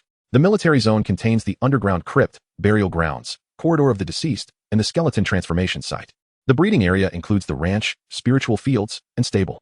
The three zones are situated in different locations, functioning independently. Fang Hao's territory is somewhat distinct from others. While other races need to construct residences for farmers and soldiers, occupying most of the available space with civilian buildings, Fang Hao does not require this within his territory. He and Heir alone cannot even fully occupy the Lord's cabin.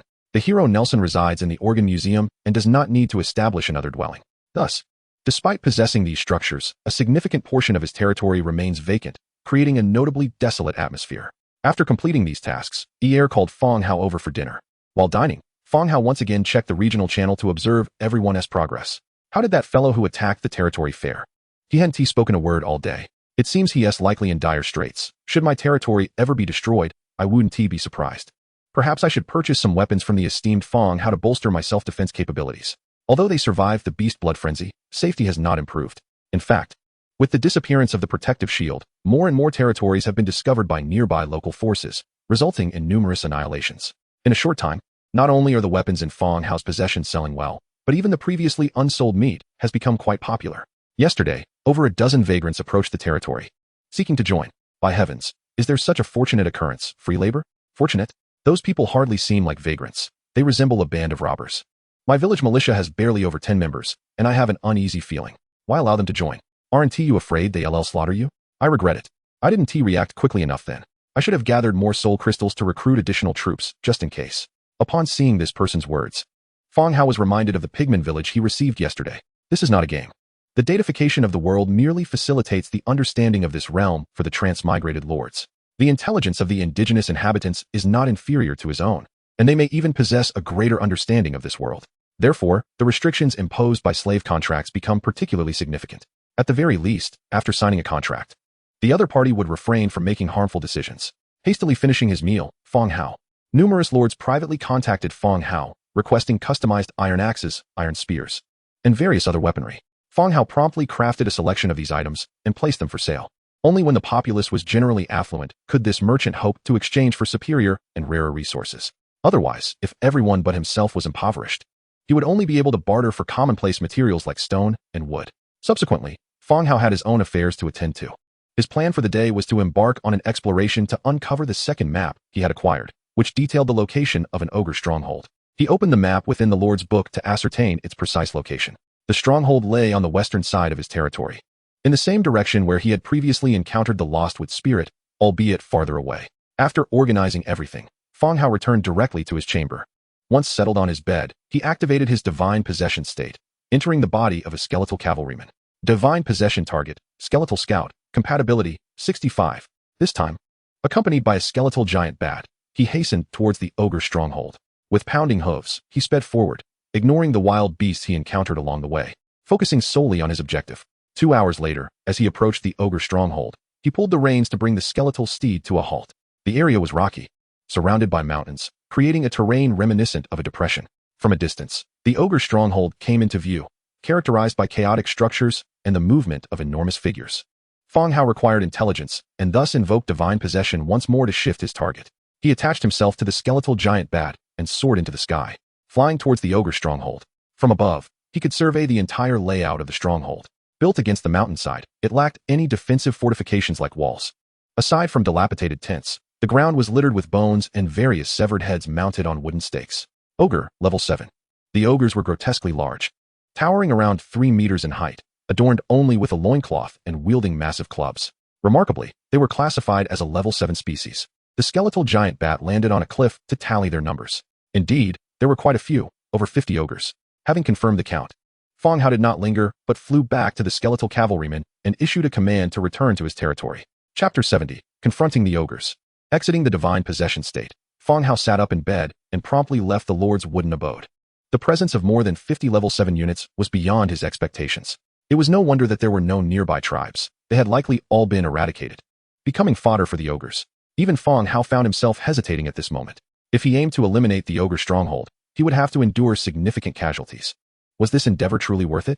Just as he pondered this, a laboring skeleton passed by, carrying a freshly forged iron ingot. Upon seeing the ingot, his eyes lit up with realization. Right, he also possessed newly acquired equipment blueprints. Once all soldiers donned their new gear, enhancing their defenses, the potential for severe losses might be mitigated. With renewed confidence, Fang Hao resolved to confront the ogres. He examined the crafting section, noting that he had obtained 3 new types of equipment blueprints. Plate armor, green. Arm guards, green. Iron round shield, green. In total, 3 blueprints of green quality. The plate armor and arm guards had been acquired from the copper bowl. Previously, he had not obtained the blueprint for iron plates, hence the soldiers had not received upgrades. Yesterday, within the treasure chest obtained from attacking the mine, he had found the blueprint for the iron round shield, along with the crafting blueprint for iron plates. Plate armor, 12 leather, 6 iron, for iron plates. Arm guards, 5 leather, 3 iron, 2 iron plates. Iron round shield, 12 wood, 5 metal parts, 2 iron plates. The skeleton soldiers responsible for the territory's security numbered 54,000, assigned to patrol the borders of the land. Furthermore, Fang Hao possessed 18,867 writhing spines yet to be utilized. Should he choose, he could summon a sea of the undead to obliterate all enemies. However, it was not yet necessary to employ all the writhing spines. First, he would equip the 54,000 skeleton soldiers, including those stationed in Pigman Village and the Shadowwind Fortress. He planned to craft 60,000 sets of equipment. The warehouse contained 174 iron ingots. He began by crafting iron plates. Iron plate, 2 iron ingots. After completing the crafting, he had a total of 87. 100-fold amplification triggered, acquired 787 iron plates. With materials in abundance, he continued crafting equipment. He set the quantities for plate armor, arm guards, and iron round shields to 600 each. 100-fold amplification triggered, acquired 600 plate armors. 100-fold amplification triggered, acquired 600 arm guards. 100-fold amplification triggered, acquired 600 iron round shields. In an instant, it was as if the heavens had fallen. Countless green lights illuminated the territory. Equipment piled high in every corner surrounding Fang Hao. The quantity far surpassed any previous increments. Even Yer, who was within the wooden house, heard the clattering of iron armor and cautiously peeked out to investigate. Fang Hao casually picked up a piece of equipment to inspect. The plate armor and arm guards featured a layer of iron plating enveloping the outer leather, significantly enhancing their defensive capabilities. The iron round shield consisted of wood enveloped in iron sheets. The increase in these 3 types of equipment would more than double the overall defense of the soldiers, enhancing their combat efficacy. Once the equipment was completed, Fang Hao activated divine possession, attaching himself to the skeletal cavalryman, and summoned all soldiers near the territory to return for equipment upgrades. After all soldiers had donned their new gear, he counted 30,000 infantry and 2,000 skeletal soldiers who had equipped dual crossbows, forming a total force of 32,000. Fang Hao returned to his chamber and activated divine possession again, this time entering the body of a skeletal soldier. Leading an army of 10,000, they marched forth from the territory towards the ogre stronghold. 3 hours later, as the army neared the stronghold, the wildlife that typically roamed the area was conspicuously absent. The only sounds were the gentle rustling of leaves in the breeze, with no chirping of insects or singing of birds. These ogres were indeed formidable. Even the birds dared not approach. Observing the surroundings, Fang Hao murmured softly to himself. This was certainly the case. The level 7 classification represented the highest tier of creatures he had encountered since his arrival. Neither the orc tribes nor the ordinary minotaurs of the mana market had reached such a rank. Coupled with the ogre's savage and gluttonous nature, the surrounding area had effectively transformed into a no-man's land, devoid of wildlife and settlements. The army continued its swift advance, the sound of iron armor clattering resonating through the air. Soon, they had closed in on the stronghold. The scale of their numbers drew the attention of the ogres, who rose from the ground, grasping their enormous wooden clubs. With a roar, over 50 colossal ogres launched their assault. The earth trembled, and leaves flew in the air. Archers, take aim and fire. Fang Hao commanded loudly. Swish, swish, swish. The dense iron arrows whistled through the air, yet the ogres steadfastly shielded their heads with their arms, their advance undeterred. Soon, several ogres bore the cruel marks of arrows embedded in their bodies and limbs, blood flowing profusely.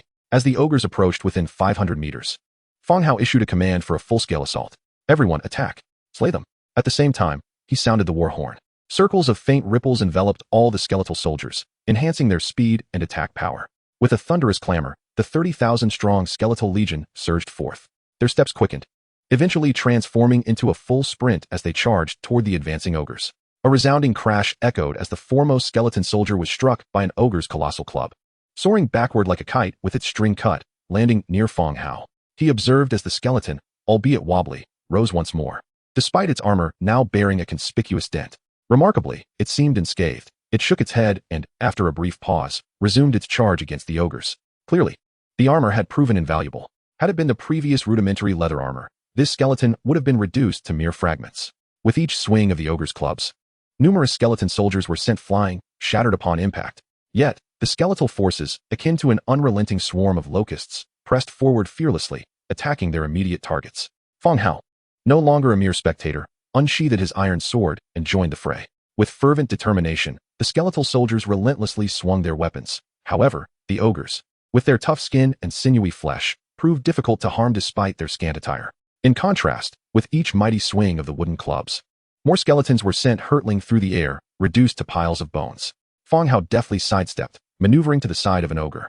He delivered 2 swift strikes, leaving deep gashes on its thick, hairy thigh. This approach was unsustainable. Realizing that prolonging the battle was futile, Fang Hao began to contemplate alternative strategies. Suddenly, the ogre's scant covering caught his attention, a sly smile creeping across his face. "You may have tough skin, but I refuse to believe your underbelly is equally resilient." Before the words had fully escaped his lips, he lunged forward, thrusting his sword toward the ogre's groin. The sickening sound of steel-piercing flesh echoed. The previously boisterous ogre, roaring and swinging its club, suddenly froze, collapsing to its knees with a pained howl. The anguished cry reverberated through the air, capturing the attention of all nearby ogres. The skeletons seized this prime opportunity, launching a concerted assault on the downed ogre. Shield bashes rained down like a relentless storm, battering its head.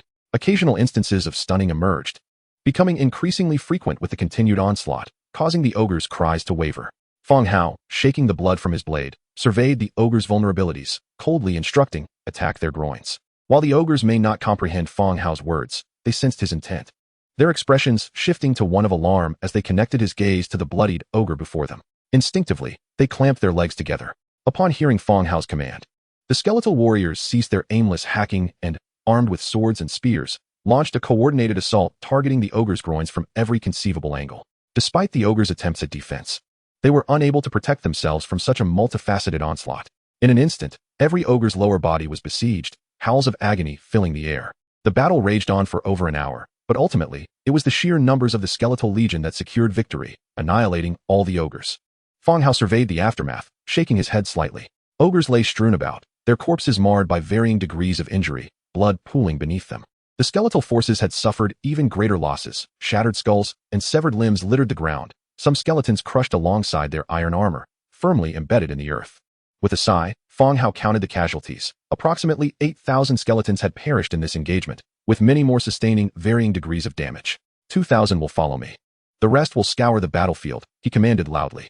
The skeletal ranks mobilized once more, commencing the task of tidying the site. Fang Hao and a contingent of skeletons proceeded directly into the ogre's stronghold.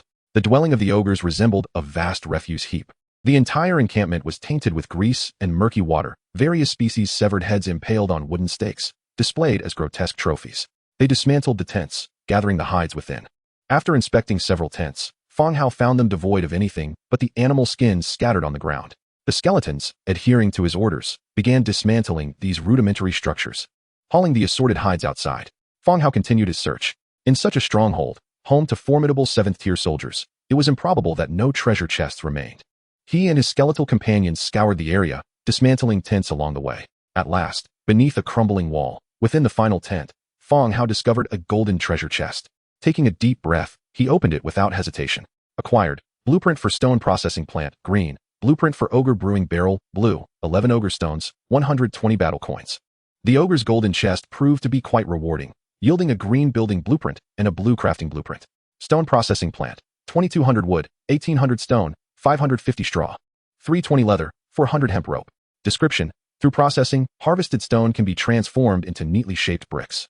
Yes, Fang Hao's heart soared upon reading the description. The stagnation of all constructions stemmed from a lack of bricks. Reluctantly, he had assigned all labor skeletons, except for special roles, to the Shadowwind Fortress to dismantle buildings for the coveted bricks. Progress had been painfully slow. Now, with the blueprint for the stone processing plant in hand, he could finally organize workers to commence brick production upon returning. He turned his attention to the second blueprint, the first blue blueprint he had acquired from the treasure chest.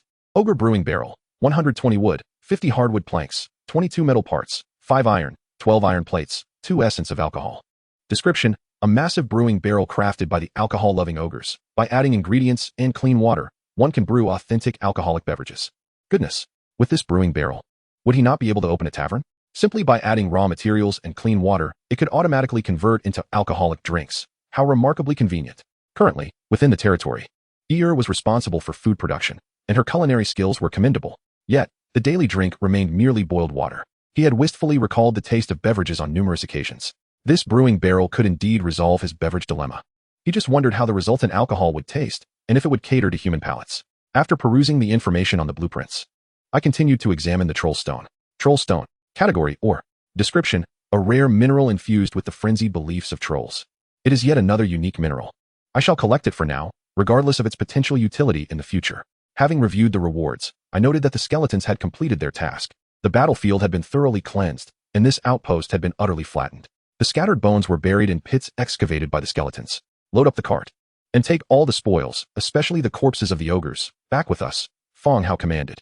The fallen ogres yielded 12 writhing vertebrae. Moreover, Fang Hao held a particular fondness for these ogre corpses. Once he disposed of the ogre corpses into the skeleton transformation facility, he could recruit a unit of nearly 3-meter-tall soldiers. This could be achieved by consuming the writhing vertebrae. The skeletons quickly loaded the cart and secured the cargo with hemp ropes. The main force, laden with all the spoils, began their return to the territory. The return journey was unimpeded, and the contingent soon arrived back at the stronghold. Fang Hao deactivated his divine state and emerged from the Lord's cabin. He promptly catalogued the 2 blueprints he had acquired and deposited 120 battlefire coins into his treasury. He began directing the skeletons and sorting the spoils. 50 ogre corpses were cast into the skeleton transformation pool for conversion. Perhaps due to the ogre's higher rank or their tough skin, the transformation time for each corpse was 10 minutes. Seizing the opportunity while the corpses were still transforming, Fang Hao proceeded to inspect the resource storage. Upon reviewing the situation regarding the collected stone bricks, he discovered that, thanks to the skeleton's tireless efforts, the quantity had reached 127 units. The constructed items were indeed not so easily dismantled. Fortunately, Fang Hao had acquired the blueprint for a stone processing plant in the industrial zone he had previously designated. He selected a vacant plot and chose to construct the stone processing plant. A radiant light flashed, and 10 minutes later, the building was completed. Stone processing plant. Placement, workers 05. Raw materials, stone 2. Production, stone bricks. Description, through processing, mined stones can be fashioned into uniform stone bricks. Fang Hao immediately selected 5 skeletons. 3 skeletons willingly entered the processing plant, while the other 2 proceeded to the warehouse to deliver stones to the factory. Once processing was complete, the first ogre corpse in the skeleton transformation facility had successfully transformed. Fang Hao hurriedly approached to examine its attributes. Skeleton Troll, 5th rank. Chapter 72, Skeleton Troll. Skeleton Troll, 5th rank. Faction, Undead. Racial traits, Undead, Hollow Skeleton, Weakness to Light. Skills, Fleshless Body, Mighty Cleave. Innate abilities, Intermediate Combat Mastery, Intermediate Defense Mastery. Fleshless Body, Passive Skill, reduces physical damage taken by 35. Mighty Cleave, active skill, strikes the target, inflicting an additional 15 damage, with a knockback effect on smaller targets. Note, the skeleton units transformed from corpses retain the characteristics and attack methods they possessed in life. The transformed skeleton troll had diminished from a 7th rank unit to a 5th rank unit. It still towered close to 3 meters in height, robust and imposing, its body composed entirely of pure white bones. And this time there was no need for a covering cloth. It had become Fang Hao's highest ranked and best attribute unit thus far. While the fleshless body seemed to belong to the undead skill set, it was also related to the ogre's capabilities in life. Fang Hao distinctly recalled that, when faced with the onslaught of the skeleton army, physical attacks had proven largely ineffective. Had it not been for some rather unsavory tactics employed by Fang Hao, their casualties would have been significantly greater.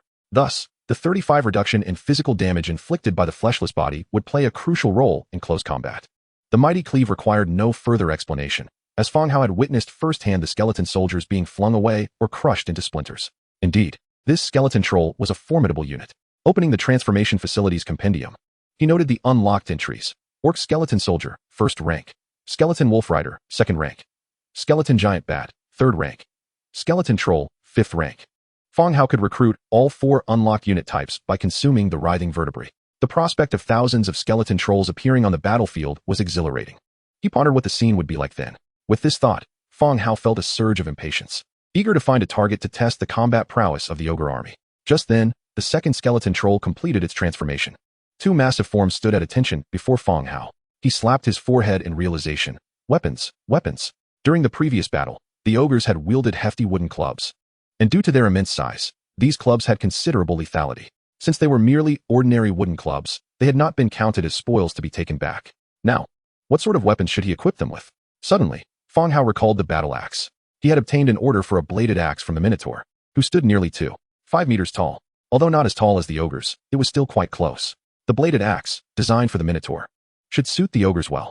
Head to the warehouse and fetch a bladed axe, Fang Hao instructed one of the skeleton trolls. Previously, using 100-fold amplification, he had crafted 30 bladed axes, delivering 3000 to the Minotaur, leaving 30 in the warehouse. These massive, unwieldy weapons had been unable to be utilized by the previous skeleton units and had lain idle in the warehouse. Now, it was an opportune moment to see if the skeleton trolls could wield them. Upon receiving Fang Hao's command, the skeleton trolls moved with purpose, striding to the warehouse to retrieve a bladed axe and returning with it. The size of the bladed axe was indeed very fitting for the ogre's physique. Especially since it was an official weapon, it would undoubtedly possess greater lethality than a mere wooden club. Bladed axe green. Category, battle axe. Damage level 3. Description, iron and blood, pain and roars, forever the dominant themes of the battlefield. Alright, you two, take up the bladed axes and patrol outside the territory for now. Fang Hao instructed. The transformation of the ogres would take some time, and waiting for all 50 to emerge would require patience. At that point, he could assign tasks uniformly. Just as he finished, Ir arrived, her long, snow-white legs gracefully approaching as she stated, "Master, dinner is ready."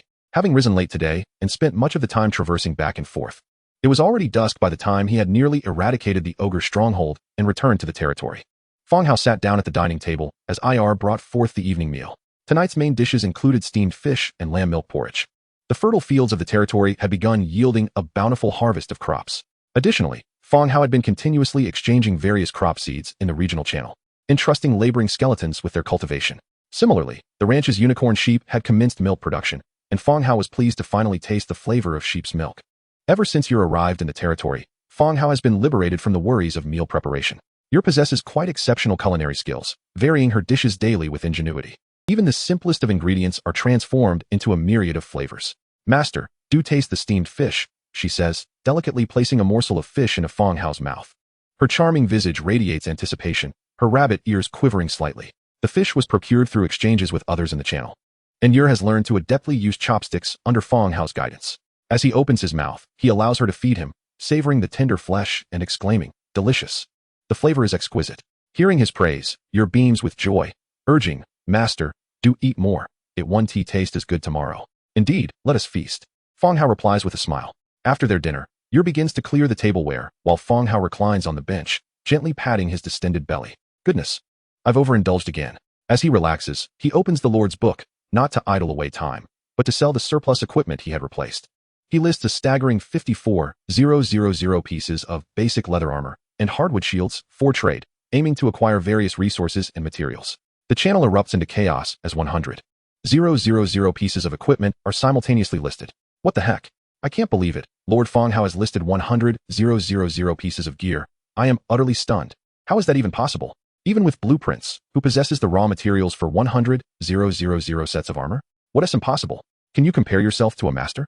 I snatched 20 sets, already equipped my militia. They are used, but the price is reasonable. I bought some too. They clearly show signs of use. Surely, Lord Fang Hao's military strength has surpassed 10,000. Otherwise, how could there be so many used armors? Think about it. How much food is needed for an army of that size? Even if he has enough soul crystals, food must be scarce. You lack insight. How do you explain the used armor? Enough chatter. Once I marry Fang Hao, I'll share the results with you. The sale of Fang Hao's armor stirred considerable excitement within the channel. The bickering between the two parties dissipated after nearly 10 exchanges, overshadowed by other discussions. Meanwhile, the 50,000 pieces of armor and shields swiftly dwindled amidst the chatter. Though these are mere basic armors, they are not commonplace. Closing the Lord's book, he returns to his chamber. Lying on the bed, he invokes divine presence once more, reappearing at the skeletal soldiers stationed in the Pigman village. Chapter 73, The Bathhouse. Fang Hao has left 1,000 skeletal soldiers in the Pigman village to assist in its defense. He directs the skeletal soldiers down from the walls, encountering the Pigman chief. Petty, how goes the progress?" Fang Hao inquires softly as he approaches. A skeleton walks toward him, startling Petty, who trembles as his large ears perk up. Quickly realizing that Fang Hao is again employing his magic to control the skeletons, he responds, "My lord." Petty hastily bows, followed by the cadre of pig men behind him. "Very well, show me your advancements," Fang Hao commands. "Yes, my lord, please follow me," Petty replies, leading Fang Hao outward from the village. After a 20-minute trek through the woods, they arrive at the mining area. The outline of a defensive wall has begun to take shape. alongside simple wooden huts and the pigmen guarding the site. In accordance with your directives, we have commenced construction on the defensive wall and roads, Petty explains. Since officially becoming Fang Hao's subordinate village, Pigman Village has undergone remarkable development. Fang Hao has upgraded the foundational structures, significantly accelerating their progress by years. Yet, this did not bring joy to the pigmen. Rather, they approached their tasks with trepidation, cautiously fulfilling Fang Hao's orders. Their fear of him stems not only from his status as lord, but also from his ability to command an army of the undead and wield various peculiar powers. The pigman leadership has privately debated whether Fang Hao is a human with extraordinary abilities or a necromancer disguised in human form. No conclusive findings emerged, but a unanimous consensus prevailed. They must not provoke Fang Hao or provide him with an opportunity to impose his will upon Pigman Village. Thus, they diligently engaged in the tasks he assigned, with the entire village, men, women, and children, mobilizing to construct the defenses. Fang Hao remained silent, causing the nearby pigmen to grow anxious, their demeanor betraying their unease. Progress appears satisfactory, he finally murmured after a moment of silence. A collective sigh of relief erupted behind him. As long as the Lord is pleased, we are merely executing our duties, Petty murmured, standing nearby. Very well. Arrange for individuals to travel to the main territory tomorrow to procure some living supplies for the villagers, Fang Hao instructed once more. The pigman village is not affluent. It is a modest settlement. After vanquishing the Fireblade tribe, Fang Hao scavenged over 10,000 wooden beds and various furnishings. He sold some in the regional channel, but still had a surplus, intending to donate these to improve the villagers' living conditions. Upon hearing Fang Hao's words, Petty and the others were momentarily taken aback before quickly responding. Oh, very well. I shall arrange for it first thing in the morning. That will be all for now. I shall return, Fang Hao concluded, then withdrew from his divine presence. The ungoverned skeletons ceased to function. Their soul fires extinguished in their eye sockets. After a brief pause, they resumed their posts in the pigman village. Chief, what did the Lord say? An older pigman inquired with curiosity. Petty swiftly gestured for silence, softly calling, Bolton. Bolton stepped forward. Yes, Chief? Tomorrow morning. You are to lead a group to the main territory to collect the living supplies the Lord mentioned. Understood, Chief, Bolton affirmed with a nod. Now let us return, Petty whispered, guiding the pigmen back to the village. As Fang Hao awoke from his slumber, he pushed open the window and gazed at the evening sky. The day was waning, and in this era devoid of computers and smartphones, it was time to retire for the night. Perhaps due to the magical potion he had consumed, he found himself untroubled by mosquitoes, which had previously been drawn to him in the old world. Even if they appeared now, he showed no signs of being bitten. Knock. Knock knock. A gentle rap at the door resounded. Master, are you awake? It's a warm day. Shall I prepare bathwater for you? Your voice called from outside. Having heard Fang Hao stir, after a moment of contemplation, he decided a bath would be pleasant. Yes, please prepare it. Certainly, Master. Just a moment, Yer replied, her footsteps fading away. Before long, when Fang Hao descended once more to the bathhouse, he found the tub filled with warm water. He shed his garments and luxuriated in the soothing embrace of the bath. Ah, this is truly delightful. It must be said that Yer is indeed quite attentive and meticulous, ensuring the water temperature is just right. In the bathroom, a gentle mist rises. Creak. The bathroom door swings open, revealing Yer clad in a simple strapless top and shorts. Her snow-white skin glistens with droplets of water, appearing even more translucent in the humid air. Master, allow me to assist you in drying your back, she offers. Positioning herself beside the bathtub, Fang Hao says little, savoring the lightness of her touch. Both are acutely aware of the nature of their relationship in this era, master and maid. The atmosphere is laden with unspoken tension, lingering for quite some time. After Fang Hao has finished bathing, Yer serves him with flushed cheeks as she helps him don his garments. The following morning, Fang Hao is roused by a knock at the door. Come in, he calls out. Yer pushes the door open and announces, Master, Mr. Bolton has arrived with his entourage. Oh, so early. Fang Hao yawns, stretching lazily. Yer enters the room, assisting him in dressing. What would you like for breakfast, Master? She inquires softly. Just something simple, he replies. Following the events of the previous night, Yer feels less reserved in serving Fang Hao, their bond now markedly closer. Dressed and refreshed, they make their way to the Lord's wooden cabin. In the distance, Fang Hao spots Bolton and his group of pig-headed folk seated on a bench, awaiting his arrival.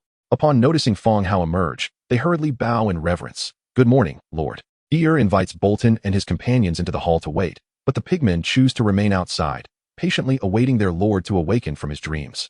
Let us proceed to the warehouse and see what you require, Fang Hao suggests, still yawning as he leads the group. Bolton nods, guiding the rest of the pigmen closely behind him. Due to Fang Hao's favorable impression of Bolton, the latter's status among the pigmen has risen significantly. Besides the village chief and a few elders, Bolton now holds the highest esteem. Moreover, Fang Hao's territory is indeed formidable, outside and within his domain. Aside from the rabbit girl they had just encountered, The only beings roaming are well-equipped skeletal warriors. This knowledge only heightens the trepidation of the already fearful pigmen, making them all the more cautious. They navigate through layers of buildings until they arrive at a spacious area enclosed by a fence. The open space is piled high with various scavenged items and an abundance of basic resources. These wooden beds and furniture are certainly superior to yours. Load them up. And you can take them with you later. Fang Hao gestures. Bolton and his companions gaze in astonishment at the sight before them. How many tribes must the Lord have vanquished to amass such furnishings? They ponder, realizing their decision to submit to him was indeed a wise one. Thank you, my lord. They express their gratitude as they begin loading the items. By the way, have you had breakfast? Would you like me to prepare something for you? Fang Hao inquires further. We have already eaten. Thank you for your concern. Bolton quickly responds. Unlike Fang Hao, who had slept in, the pigmen had set off at dawn, having breakfast before their journey. Very well, Fang Hao nods, allowing them to continue loading their cart. Chapter 74. Recruiting trolls after Fang Hao finishes his breakfast. Bolton approaches him again, first offering a smile to ear before stepping closer. My lord, the chief has sent me with some intelligence, Bolton states, standing attentively. What information do you have? I'm curious, Fang Hao replies, intrigued, as he recalls having communicated with Petty the previous day without hearing of any news.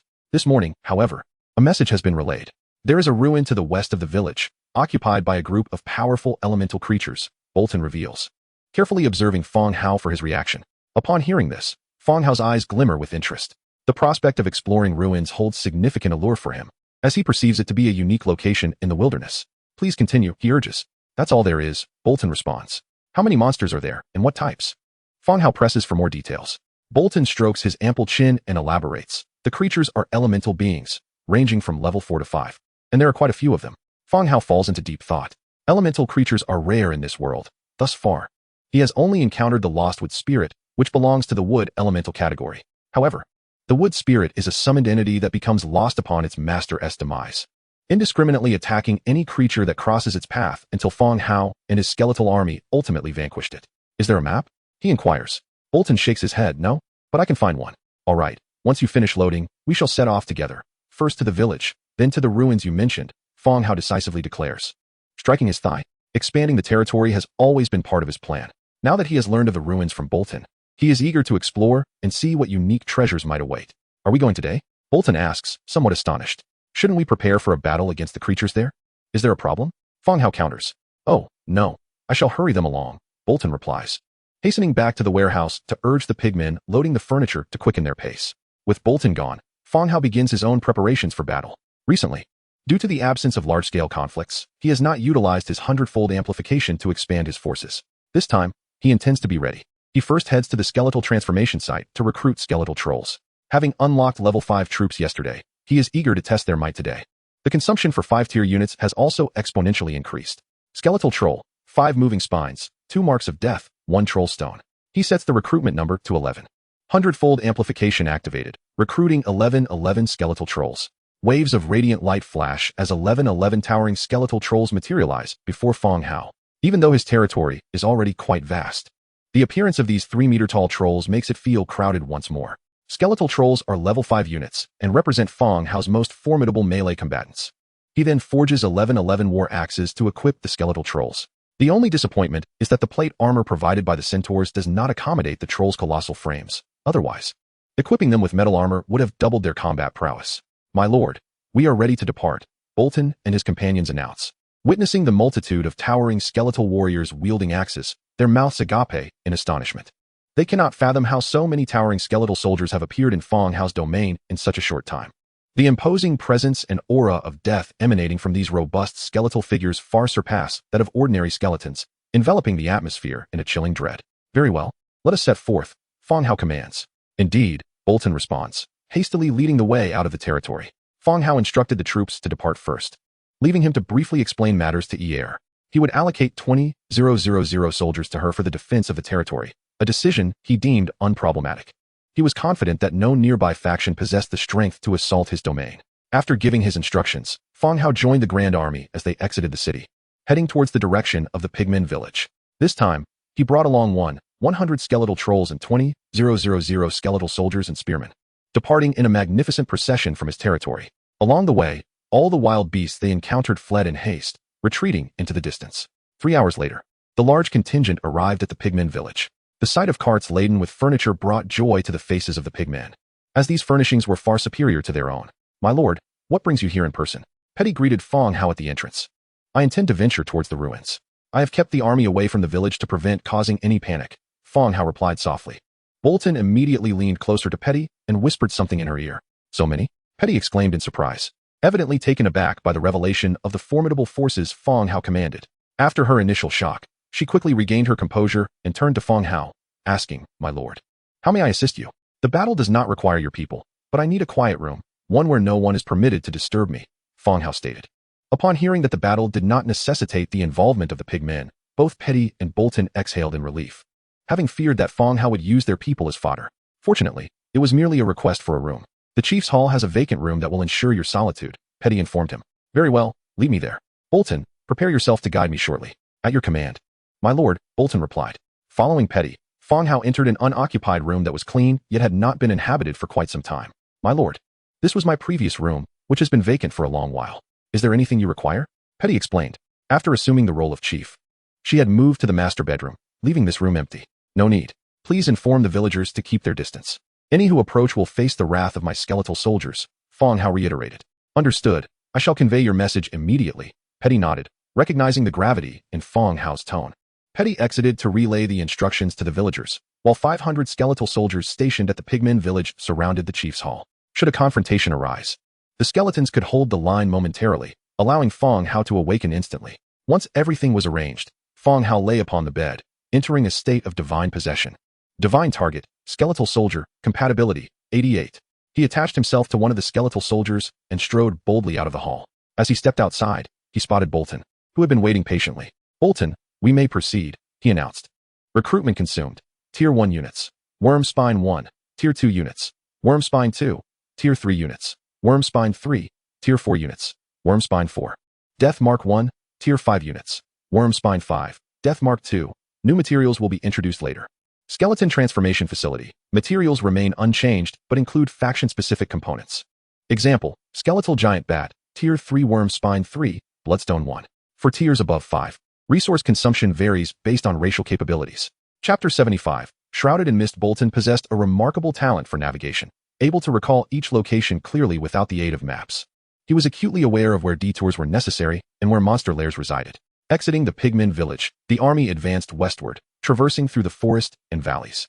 Disturbed beasts, after letting out a few furious roars, hastily retreated, avoiding the bone-constructed army. At long last, after a lengthy journey, the contingent entered the ruins. A distinct barrier separated the lush forest behind them from the desolate wasteland ahead, where a city ruin could be seen in the distance. Most of the city walls had collapsed, with weeds sprouting among the rubble and decaying wood, adding a hint of green amidst the grayish-white landscape. "My lord, we have reached the ruins," Bolton informed Fang Hao, who, having observed the stark contrast with the outside world, acknowledged the location. "What of the elemental creatures you mentioned?" Fang Hao inquired curiously, scanning the area for any sign of them, but finding nothing, not even a mouse. "If we draw closer, they will surely appear," Bolton replied promptly. Fang Hao nodded and pointed to a fortunate skeletal soldier, instructing, "Go, scout ahead." The skeletal soldier stepped out from the ranks, striding forth. After advancing approximately 200 meters, a thick mist enveloped the area. The fog, akin to smoke, swiftly shrouded the scouting skeletal soldier. Fang Hao narrowed his eyes, scrutinizing the mist. Just then, crackling sounds erupted from within, and several streaks of electricity struck the scout, sending its body flying and reducing it to a scattered pile of bones. A single strike, and it was annihilated. Fang Hao's heart sank. Even when encountering a 7th-tier ogre, his armored skeletal soldiers could withstand a blow. Yet, against the creatures hidden within the mist, they had been easily dispatched. "Attack! Eliminate them!" Fang Hao commanded decisively. The creatures within the mist boasted considerable offensive capabilities, yet their numbers were limited. Fang Hao's approach to warfare was straightforward. Overwhelming numbers and brute strength prevailed over strategy and cunning, which were unnecessary at this juncture. Thousands of skeletal soldiers and 100 skeletal trolls surged past Fang Hao and Bolton, charging forward with great strides. The sounds of clattering bones and clashing armor filled the battlefield as the white skeletal tide surged into the mist. Zzz. Bolts of electricity erupted from the fog, repeatedly striking the skeletons. Fortunately, the massive skeletal trolls withstood the impacts, merely shaken but not obliterated. In contrast, the ordinary skeletal soldiers were not so fortunate, falling victim to the lethal strikes. Soon, the skeletal army plunged into the mist, their sheer numbers forcing the creatures within to retreat from the obscurity. Becoming visible to Fang Hao. Air Elemental, Tier 5. Description: residual magical dust settles and coalesces, giving rise to the air elemental, which manifests extraordinary power in favorable conditions.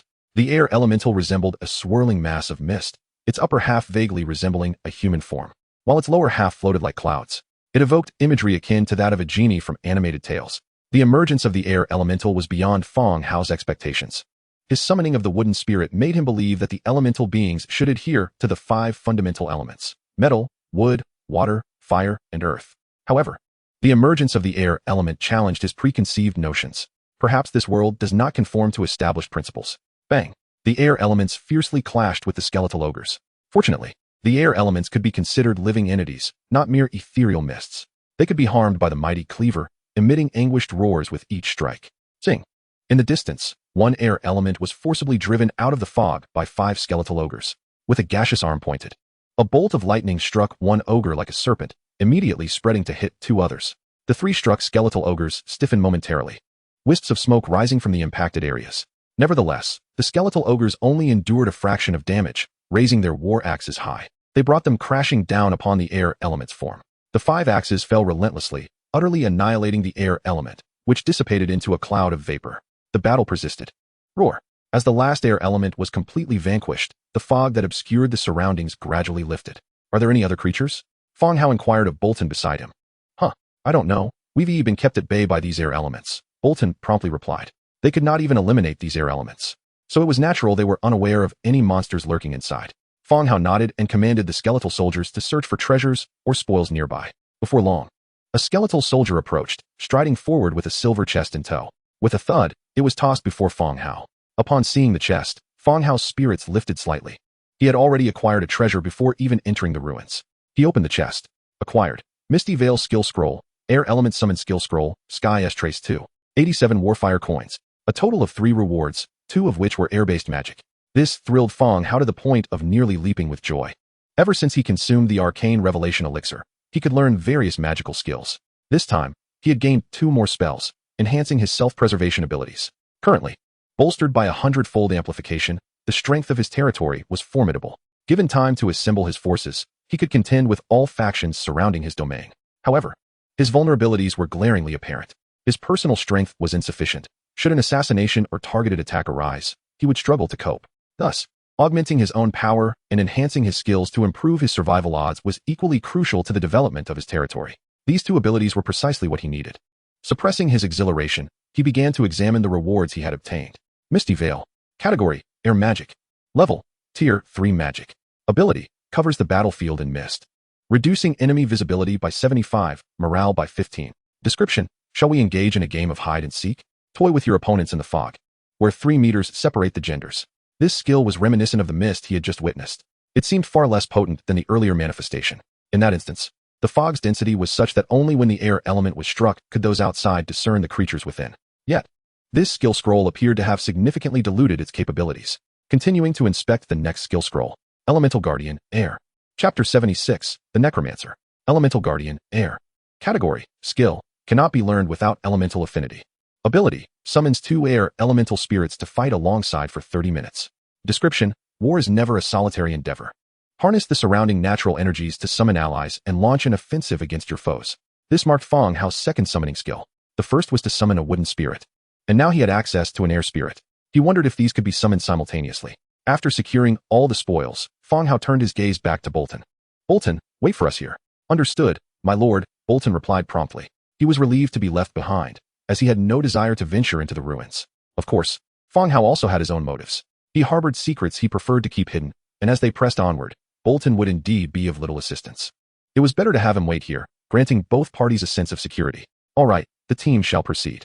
With a grand wave of his hand, Fang Hao directed the skeletal army to march forward in an orderly fashion toward the ruined city. Following the dirt-covered path, they traversed the desolate city gates and entered the heart of the city. Within, the remnants of walls stood precariously, the remaining stone structures teetering on the brink of collapse.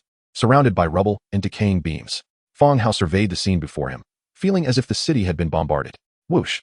At that moment, a fireball hurtled in from afar. Bang! The fireball collided with a skeletal soldier, the explosion's force sending the skeleton flying, the metal armor dented and scorched black. Startled, Fang Hao immediately turned to look, only to see a horde of elemental beings, their bodies engulfed in flames. emerging from the gaps in the crumbling walls. Fire element, 6th tier. Description: a volatile fire element born from the raging elemental tide. Should you provoke it, prepare to face searing flames. Whoosh whoosh whoosh. More and more fire elements emerged, saturating the entire city. One fireball after another soared toward the skeletal army. Kill! Fang Hao commanded coldly. And all the skeletal soldiers immediately scattered, charging toward the incessantly appearing fire elements. Even Fang Hao himself drew his iron sword. After dodging an incoming fireball, he lunged at the fire element ahead. Upon nearing, he unleashed a shield bash. The ironclad shield struck the fire element's head directly. The flames flickered. Yet no stunning effect was produced. Fang Hao ducked under the fire element's swipe, swiftly slashing twice. 2 gashes marred the fiery form. Simultaneously, the skeletal soldiers beside Fang Hao relentlessly swung their weapons, inflicting continuous damage upon the fire elements. Bang! Another fireball soared forth. Fang Hao raised his shield in defense. The fireball collided with it, the immense force knocking him back several steps before he stabilized himself. He pressed forward, continuing the melee with the fire element before him. Having discerned the fire element's attack patterns, Fang Hao smirked inwardly. It was nothing extraordinary. Just as he contemplated this, he suddenly noticed a fiery red circle appear beneath his feet. As he attempted to escape, flames erupted from the center of the circle, engulfing both him and 2 nearby skeletal soldiers. Fang Hao jolted awake, sitting up in bed. He surveyed his surroundings and confirmed that the skeletal body he commanded had perished. Taking a deep breath, he immediately reactivated divine presence. Once again, I found myself inhabiting the body of a skeletal soldier, rejoining the fray of battle. The fiery circle that had just appeared was evidently a manifestation of fire elemental power. It intermittently emerged, incinerating the lowly first-tier skeletal soldiers to mere ash. However, this fiery ability did not inflict significant damage upon the skeletal trolls. Instead, it was the trolls, adept in advancing, who forced the enemy back time and again. With a resounding crash, Fang Hao cleaved down with his sword, utterly vanquishing the fire elemental before him. The skirmishes of the others were drawing to a close as well. The skeletal army's numerical superiority, bolstered by the presence of a 5th-tier skeletal troll, swiftly eradicated the hundreds of fire elementals. Just as Fang Hao contemplated issuing orders to scour the battlefield, a fiery magic arrow shot toward him with alarming speed. Bang! Instinctively, he raised his shield to block the incoming projectile. The arrow collided with the shield, shattering into a flurry of sparks.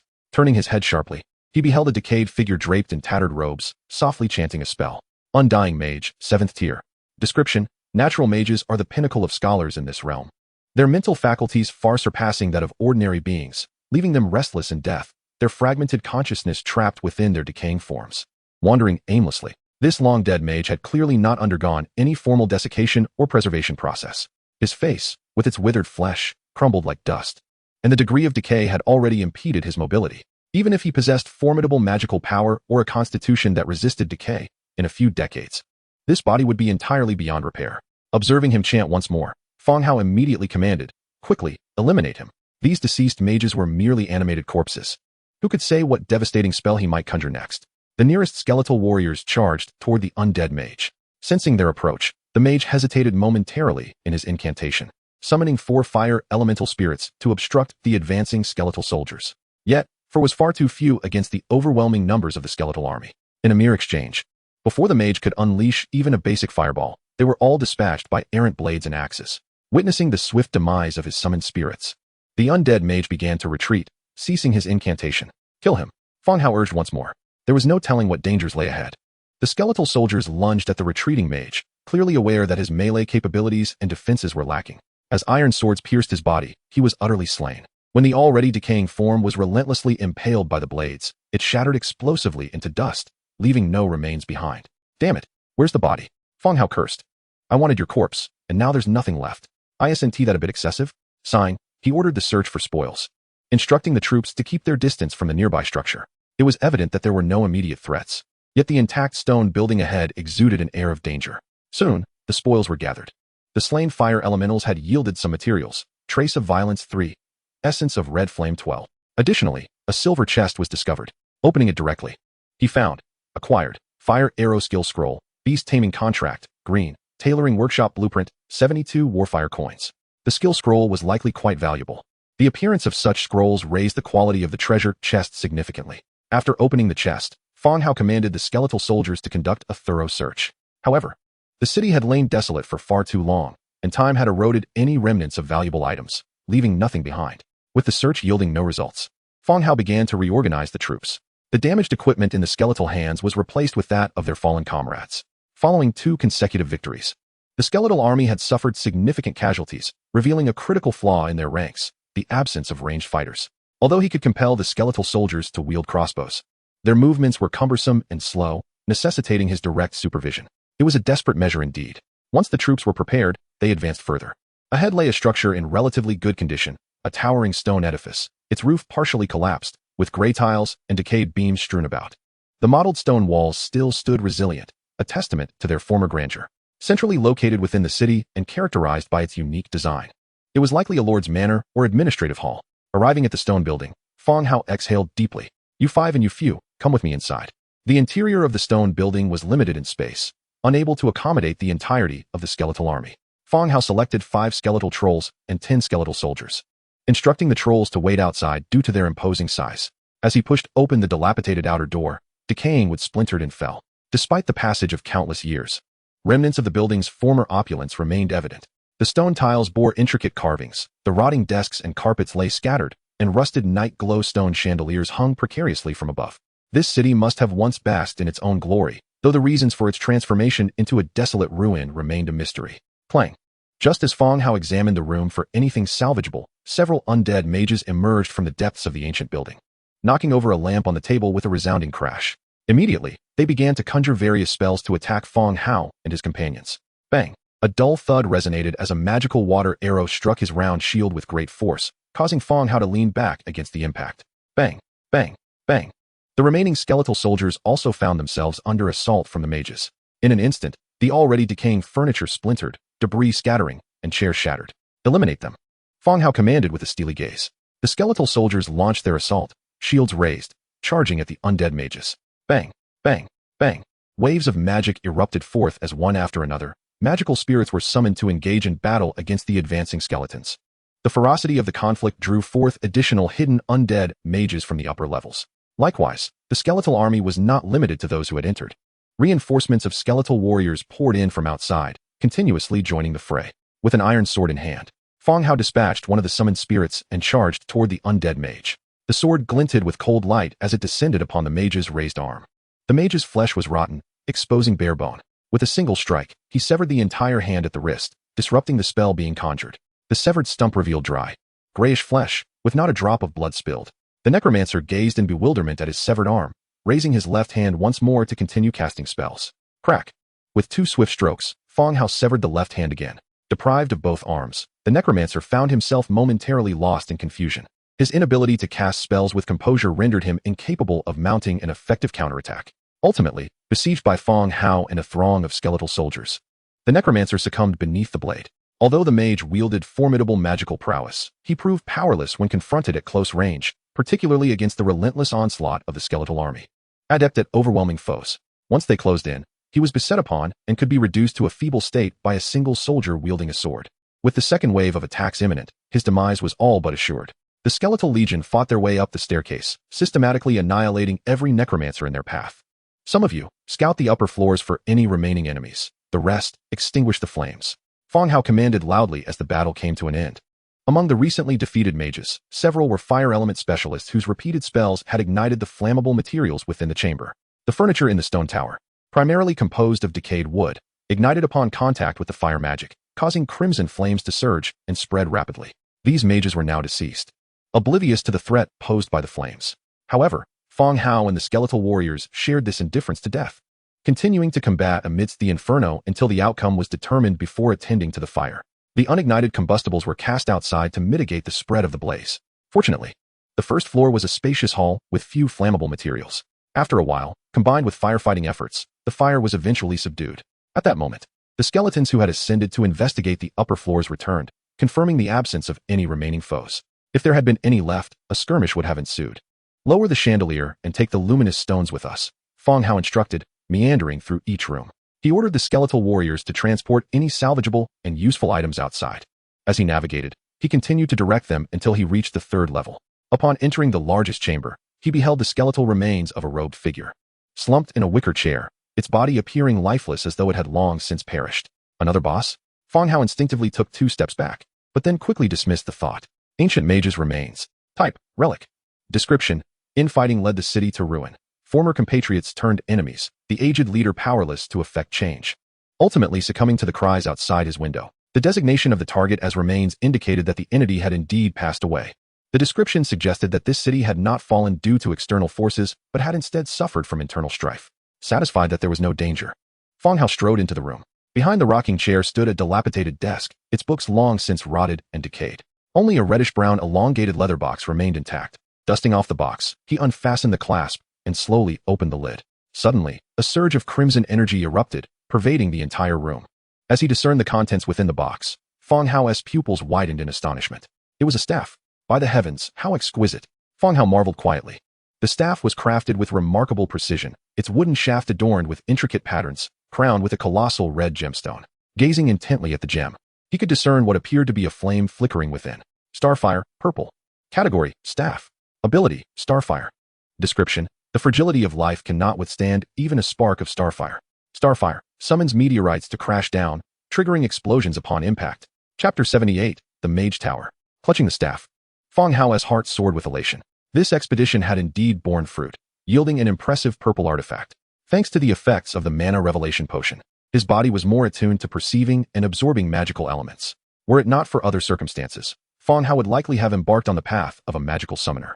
This purple staff was perfectly suited for his needs. After his excitement subsided, Fang Hao turned his gaze back to the remains. He ordered the skeletal warriors to transport the remains outside.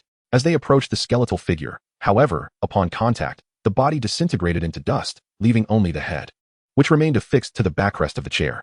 Alas, Fang Hao sighed softly. The transformation process had its requirements, primarily the integrity of the remains. It was not sufficient to retrieve merely a part or a limb for conversion. Let us bury the remains along with the chair in the courtyard.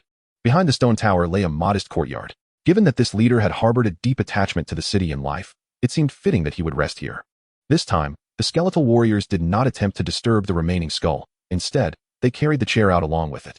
Now, let us scour each room for any valuable items. Fang Hao commanded the remaining skeletons. The skeletal warriors swiftly dispersed, searching each chamber. Before long, a golden treasure chest was tossed before Fang Hao. Surely, it can't contain yet another mage skill, he mused, opening the chest directly. Brilliant light flickered as the rewards materialized. Acquired, blueprint for the mage tower, blueprint for the woodworking factory, crafting blueprint for the root staff, pages of the elemental codex. 50 mithril, 142 battle coins. A cascade of brilliance dazzled Fang Hao's eyes. Having obtained the Starfire staff had already filled him with joy. But the appearance of these numerous building blueprints was a delightful surprise. He had previously encountered golden chests, but the items within had paled in comparison to the quality and utility of these rewards. It could be said that this expedition into the ruins was worthwhile. He began to examine the items retrieved from the chest. Blueprint for the Mage Tower, blue. Category, building blueprint. Construction materials, 3,500 wood, 2,200 stone, 320 leather, 400 hemp rope, 120 mithril, 20 perfect essence. Description, consumes faction items to recruit ranged mage units. Upon seeing this blueprint, the soul fire in Fang Hao's eyes flickered with excitement. This was precisely what he needed, a means to recruit ranged units. Once he could enlist mages, he would be able to compensate for the absence of a ranged division in his forces, enhancing the diversity of his army. Continuing to examine the second blueprint. Woodworking factory blueprint, green. Category, building blueprint. Required materials, 2,800 wood, 800 stone, 550 thatch, 320 leather, 400 hemp rope, 85 metal parts. Description, through synthesis. Harvested wood can be processed into more resilient and sturdy hardwood. By the heavens, here it is, the final material needed for upgrading my territory. Fang Hao exclaimed, as the elusive component for leveling up his lord's hall to level 5 had finally materialized. The construction not only required bricks, but also the sturdy hardwood. Previously, Fang Hao firmly believed that the sturdy wood was merely a blueprint. Once the blueprint was obtained, crafting could commence. However, it has now become evident that sturdy wood also necessitates factory processing and cannot be produced as simply as through the Lord's book. Fortunately, upon returning, Fang Hao can arrange for personnel to handle the processing, as the labor force within the territory is relatively adequate. Wooden root staff crafting blueprint, green. Category, staff. Required materials, 1 sturdy wood, 1 iron, 2 essence of magic, 2 mithril. Description, a universal staff synthesized from various materials, effectively amplifying magical abilities. This is rather decent. Yet it pales in comparison to his own staff. After all, the Starfire, in both attributes and aesthetic appeal, is quite impressive. The Radiant Fire gem, roughly the size of half a fist, exudes an air of affluence wherever it is taken. Elemental Codex Fragment. Category, Codex Fragment. Ability, 1 damage for air, earth, water. Fire elemental magic, summons 1 spirit. Description, an ancient codex fragment. Collecting all fragments will grant access to the complete codex of magic. There are indeed a plethora of peculiar treasures. Another fragment of the codex surfaces. How careless the people of this world are, tearing apart such fine items page by page. After organizing everything, Fang Hao descended the stone tower. Glancing up at the sky, he estimated it to be around 3 or 4 in the afternoon. He had been busy since departing from the territory in the morning, and time had flown by. The remaining skeletons within the stone tower and various corners of the city had gathered a considerable amount of resources, iron, copper, and other durable materials, along with rare items such as mithril and essence of magic. These mages had indeed collected a notable stash of these precious materials, which were all brought forth. Alongside the luminous stones dismantled from the tower, various silver and copper items were also amassing. Once everything was in order, Fang Hao waved his hand, instructing everyone to return with their goods. As the drowsy Bolton observed the throng returning with their burdens, astonishment painted his face. After discerning the skeletons, he identified Fang Hao's host and promptly approached. "My lord, you have returned." "Yes, let us head to Pigman Village," Fang Hao replied, leading the large group toward their destination. The group, heads bowed, traveled with considerably more speed than their arrival. Soon, Pigman Village came into view. Outside the village, several pigmen were engaged in gathering work. Upon seeing the village, Fang Hao commanded all skeleton soldiers to advance. He then released his divine state and awoke from his chamber. Exiting his room, he ordered the 500 skeleton soldiers stationed at the door to return to their posts. "My lord, you have emerged." Petty approached upon seeing Fang Hao. "Indeed, I have brought back a luminous stone chandelier for you," Fang Hao said as he walked outside. The luminous stone was no ordinary rock. Its market value was exorbitant, and most factions would rather resort to candles than procure such a natural mineral. "Oh, thank you, my lord," Petty exclaimed with gratitude. As they reached the village entrance, they spotted the dense army of skeletons swiftly approaching. "Prepare the carts," Fang Hao instructed. "Understood," came the reply. Shortly after, the skeleton army arrived at the village gate, depositing their spoils into the village warehouse while the rest stationed outside. Fang Hao took the skill scrolls and blueprints he had gathered to study them himself, as well as to record them in the Lord's book. Successfully learned skills: Mist Enveloping, Elemental Guardian, Air, Fire Arrow. Lord's book recorded blueprints: Tailor Shop Construction Blueprint, Mage Tower Construction Blueprint, Lumber Mill Construction Blueprint, Wooden Root Staff, Crafting Blueprint. Lord's book special record: Beast Taming Contract, Green, Elemental Codex Fragment. Waves of light shimmered and integrated into his body in the Lord's book. Chapter 79, Necromancer. With all blueprints recorded, except for a few items designated for Pigman Village, all spoils were loaded onto carts to be taken back to the territory. Fang Hao, accompanied by Petty, ventured into the depths of Pigman Village. He planned to establish a stone processing factory and a lumber mill to augment the production speed of bricks and sturdy wood. Stone processing factory: 2,200 wood, 1,800 stone, 550 thatch, 320 leather, 400 hemp rope. After consulting with Petty regarding the construction site, they proceeded to build in a vacant area at the corner of the village. 10 minutes later, the stone processing factory was completed. Fang Hao then continued with the construction of the lumber mill. Lumber mill: 2,800 wood, 800 stone, 550 thatch, 320 leather, 400 hemp rope, 85 metal parts. Another 10 minutes passed, and the lumber mill was erected. Lumber mill. Placement: Workers 05. Raw materials: 2 wood, 1 wood reinforcer. Production: sturdy wood. Description: through synthesis processing, harvested wood can be transformed into more durable and robust sturdy wood. The lumber mill was also completed. The production of sturdy wood introduced an additional material: wood reinforcer. The name seemed familiar. He believed he had encountered this blueprint before. Immediately, he opened the Lord's book for verification and indeed found the wood reinforcer after flipping through several pages. Wood reinforcer: 5 bone powder, for tree sap, 1 water. Description: a material that fortifies wooden boards. Bone powder can be crafted from beast bones, and tree sap is a resource that has a chance to appear when harvesting trees. There was also a sufficient stockpile in the warehouse, ample for his needs. Adjusting the production quantity to 50, he began crafting. 100-fold augmentation triggered, gained 5,050 wood reinforcers. A multitude of wood reinforcers appeared in the open space. Arrange for personnel to process these. The village will require a substantial amount of bricks and sturdy wood for future upgrades, Fang Hao instructed softly. His territory needed these materials, and Pigman Village would likewise benefit from increased production speed, which was advantageous for its development. "Thank you, my lord. I will arrange for it immediately," Petty replied, her face lighting up with delight. Pigman Village had been relatively backward. Before Fang Hao's arrival, the village had not seen any upgrades or expansions.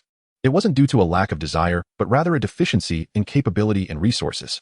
With the opportunity to continue upgrading and developing, Petty was naturally overjoyed. Indeed. Fang Hao nodded, offering no further comment. After circling the village once more, he led the return to the territory. Several hours later, the main force finally returned, and the spoils were organized and sent to the warehouse. Master, you have returned. Ear greeted as she stepped out to welcome him. Place this in my room. Fang Hao instructed, handing the staff to Ear. Wow, it's so beautiful, Ear exclaimed, accepting it with both hands in awe. A delicate hand caressed the crimson gem atop the staff, the warmth of the stone still lingering. Fang Hao smiled gently and cleared his throat, introducing it as Starlight, a staff imbued with the essence of fire. When he first laid eyes on the staff, his expression and thoughts mirrored those of Ear. After all, having handled it for quite some time now, his initial astonishment had waned. Master, you are truly remarkable. This staff must be quite valuable, Ear exclaimed, her face still aglow with wonder. It certainly seemed precious. As Ear held the staff, she made her way upstairs to deliver it to Fang Hao's chamber. Once she departed, Fang Hao proceeded towards the military district, where he intended to construct the newly acquired blueprint for the Mage Tower. Upon being recorded in the Lord's Book, it transformed into the Necromancer's Tower. Necromancer's Tower, 3,500 wood, 2,200 stone, 320 leather, 400 hemp rope, 120 mithril, 20 perfect essence. Description: consumes faction items to recruit ranged mage units. Selecting an appropriate location, he initiated the construction. A radiant blue light flickered, gradually revealing the silhouette of a towering edifice. After a countdown of 20 minutes, the light dissipated, unveiling a sinister tower that loomed before Fang Hao. Necromancer's Tower. Recruitable, Necromancer. Offering 3 wriggling spines. Note: this structure allows for the recruitment of faction units. Upgrading the building unlocks new soldier types and higher tiers. Upgrade prerequisite: Lord-S Stone Tower. Materials required for upgrade: 4,200 sturdy wood, 2,500 stone bricks, 850 metal parts, 240 mithril, 50 perfect essence, 20 shadow stones. The attributes of the building were clearly laid out. However, the recruitment of necromancers required 3 wriggling spines, indicating that the rarity and tier of the recruited unit determined the quantity consumed. Without hesitation, Fang Hao expended the 3 spines to proceed with the recruitment. Recruitable, Necromancer. Consumption: 3 wriggling spines. Proceed with recruitment? Yes. 100-fold amplification triggered. 101 necromancers recruited. A cascade of lights illuminated the area as 101 necromancers materialized before Fang Hao. Although they retained their skeletal forms, they stood tall and proud, adorned in flowing robes, resembling a cadre of skeletal merchants. Necromancer, Tier 3. Faction: Undead. Race traits: Undead, Hollow Skeleton, Weakness to Light. Skills: Dark Missile. Inherent skill: Intermediate magic proficiency. Dark Missile launches a dark magical projectile that inflicts substantial magical damage. Upon impact, it detonates, causing morale to swiftly plummet among affected enemies. Note: when one's lifespan exceeds what their corporeal form can withstand, death becomes an oblivion, leaving only the relentless passage of time. A Tier 3 unit. Fang Hao felt a surge of satisfaction. Not only did this fill the void of ranged units within his army, but their tier was also commendably high. The skill, Dark Missile, would lower the morale of any enemy caught in its blast, a crucial attribute in battle. Low morale could diminish combat effectiveness and, in severe cases, lead to retreat.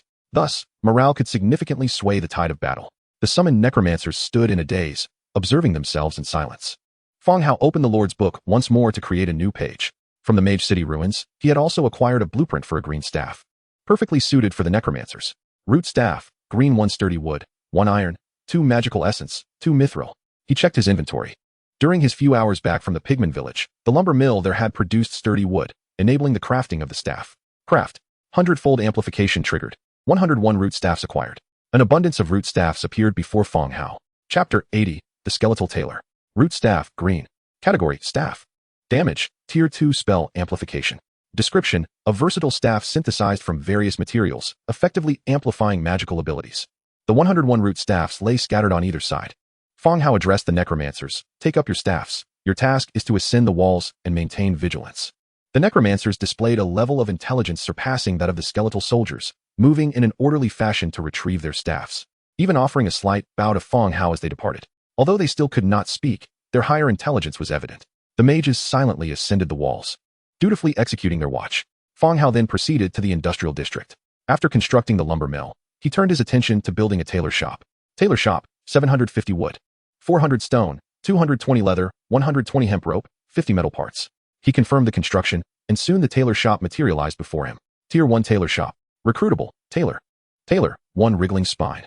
Note: this building allows for the recruitment of faction units and the processing of raw materials into fibers and textiles.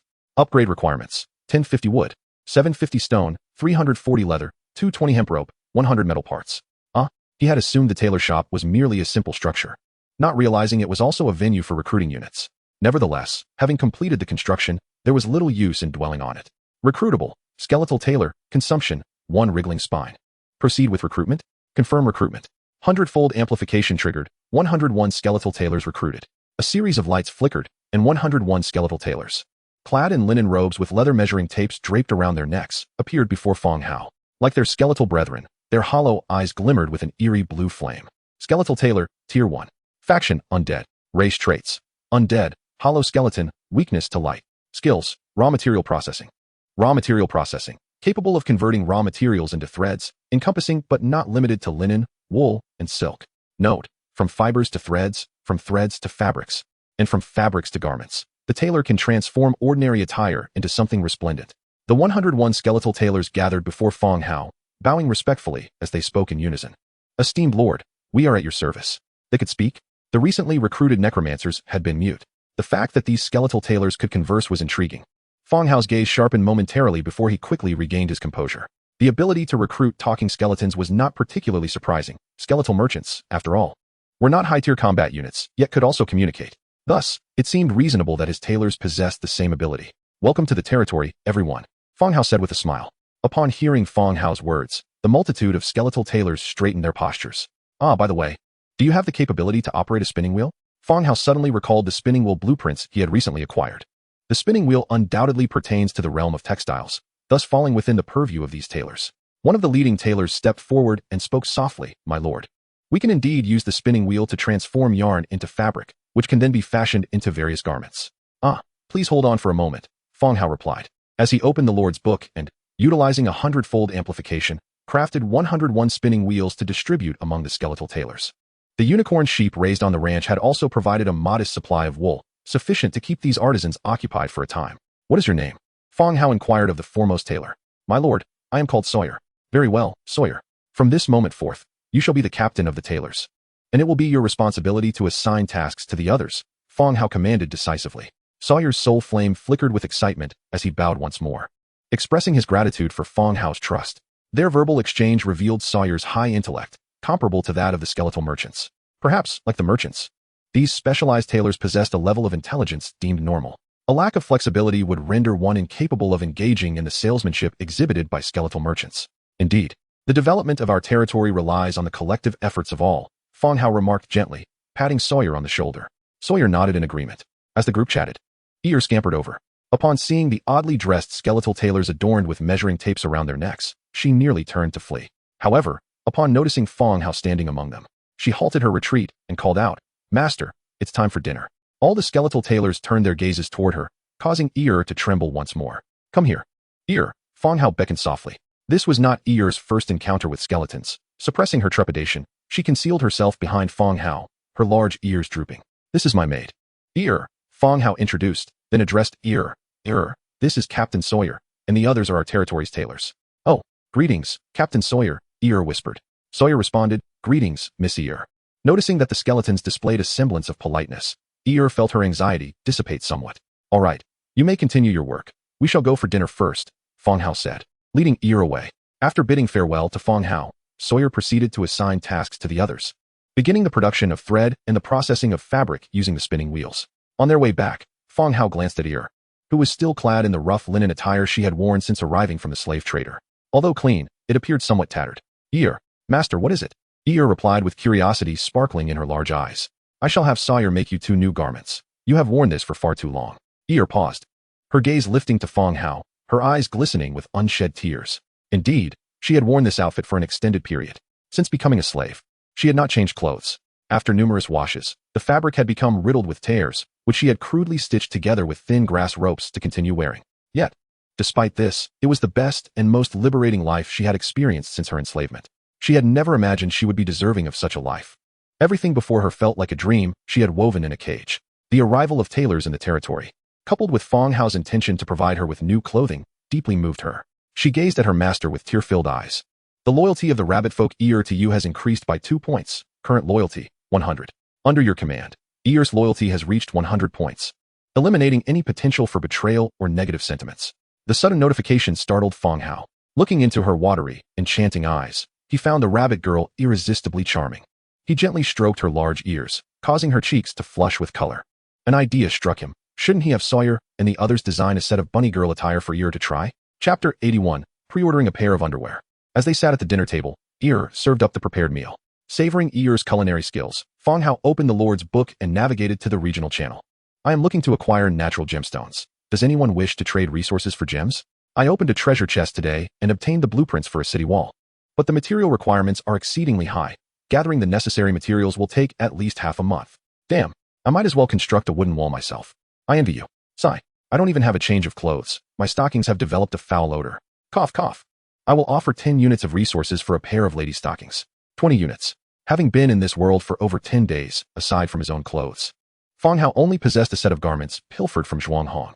He had some spare attire, but the vast majority of others had only a single outfit. Especially the fellow who fashioned trousers from leather. He was quite the man. Simultaneously, Fang Hao pondered whether to commission the tailors to produce garments for these individuals to sell to various lords. During times of clothing scarcity, it could yield a quick profit. Once other territories had their own tailors, such opportunities would become scarce. Reflecting on this, he recognized its considerable feasibility. He resolved to speak with Sawyer about it the following day. Closing the regional channel, he continued to chat with Ear while enjoying his meal. Meanwhile, in the Cold Wind Mountains, at the Crushed Skull Tribe, Chief Sal sat high in his leader's seat, surveying the tributes presented by various subordinate tribes. The segment of gold and silver treasures had concluded, and now it was time for the tribal offerings of orc maidens. Great Chief, we have brought a total of 40 orc maidens this time, all gathered here, an elderly orc reported softly. As soon as he finished speaking, several female orcs entered from the hall's exterior, forming a neat line below, awaiting the chief's selection. These orc women varied in stature, some towering with bulging muscles and fierce fangs, while others stood at a more average height, covered in dense fur. We have seen the great chief. The 40 orc maidens exclaimed in unison, their voices rumbling like thunder in the hall. Ha ha, excellent, splendid. Sal laughed heartily as he descended the steps, approaching the women. He paused before a female orc nearly 2 meters tall, her body rippling with muscle, and his large hand reached into her clothing. Nodding in satisfaction, he declared, "You shall remain, the others may return." The selected orc maiden beamed with joy, while the rest appeared somewhat disheartened as they retreated. With no one else in the hall, Sal promptly pressed the orc maiden onto a chair, her rear elevated. Just as he was about to indulge in pleasure, a voice called from outside, "Great Chief. The reconnaissance team has returned and is waiting outside." Sal's expression hardened, a glint of anger flashing in his eyes. His hand continued to caress the orc maiden. But he ultimately quelled his desires, softly instructing, "Go to the bedroom and wait for me." The orc maiden nodded, retreating into Sal's chamber. Thrall returned to his seat and declared loudly, "Let them enter." The door swung open, and an orc captain strode in with purpose. "Great Chieftain," the orc saluted. "Speak. What is the situation?" Thrall's tone was laced with dissatisfaction. "Great Chieftain, we have located the enemy's stronghold. The walls and arrow towers are fully equipped, and their forces consist entirely of low-tier skeleton soldiers," the orc captain reported in a booming voice. Thrall narrowed his eyes, contemplating for a moment before continuing. "Is the enemy led by a human lord? Any news of artifacts or treasures?" The distance from the Cracked Skull tribe to the enemy's territory was considerable. The reason for deploying manpower to undertake reconnaissance over such a long journey was to seek out the artifacts spoken of by Fireblade. Naturally, he was most concerned about the treasures. Due to the enemy's overwhelming numbers and extensive patrols, the captain had not spotted the lord. But the smoke rising daily from the city indicated that it was indeed the human lord mentioned by Kent. The orc captain continued, explaining that during his reconnaissance, Fang Hao was leading his troops to explore a mine. Half of his forces had been diverted to combat the iron-eating larvae within the mine. What he had witnessed was only a small fraction of the enemy's strength. As for Fang Hao, under normal circumstances, he did not venture beyond the city limits. These orcs were unaware of the divine intervention at play, only observing the skeletons coming and going. Hearing that the reconnaissance team had not even caught a glimpse of the enemy lord, Thrall's expression darkened further, coupled with the disruption of his earlier plans. A surge of anger ignited within him. He breathed heavily, akin to a bellows in agitation. "Come in," Thrall commanded in a low voice. 2 orc soldiers promptly entered. "Great Chieftain, the reconnaissance team has failed in their task. All members are to be sent to the punishment grounds and subjected to flogging," Thrall stated coldly. The orc captain trembled violently, unsure of where he had erred. "Please spare us, Great Chieftain," he pleaded. The 2 orc soldiers stepped forward, seizing him and dragging him out amidst his cries. Flogging was no trivial matter. A single lash possessed the strength to fell a bull, followed by days of exposure to the elements. Each session of flogging resulted in half of the orcs failing to survive, perishing in the punishment grounds. With the captain taken away, the hall fell silent once more. Thrall's eyes narrowed as he began to contemplate. The recently apprehended orc captain had gathered comprehensive intelligence, clearly assessing the scale of the city and its forces. Whether or not the enemy was indeed a human was now of little consequence. What remained was to organize troops to seize the city. Not only could they acquire the artifacts in the enemy's possession, but they could also use the city as a stronghold to implement their territorial migration plans, thus escaping this barren land. With this thought, a spark reignited in Thrall's eyes. After unifying the entire Frostwind mountain range, he had once again identified a new target, a new journey ahead. Come in, he called out as another orc guard awaited outside. Great Chieftain, notify all high-ranking officials to convene a meeting. The following morning, Fang Hao enjoyed breakfast prepared by Air while glancing at the lively discussions in the channel. He decided to contribute by sending a message, purchasing wool, flax, and silk, private chat for prices. As soon as Fang Hao's message was sent, the previously bustling channel abruptly halted. Only this message lingered in the chat box. After a 3-second pause, a flurry of messages erupted. What the hell? The great Fang Hao is still alive? I thought. What do you mean? Anyone is living better than you. Wait, let me chime in. Is the great Fang Hao venturing into the textile industry? Why is he only buying textile-related items? I'd like to place an order for a pair of underwear. Chapter 82. Measuring sizes. Although there was no concept of stores in the channel's trading system, the variety of goods Fang Hao offered had already created a semblance of a shop. Bathtubs, iron pots, and even iron axes and picks were on sale, proving to be highly sought-after items. Whether it was axes, picks, or pots, all possessed durability. Once durability reached 0, they could no longer be used.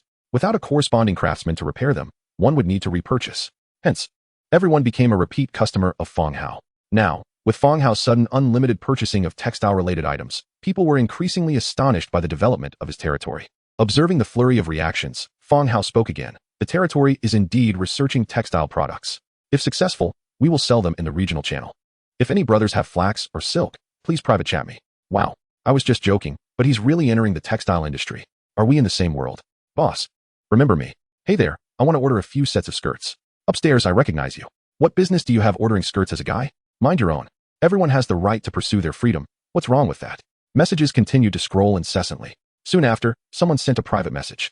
Great Fang Hao. I have flax here. How much do you need? Fang Hao paused, noticing that the other parties seemed to possess a substantial amount of flax. 500 units. Is that enough? He replied, estimating a number. That's sufficient. Suddenly, Fang Hao's interest was piqued as he glanced at the other party's name, Deng Bin. Could it be that this individual had begun cultivating flax? Otherwise, how could he have such a large stockpile? But wait, if he could utilize flax, he wouldn't be so eager to sell it to Fang Hao. What do you want in return? Fang Hao continued to inquire. The other party hesitated for a moment before responding, 20 iron picks, 30 iron spears. Seeing the items requested, Fang Hao realized that the other party's territory was developing slowly and likely had not reached the level to utilize flax. Simultaneously, he knew this exchange was unacceptable. He replied, iron is currently a hot-selling item. You can't trade those flax for these. Iron picks and spears were hot commodities in the market, with considerable selling prices. Parting with 500 units of flax for them was not something Fang Hao was willing to do. After all, if he declined, the flax would remain unsold, whereas the iron picks and spears would continue to be in demand. The other party was straightforward, saying, boss, you're developing quickly. Just name your price, and I'll sell. At that point, you can help us slowpokes develop. This individual was quite astute, willing to sell while also seeking to align with a powerful ally. Fang Hao calculated roughly and stated, for 500 flax, let's equate it to 100 irons worth. I need a delivery every 7 days, and you can sell to me. All right, I'll take 25 iron spears. We can trade right away. The response was swift, indicating that the previous asking price was merely a tactic to inflate the cost. Iron spears could be exchanged for 4 units of iron in the trading zone. Based on Fang Hao's pricing, that equated to 25 iron spears. Of course, in Fang Hao's context, with a 100-fold increase, 25 iron spears would only consume 2 units of iron. All right, let's set it up. Before long, the two reached an agreement, each acquiring the items they needed. Fang Hao continued, would you mind sharing how you have accumulated so much flax? This indeed piqued Fang Hao's curiosity. Conveniently, Deng Bin had discovered this flax plant quite some time ago. Initially unfamiliar with it, he recognized its properties only when the villagers returned with their harvest, at which point he realized it was flax. Subsequently, he continued onward from the site of his discovery and stumbled upon a vast plain densely populated with the plant. However, as it was of no immediate use, he did not allocate anyone to gather it. In this collaboration with Fang Hao, he assured that ample quantities of flax would be provided during their trade. After concluding their conversation and finalizing the transaction, Fang Hao received some flax, though silk was not included. Once left undisturbed, he closed the Lord's book. After breakfast, Fang Hao routinely surveyed his territory. Upon arriving at the tailor's shop, he observed numerous skeletal tailors diligently operating spinning wheels, transforming the threads produced the previous night into fabric. The warehouse was now well stocked with raw materials, sufficient for an extended period of production. Good morning, my lord, exclaimed Sawyer, striding over with a respectful demeanor. Having been appointed as the captain by Fang Hao, Sawyer possessed the authority to command all the tailors. He organized a portion of them to work on the threads, while the others began converting the threads into fabric, establishing a clear division of labor. "Good morning, Sawyer," Fang Hao greeted with a smile. "How may I serve you today, my lord?" Sawyer inquired further. "Ir, come over here," Fang Hao called. Once Ir approached, he continued, "Sawyer, make her some everyday clothing." In a private room, Ir stood still, clad in a snug corset and shorts. Fang Hao held a measuring tape, taking her body measurements. Although this task was not originally his responsibility, he felt compelled to assist Ir, whose eyes glistened with tears. "Ir, raise your arms," he instructed. Ir lifted her alabaster arms, and Fang Hao wrapped the tape around her back, drawing it across her chest, leaving a subtle indentation amidst her fullness. "Master, loosen it a bit. It's too tight," Ir said in a delicate voice. "Oh," Fang Hao relaxed the tape slightly, noting the measurement. He proceeded to measure her waist and hip dimensions. "Ir, your legs are disproportionate," he remarked, rewrapping the tape around her thigh. Ir's thighs were smooth and delicate, long and slender in relation to her height, a feature that would overshadow many modern-day starlets. "Master, do you prefer shorter legs?" Ir asked softly, her eyes wide with curiosity. No, I prefer long ones." "Naturally, I prefer long ones," he replied. "Oh, that's a relief." Ir sighed, feeling inexplicably pleased. Soon, Fang Hao completed all measurements. Ir, following suit, reciprocated by measuring Fang Hao from head to toe. Once done, they returned to the tailor's shop to present the data to Sawyer. They decided to prioritize the creation of their garments, postponing the requests of others for the time being. After surveying the territory, Fang Hao returned to the Lord's wooden cabin, intending to lie down and explore the map in a state of divine intervention. Suddenly, there was a knock at the door once more. "Master, Bachelor Nelson has emerged and requests to see you," Ir's voice called from outside. Nelson had emerged? It had been 4 or 5 days since he entered the organ museum. According to his own account, it was indeed time for him to reappear. Exiting the Lord's cabin, Fang Hao saw Nelson leaning on his staff, accompanied by a tall skeletal hero. Chapter 83, Hero Fireblade. Nelson, hunched over and supporting himself with his staff, appeared much like a weathered elder despite being a golden hero of the undead. Beside him stood a towering skeletal warrior, upright and formidable, akin to a sharpened blade. The contrast between the two was striking. "Greetings, my lord," Nelson said with a slight bow. "Bachelor Nelson," Fang Hao replied with a smile. As Fang Hao interacted more with the undead, he found himself increasingly perplexed. Why did the living beings harbor such aversion towards the undead? In comparison to the savage beast men, the skeletal merchants and Nelson exhibited a remarkably amiable demeanor, akin to gentlemen. "My lord, allow me to introduce you to Fireblade," Nelson said, gesturing to the towering skeletal figure, who stepped forward and knelt on one knee, proclaiming loudly, "Fireblade is at your service, my lord." Fang Hao furrowed his brow and glanced at Nelson, who nodded in affirmation of Fang Hao's unspoken thoughts. Fireblade Kent, the orc hero who had fallen by Fang Hao's hand, had undergone Nelson's transformation and was now a hero under Fang Hao's command. Fireblade, Tier 3 hero. Faction, Undead. Template, Blue. Racial traits, Undead, Hollow Skeleton, Light Weakness. Legion talents, Berserk, Infantry Commander, Chariot Commander. Skills, Blood Rage, Flame Slash, Killing Intent, Cruelty. Inherent abilities, Advanced Tactical Mastery, Advanced Horsemanship, Advanced Command Mastery, Advanced Two-Handed Weapon Mastery. Berserk, units under his command gain 1 strength for 5 seconds upon killing or assisting in the killing of an enemy, stacking up to 15 times. Infantry Commander, increases the attack power of infantry units by 8. Chariot Commander, increases the attack power of chariot units by 5. Blood Rage, active. Upon entering battle, the hero enters a state of rage, increasing all attributes by 10. Flame Slash, active. Wielding a sword, he ignites the air, dealing 100 fire damage. Killing Intent, passive. When injured, his attacks increase by 15.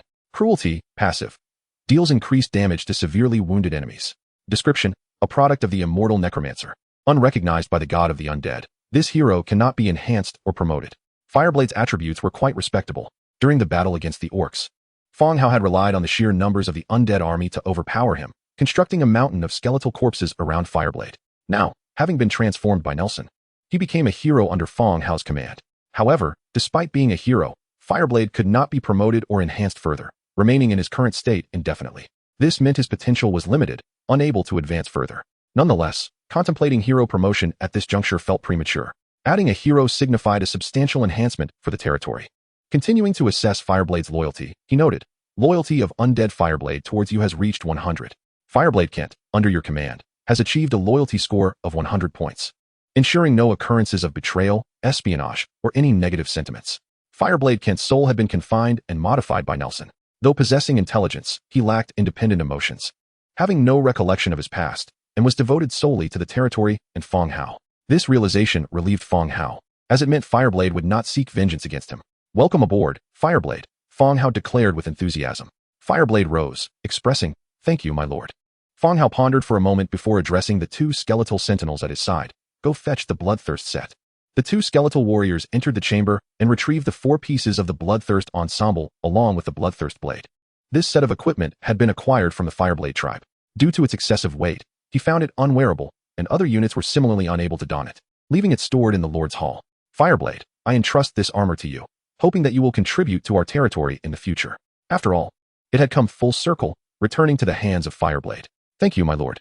Upon donning the Bloodthirst set and wielding the Bloodthirst blade, Fireblade's presence instantly transformed into one of formidable might. "Very well, wait outside the territory for a moment. We shall venture forth together to explore the surrounding map."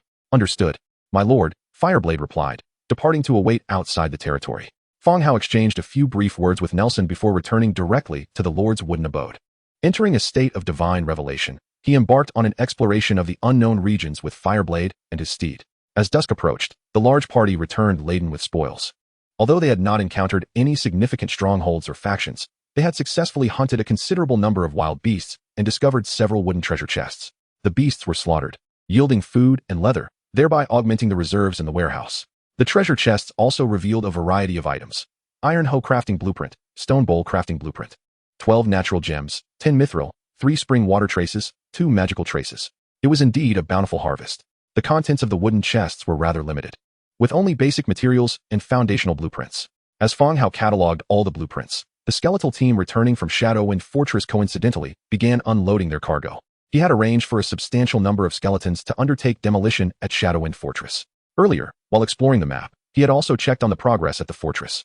Once a towering stronghold, Shadowwind Fortress had been reduced to a mere ruin, the result of thousands of skeletons laboring tirelessly day and night, leaving only shattered stones and crumbling walls in their wake. The stockpile of stone bricks in the territory was sufficient for the current upgrades. Moreover, the stone processing plant produced bricks at a faster rate than standard mining, prompting him to issue a full retreat order, recalling all working skeletons back to the territory. Standing before the territory gates were 200 labor skeletons, ready for their assignments. First, he established 3 quarries and 3 lumberyards outside the territory. After upgrading all the quarries and lumberyards to level 4, he noted, Level 4 quarry. Category, building. Description, quarry area, stone collection, efficiency 15. Level 4 lumberyard. Category, building. Description, lumberyard area, wood collection, efficiency 15. The completion of these constructions significantly enhanced the extraction rate of fundamental resources. The labor skeletons commenced their assigned tasks, while Fang Hao returned to the territory to upgrade other buildings. He elevated the underground tomb, warehouse, burial grounds, walls, arrow towers, and corridor of the fallen, all to level 4. Upon the culmination of all upgrades, the resource storage area within the territory became suddenly spacious. Once the tasks were completed, it was time for dinner. Perhaps influenced by the anticipation of new attire, the heir's mood was evidently buoyant. She enthusiastically introduced the dinner ingredients to Fang Hao, even feeding him herself. Just as the two were savoring their meal, the long-awaited system notification echoed in everyone's ears once more. "Congratulations. You have successfully survived for 13 days. In 10 hours, all surviving Lord territories will enter a mandatory task of natural retribution, during which all territories will be besieged by nature's guardians. The number of nature's guardians will be adjusted based on the total resources gathered within the past 14 days. Good luck." The sudden imposition of this task momentarily startled Fang Hao. He swiftly turned to glance at the timekeeping board beside him. Today marked the 13th day since his arrival. In 10 hours, it would be the 14th day. Could it be that a mandatory task occurs every 7 days?